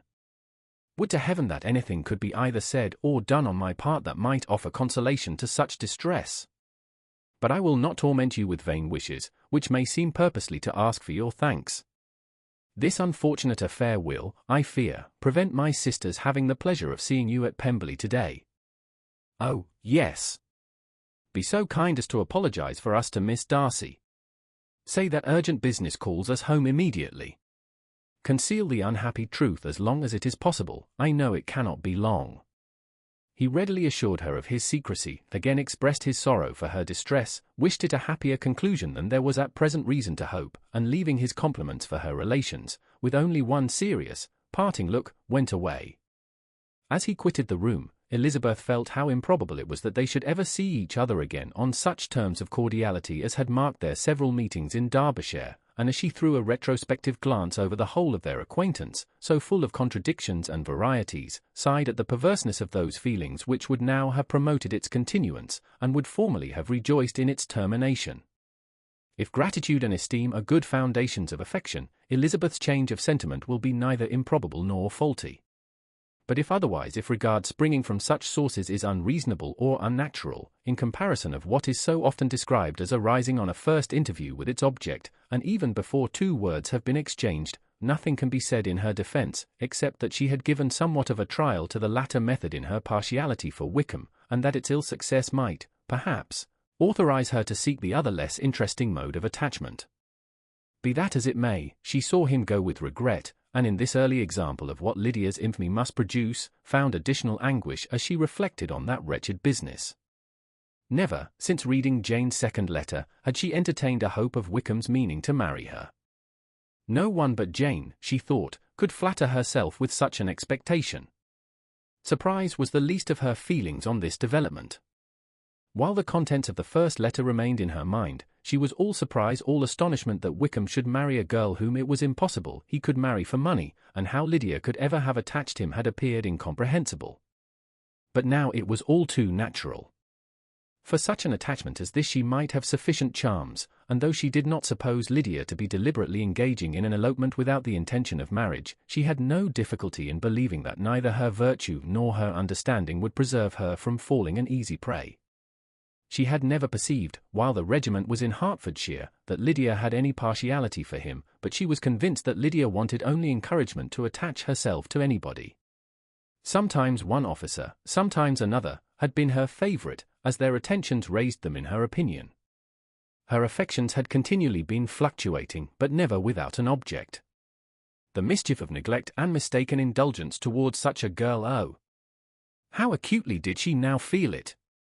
She was wild to be at home, to hear, to see, to be upon the spot, to share with Jane in the cares that must now fall wholly upon her, in a family so deranged, a father absent, a mother incapable of exertion, and requiring constant attendance, and though almost persuaded that nothing could be done for Lydia, her uncle's interference seemed of the utmost importance. Until he entered the room her impatience was severe. Mr. and Mrs. Gardiner had hurried back in alarm, supposing by the servant's account that their niece was taken suddenly ill, but satisfying them instantly on that head, she eagerly communicated the cause of their summons, reading the 2 letters aloud, and dwelling on the postscript of the last with trembling energy. Though Lydia had never been a favourite with them, Mr. and Mrs. Gardiner could not but be deeply afflicted. Not Lydia only, but all were concerned in it, and after the first exclamations of surprise and horror, Mr. Gardiner promised every assistance in his power. Elizabeth, though expecting no less, thanked him with tears of gratitude, and all 3 being actuated by one spirit, everything relating to their journey was speedily settled. They were to be off as soon as possible. "But what is to be done about Pemberley?" cried Mrs. Gardiner. "John told us Mr. Darcy was here when you sent for us, was it so?" "Yes, and I told him we should not be able to keep our engagement." "That is all settled." "What is all settled?" repeated the other, as she ran into her room to prepare. "And are they upon such terms as for her to disclose the real truth?" "Oh, that I knew how it was." But wishes were vain, or at least could only serve to amuse her in the hurry and confusion of the following hour. Had Elizabeth been at leisure to be idle, she would have remained certain that all employment was impossible to one so wretched as herself, but she had her share of business as well as her aunt, and amongst the rest there were notes to be written to all their friends at Lambton, with false excuses for their sudden departure.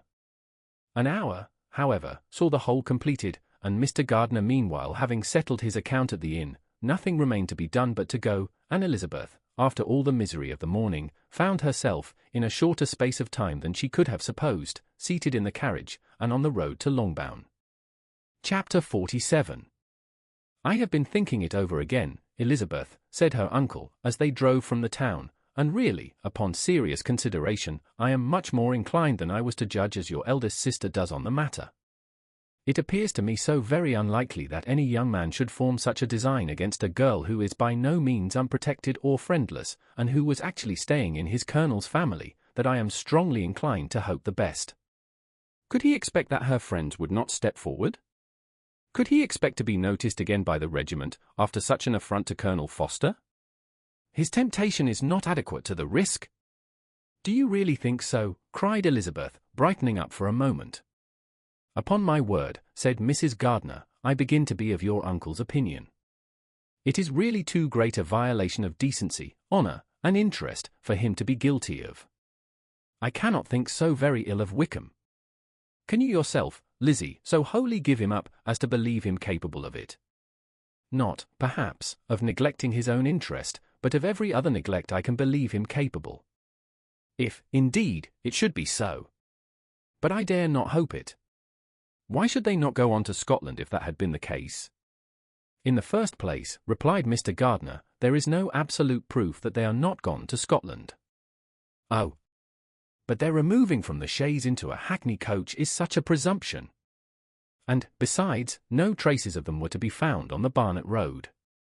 "Well, then supposing them to be in London.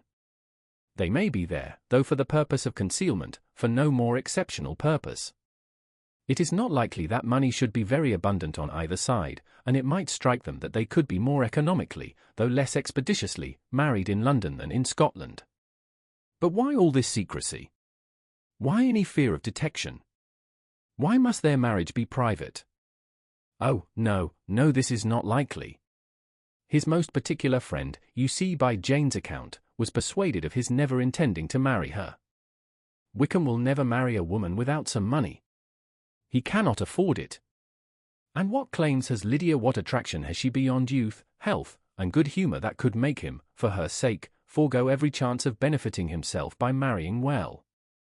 As to what restraint the apprehensions of disgrace in the corps might throw on a dishonourable elopement with her, I am not able to judge, for I know nothing of the effects that such a step might produce. But as to your other objection, I am afraid it will hardly hold good. Lydia has no brothers to step forward, and he might imagine, from my father's behaviour, from his indolence and the little attention he has ever seemed to give to what was going forward in his family, that he would do as little, and think as little about it, as any father could do, in such a matter.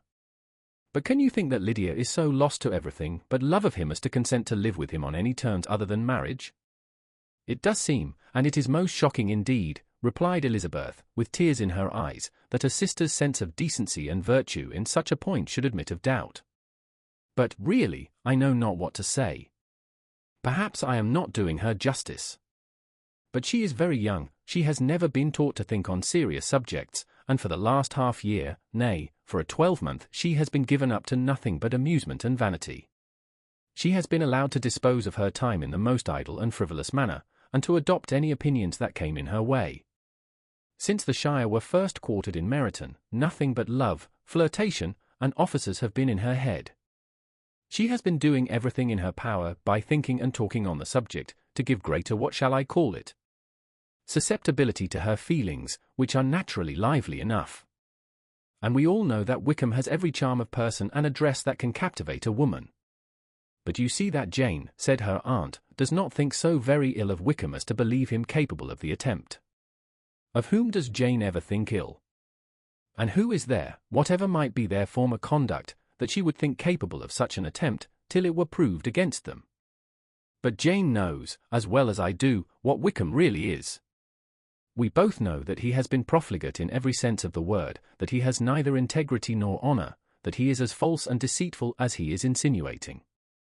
And do you really know all this? Cried Mrs. Gardiner, whose curiosity as to the mode of her intelligence was all alive. "I do indeed," replied Elizabeth, colouring.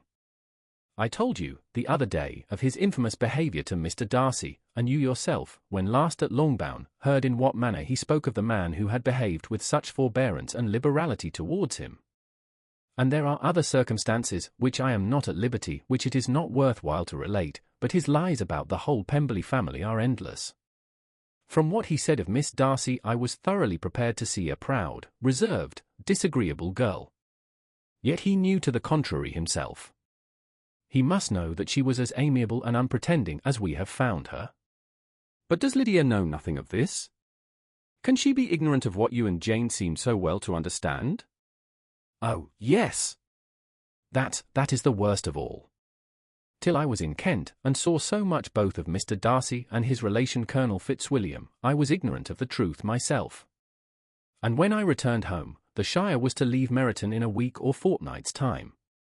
As that was the case, neither Jane, to whom I related the whole, nor I, thought it necessary to make our knowledge public, for of what use could it apparently be to any one, that the good opinion which all the neighbourhood had of him should then be overthrown? And even when it was settled that Lydia should go with Mrs. Foster, the necessity of opening her eyes to his character never occurred to me. That she could be in any danger from the deception never entered my head. That such a consequence as this could ensue, you may easily believe, was far enough from my thoughts. When they all removed to Brighton, therefore, you had no reason, I suppose, to believe them fond of each other?" "Not the slightest.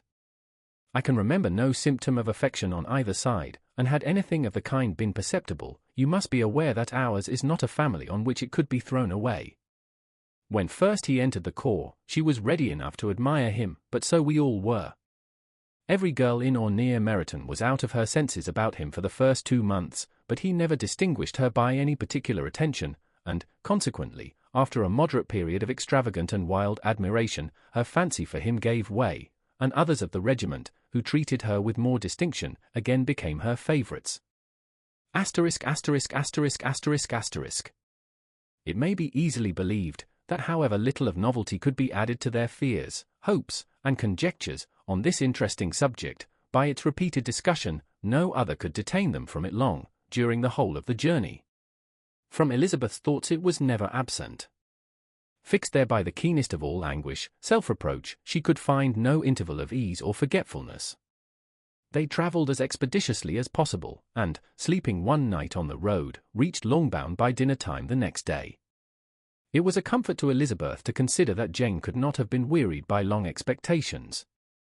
The little gardeners, attracted by the sight of a chaise, were standing on the steps of the house as they entered the paddock, and, when the carriage drove up to the door, the joyful surprise that lighted up their faces, and displayed itself over their whole bodies, in a variety of capers and frisks, was the first pleasing earnest of their welcome. Elizabeth jumped out, and, after giving each of them a hasty kiss, hurried into the vestibule, where Jane, who came running down from her mother's apartment, immediately met her. Elizabeth, as she affectionately embraced her, whilst tears filled the eyes of both, lost not a moment in asking whether anything had been heard of the fugitives. "Not yet," replied Jane. "But now that my dear uncle is come, I hope everything will be well." "Is my father in town?" "Yes, he went on Tuesday, as I wrote you word." "And have you heard from him often?" "We have heard only twice. He wrote me a few lines on Wednesday to say that he had arrived in safety, and to give me his directions, which I particularly begged him to do. He merely added that he should not write again till he had something of importance to mention." "And my mother, how is she? How are you all?" "My mother is tolerably well, I trust, though her spirits are greatly shaken. She is upstairs, and will have great satisfaction in seeing you all. She does not yet leave her dressing-room. Mary and Kitty are, thank heaven, quite well." "But you, how are you?" cried Elizabeth. "You look pale. How much you must have gone through." Her sister, however, assured her of her being perfectly well, and their conversation, which had been passing while Mr. and Mrs. Gardiner were engaged with their children, was now put an end to by the approach of the whole party. Jane ran to her uncle and aunt, and welcomed and thanked them both, with alternate smiles and tears. When they were all in the drawing-room, The questions which Elizabeth had already asked were of course repeated by the others, and they soon found that Jane had no intelligence to give.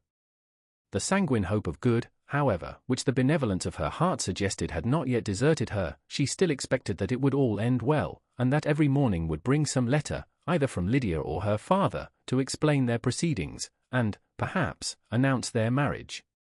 Mrs. Bennet, to whose apartment they all repaired, after a few minutes' conversation together, received them exactly as might be expected, with tears and lamentations of regret, invectives against the villainous conduct of Wickham, and complaints of her own sufferings and ill-usage, blaming everybody but the person to whose ill-judging indulgence the errors of her daughter must principally be owing. "If I had been able," said she, "to carry my point in going to Brighton, with all my family, this would not have happened, but poor dear Lydia had nobody to take care of her. Why did the Fosters ever let her go out of their sight? I am sure there was some great neglect or other on their side, for she is not the kind of girl to do such a thing if she had been well looked after. I always thought they were very unfit to have the charge of her, but I was overruled, as I always am. Poor dear child! And now here's Mr. Bennet gone away, and I know he will fight Wickham, wherever he meets him, and then he will be killed, and what is to become of us all? The Collinses will turn us out before he is cold in his grave, and if you are not kind to us, brother, I do not know what we shall do." They all exclaimed against such terrific ideas, and Mr. Gardiner, after general assurances of his affection for her and all her family, told her that he meant to be in London the very next day, and would assist Mr. Bennet in every endeavour for recovering Lydia. "Do not give way to useless alarm," added he, "though it is right to be prepared for the worst, there is no occasion to look on it as certain. It is not quite a week since they left Brighton. In a few days more we may gain some news of them. Until we know that they are not married, and have no design of marrying, do not let us give the matter over as lost. As soon as I get to town I shall go to my brother, and make him come home with me to Gracechurch Street, and then we may consult together as to what is to be done." "Oh, my dear brother," replied Mrs. Bennet, "that is exactly what I could most wish for. And now do, when you get to town, find them out, wherever they may be, and if they are not married already, make them marry. And as for wedding clothes, do not let them wait for that, but tell Lydia she shall have as much money as she chooses to buy them, after they are married. And, above all, keep Mr. Bennet from fighting. Tell him what a dreadful state I am in, that I am frighted out of my wits and have such tremblings, such flutterings, all over me, such spasms in my side and pains in my head, and such beatings at heart, that I can get no rest by night nor by day. And tell my dear Lydia not to give any directions about her clothes till she has seen me, for she does not know which are the best warehouses." "Oh, brother, how kind you are! I know you will contrive it all." But Mr. Gardiner, though he assured her again of his earnest endeavours in the cause, could not avoid recommending moderation to her, as well in her hopes as her fear, and after talking with her in this manner till dinner was on the table, they all left her to vent all her feelings on the housekeeper, who attended in the absence of her daughters. Though her brother and sister were persuaded that there was no real occasion for such a seclusion from the family, they did not attempt to oppose it, for they knew that she had not prudence enough to hold her tongue before the servants, while they waited at table, and judged it better that any only of the household, and the one whom they could most trust, should comprehend all her fears and solicitude on the subject. In the dining-room they were soon joined by Mary and Kitty, who had been too busily engaged in their separate apartments to make their appearance before. One came from her books, and the other from her toilette. The faces of both, however, were tolerably calm, and no change was visible in either, except that the loss of her favourite sister, or the anger which she had herself incurred in this business, had given more of fretfulness than usual to the accents of Kitty. As for Mary, she was mistress enough of herself to whisper to Elizabeth, with a countenance of grave reflection, soon after they were seated at table, "This is a most unfortunate affair, and will probably be much talked of. But we must stem the tide of malice, and pour into the wounded bosoms of each other the balm of sisterly consolation." Then, perceiving in Elizabeth no inclination of replying, she added, "Unhappy as the event must be for Lydia, we may draw from it this useful lesson, that loss of virtue in a female is irretrievable, that one false step involves her in endless ruin, that her reputation is no less brittle than it is beautiful, and that she cannot be too much guarded in her behaviour towards the undeserving of the other sex." Elizabeth lifted up her eyes in amazement, but was too much oppressed to make any reply. Mary, however, continued to console herself with such kind of moral extractions from the evil before them. In the afternoon, the two elder Miss Bennets were able to be for half an hour by themselves, and Elizabeth instantly availed herself of the opportunity of making any inquiries, which Jane was equally eager to satisfy. After joining in general lamentations over the dreadful sequel of this event, which Elizabeth considered as all but certain, and Miss Bennet could not assert to be wholly impossible, the former continued the subject, by saying, "But tell me all and everything about it which I have not already heard. Give me further particulars. How did Colonel Foster say? Had they no apprehension of anything before the elopement took place? They must have seen them together forever." Colonel Foster did own that he had often suspected some partiality, especially on Lydia's side, but nothing to give him any alarm. "I am so grieved for him. His behavior was attentive and kind to the utmost. He was coming to us, in order to assure us of his concern, before he had any idea of their not being gone to Scotland. When that apprehension first got abroad, it hastened his journey." "And was Denny convinced that Wickham would not marry? Did he know of their intending to go off? Had Colonel Foster seen Denny himself?" "Yes, but, when questioned by him, Denny denied knowing anything of their plans, and would not give his real opinion about it. He did not repeat his persuasion of their not marrying, and from that, I am inclined to hope, he might have been misunderstood before. Until Colonel Foster came himself, not one of you entertained a doubt, I suppose, of their being really married? How was it possible that such an idea should enter our brains? I felt a little uneasy, a little fearful of my sister's happiness with him in marriage, because I knew that his conduct had not been always quite right. My father and mother knew nothing of that, they only felt how imprudent a match it must be." Kitty then owned, with a very natural triumph on knowing more than the rest of us, that in Lydia's last letter she had prepared her for such a step. She had known, it seems, of their being in love with each other, many weeks. "But not before they went to Brighton?" "No, I believe not." "And did Colonel Foster appear to think well of Wickham himself? Does he know his real character?" "I must confess that he did not speak so well of Wickham as he formerly did. He believed him to be imprudent and extravagant. And since this sad affair has taken place, it is said that he left Meryton greatly in debt, but I hope this may be false." "Oh, Jane, had we been less secret, had we told what we knew of him, this could not have happened." "Perhaps it would have been better," replied her sister. "But to expose the former faults of any person without knowing what their present feelings were, seemed unjustifiable. We acted with the best intentions." "Could Colonel Foster repeat the particulars of Lydia's note to his wife?" "He brought it with him for us to see." Jane then took it from her pocket-book, and gave it to Elizabeth. These were the contents. "My dear Harriet, you will laugh when you know where I am gone, and I cannot help laughing myself at your surprise tomorrow morning, as soon as I am missed. I am going to Gretna Green, and if you cannot guess with who, I shall think you a simpleton, for there is but one man in the world I love, and he is an angel. I should never be happy without him, so think it no harm to be off. You need not send them word at Longbourn of my going, if you do not like it, for it will make the surprise the greater, when I write to them and sign my name Lydia Wickham. What a good joke it will be! I can hardly write for laughing. Pray make my excuses to Pratt for not keeping my engagement, and dancing with him tonight. Tell him I hope he will excuse me when he knows all, and tell him I will dance with him at the next ball we meet, with great pleasure. I shall send for my clothes when I get to Longbourn, but I wish he would tell Sally to mend a great slit in my work muslin gown before they are packed up. Goodbye. Give my love to Colonel Foster. I hope you will drink to our good journey. Your affectionate friend, Lydia Bennet." "Oh, thoughtless, thoughtless Lydia," cried Elizabeth when she had finished it. "What a letter is this, to be written at such a moment! But at least it shows that She was serious on the subject of their journey. Whatever he might afterwards persuade her to, it was not on her side a scheme of infamy. My poor father! How he must have felt it! I never saw anyone so shocked. He could not speak a word for full 10 minutes. My mother was taken ill immediately, and the whole house in such confusion."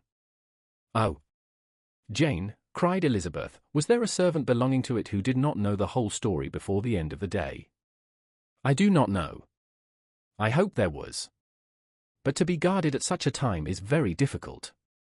My mother was in hysterics, and though I endeavored to give her every assistance in my power, I am afraid I did not do so much as I might have done.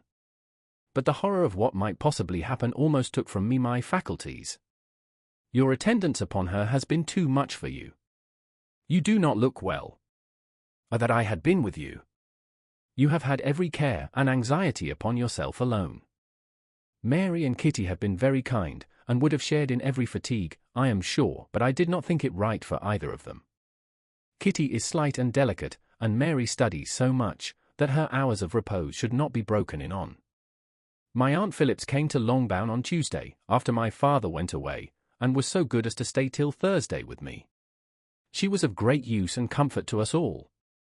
And Lady Lucas has been very kind. She walked here on Wednesday morning to condole with us, and offered her services, or any of her daughters, if they should be of use to us. She had better have stayed at home, cried Elizabeth. Perhaps she meant well, but, under such a misfortune as this, one cannot see too little of one's neighbours. Assistance is impossible, condolence insufferable. Let them triumph over us at a distance, and be satisfied. She then proceeded to inquire into the measures which her father had intended to pursue, while in town, for the recovery of his daughter. He meant, I believe, replied Jane, to go to Epsom, the place where they last changed horses, see the postilions, and try if anything could be made out from them. His principal object must be to discover the number of the hackney coach which took them from Clapham. It had come with a fare from London, and as he thought that the circumstance of a gentleman and ladies removing from one carriage into another might be remarked, he meant to make inquiries at Clapham.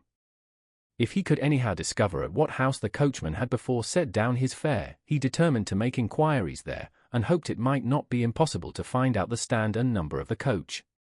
I do not know of any other designs that he had formed, but he was in such a hurry to be gone, and his spirit so greatly discomposed, that I had difficulty in finding out even so much as this. Chapter 48. The whole party were in hopes of a letter from Mr. Bennet the next morning, but the post came in without bringing a single line from him.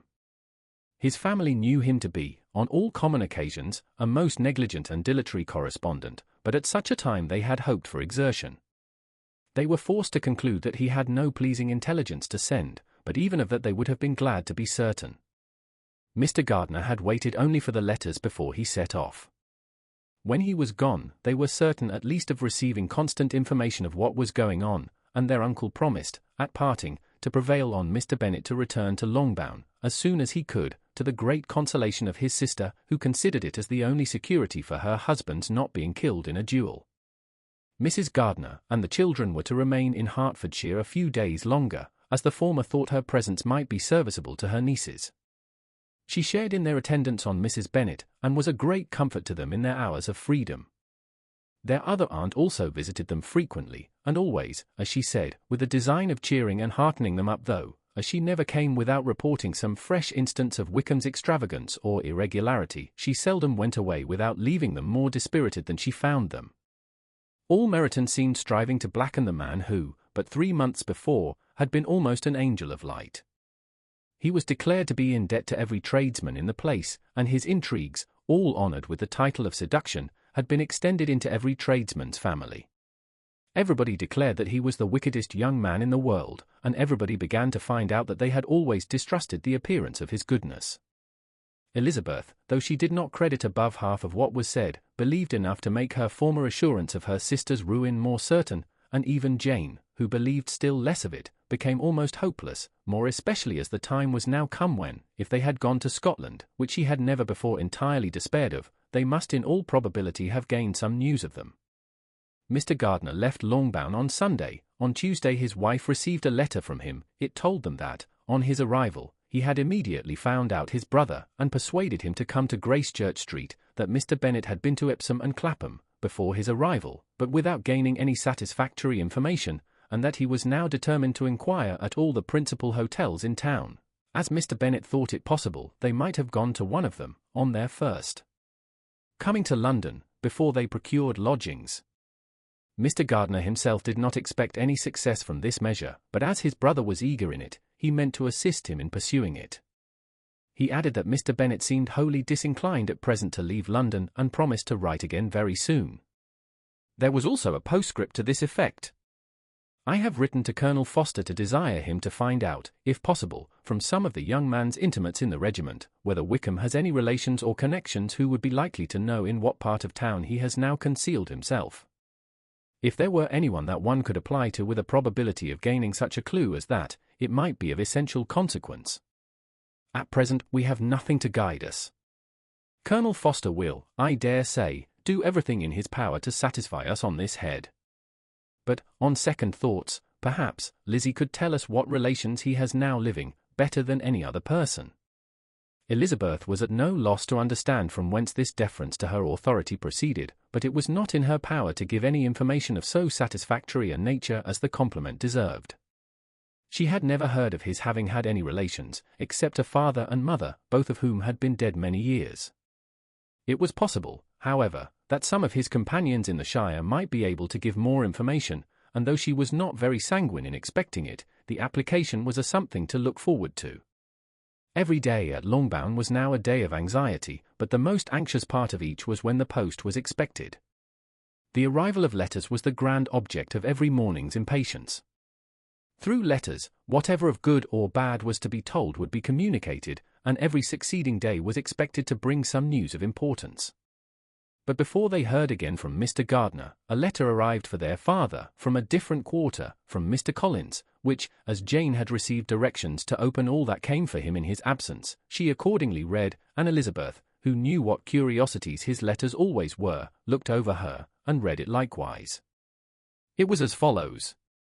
My dear Sir, I feel myself called upon, by our relationship, and my situation in life, to condole with you on the grievous affliction you are now suffering under, of which we were yesterday informed by a letter from Hertfordshire. Be assured, my dear Sir, that Mrs. Collins and myself sincerely sympathize with you and all your respectable family, in your present distress, which must be of the bitterest kind, because proceeding from a cause which no time can remove. No argument shall be wanting on my part that can alleviate so severe a misfortune or that may comfort you, under a circumstance that must be of all others the most afflicting to a parent's mind. The death of your daughter would have been a blessing in comparison of this.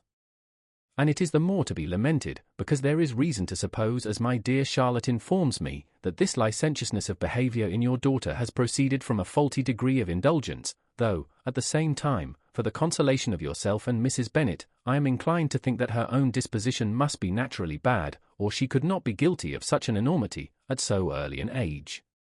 Howsoever that may be, you are grievously to be pitied, in which opinion I am not only joined by Mrs. Collins, but likewise by Lady Catherine and her daughter, to whom I have related the affair. They agree with me in apprehending that this false step in one daughter will be injurious to the fortunes of all the others, for who, as Lady Catherine herself condescendingly says, will connect themselves with such a family? And this consideration leads me moreover to reflect, with augmented satisfaction, on a certain event of last November, for had it been otherwise, I must have been involved in all your sorrow and disgrace. Let me then advise you, dear Sir, to console yourself as much as possible, to throw off your unworthy child from your affection forever, and leave her to reap the fruits of her own heinous offence. I am, dear Sir, etc., etc. Mr. Gardiner did not write again till he had received an answer from Colonel Foster, and then he had nothing of a pleasant nature to send. It was not known that Wickham had a single relationship with whom he kept up any connection, and it was certain that he had no near one living. His former acquaintances had been numerous, but since he had been in the militia, it did not appear that he was on terms of particular friendship with any of them. There was no one, therefore, who could be pointed out as likely to give any news of him. And in the wretched state of his own finances, there was a very powerful motive for secrecy, in addition to his fear of discovery by Lydia's relations, for it had just transpired that he had left gaming debts behind him to a very considerable amount. Colonel Foster believed that more than £1,000 would be necessary to clear his expenses at Brighton. He owed a good deal in town, but his debts of honour were still more formidable. Mr. Gardiner did not attempt to conceal these particulars from the Longbourn family. Jane heard them with horror. "A gamester," she cried. "This is wholly unexpected. I had not an idea of it." Mr. Gardiner added in his letter that they might expect to see their father at home on the following day, which was Saturday.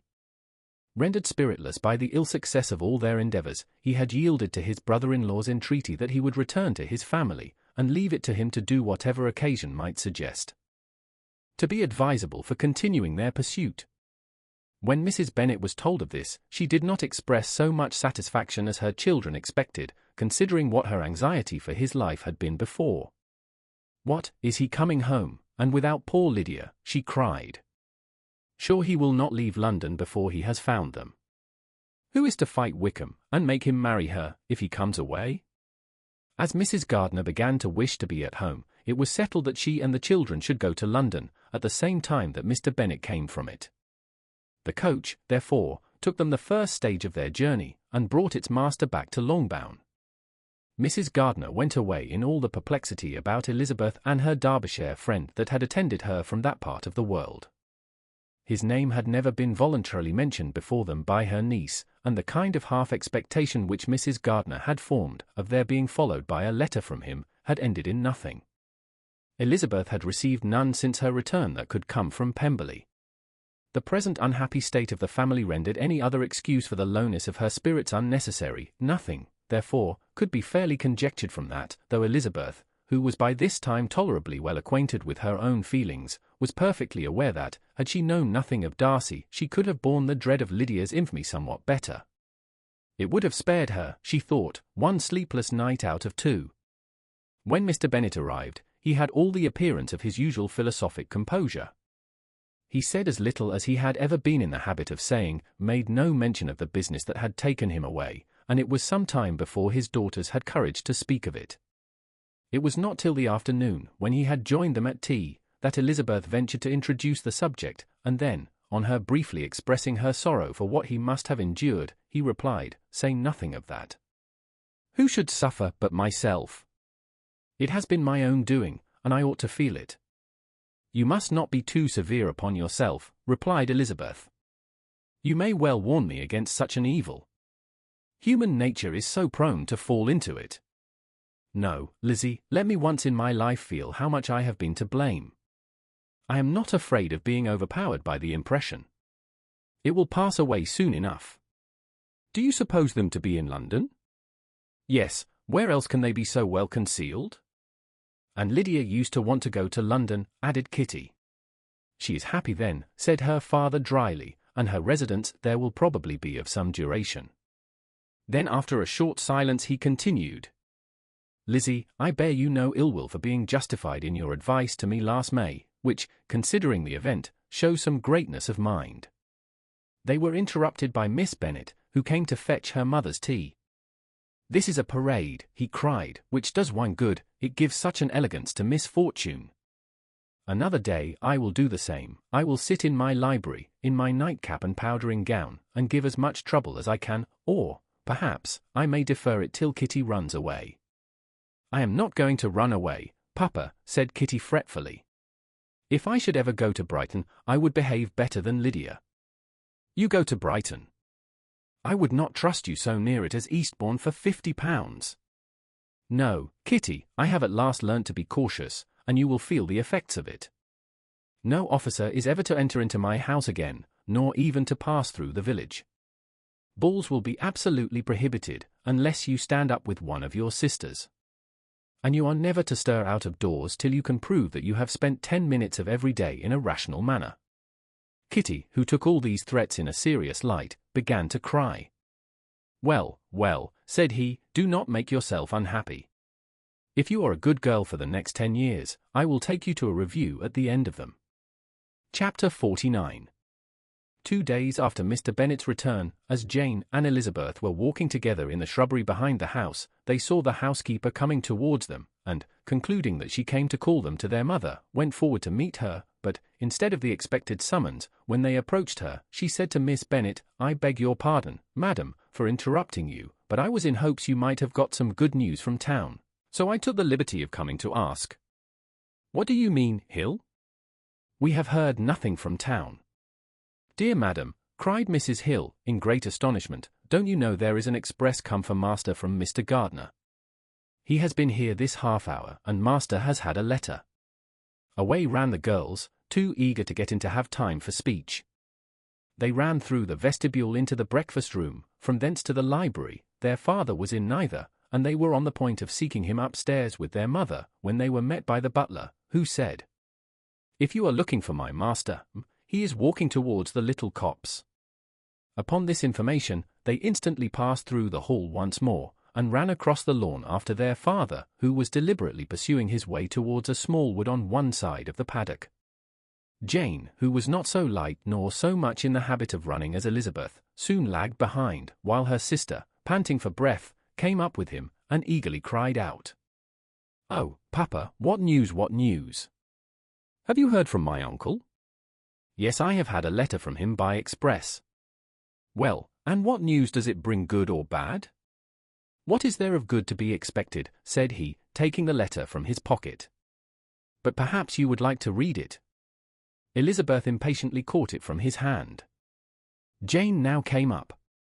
"Read it aloud," said their father, "for I hardly know myself what it is about." Gracechurch Street, Monday, August 2nd. My dear brother, at last I am able to send you some tidings of my niece, and such as, upon the whole, I hope it will give you satisfaction. Soon after you left me on Saturday, I was fortunate enough to find out in what part of London they were. The particulars I reserve till we meet. It is enough to know they are discovered. I have seen them both. Then it is as I always hoped, cried Jane, they are married. Elizabeth read on. I have seen them both. They are not married, nor can I find there was any intention of being so, but if you are willing to perform the engagements which I have ventured to make on your side, I hope it will not be long before they are.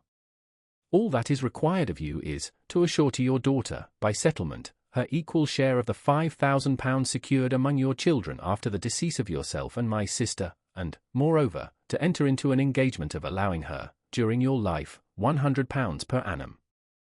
These are conditions which, considering everything, I had no hesitation in complying with, as far as I thought myself privileged, for you. I shall send this by express, that no time may be lost in bringing me your answer. You will easily comprehend, from these particulars, that Mr. Wickham's circumstances are not so hopeless as they are generally believed to be. The world has been deceived in that respect, and I am happy to say there will be some little money, even when all his debts are discharged, to settle on my niece, in addition to her own fortune. If, as I conclude will be the case, you send me full powers to act in your name throughout the whole of this business, I will immediately give directions to Haggerston for preparing a proper settlement. There will not be the smallest occasion for your coming to town again, therefore stay quiet at Longbourn, and depend on my diligence and care. Send back your answer as fast as you can, and be careful to write explicitly. We have judged it best that my niece should be married from this house, of which I hope you will approve. She comes to us today. I shall write again as soon as anything more is determined on. Yours, etc. E.D.W. Gardner. Is it possible, cried Elizabeth, when she had finished. Can it be possible that he will marry her? Wickham is not so undeserving, then, as we thought him, said her sister. My dear father, I congratulate you.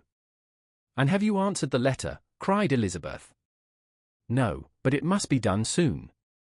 Most earnestly did she then entreat him to lose no more time before he wrote. Oh, my dear father, she cried, come back and write immediately.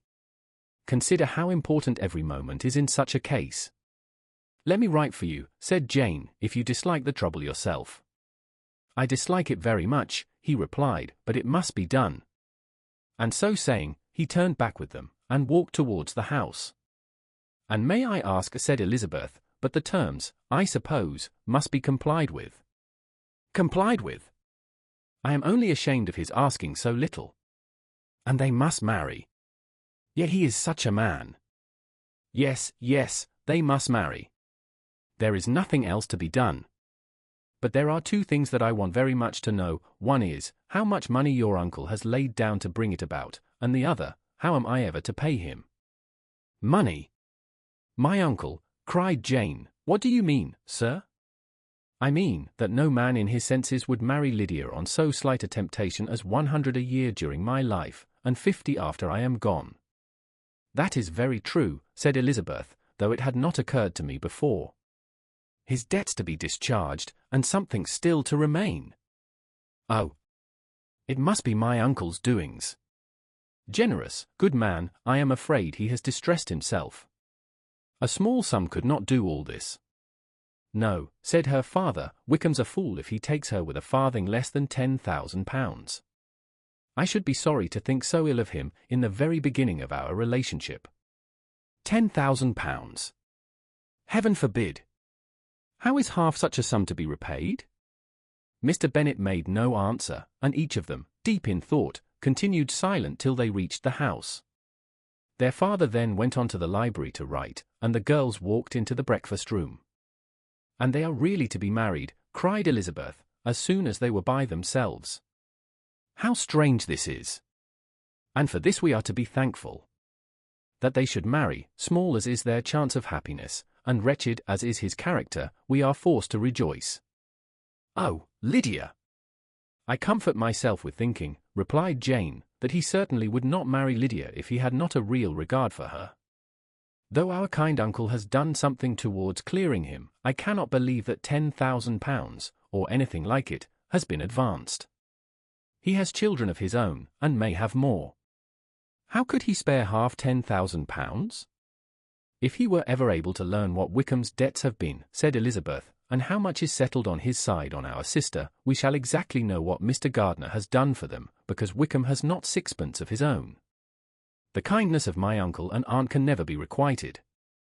Their taking her home, and affording her their personal protection and countenance, is such a sacrifice to her advantage as years of gratitude cannot enough acknowledge. By this time she is actually with them. If such goodness does not make her miserable now, she will never deserve to be happy. What a meeting for her, when she first sees my aunt!" "We must endeavour to forget all that has passed on either side," said Jane. "I hope and trust they will yet be happy. His consenting to marry her is a proof, I will believe, that he is come to a right way of thinking. Their mutual affection will steady them, and I flatter myself they will settle so quietly, and live in so rational a manner, as may in time make their past imprudence forgotten." "Their conduct has been such," replied Elizabeth, "as neither you, nor I, nor anybody can ever forget. It is useless to talk of it." It now occurred to the girls that their mother was in all likelihood perfectly ignorant of what had happened. They went to the library, therefore, and asked their father whether he would not wish them to make it known to her. He was writing and, without raising his head, coolly replied, "Just as you please. May we take my uncle's letter to read to her?" "Take whatever you like, and get away." Elizabeth took the letter from his writing table, and they went upstairs together. Mary and Kitty were both with Mrs. Bennet. One communication would, therefore, do for all. After a slight preparation for good news, the letter was read aloud. Mrs. Bennet could hardly contain herself. As soon as Jane had read Mr. Gardiner's hope of Lydia's being soon married, her joy burst forth, and every following sentence added to its exuberance. She was now in an irritation as violent from delight as she had ever been fidgety from alarm and vexation. To know that her daughter would be married was enough. She was disturbed by no fear for her felicity, nor humbled by any remembrance of her misconduct. "My dear, dear Lydia," she cried, "this is delightful indeed. She will be married. I shall see her again. She will be married at 16. My good, kind brother. I knew how it would be. I knew he would manage everything. How I long to see her. And to see dear Wickham too. But the clothes, the wedding clothes. I will write to my sister Gardiner about them directly. Lizzie, my dear, run down to your father, and ask him how much he will give her. Stay, I will go myself. Ring the bell, Kitty, for Hill. I will put on my things in a moment. My dear, dear Lydia. How merry we shall be together when we meet." Her eldest daughter endeavoured to give some relief to the violence of these transports, by leading her thoughts to the obligations which Mr. Gardiner's behaviour laid them all under. "For we must attribute this happy conclusion," she added, "in a great measure to his kindness. We are persuaded that he has pledged himself to assist Mr. Wickham with money. Well, cried her mother, "it is all very right, who should do it but her own uncle? If he had not had a family of his own, I and my children must have had all his money, you know, and it is the first time we have ever had anything from him, except a few presents. Well, I am so happy. In a short time I shall have a daughter married. Mrs. Wickham.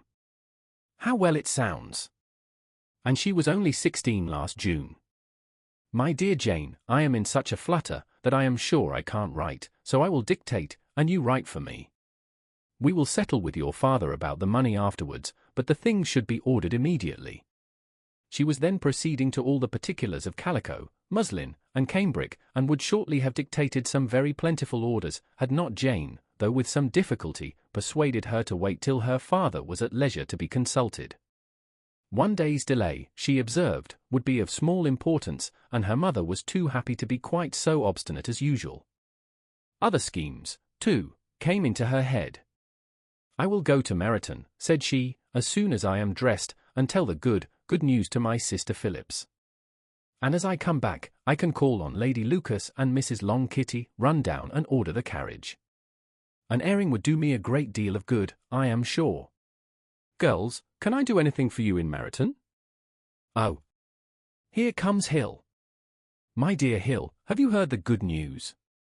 Miss Lydia is going to be married, and you shall all have a bowl of punch to make merry at her wedding." Mrs. Hill began instantly to express her joy. Elizabeth received her congratulations amongst the rest, and then, sick of this folly, took refuge in her own room, that she might think with freedom. Poor Lydia's situation must, at best, be bad enough, but that it was no worse, she had need to be thankful. She felt it so, and though, in looking forward, neither rational happiness nor worldly prosperity could be justly expected for her sister, in looking back to what they had feared only 2 hours ago, she felt all the advantages of what they had gained. Chapter 50. Mr. Bennet had very often wished before this period of his life that, instead of spending his whole income, he had laid by an annual sum for the better provision of his children, and of his wife, if she survived him. He now wished it more than ever. Had he done his duty in that respect, Lydia need not have been indebted to her uncle for whatever of honour or credit could now be purchased for her. The satisfaction of prevailing on one of the most worthless young men in Great Britain to be her husband might then have rested in its proper place. He was seriously concerned that a cause of so little advantage to anyone should be forwarded at the sole expense of his brother-in-law, and he was determined, if possible, to find out the extent of his assistance, and to discharge the obligation as soon as he could. When first Mr. Bennet had married, economy was held to be perfectly useless, for, of course, they were to have a son. The son was to join in cutting off the entail, as soon as he should be of age, and the widow and younger children would by that means be provided for. 5 daughters successively entered the world, but yet the son was to come, and Mrs. Bennet, for many years after Lydia's birth, had been certain that he would. This event had at last been despaired of, but it was then too late to be saving. Mrs. Bennet had no turn for economy, and her husband's love of independence had alone prevented their exceeding their income. £5,000 was settled by marriage articles on Mrs. Bennet and the children. But in what proportions it should be divided amongst the latter depended on the will of the parents. This was one point, with regard to Lydia, at least, which was now to be settled, and Mr. Bennet could have no hesitation in acceding to the proposal before him. In terms of grateful acknowledgment for the kindness of his brother, though expressed most concisely, he then delivered on paper his perfect approbation of all that was done, and his willingness to fulfil the engagements that had been made for him. He had never before supposed that, could Wickham be prevailed on to marry his daughter, it would be done with so little inconvenience to himself as by the present arrangement. He would scarcely be £10 a year the loser by the 100 that was to be paid them, for, what with her board and pocket allowance, and the continual presents in money which passed to her through her mother's hands, Lydia's expenses had been very little within that sum. That it would be done with such trifling exertion on his side, too, was another very welcome surprise, for his wish at present was to have as little trouble in the business as possible. When the first transports of rage which had produced his activity in seeking her were over, he naturally returned to all his former indolence. His letter was soon dispatched, for, though dilatory in undertaking business, he was quick in its execution. He begged to know further particulars of what he was indebted to his brother, but was too angry with Lydia to send any message to her. The good news spread quickly through the house, and with proportionate speed through the neighborhood. It was borne in the latter with decent philosophy. To be sure, it would have been more for the advantage of conversation had Miss Lydia Bennet come upon the town, or, as the happiest alternative, been secluded from the world, in some distant farmhouse. But there was much to be talked of in marrying her, and the good-natured wishes for her well-doing which had proceeded before from all the spiteful old ladies in Meryton lost but a little of their spirit in this change of circumstances, because with such an husband her misery was considered certain. It was a fortnight since Mrs. Bennet had been downstairs, but on this happy day she again took her seat at the head of her table, and in spirits oppressively high. No sentiment of shame gave a damp to her triumph. The marriage of a daughter, which had been the first object of her wishes since Jane was 16, was now on the point of accomplishment, and her thoughts and her words ran wholly on those attendants of elegant nuptials, fine muslins, new carriages, and servants. She was busily searching through the neighborhood for a proper situation for her daughter, and, without knowing or considering what their income might be, rejected many as deficient in size and importance. Hay Park might do, said she, if the Gouldings could quit it, or the great house at Stoke, if the drawing-room were larger, but Ashworth is too far off. I could not bear to have her 10 miles from me, and as for Pulvis Lodge, the attics are dreadful. Her husband allowed her to talk on without interruption while the servants remained. But when they had withdrawn, he said to her, Mrs. Bennet, before you take any or all of these houses for your son and daughter, let us come to a right understanding. Into any house in this neighborhood they shall never have admittance. I will not encourage the impudence of either by receiving them at Longbourn. A long dispute followed this declaration, but Mr. Bennet was firm. It soon led to another, and Mrs. Bennet found, with amazement and horror, that her husband would not advance a guinea to buy clothes for his daughter. He protested that she should receive from him no mark of affection whatever on the occasion. Mrs. Bennet could hardly comprehend it. That his anger could be carried to such a point of inconceivable resentment as to refuse his daughter a privilege without which her marriage would scarcely seem valid, exceeded all she could believe possible. She was more alive to the disgrace which her want of new clothes must reflect on her daughter's nuptials than to any sense of shame at her eloping and living with Wickham a fortnight before they took place. Elizabeth was now most heartily sorry that she had, from the distress of the moment, been led to make Mr. Darcy acquainted with their fears for her sister, for since her marriage would so shortly give the proper termination to the elopement, they might hope to conceal its unfavourable beginning from all those who were not immediately on the spot. She had no fear of its spreading farther through his means. There were few people on whose secrecy she would have more confidently depended, but, at the same time, there was no one whose knowledge of a sister's frailty would have mortified her so much, not, however, from any fear of disadvantage from it individually to herself, for, at any rate, there seemed a gulf impassable between them. Had Lydia's marriage been concluded on the most honourable terms, it was not to be supposed that Mr. Darcy would connect himself with a family where, to every other objection, would now be added an alliance and relationship of the nearest kind with a man whom he so justly scorned. From such a connection she could not wonder that he would shrink. The wish of procuring her regard, which she had assured herself of his feeling in Derbyshire, could not in rational expectation survive such a blow as this. She was humbled, she was grieved, she repented, though she hardly knew of what. She became jealous of his esteem when she could no longer hope to be benefited by it. She wanted to hear of him when there seemed the least chance of gaining intelligence. She was convinced that she could have been happy with him when it was no longer likely they should meet.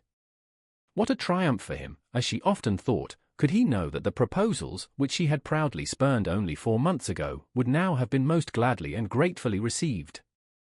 He was as generous, she doubted not, as the most generous of his sex, but while he was mortal, there must be a triumph. She began now to comprehend that he was exactly the man who, in disposition and talents, would most suit her. His understanding and temper, though unlike her own, would have answered all her wishes.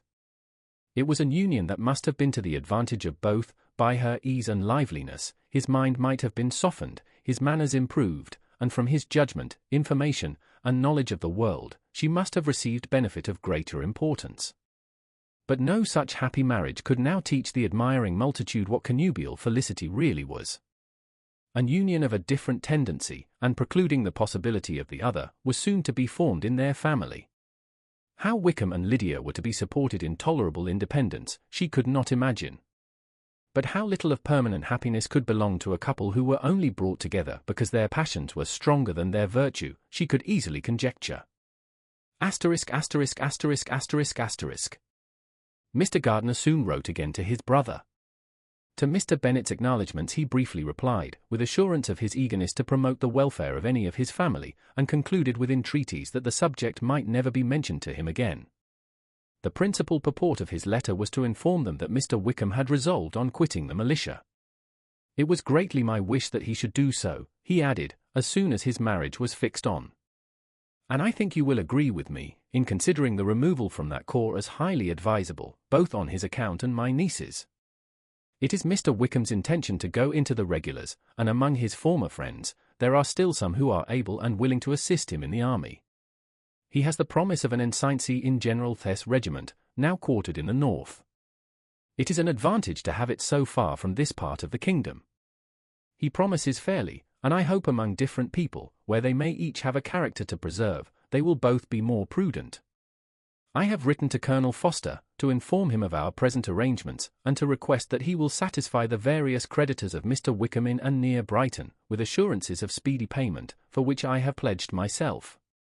And will you give yourself the trouble of carrying similar assurances to his creditors in Meryton, of whom I shall subjoin a list according to his information? He has given in all his debts, I hope at least he has not deceived us. Haggerston has our directions, and all will be completed in a week. They will then join his regiment unless they are first invited to Longbourn, and I understand from Mrs. Gardner that my niece is very desirous of seeing you all before she leaves the south. She is well, and begs to be dutifully remembered to you and your mother. Yours, etc. Eve Gardner. Mr. Bennet and his daughters saw all the advantages of Wickham's removal from the shire as clearly as Mr. Gardner could do. But Mrs. Bennet was not so well pleased with it. Lydia's being settled in the north, just when she had expected most pleasure and pride in her company, for she had by no means given up her plan of their residing in Hertfordshire, was a severe disappointment, and, besides, it was such a pity that Lydia should be taken from a regiment where she was acquainted with everybody, and had so many favourites. She is so fond of Mrs. Foster, said she, it will be quite shocking to send her away. And there are several of the young men, too, that she likes very much. The officers may not be so pleasant in General S. regiment. His daughter's request, for such it might be considered, of being admitted into her family again before she set off for the north, received at first an absolute negative.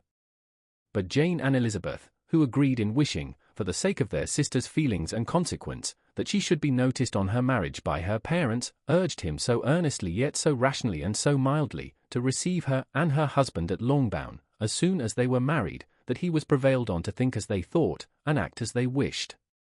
And their mother had the satisfaction of knowing that she would be able to show her married daughter in the neighbourhood before she was banished to the north.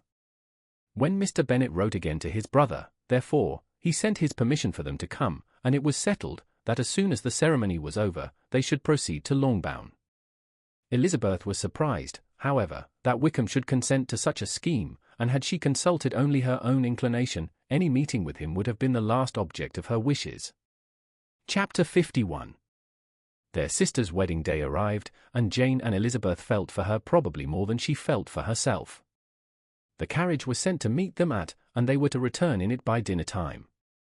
Their arrival was dreaded by the elder Miss Bennets, and Jane more especially, who gave Lydia the feelings which would have attended herself, had she been the culprit, and was wretched in the thought of what her sister must endure. They came. The family were assembled in the breakfast-room to receive them. Smiles decked the face of Mrs. Bennet as the carriage drove up to the door. Her husband looked impenetrably grave, her daughters, alarmed, anxious, uneasy. Lydia's voice was heard in the vestibule, the door was thrown open, and she ran into the room. Her mother stepped forwards, embraced her, and welcomed her with rapture, gave her hand, with an affectionate smile, to Wickham, who followed his lady, and wished them both joy with an alacrity which showed no doubt of their happiness. Their reception from Mr. Bennet, to whom they then turned, was not quite so cordial. His countenance rather gained in austerity, and he scarcely opened his lips. The easy assurance of the young couple, indeed, was enough to provoke him. Elizabeth was disgusted, and even Miss Bennet was shocked. Lydia was Lydia still, untamed, unabashed, wild, noisy, and fearless.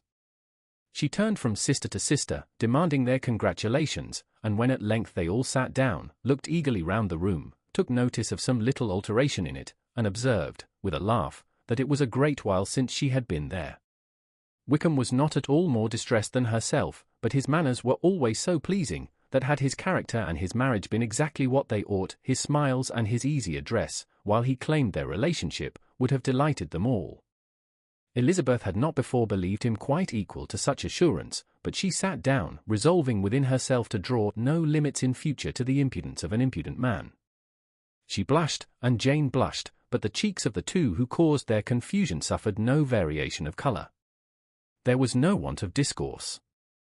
The bride and her mother could neither of them talk fast enough, and Wickham, who happened to sit near Elizabeth, began inquiring after his acquaintance in that neighbourhood with a good-humoured ease which she felt very unable to equal in her replies. They seemed each of them to have the happiest memories in the world. Nothing of the past was recollected with pain, and Lydia led voluntarily to subjects which her sisters would not have alluded to for the world. "Only think of its being 3 months," she cried, "since I went away. It seems but a fortnight, I declare, and yet there have been things enough happened in the time. Good gracious! When I went away, I am sure I had no more idea of being married till I came back again. Though I thought it would be very good fun if I was." Her father lifted up his eyes. Jane was distressed. Elizabeth looked expressively at Lydia, but she, who never heard nor saw anything of which she chose to be insensible, gaily continued, "Oh, Mamma, do the people hereabouts know I am married today?"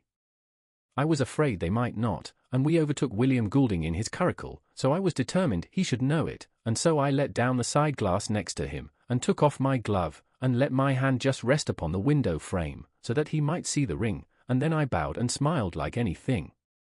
Elizabeth could bear it no longer. She got up, and ran out of the room, and returned no more, till she heard them passing through the hall to the dining-parlour. She then joined them soon enough to see Lydia, with anxious parade, walk up to her mother's right hand, and hear her say to her eldest sister, "Jane, I take your place now, and you must go lower, because I am a married woman." It was not to be supposed that time would give Lydia that embarrassment from which she had been so wholly free at first. Her ease and good spirits increased. She longed to see Mrs. Phillips, the Lucases, and all their other neighbours, and to hear herself called Mrs. Wickham by each of them, and in the meantime, she went after dinner to show her ring, and boast of being married, to Mrs. Hill and the 2 housemaids.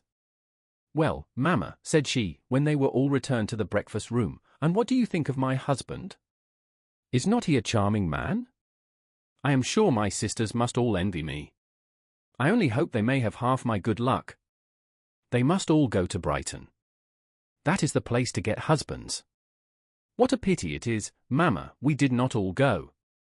"Very true, and if I had my will, we should. But my dear Lydia, I don't at all like your going such a way off." "Must it be so?" "Oh, Lord! Yes, there is nothing in that. I shall like it of all things. You and Papa, and my sisters, must come down and see us. We shall be at Newcastle all the winter, and I dare say there will be some balls, and I will take care to get good partners for them all." "I should like it beyond anything," said her mother. "And then when you go away, you may leave 1 or 2 of my sisters behind you, and I dare say I shall get husbands for them before the winter is over." "I thank you for my share of the favour," said Elizabeth, "but I do not particularly like your way of getting husbands." Their visitors were not to remain above 10 days with them. Mr. Wickham had received his commission before he left London, and he was to join his regiment at the end of a fortnight. No one but Mrs. Bennet regretted that their stay would be so short, and she made the most of the time by visiting about with her daughter, and having very frequent parties at home.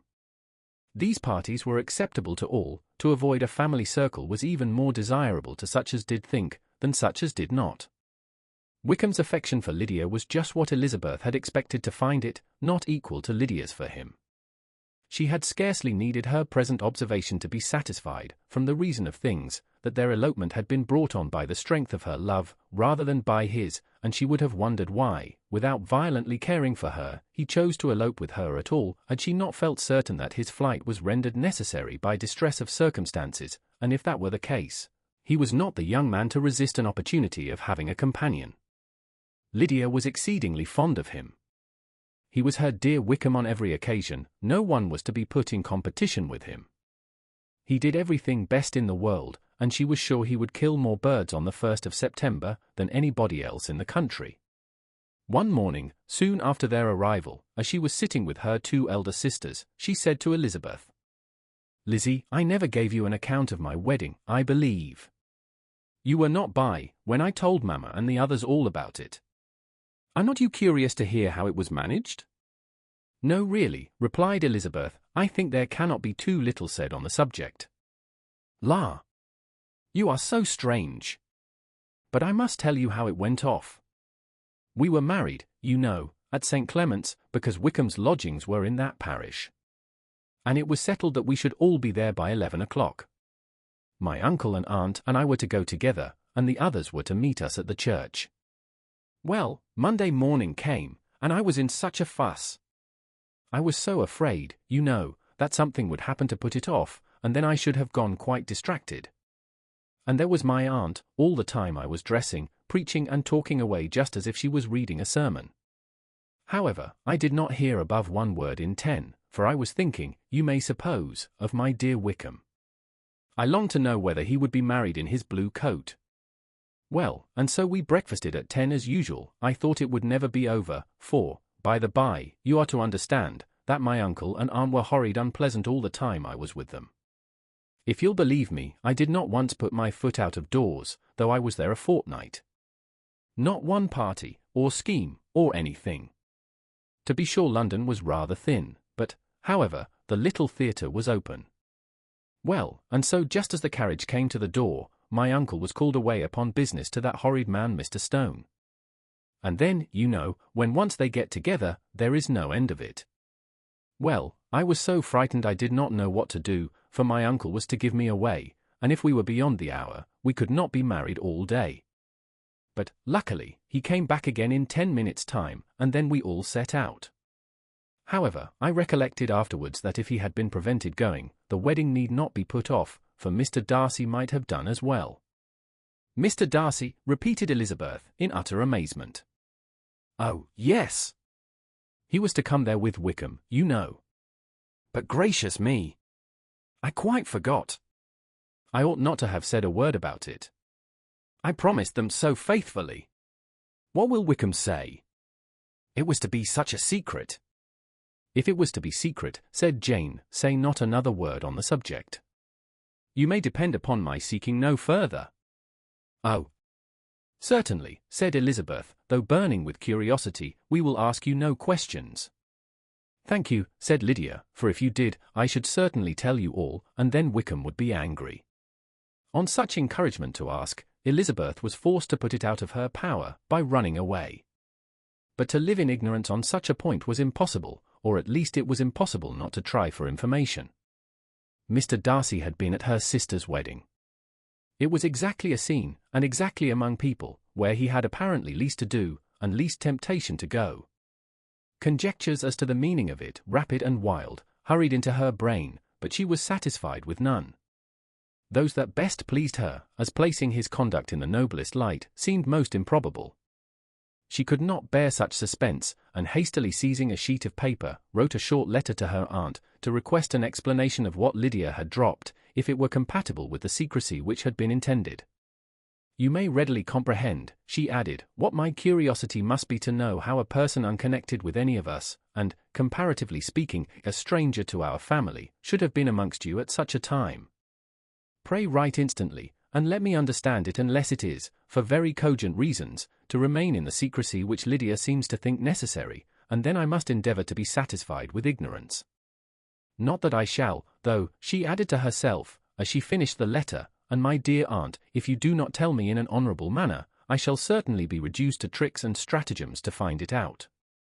Jane's delicate sense of honour would not allow her to speak to Elizabeth privately of what Lydia had let fall. Elizabeth was glad of it, till it appeared whether her inquiries would receive any satisfaction. She had rather be without a confidant. Chapter 52. Elizabeth had the satisfaction of receiving an answer to her letter as soon as she possibly could. she was no sooner in possession of it than, hurrying into the little copse, where she was least likely to be interrupted, she sat down on one of the benches and prepared to be happy, for the length of the letter convinced her that it did not contain a denial. Gracechurch Street, September 6th. My dear niece, I have just received your letter, and shall devote this whole morning to answering it, as I foresee that a little writing will not comprise what I have to tell you. I must confess myself surprised by your application. I did not expect it from you. Don't think me angry, however, for I only mean to let you know that I had not imagined such inquiries to be necessary on your side. If you do not choose to understand me, forgive my impertinence. Your uncle is as much surprised as I am, and nothing but the belief of your being a party concerned would have allowed him to act as he has done. But if you are really innocent and ignorant, I must be more explicit. On the very day of my coming home from Longbourn, your uncle had a most unexpected visitor. Mr. Darcy called, and was shut up with him several hours. It was all over before I arrived, so my curiosity was not so dreadfully racked as yours seems to have been. He came to tell Mr. Gardiner that he had found out where your sister and Mr. Wickham were, and that he had seen and talked with them both, Wickham repeatedly, Lydia once. From what I can collect, he left Derbyshire only one day after ourselves, and came to town with the resolution of hunting for them. The motive professed was his conviction of its being owing to himself that Wickham's worthlessness had not been so well known as to make it impossible for any young woman of character to love or confide in him. He generously imputed the whole to his mistaken pride, and confessed that he had before thought it beneath him to lay his private actions open to the world. His character was to speak for itself. He called it, therefore, his duty to step forward, and endeavour to remedy an evil which had been brought on by himself. If he had another motive, I am sure it would never disgrace him. He had been some days in town, before he was able to discover them, but he had something to direct his search, which was more than we had, and the consciousness of this was another reason for his resolving to follow us. There is a lady, it seems, a Mrs. Yonge, who was some time ago governess to Miss Darcy, and was dismissed from her charge on some cause of disapprobation, though he did not say what. She then took a large house in Edward Street, and has since maintained herself by letting lodgings. This Mrs. Yonge was, he knew, intimately acquainted with Wickham, and he went to her for intelligence of him as soon as he got to town. But it was 2 or 3 days before he could get from her what he wanted. She would not betray her trust, I suppose, without bribery and corruption, for she really did know where her friend was to be found. Wickham indeed had gone to her on their first arrival in London, and had she been able to receive them into her house, they would have taken up their abode with her. At length, however, our kind friend procured the wished-for direction. They were in street. He saw Wickham, and afterwards insisted on seeing Lydia. His first object with her, he acknowledged, had been to persuade her to quit her present disgraceful situation, and return to her friends as soon as they could be prevailed on to receive her, offering his assistance, as far as it would go. But he found Lydia absolutely resolved on remaining where she was. She cared for none of her friends, she wanted no help of his, she would not hear of leaving Wickham. She was sure they should be married some time or other, and it did not much signify when. Since such were her feelings, it only remained, he thought, to secure and expedite a marriage, which, in his very first conversation with Wickham, he easily learnt had never been his design. He confessed himself obliged to leave the regiment, on account of some debts of honour, which were very pressing, and scrupled not to lay all the ill consequences of Lydia's flight on her own folly alone. He meant to resign his commission immediately, and as to his future situation, he could conjecture very little about it. He must go somewhere, but he did not know where, and he knew he should have nothing to live on. Mr. Darcy asked him why he had not married your sister at once.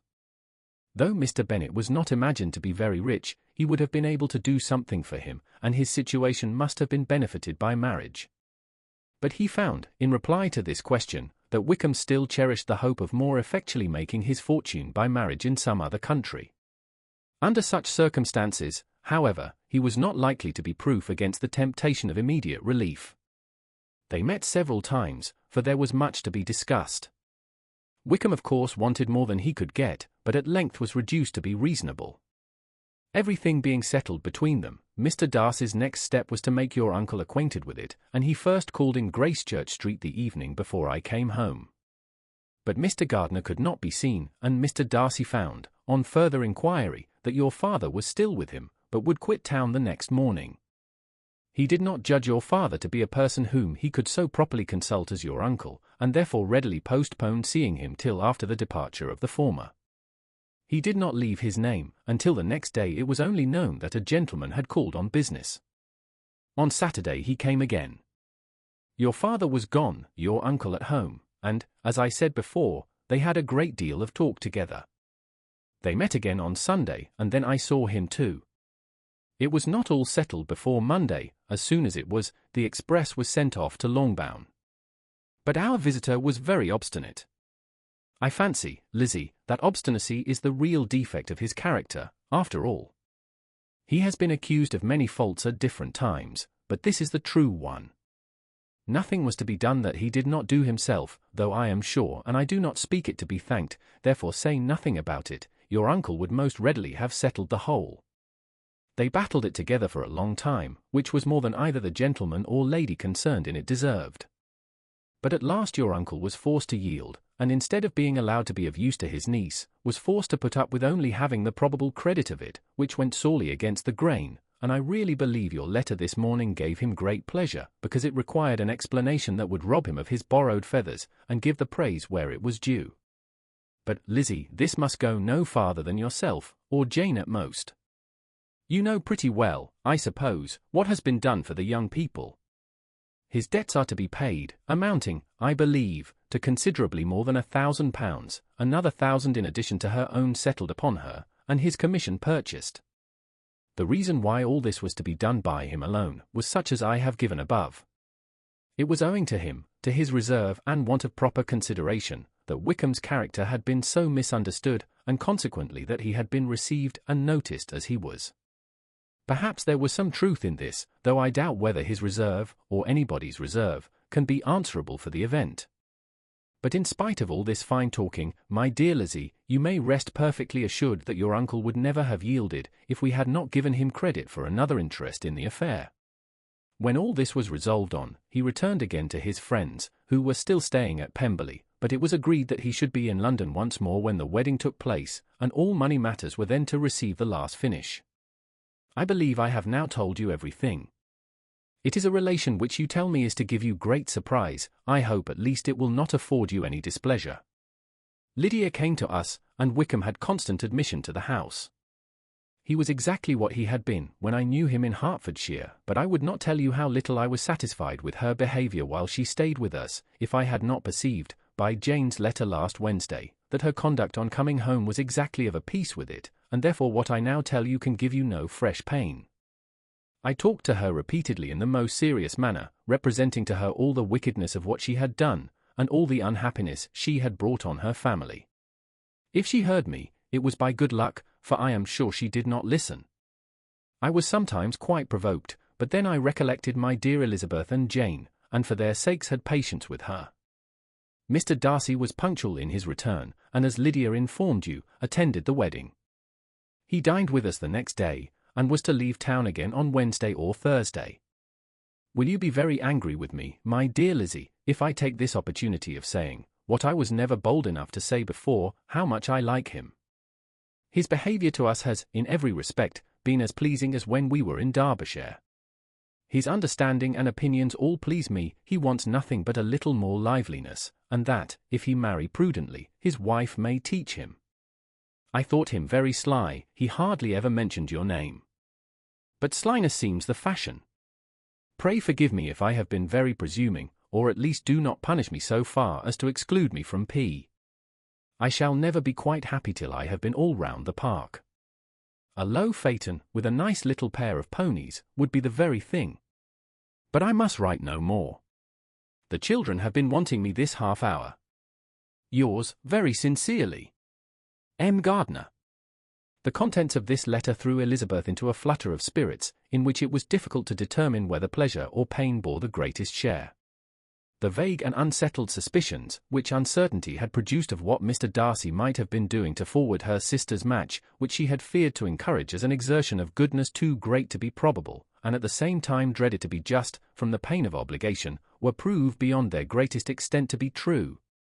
he had followed them purposely to town, he had taken on himself all the trouble and mortification attendant on such a research, in which supplication had been necessary to a woman whom he must abominate and despise, and where he was reduced to meet, frequently meet, reason with, persuade, and finally bribe, the man whom he always most wished to avoid, and whose very name it was punishment to him to pronounce.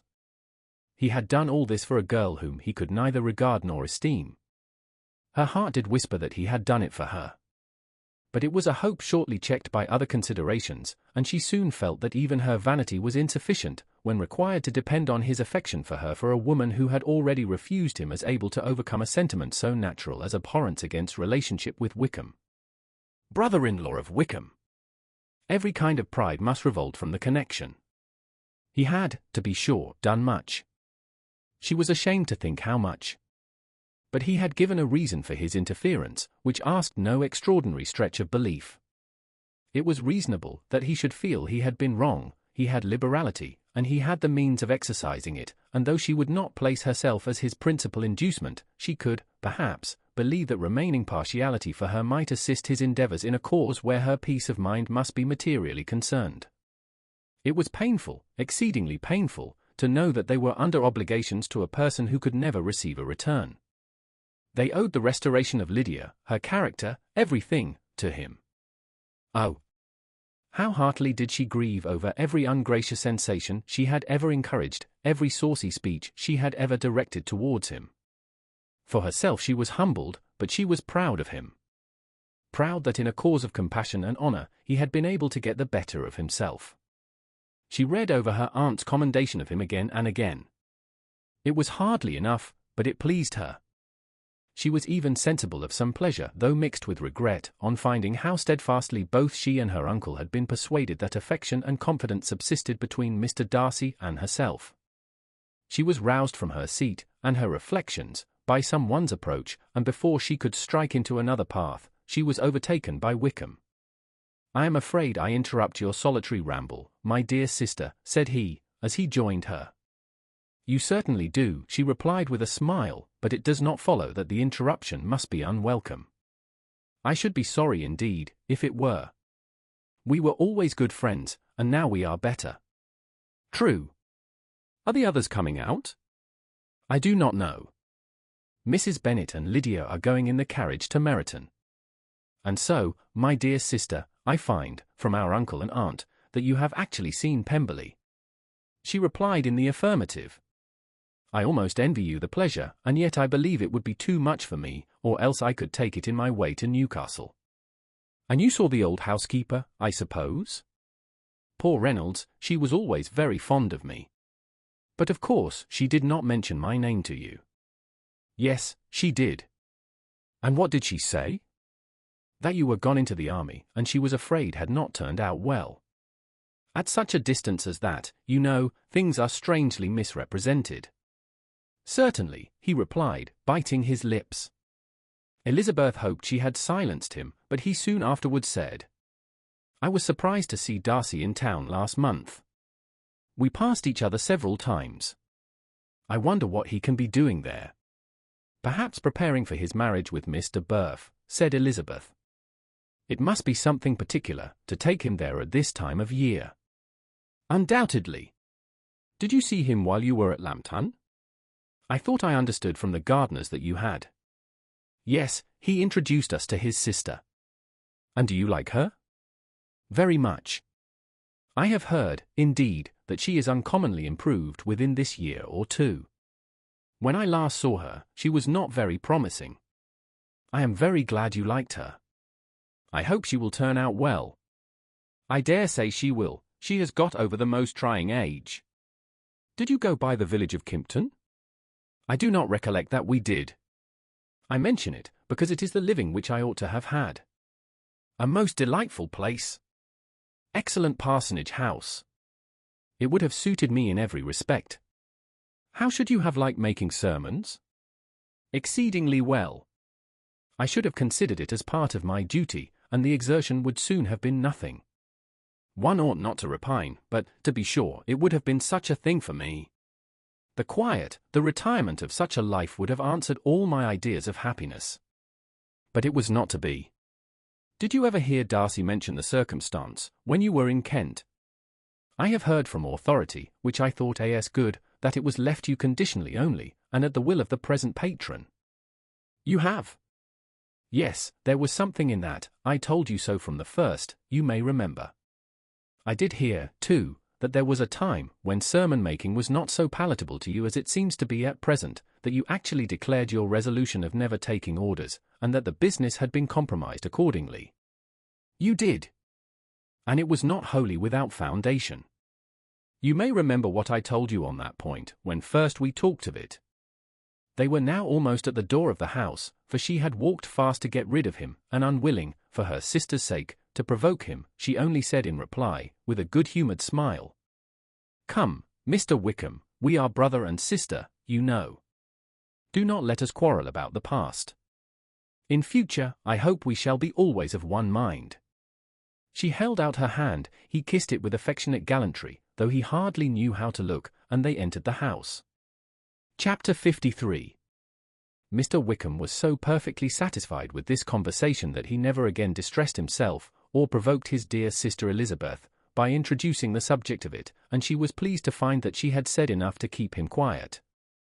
The day of his and Lydia's departure soon came, and Mrs. Bennet was forced to submit to a separation, which, as her husband by no means entered into her scheme of their all going to Newcastle, was likely to continue at least a 12-month.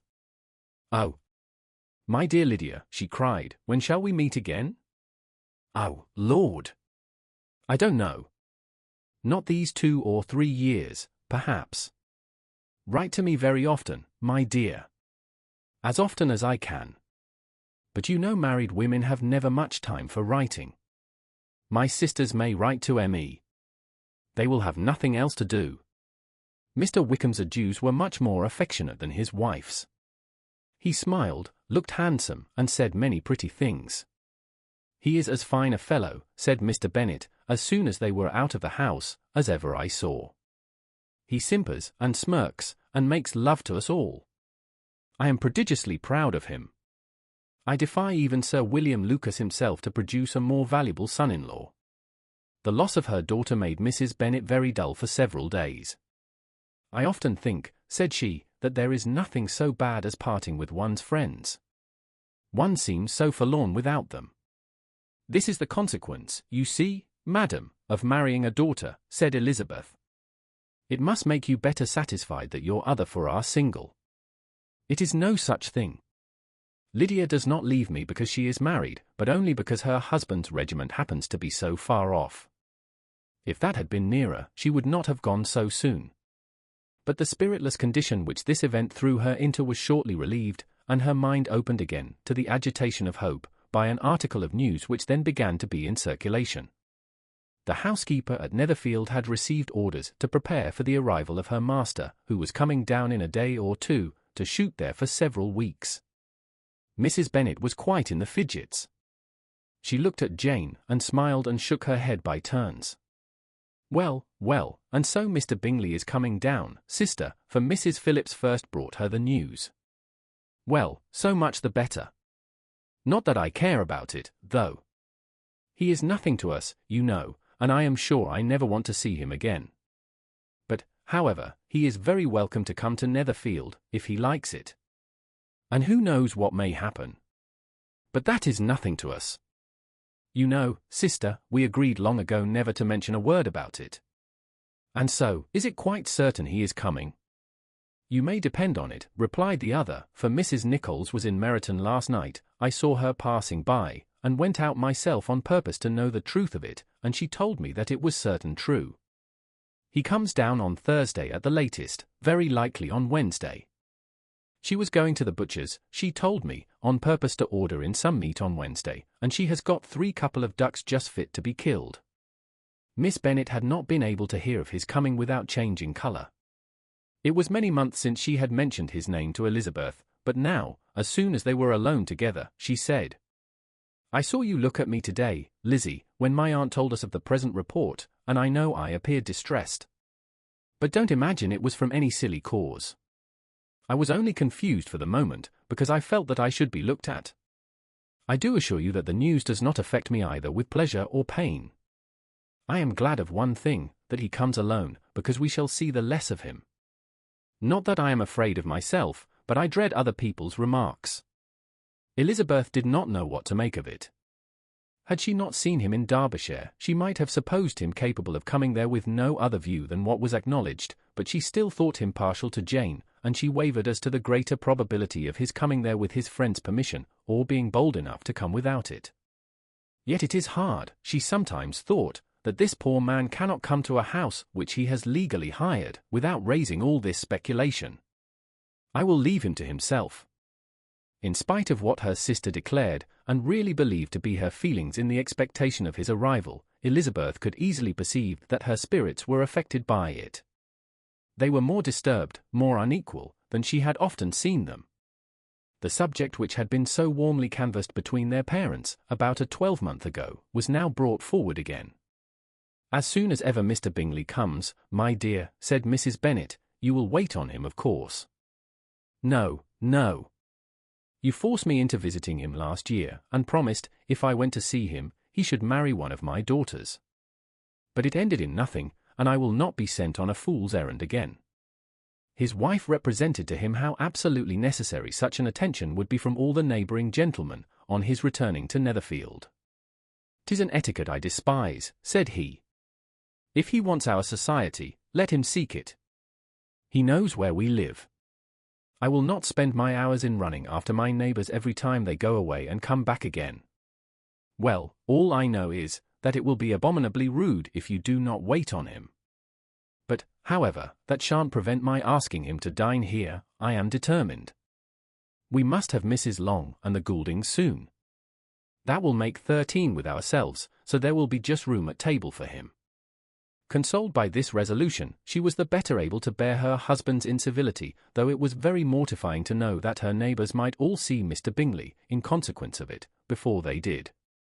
As the day of his arrival drew near, "I begin to be sorry that he comes at all," said Jane to her sister. "It would be nothing, I could see him with perfect indifference, but I can hardly bear to hear it thus perpetually talked of. My mother means well, but she does not know, no one can know, how much I suffer from what she says. Happy shall I be, when his stay at Netherfield is over."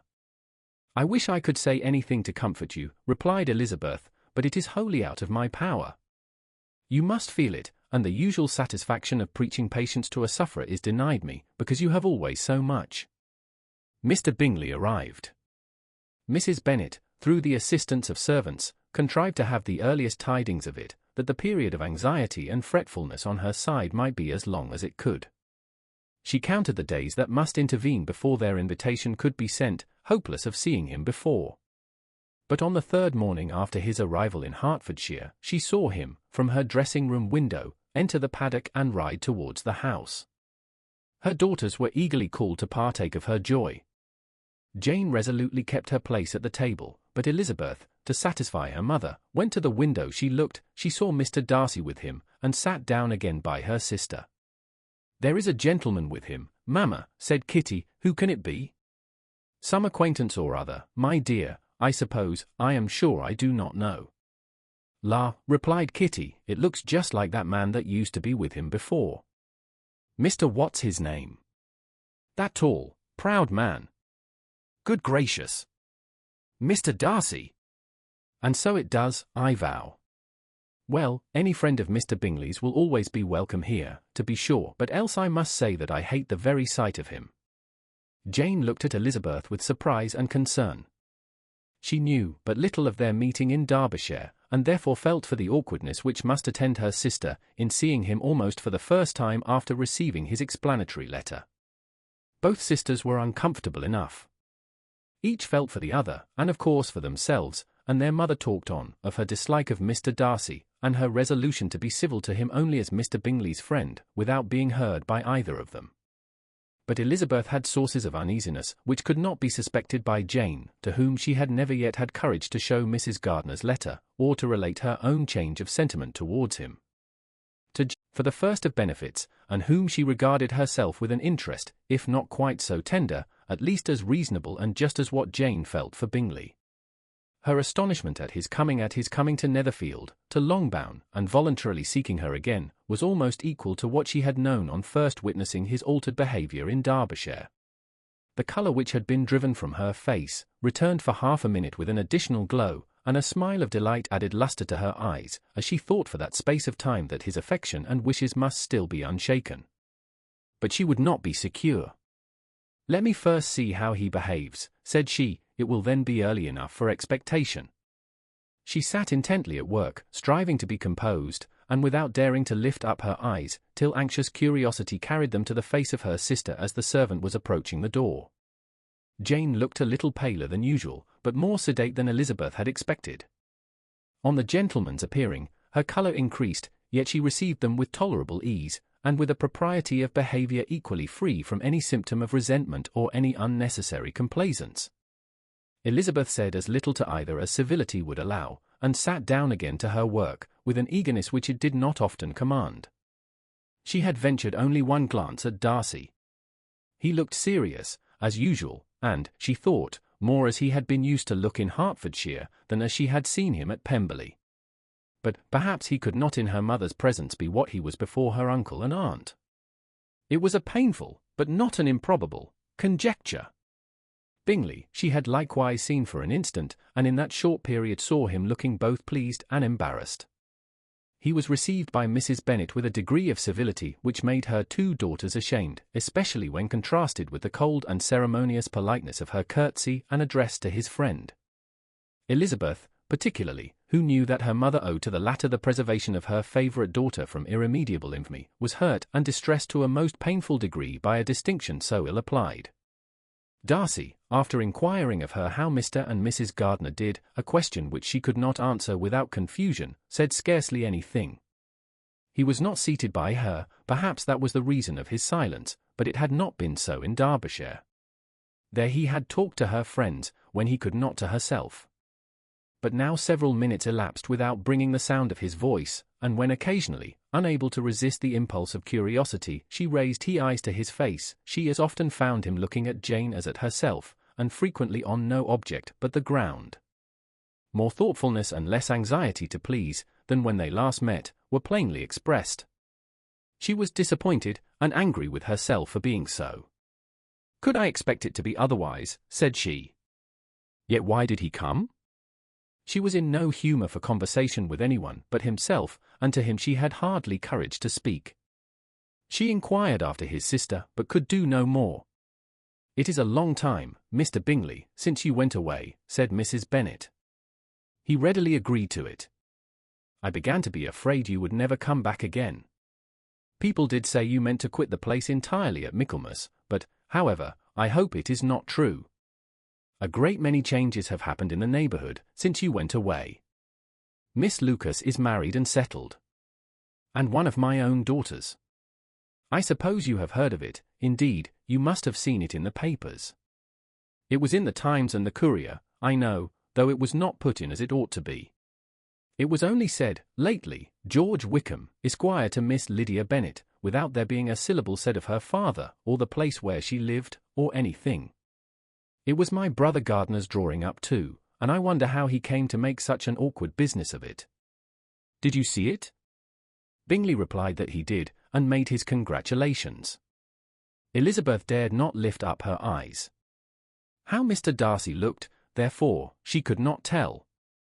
"It is a delightful thing, to be sure, to have a daughter well married," continued her mother, "but at the same time, Mr. Bingley, it is very hard to have her taken such a way from me. They are gone down to Newcastle, a place quite northward, it seems, and there they are to stay I do not know how long.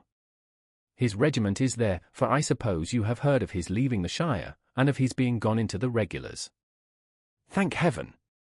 He has some friends, though perhaps not so many as he deserves." Elizabeth, who knew this to be levelled at Mr. Darcy, was in such misery of shame, that she could hardly keep her seat. It drew from her, however, the exertion of speaking, which nothing else had so effectually done before, and she asked Bingley whether he meant to make any stay in the country at present. "A few weeks, he believed." "When you have killed all your own birds, Mr. Bingley," said her mother, "I beg you will come here, and shoot as many as you please on Mr. Bennet's manor. I am sure he will be vastly happy to oblige you, and will save all the best of the coveys for you. Elizabeth's misery increased at such unnecessary, such officious attention. Were the same fair prospect to arise at present as had flattered them a year ago, everything, she was persuaded, would be hastening to the same vexatious conclusion. At that instant, she felt that years of happiness could not make Jane or herself amends for moments of such painful confusion. The first wish of my heart, said she to herself, is never more to be in company with either of them. Their society can afford no pleasure that will atone for such wretchedness as this. Let me never see either one or the other again. Yet the misery, for which years of happiness were to offer no compensation, received soon afterwards material relief, from observing how much the beauty of her sister rekindled the admiration of her former lover. When first he came in, he had spoken to her but little, but every 5 minutes seemed to be giving her more of his attention. He found her as handsome as she had been last year, as good-natured, and as unaffected, though not quite so chatty. Jane was anxious that no difference should be perceived in her at all, and was really persuaded that she talked as much as ever. But her mind was so busily engaged that she did not always know when she was silent. When the gentlemen rose to go away, Mrs. Bennet was mindful of her intended civility, and they were invited and engaged to dine at Longbourn in a few days' time. You are quite a visit in my debt, Mr. Bingley, she added, for when you went to town last winter, you promised to take a family dinner with us, as soon as you returned. I have not forgot, you see, and I assure you, I was very much disappointed that you did not come back and keep your engagement. Bingley looked a little silly at this reflection, and said something of his concern at having been prevented by business. They then went away.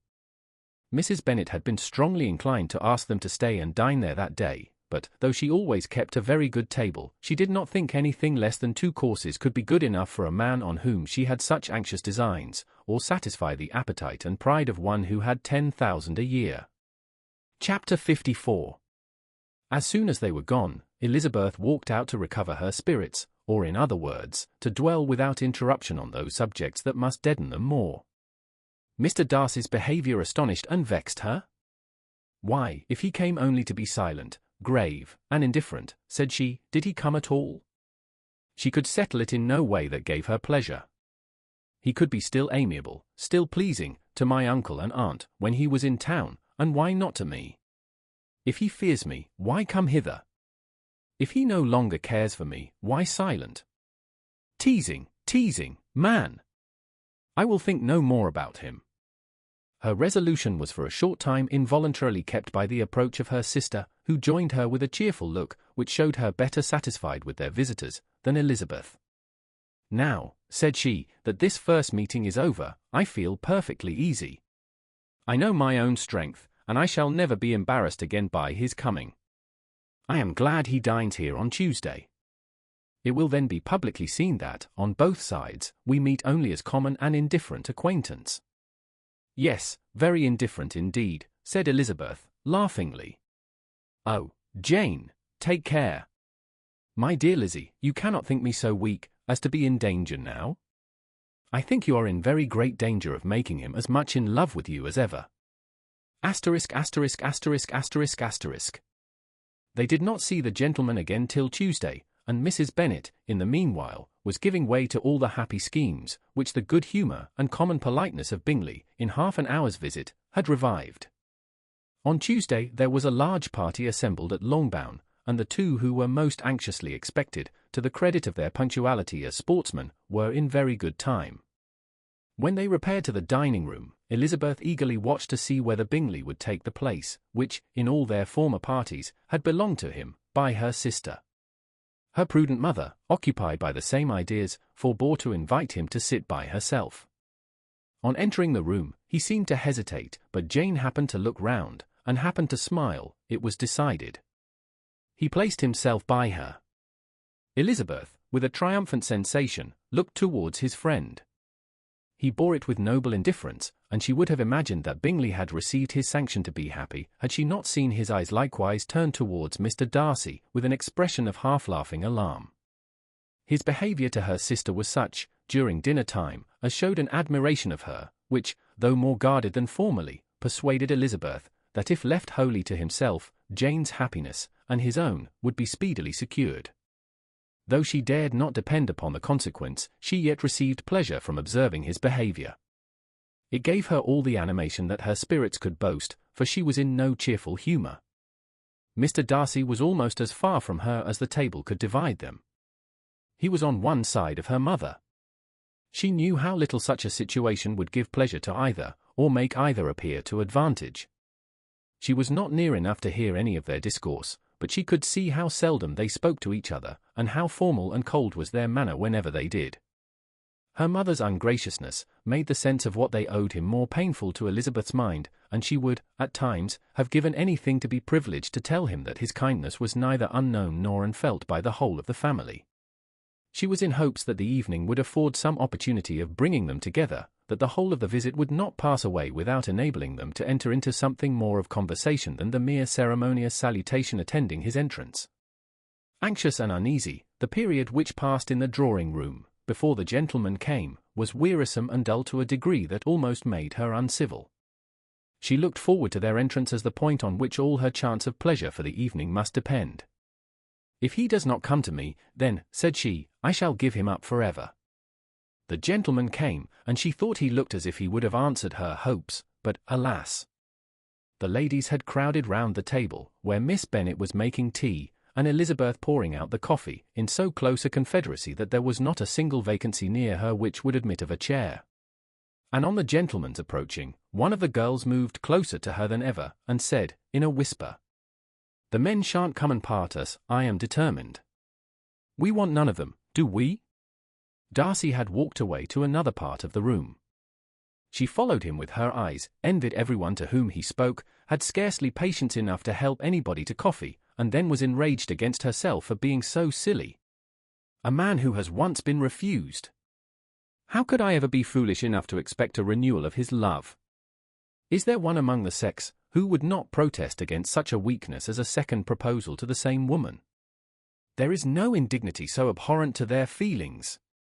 She was a little revived, however, by his bringing back his coffee cup himself, and she seized the opportunity of saying, "Is your sister at Pemberley still?"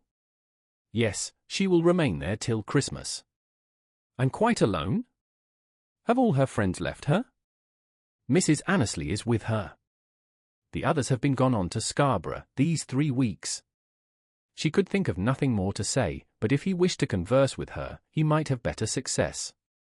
He stood by her, however, for some minutes, in silence, and, at last, on the young lady's whispering to Elizabeth again, he walked away.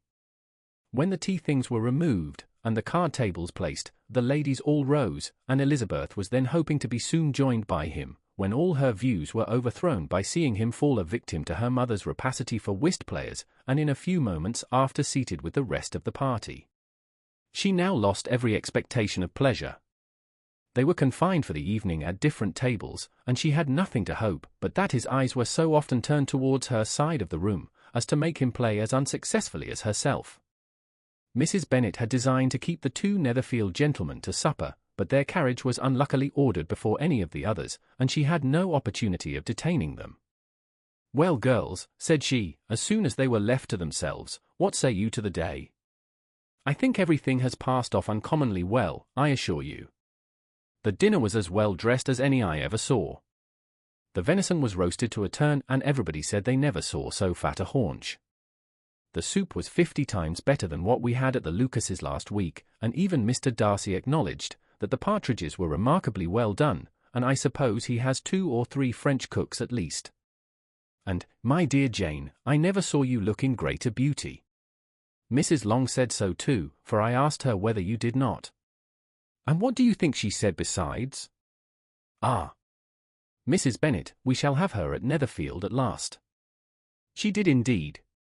I do think Mrs. Long is as good a creature as ever lived, and her nieces are very pretty behaved girls, and not at all handsome. I like them prodigiously. Mrs. Bennet, in short, was in very great spirits. She had seen enough of Bingley's behaviour to Jane, to be convinced that she would get him at last, and her expectations of advantage to her family, when in a happy humour, were so far beyond reason, that she was quite disappointed at not seeing him there again the next day, to make his proposals. "It has been a very agreeable day," said Miss Bennet to Elizabeth. "The party seemed so well selected, so suitable one with the other. I hope we may often meet again. Elizabeth smiled. Lizzie, you must not do so. You must not suspect me. It mortifies me.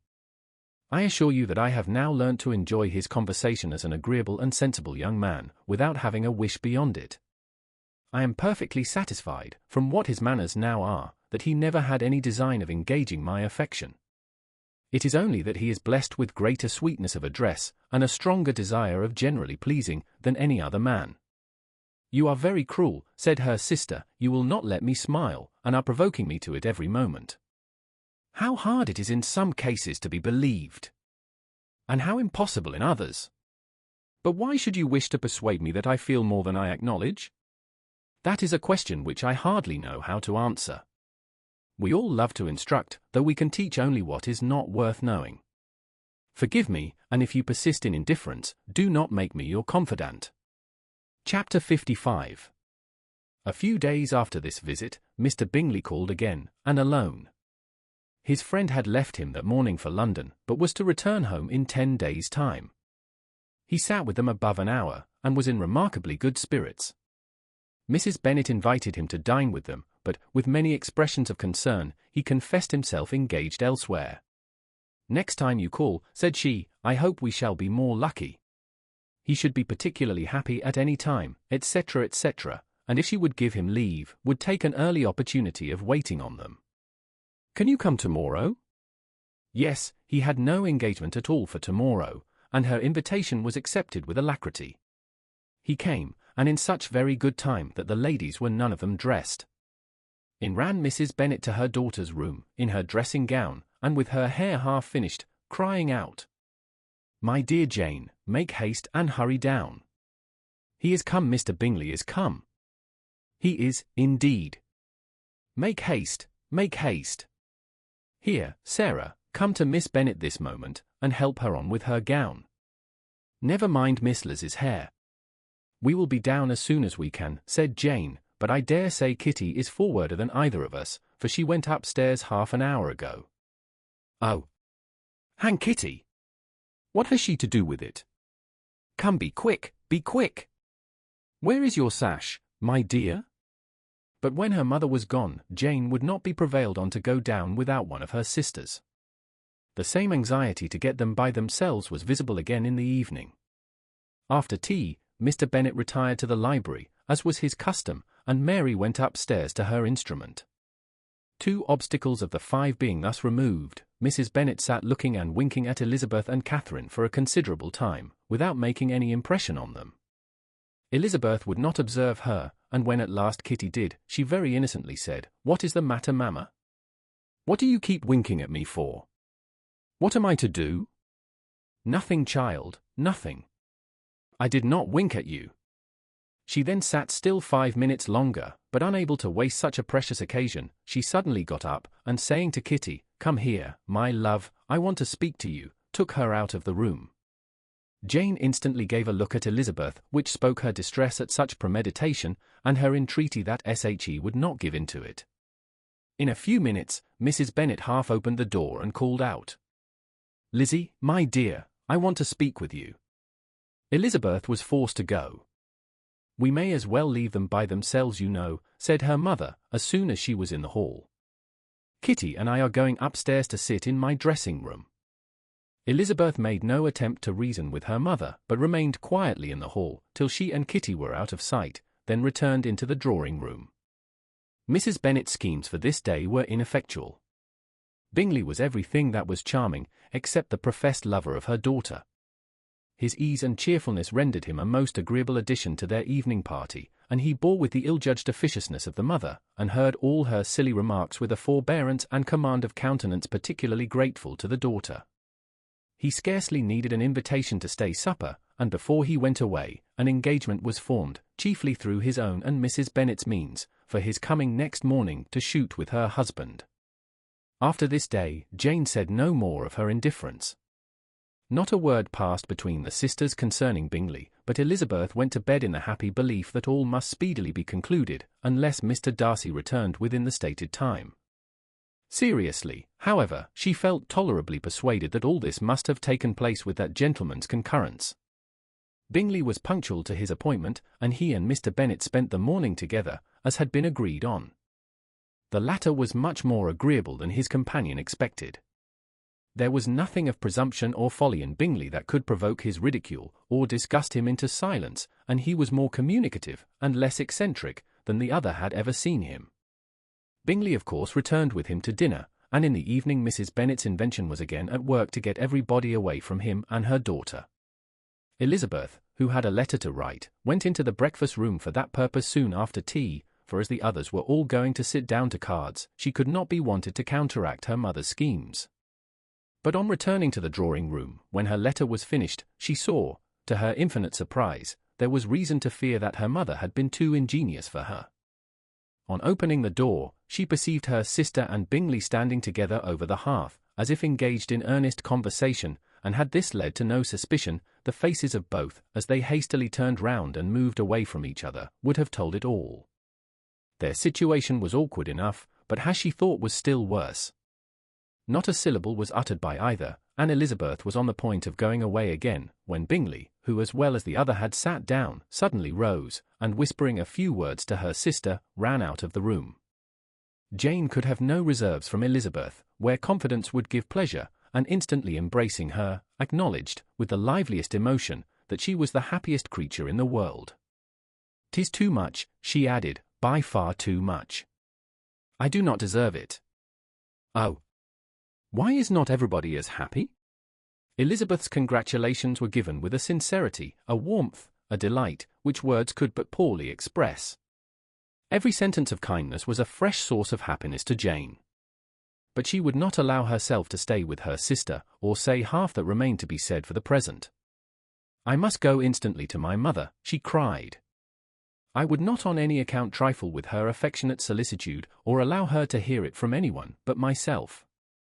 He is gone to my father already. Oh, Lizzie, to know that what I have to relate will give such pleasure to all my dear family. How shall I bear so much happiness?" She then hastened away to her mother, who had purposely broken up the card party, and was sitting upstairs with Kitty. Elizabeth, who was left by herself, now smiled at the rapidity and ease with which an affair was finally settled, that had given them so many previous months of suspense and vexation.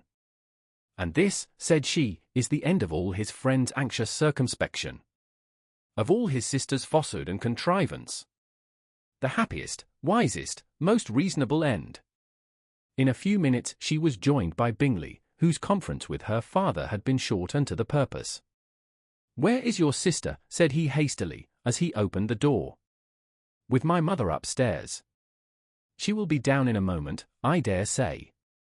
He then shut the door, and, coming up to her, claimed the good wishes and affection of a sister. Elizabeth honestly and heartily expressed her delight in the prospect of their relationship. They shook hands with great cordiality, and then, till her sister came down, she had to listen to all he had to say of his own happiness, and of Jane's perfections, and in spite of his being a lover, Elizabeth really believed all his expectations of felicity to be rationally founded, because they had for basis the excellent understanding, and super-excellent disposition of Jane, and a general similarity of feeling and taste between her and himself. It was an evening of no common delight to them all. The satisfaction of Miss Bennet's mind gave a glow of such sweet animation to her face, as made her look handsomer than ever. Kitty simpered and smiled, and hoped her turn was coming soon. Mrs. Bennet could not give her consent or speak her approbation in terms warm enough to satisfy her feelings, though she talked to Bingley of nothing else for half an hour, and when Mr. Bennet joined them at supper, his voice and manner plainly showed how really happy he was. Not a word, however, passed his lips in allusion to it, till their visitor took his leave for the night, but as soon as he was gone, he turned to his daughter, and said, "Jane, I congratulate you. You will be a very happy woman." Jane went to him instantly, kissed him, and thanked him for his goodness. "You are a good girl," he replied, "and I have great pleasure in thinking you will be so happily settled. I have not a doubt of your doing very well together. Your tempers are by no means unlike. You are each of you so complying, that nothing will ever be resolved on, so easy, that every servant will cheat you, and so generous, that you will always exceed your income. I hope not so. Imprudence or thoughtlessness in money matters would be unpardonable in me. Exceed their income. "My dear Mr. Bennet," cried his wife, "what are you talking of? Why, he has 4,000 or 5,000 a year, and very likely more." Then addressing her daughter, "Oh, my dear, dear Jane, I am so happy. I am sure I shan't get a wink of sleep all night. I knew how it would be. I always said it must be so, at last. I was sure you could not be so beautiful for nothing. I remember, as soon as ever I saw him, when he first came into Hertfordshire last year, I thought how likely it was that you should come together. Oh, he is the handsomest young man that ever was seen. Wickham, Lydia, were all forgotten. Jane was beyond competition her favourite child. At that moment, she cared for no other. Her younger sisters soon began to make interest with her for objects of happiness which she might in future be able to dispense. Mary petitioned for the use of the library at Netherfield, and Kitty begged very hard for a few balls there every winter. Bingley, from this time, was of course a daily visitor at Longbourn, coming frequently before breakfast, and always remaining till after supper, unless when some barbarous neighbour, who could not be enough detested, had given him an invitation to dinner which he thought himself obliged to accept.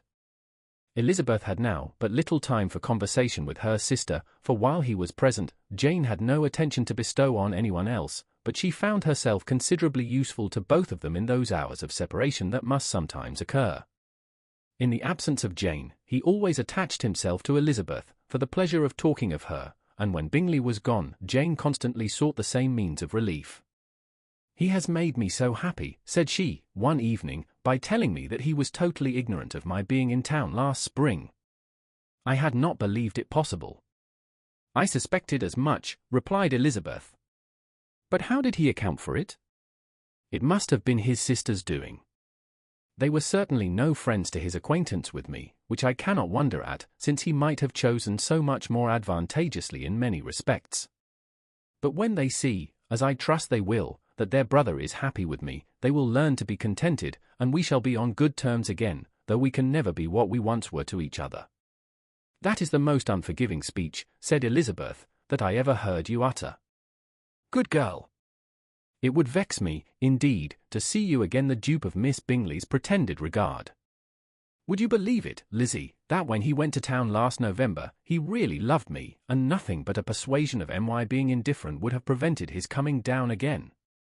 He made a little mistake to be sure, but it is to the credit of his modesty." This naturally introduced a panegyric from Jane on his diffidence, and the little value he put on his own good qualities. Elizabeth was pleased to find that he had not betrayed the interference of his friend, for, though Jane had the most generous and forgiving heart in the world, she knew it was a circumstance which must prejudice her against him.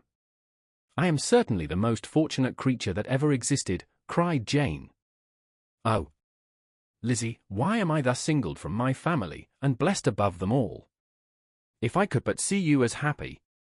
If there were but such another man for you! If you were to give me 40 such men, I never could be so happy as you. Till I have your disposition, your goodness, I never can have your happiness. No, no, let me shift for myself, and, perhaps, if I have very good luck, I may meet with another Mr. Collins in time." The situation of affairs in the Longbourn family could not be long a secret. Mrs. Bennet was privileged to whisper it to Mrs. Phillips, and she ventured, without any permission, to do the same by all her neighbours in Meryton. The Bennets were speedily pronounced to be the luckiest family in the world, though only a few weeks before, when Lydia had first run away, they had been generally proved to be marked out for misfortune. Chapter 56. One morning, about a week after Bingley's engagement with Jane had been formed, as he and the females of the family were sitting together in the dining-room, their attention was suddenly drawn to the window, by the sound of a carriage, and they perceived a chaise and four driving up the lawn. It was too early in the morning for visitors, and besides, the equipage did not answer to that of any of their neighbours. The horses were post, and neither the carriage, nor the livery of the servant who preceded it, were familiar to them.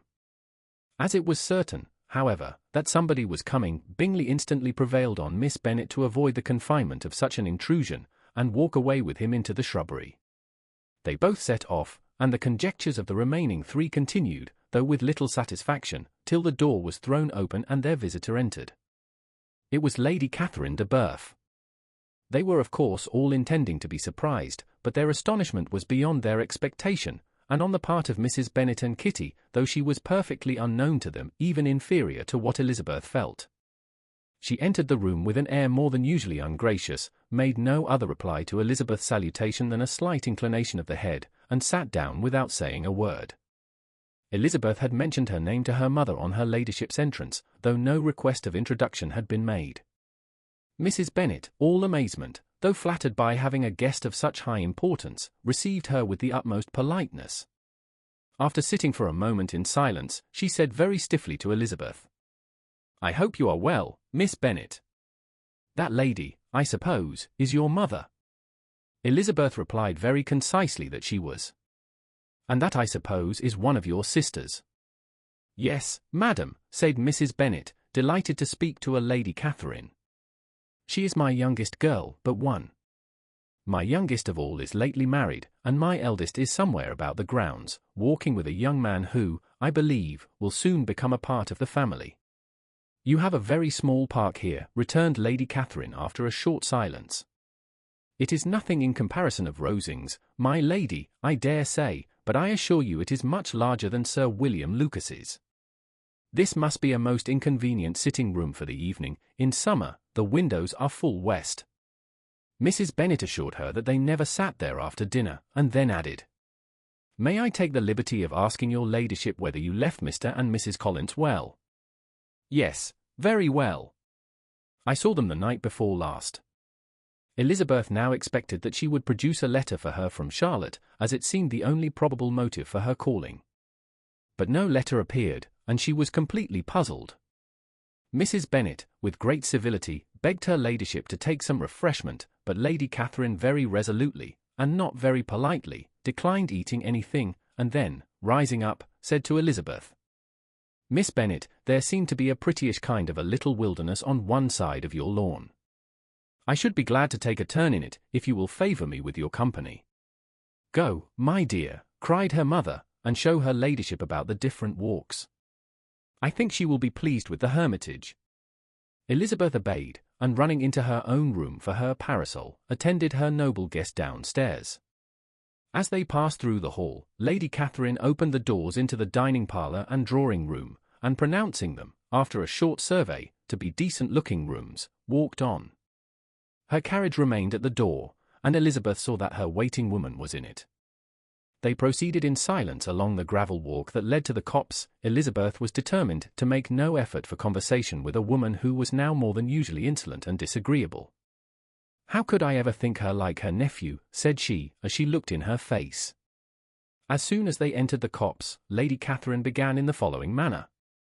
"You can be at no loss, Miss Bennet, to understand the reason of my journey hither. Your own heart, your own conscience, must tell you why I come." Elizabeth looked with unaffected astonishment. "Indeed, you are mistaken, madam. I have not been at all able to account for the honour of seeing you here." "Miss Bennet," replied her ladyship, in an angry tone, "you ought to know that I am not to be trifled with. But however insincere you may choose to be, you shall not find me so. My character has ever been celebrated for its sincerity and frankness, and in a cause of such moment as this, I shall certainly not depart from it. A report of a most alarming nature reached me 2 days ago. I was told that not only your sister was on the point of being most advantageously married, but that Miss Elizabeth Bennet, would, in all likelihood, be soon afterwards united to my nephew, my own nephew, Mr. Darcy. Though I know it must be a scandalous falsehood, though I would not injure him so much as to suppose the truth of it possible, I instantly resolved on setting off for this place, that I might make my sentiments known to you." "If you believed it impossible to be true," said Elizabeth, colouring with astonishment and disdain, "I wonder you took the trouble of coming so far. What could your ladyship propose by it?" "At once to insist upon having such a report universally contradicted."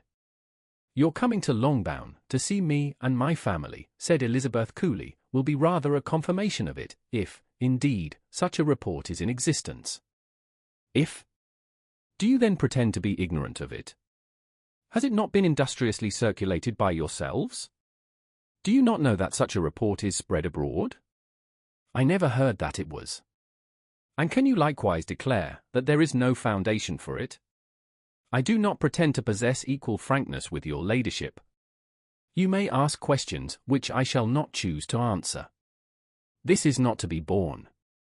Miss Bennet, I insist on being satisfied. Has my nephew made you an offer of marriage? Your ladyship has declared it to be impossible. It ought to be so, it must be so, while he retains the use of his reason. But your arts and allurements may, in a moment of infatuation, have made him forget what he owes to himself and to all his family. You may have drawn him in. If I have, I shall be the last person to confess it. Miss Bennet, do you know who I am? I have not been accustomed to such language as this. I am almost the nearest relation he has in the world, and am entitled to know all his dearest concerns. But you are not entitled to know mine, nor will such behavior as this ever induce me to be explicit. Let me be rightly understood. This match, to which you have the presumption to aspire, can never take place. No, never. Mr. Darcy is engaged to my daughter. Now what have you to say? Only this, that if he is so, you can have no reason to suppose he will make an offer to me. Lady Catherine hesitated for a moment, and then replied. The engagement between them is of a peculiar kind. From their infancy, they have been intended for each other. It was the favourite wish of his mother, as well as of hers. While in their cradles, we planned the union, and now, at the moment when the wishes of both sisters would be accomplished in their marriage, to be prevented by a young woman of inferior birth, of no importance in the world, and wholly unallied to the family. Do you pay no regard to the wishes of his friends? To his tacit engagement with Mr. Burf? Are you lost to every feeling of propriety and delicacy? Have you not heard me say that from his earliest hours he was destined for his cousin? Yes, and I had heard it before. But what is that to me? If there is no other objection to my marrying your nephew, I shall certainly not be kept from it by knowing that his mother and aunt wished him to marry Mr. Burf. You both did as much as you could in planning the marriage. Its completion depended on others. If Mr. Darcy is neither by honour nor inclination confined to his cousin, why is not he to make another choice? And if I am that choice, why may not I accept him? Because honour, decorum, prudence, nay, interest, forbid it. Yes, Miss Bennet, interest, for do not expect to be noticed by his family or friends, if you wilfully act against the inclinations of all. You will be censured, slighted, and despised, by everyone connected with him. Your alliance will be a disgrace, your name will never even be mentioned by any of us. These are heavy misfortunes, replied Elizabeth. But the wife of Mr. Darcy must have such extraordinary sources of happiness necessarily attached to her situation, that she could, upon the whole, have no cause to repine. Obstinate, headstrong girl! I am ashamed of you. Is this your gratitude for my attentions to you last spring? Is nothing due to me on that score? Let us sit down. You are to understand, Miss Bennet, that I came here with the determined resolution of carrying my purpose, nor will I be dissuaded from it. I have not been used to submit to any person's whims. I have not been in the habit of brooking disappointment. That will make your ladyship's situation at present more pitiable, but it will have no effect on me. I will not be interrupted. Hear me in silence. My daughter and my nephew are formed for each other. They are descended, on the maternal side, from the same noble line, and, on the father's, from respectable, honourable, and ancient though untitled families. Their fortune on both sides is splendid. They are destined for each other by the voice of every member of their respective houses, and what is to divide them? The upstart pretensions of a young woman without family, connections, or fortune. Is this to be endured? But it must not, shall not be. If you were sensible of your own good, you would not wish to quit the sphere in which you have been brought up. In marrying your nephew, I should not consider myself as quitting that sphere. He is a gentleman, I am a gentleman's daughter, so far we are equal. True. You are a gentleman's daughter. But who was your mother? Who are your uncles and aunts? Do not imagine me ignorant of their condition. Whatever my connections may be, said Elizabeth, if your nephew does not object to them, they can be nothing to you. Tell me once for all, are you engaged to him? Though Elizabeth would not, for the mere purpose of obliging Lady Catherine, have answered this question, she could not but say, after a moment's deliberation, "I am not." Lady Catherine seemed pleased. "And will you promise me never to enter into such an engagement?" "I will make no promise of the kind." "Miss Bennet, I am shocked and astonished. I expected to find a more reasonable young woman. But do not deceive yourself into a belief that I will ever recede. I shall not go away till you have given me the assurance I require. And I certainly never shall give it. I am not to be intimidated into anything so wholly unreasonable. Your ladyship wants Mr. Darcy to marry your daughter, but would my giving you the wished-for promise make their marriage at all more probable? Supposing him to be attached to me, would my refusing to accept his hand make him wish to bestow it on his cousin? Allow me to say, Lady Catherine, that the arguments with which you have supported this extraordinary application have been as frivolous as the application was ill-judged. You have widely mistaken my character, if you think I can be worked on by such persuasions as these. How far your nephew might approve of your interference in his affairs, I cannot tell, but you have certainly no right to concern yourself in mine. I must beg, therefore, to be importuned no farther on the subject. Not so hasty, if you please. I have by no means done. To all the objections I have already urged, I have still another to add. I am no stranger to the particulars of your youngest sister's infamous elopement. I know it all, that the young man's marrying her was a patched-up business, at the expense of your father and uncles. And is such a girl to be my nephew's sister? Is her husband, is the son of his late father's steward, to be his brother? Heaven and earth! Of what are you thinking? Are the shades of Pemberley to be thus polluted? You can now have nothing farther to say, she resentfully answered. You have insulted me in every possible method. I must beg to return to the house. And she rose as she spoke. Lady Catherine rose also, and they turned back. Her ladyship was highly incensed.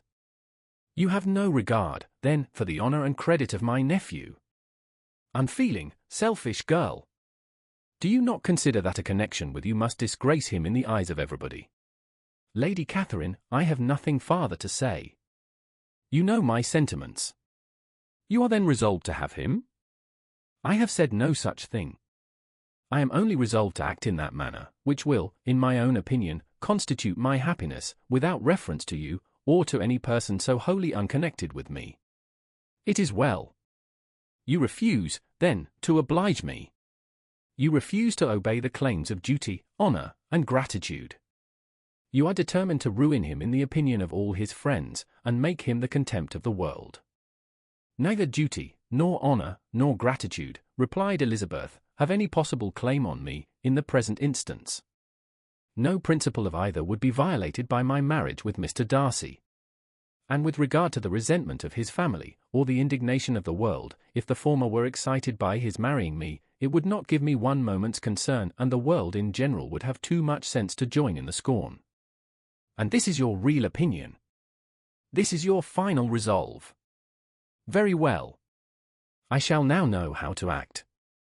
Do not imagine, Miss Bennet, that your ambition will ever be gratified. I came to try you. I hope to find you reasonable, but, depend upon it, I will carry my point. In this manner Lady Catherine talked on, till they were at the door of the carriage, when, turning hastily round, she added, I take no leave of you, Miss Bennet. I send no compliments to your mother. You deserve no such attention. I am most seriously displeased. Elizabeth made no answer, and without attempting to persuade her ladyship to return into the house, walked quietly into it herself. She heard the carriage drive away as she proceeded upstairs.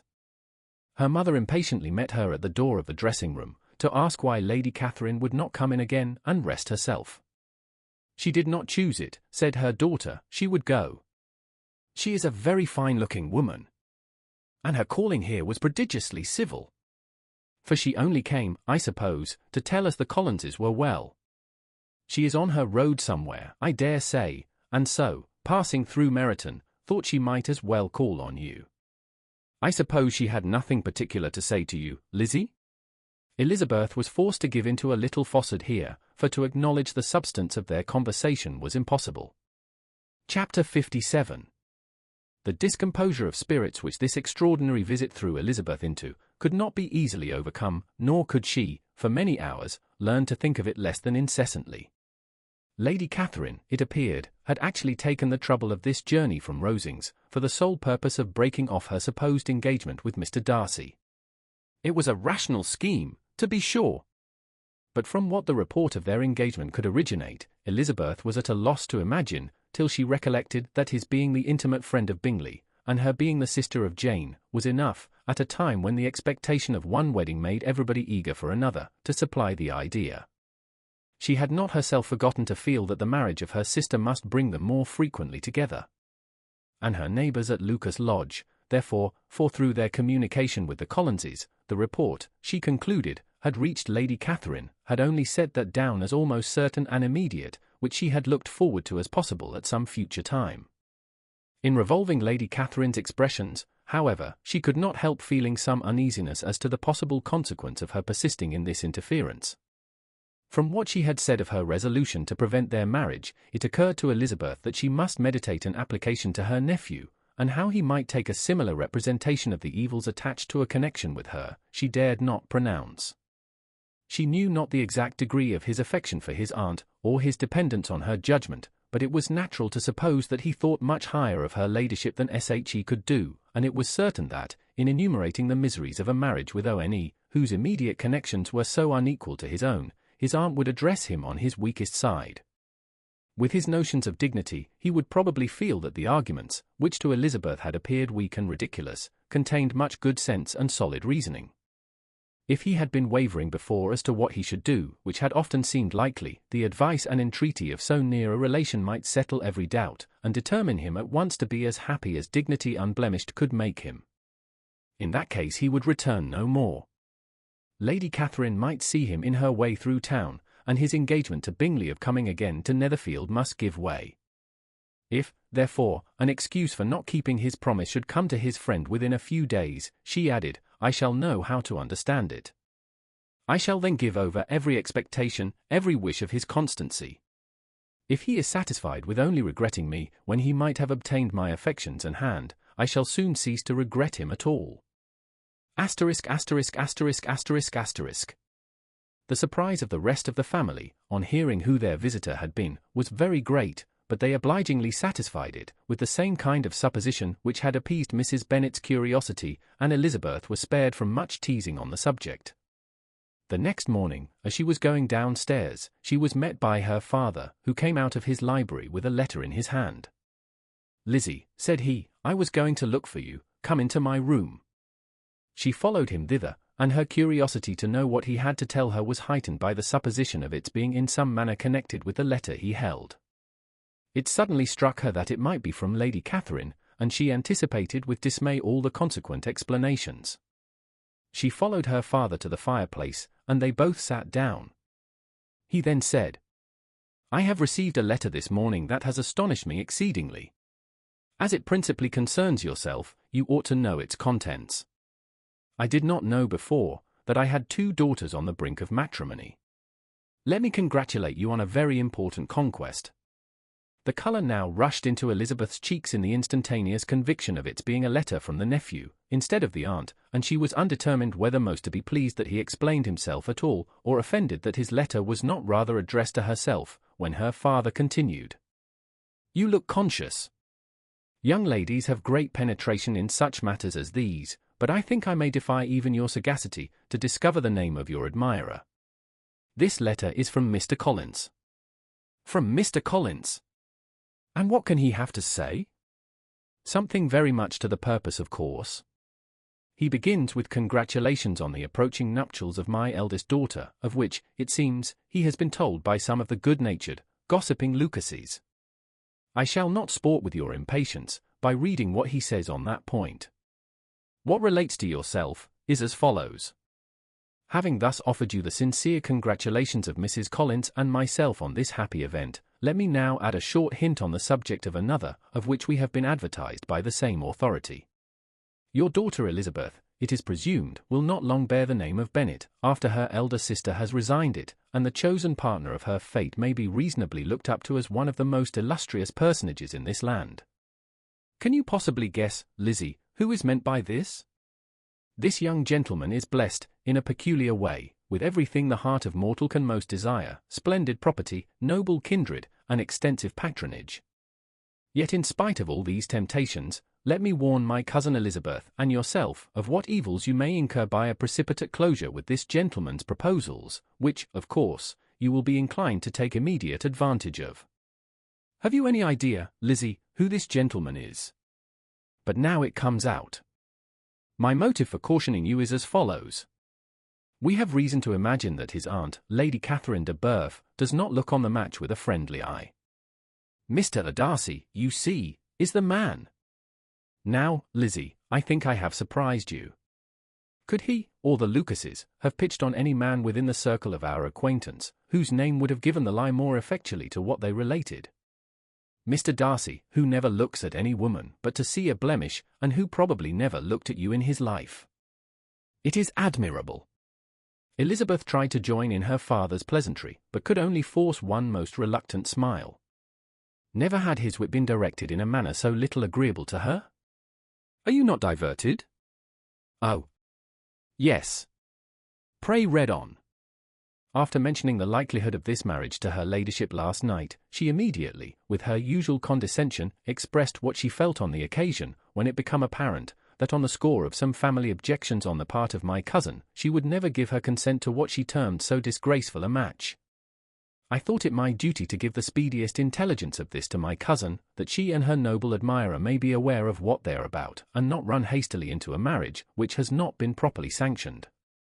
Mr. Collins moreover adds, I am truly rejoiced that my cousin Lydia's sad business has been so well hushed up, and am only concerned that their living together before the marriage took place should be so generally known. I must not, however, neglect the duties of my station, or refrain from declaring my amazement at hearing that you received the young couple into your house as soon as they were married. It was an encouragement of vice, and had I been the rector of Longbourn, I should very strenuously have opposed it. You ought certainly to forgive them as a Christian, but never to admit them in your sight, or allow their names to be mentioned in your hearing. That is his notion of Christian forgiveness.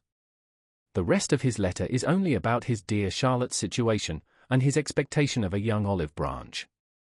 But, Lizzie, you look as if you did not enjoy it. You are not going to be missish, I hope, and pretend to be affronted at an idle report. For what do we live, but to make sport for our neighbours, and laugh at them in our turn? Oh, cried Elizabeth, I am excessively diverted. But it is so strange. Yes, that is what makes it amusing. Had they fixed on any other man it would have been nothing, but his perfect indifference, and your pointed dislike, make it so delightfully absurd. Much as I abominate writing, I would not give up Mr. Collins's correspondence for any consideration. Nay, when I read a letter of his, I cannot help giving him the preference even over Wickham, much as I value the impudence and hypocrisy of my son-in-law. And pray, Lizzie, what said Lady Catherine about this report? Did she call to refuse her consent? To this question his daughter replied only with a laugh, and as it had been asked without the least suspicion, she was not distressed by his repeating it. Elizabeth had never been more at a loss to make her feelings appear what they were not. It was necessary to laugh when she would rather have cried. Her father had most cruelly mortified her by what he said of Mr. Darcy's indifference, and she could do nothing but wonder at such a want of penetration, or fear that perhaps, instead of his seeing too little, she might have fancied too much. Chapter 58. Instead of receiving any such letter of excuse from his friend, as Elizabeth half expected Mr. Bingley to do, he was able to bring Darcy with him to Longbourn before many days had passed after Lady Catherine's visit. The gentleman arrived early, and, before Mrs. Bennet had time to tell him of their having seen his aunt, of which her daughter sat in momentary dread, Bingley, who wanted to be alone with Jane, proposed their all walking out. It was agreed to. Mrs. Bennet was not in the habit of walking, Mary could never spare time, but the remaining 5 set off together. Bingley and Jane, however, soon allowed the others to outstrip them. They lagged behind, while Elizabeth, Kitty, and Darcy were to entertain each other.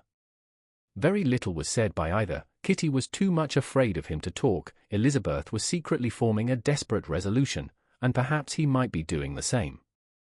They walked towards the Lucases, because Kitty wished to call upon Maria, and as Elizabeth saw no occasion for making it a general concern, when Kitty left them she went boldly on with him alone. Now was the moment for her resolution to be executed, and, while her courage was high, she immediately said, "Mr. Darcy, I am a very selfish creature, and, for the sake of giving relief to my own feelings, care not how much I may be wounding yours.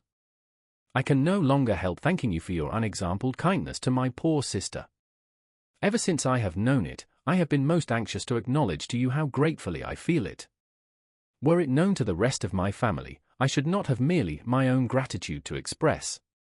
"I am sorry, exceedingly sorry," replied Darcy, in a tone of surprise and emotion, "that you have ever been informed of what may, in a mistaken light, have given you uneasiness. I did not think Mrs. Gardiner was so little to be trusted. You must not blame my aunt. Lydia's thoughtlessness first betrayed to me that you had been concerned in the matter, and, of course, I could not rest till I knew the particulars. Let me thank you again and again, in the name of all my family, for that generous compassion which induced you to take so much trouble, and bear so many mortifications, for the sake of discovering them." "If you will thank me," he replied, "let it be for yourself alone. That the wish of giving happiness to you might add force to the other inducements which led me on, I shall not attempt to deny. But your family owe me nothing. Much as I respect them, I believe I thought only of you." Elizabeth was too much embarrassed to say a word. After a short pause, her companion added, "You are too generous to trifle with me. If your feelings are still what they were last April, tell me so at once. And my affections and wishes are unchanged, but one word from you will silence me on this subject forever." Elizabeth, feeling all the more than common awkwardness and anxiety of his situation, now forced herself to speak, and immediately, though not very fluently, gave him to understand that her sentiments had undergone so material a change, since the period to which he alluded, as to make her receive with gratitude and pleasure his present assurances. The happiness which this reply produced was such as he had probably never felt before, and he expressed himself on the occasion as sensibly and as warmly as a man violently in love can be supposed to do. Had Elizabeth been able to encounter his eye, she might have seen how well the expression of heartfelt delight, diffused over his face, became him, but, though she could not look, she could listen, and he told her of feelings, which, in proving of what importance she was to him, made his affection every moment more valuable. They walked on, without knowing in what direction. There was too much to be thought, and felt, and said, for attention to any other objects. She soon learnt that they were indebted for their present good understanding to the efforts of his aunt, who did call on him in her return through London, and there relate her journey to Longbourn, its motive, and the substance of her conversation with Elizabeth, dwelling emphatically on every expression of the latter which, in her ladyship's apprehension, peculiarly denoted her perverseness and assurance, in the belief that such a relation must assist her endeavours to obtain that promise from her nephew which she had refused to give. But, unluckily for her ladyship, its effect had been exactly contrariwise. "It taught me to hope," said he, "as I had scarcely ever allowed myself to hope before. I knew enough of your disposition to be certain that, had you been absolutely, irrevocably decided against me, you would have acknowledged it to Lady Catherine, frankly and openly." Elizabeth coloured and laughed as she replied, "Yes, you know enough of my frankness to believe me capable of that. After abusing you so abominably to your face, I could have no scruple in abusing you to all your relations. What did you say of me that I did not deserve? For, though your accusations were ill-founded, formed on mistaken premises, my behaviour to you at the time had merited the severest reproof. It was unpardonable. I cannot think of it without abhorrence. We will not quarrel for the greater share of blame annexed to that evening," said Elizabeth. "The conduct of neither, if strictly examined, will be irreproachable, but since then, we have both, I hope, improved in civility. I cannot be so easily reconciled to myself. The recollection of what I then said, of my conduct, my manners, my expressions during the whole of it, is now, and has been many months, inexpressibly painful to me.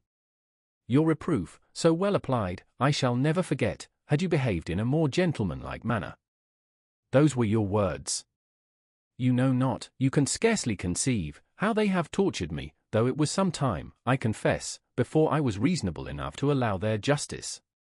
I was certainly very far from expecting them to make so strong an impression. I had not the smallest idea of their being ever felt in such a way.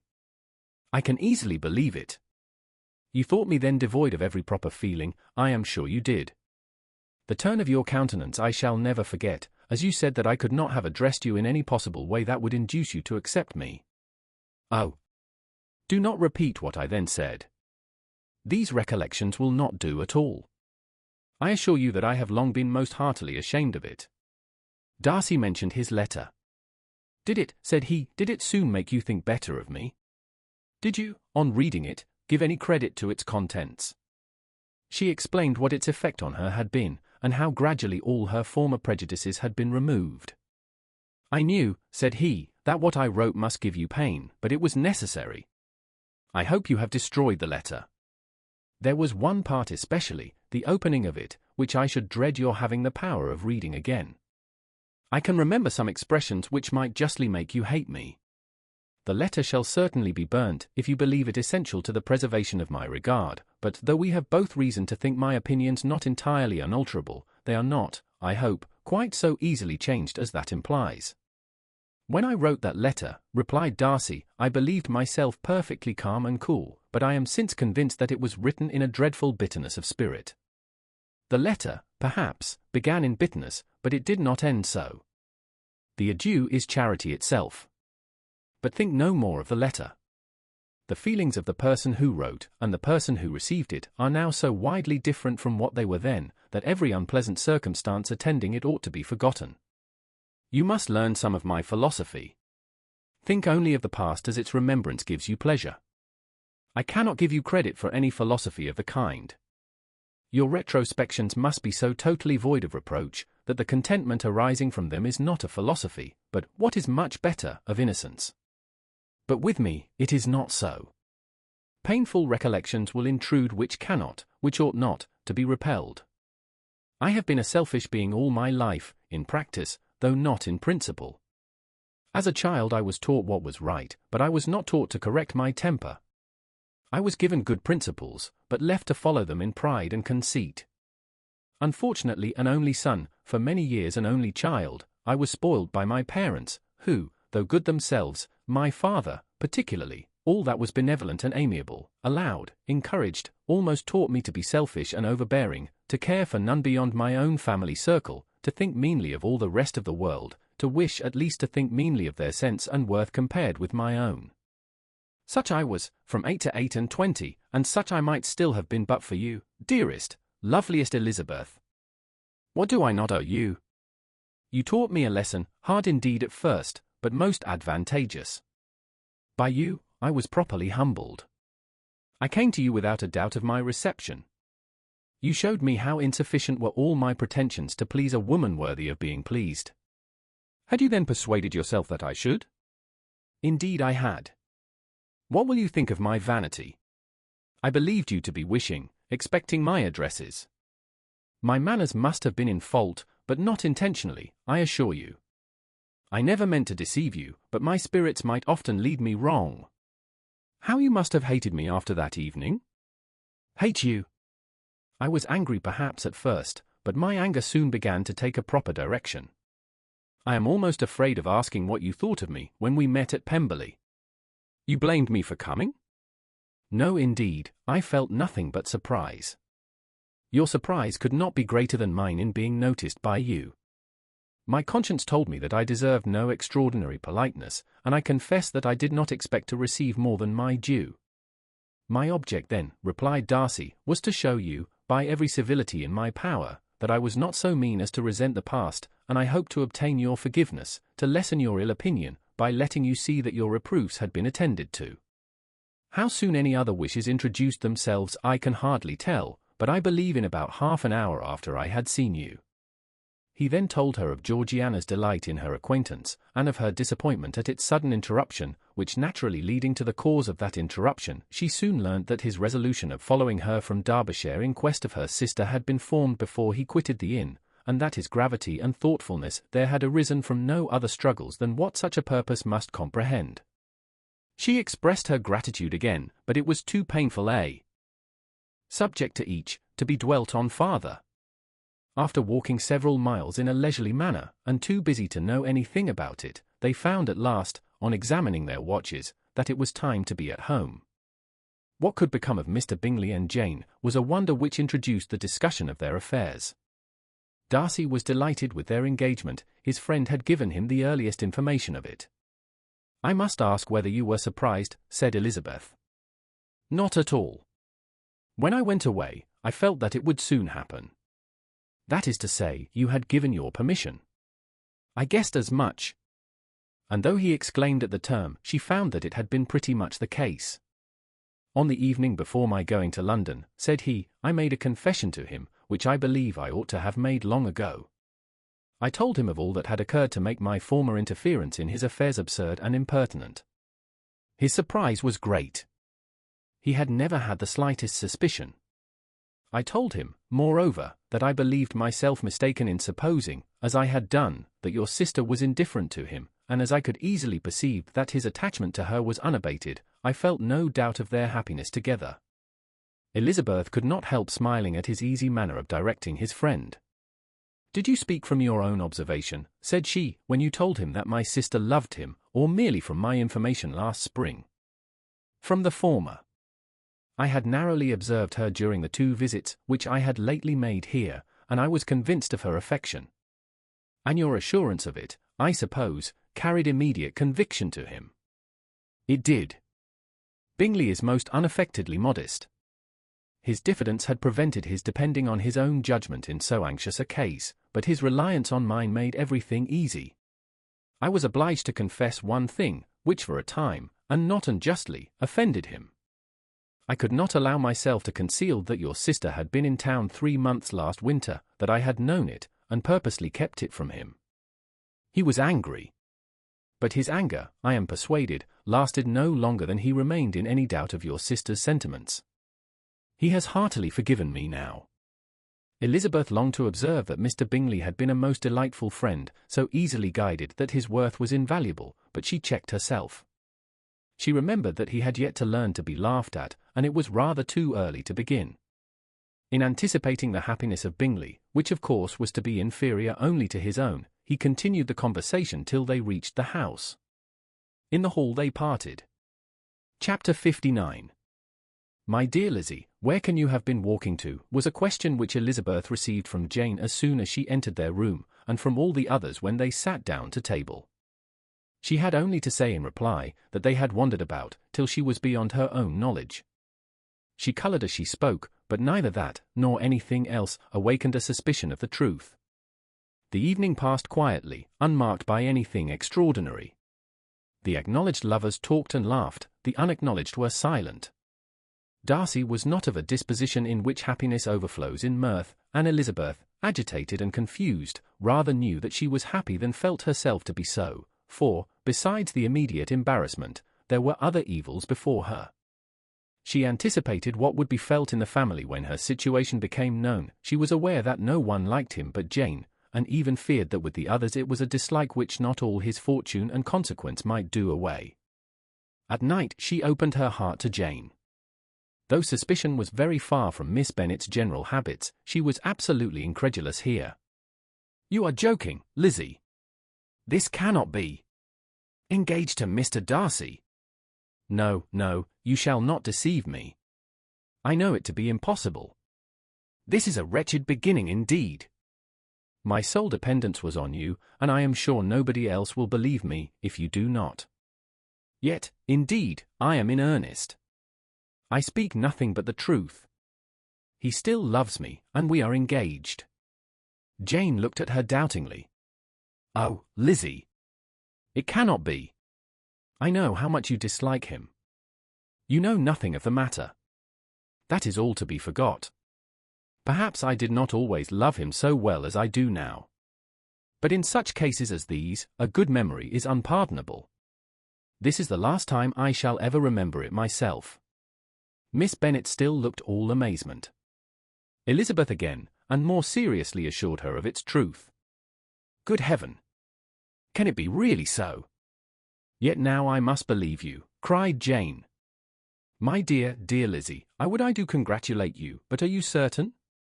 Forgive the question, are you quite certain that you can be happy with him? There can be no doubt of that. It is settled between us already that we are to be the happiest couple in the world." But are you pleased, Jane? Shall you like to have such a brother? Very, very much. Nothing could give either Bingley or myself more delight. But we considered it, we talked of it as impossible. And do you really love him quite well enough? Oh, Lizzie! Do anything rather than marry without affection. Are you quite sure that you feel what you ought to do? Oh, yes! You will only think I feel more than I ought to do, when I tell you all. What do you mean? Why, I must confess that I love him better than I do Bingley. I am afraid you will be angry. My dearest sister, now be ye serious. I want to talk very seriously. Let me know everything that I am to know, without delay. Will you tell me how long you have loved him? It has been coming on so gradually that I hardly know when it began. But I believe I must date it from my first seeing his beautiful grounds at Pemberley. Another entreaty that she would be serious, however, produced the desired effect, and she soon satisfied Jane by her solemn assurances of attachment. When convinced on that article, Miss Bennet had nothing farther to wish. Now I am quite happy, said she, for you will be as happy as myself. I always had a value for him. Were it for nothing but his love of you, I must always have esteemed him, but now, as Bingley's friend and your husband, there can be only Bingley and yourself more dear to me. But Lizzie, you have been very sly, very reserved with me. How little did you tell me of what passed at Pemberley and Lambton? I owe all that I know of it to another, not to you. Elizabeth told her the motives of her secrecy. She had been unwilling to mention Bingley, and the unsettled state of her own feelings had made her equally avoid the name of his friend. But now she would no longer conceal from her his share in Lydia's marriage. All was acknowledged, and half the night spent in conversation. Asterisk, asterisk, asterisk, asterisk, asterisk. Good gracious, cried Mrs. Bennet, as she stood at a window the next morning, if that disagreeable Mr. Darcy is not coming here again with our dear Bingley. What can he mean by being so tiresome as to be always coming here? I had no notion but he would go a-shooting, or something or other, and not disturb us with his company. What shall we do with him? Lizzie, you must walk out with him again, that he may not be in Bingley's way. Elizabeth could hardly help laughing at so convenient a proposal, yet was really vexed that her mother should be always giving him such an epithet. As soon as they entered, Bingley looked at her so expressively, and shook hands with such warmth, as left no doubt of his good information, and he soon afterwards said aloud, Mrs. Bennet, have you no more lanes hereabouts in which Lizzie may lose her way again today? I advise Mr. Darcy, and Lizzie, and Kitty, said Mrs. Bennet, to walk to Oakham Mount this morning. It is a nice long walk, and Mr. Darcy has never seen the view. It may do very well for the others, replied Mr. Bingley, but I am sure it will be too much for Kitty. Won't it, Kitty? Kitty owned that she had rather stay at home. Darcy professed a great curiosity to see the view from the mount, and Elizabeth silently consented. As she went upstairs to get ready, Mrs. Bennet followed her, saying, I am quite sorry, Lizzie, that you should be forced to have that disagreeable man all to yourself. But I hope you will not mind it, it is all for Jane's sake, you know, and there is no occasion for talking to him, except just now and then. So, do not put yourself to inconvenience. During their walk, it was resolved that Mr. Bennet's consent should be asked in the course of the evening. Elizabeth reserved to herself the application for her mother's. She could not determine how her mother would take it, sometimes doubting whether all his wealth and grandeur would be enough to overcome her abhorrence of the man. But whether she were violently set against the match, or violently delighted with it, it was certain that her manner would be equally ill adapted to do credit to her sense, and she could no more bear that Mr. Darcy should hear the first raptures of her joy, than the first vehemence of her disapprobation. Asterisk, asterisk, asterisk, asterisk, asterisk. In the evening, soon after Mr. Bennet withdrew to the library, she saw Mr. Darcy rise also and follow him, and her agitation on seeing it was extreme. She did not fear her father's opposition, but he was going to be made unhappy, and that it should be through her means that she, his favourite child, should be distressing him by her choice, should be filling him with fears and regrets in disposing of her was a wretched reflection, and she sat in misery till Mr. Darcy appeared again, when, looking at him, she was a little relieved by his smile. In a few minutes he approached the table where she was sitting with Kitty, and, while pretending to admire her work, said in a whisper, "Go to your father, he wants you in the library." She was gone directly. Her father was walking about the room, looking grave and anxious. "Lizzie," said he, "what are you doing? Are you out of your senses, to be accepting this man? Have not you always hated him?" How earnestly did she then wish that her former opinions had been more reasonable, her expressions more moderate. It would have spared her from explanations and professions which it was exceedingly awkward to give, but they were now necessary, and she assured him, with some confusion, of her attachment to Mr. Darcy. Or, in other words, you are determined to have him. He is rich, to be sure, and you may have more fine clothes and fine carriages than Jane. But will they make you happy? Have you any other objection, said Elizabeth, than your belief of my indifference? None at all. We all know him to be a proud, unpleasant sort of man, but this would be nothing if you really liked him. I do like him, she replied, with tears in her eyes. I love him. Indeed, he has no improper pride. He is perfectly amiable. You do not know what he really is, then pray do not pain me by speaking of him in such terms. Lizzie, said her father, I have given him my consent. He is the kind of man, indeed, to whom I should never dare refuse anything which he condescended to ask. I now give it to you, if you are resolved on having him. But let me advise you to think better of it. I know your disposition, Lizzie. I know that you could be neither happy nor respectable, unless you truly esteemed your husband, unless you looked up to him as a superior. Your lively talents would place you in the greatest danger in an unequal marriage. You could scarcely escape discredit and misery. My child, let me not have the grief of seeing you unable to respect your partner in life. You know not what you are about.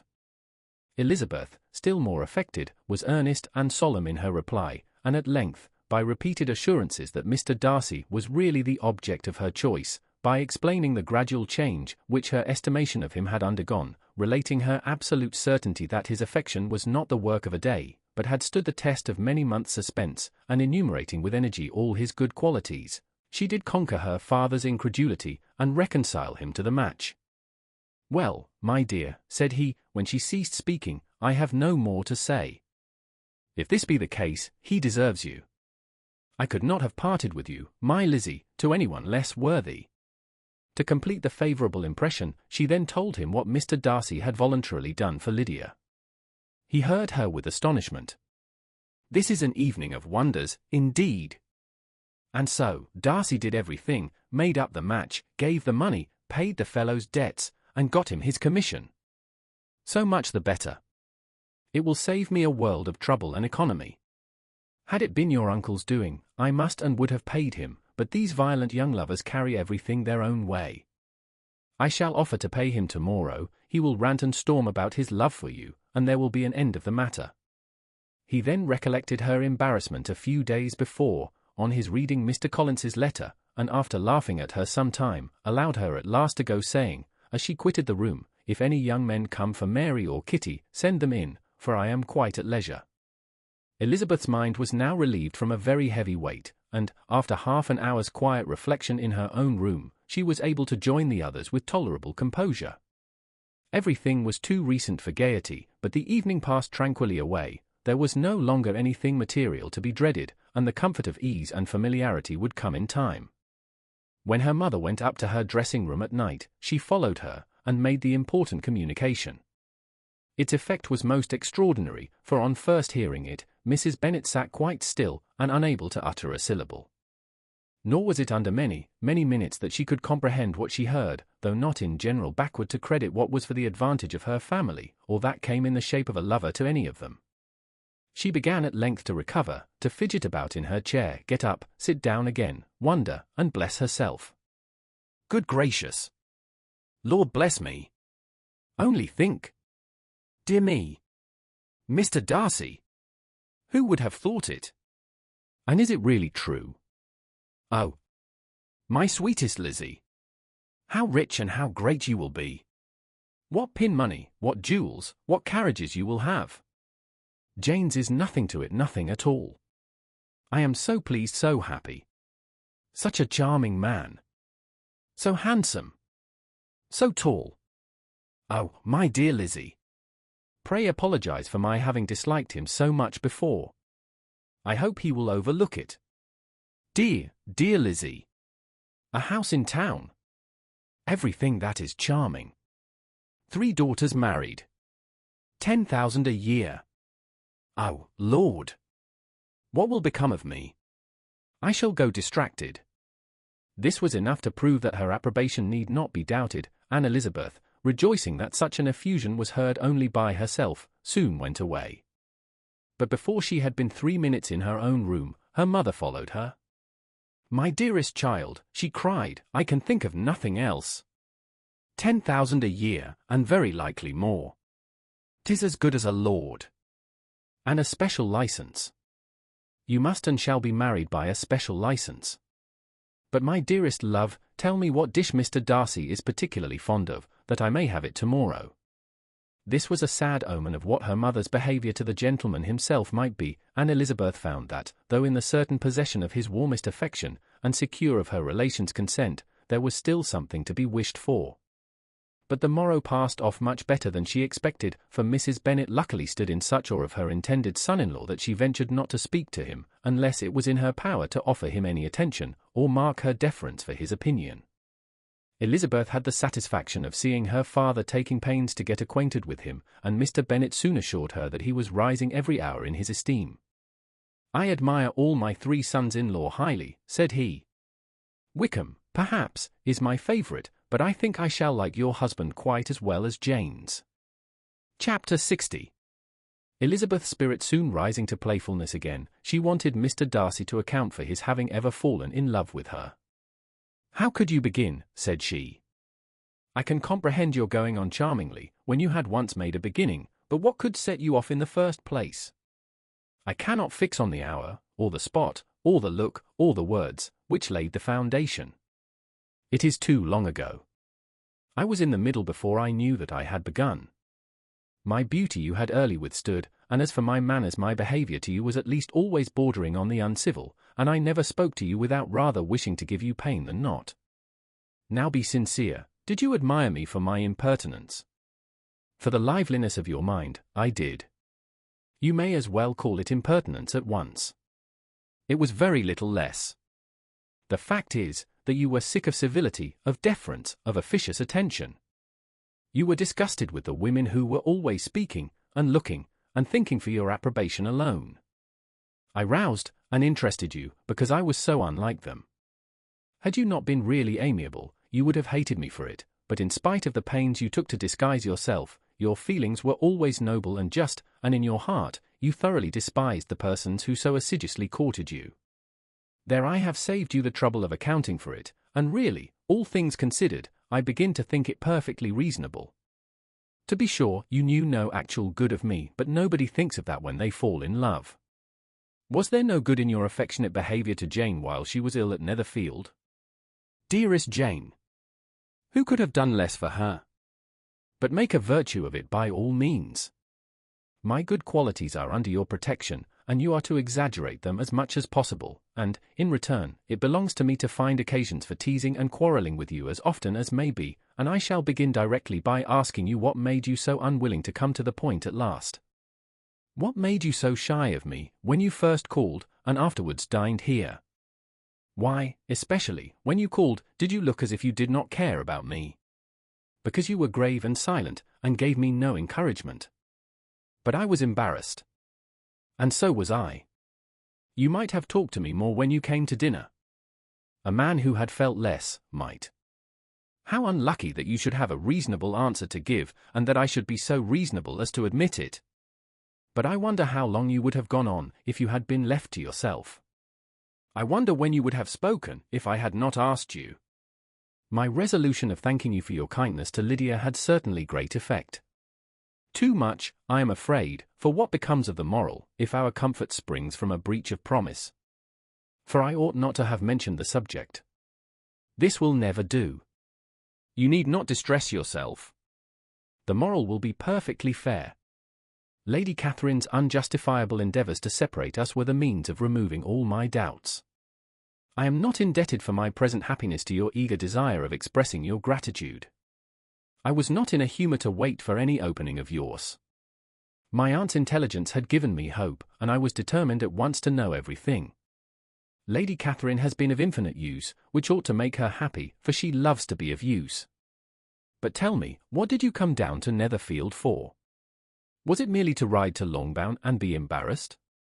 Or had you intended any more serious consequence? My real purpose was to see you, and to judge, if I could, whether I might ever hope to make you love me. My avowed one, or what I avowed to myself, was to see whether your sister were still partial to Bingley, and if she were, to make the confession to him which I have since made. Shall you ever have courage to announce to Lady Catherine what is to befall her? I am more likely to want more time than courage, Elizabeth. But it ought to done, and if you will give me a sheet of paper, it shall be done directly. And if I had not a letter to write myself, I might sit by you and admire the evenness of your writing, as another young lady once did. But I have an aunt, too, who must not be longer neglected. From an unwillingness to confess how much her intimacy with Mr. Darcy had been overrated, Elizabeth had never yet answered Mrs. Gardiner's long letter, but now, having that to communicate which she knew would be most welcome, she was almost ashamed to find that her uncle and aunt had already lost 3 days of happiness, and immediately wrote as follows. I would have thanked you before, my dear aunt, as I ought to have done, for your long, kind, satisfactory detail of particulars, but to say the truth, I was too cross to write. You supposed more than really existed. But now suppose as much as you choose, give a loose to your fancy, indulge your imagination in every possible flight which the subject will afford, and unless you believe me actually married, you cannot greatly err. You must write again very soon, and praise him a great deal more than you did in your last. I thank you, again and again, for not going to the Lakes. How could I be so silly as to wish it? Your idea of the ponies is delightful. We will go round the park every day. I am the happiest creature in the world. Perhaps other people have said so before, but not one with such justice. I am happier even than Jane, she only smiles, I laugh. Mr. Darcy sends you all the love in the world that he can spare from me. You are all to come to Pemberley at Christmas. Yours, etc. Mr. Darcy's letter to Lady Catherine was in a different style, and still different from either was what Mr. Bennet sent to Mr. Collins, in reply to his last. Dear Sir, I must trouble you once more for congratulations. Elizabeth will soon be the wife of Mr. Darcy. Console Lady Catherine as well as you can. But if I were you, I would stand by the nephew. He has more to give. Yours sincerely, etc. Miss Bingley's congratulations to her brother, on his approaching marriage, were all that was affectionate and insincere. She wrote even to Jane on the occasion, to express her delight, and repeat all her former professions of regard. Jane was not deceived, but she was affected, and though feeling no reliance on her, could not help writing her a much kinder answer than she knew was deserved. The joy which Miss Darcy expressed on receiving similar information was as sincere as her brother's in sending it. For sides of paper were insufficient to contain all her delight, and all her earnest desire of being loved by her sister. Before any answer could arrive from Mr. Collins, or any congratulations to Elizabeth from his wife, the long-bound family heard that the Collinses were come themselves to Lucas Lodge. The reason of this sudden removal was soon evident. Lady Catherine had been rendered so exceedingly angry by the contents of her nephew's letter, that Charlotte, really rejoicing in the match, was anxious to get away till the storm was blown over. At such a moment, the arrival of her friend was a sincere pleasure to Elizabeth, though in the course of their meetings she must sometimes think the pleasure dearly bought, when she saw Mr. Darcy exposed to all the parading and obsequious civility of her husband. He bore it, however, with admirable calmness. He could even listen to Sir William Lucas, when he complimented him on carrying away the brightest jewel of the country, and expressed his hopes of their all meeting frequently at St. James's, with very decent composure. If he did shrug his shoulders, it was not till Sir William was out of sight. Mrs. Phillips's vulgarity was another, and perhaps a greater, tax on his forbearance, and though Mrs. Phillips, as well as her sister, stood in too much awe of him to speak with the familiarity which Bingley's good humour encouraged, yet, whenever she did speak, she must be vulgar. Nor was her respect for him, though it made her more quiet, at all likely to make her more elegant. Elizabeth did all she could to shield him from the frequent notice of either, and was ever anxious to keep him to herself, and to those of her family with whom he might converse without mortification, and though the uncomfortable feelings arising from all this took from the season of courtship much of its pleasure, it added to the hope of the future, and she looked forward with delight to the time when they should be removed from society so little pleasing to either, to all the comfort and elegance of their family party at Pemberley. Chapter 61. Happy for all her maternal feelings was the day on which Mrs. Bennet got rid of her two most deserving daughters. With what delighted pride she afterwards visited Mrs. Bingley, and talked of Mrs. Darcy, may be guessed. I wish I could say, for the sake of her family, that the accomplishment of her earnest desire in the establishment of so many of her children produced so happy an effect as to make her a sensible, amiable, well-informed woman for the rest of her life, though perhaps it was lucky for her husband, who might not have relished domestic felicity in so unusual a form, that she still was occasionally nervous and invariably silly. Mr. Bennet missed his second daughter exceedingly. His affection for her drew him oftener from home than anything else could do. He delighted in going to Pemberley, especially when he was least expected. Mr. Bingley and Jane remained at Netherfield only a 12-month. So near a vicinity to her mother and Meryton relations was not desirable even to his easy temper or her affectionate heart. The darling wish of his sisters was then gratified. He bought an estate in a neighbouring county to Derbyshire, and Jane and Elizabeth, in addition to every other source of happiness, were within 30 miles of each other. Kitty, to her very material advantage, spent the chief of her time with her two elder sisters. In society so superior to what she had generally known, her improvement was great. She was not of so ungovernable a temper as Lydia, and, removed from the influence of Lydia's example, she became, by proper attention and management, less irritable, less ignorant, and less insipid. From the farther disadvantage of Lydia's society she was of course carefully kept, and though Mrs. Wickham frequently invited her to come and stay with her, with the promise of balls and young men, her father would never consent to her going. Mary was the only daughter who remained at home, and she was necessarily drawn from the pursuit of accomplishments by Mrs. Bennet's being quite unable to sit alone. Mary was obliged to mix more with the world, but she could still moralize over every morning visit, and as she was no longer mortified by comparisons between her sister's beauty and her own, it was suspected by her father that she submitted to the change without much reluctance. As for Wickham and Lydia, their characters suffered no revolution from the marriage of her sisters. He bore with philosophy the conviction that Elizabeth must now become acquainted with whatever of his ingratitude and falsehood had before been unknown to her, and in spite of everything, was not wholly without hope that Darcy might yet be prevailed on to make his fortune. The congratulatory letter which Elizabeth received from Lydia on her marriage explained to her that, by his wife at least, if not by himself, such a hope was cherished. The letter was to this effect: "My dear Lizzie, I wish you joy. If you love Mr. Darcy half as well as I do my dear Wickham, you must be very happy. It is a great comfort to have you so rich, and when you have nothing else to do, I hope you will think of us. I am sure Wickham would like a place at court very much, and I do not think we shall have quite money enough to live upon without some help. Any place would do, of about 300 or 400 a year, but however, do not speak to Mr. Darcy about it, if you had rather not. Yours, etc."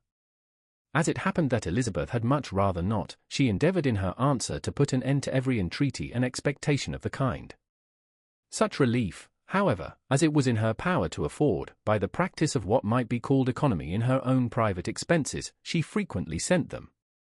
It had always been evident to her that such an income as theirs, under the direction of two persons so extravagant in their wants, and heedless of the future, must be very insufficient to their support, and whenever they changed their quarters, either Jane or herself were sure of being applied to for some little assistance towards discharging their bills.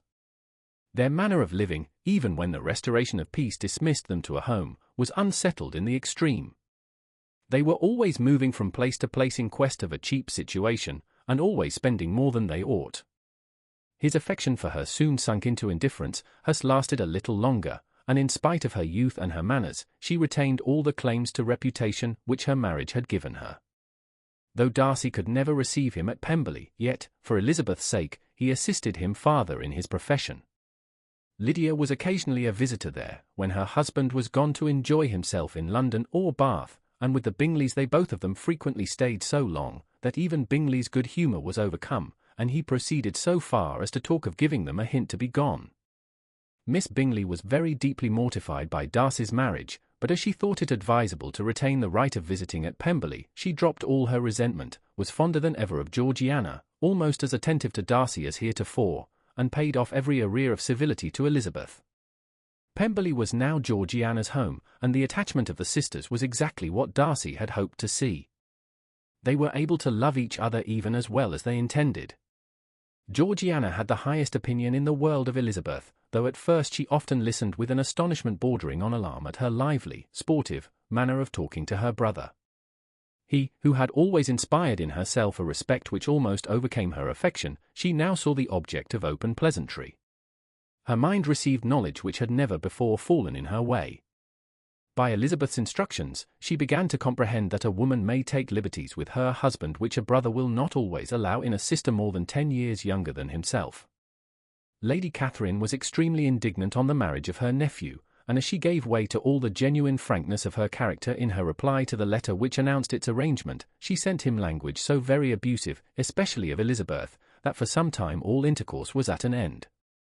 But at length, by Elizabeth's persuasion, he was prevailed on to overlook the offence, and seek a reconciliation, and, after a little farther resistance on the part of his aunt, her resentment gave way, either to her affection for him, or her curiosity to see how his wife conducted herself, and she condescended to wait on them at Pemberley, in spite of that pollution which its woods had received, not merely from the presence of such a mistress, but the visits of her uncle and aunt from the city.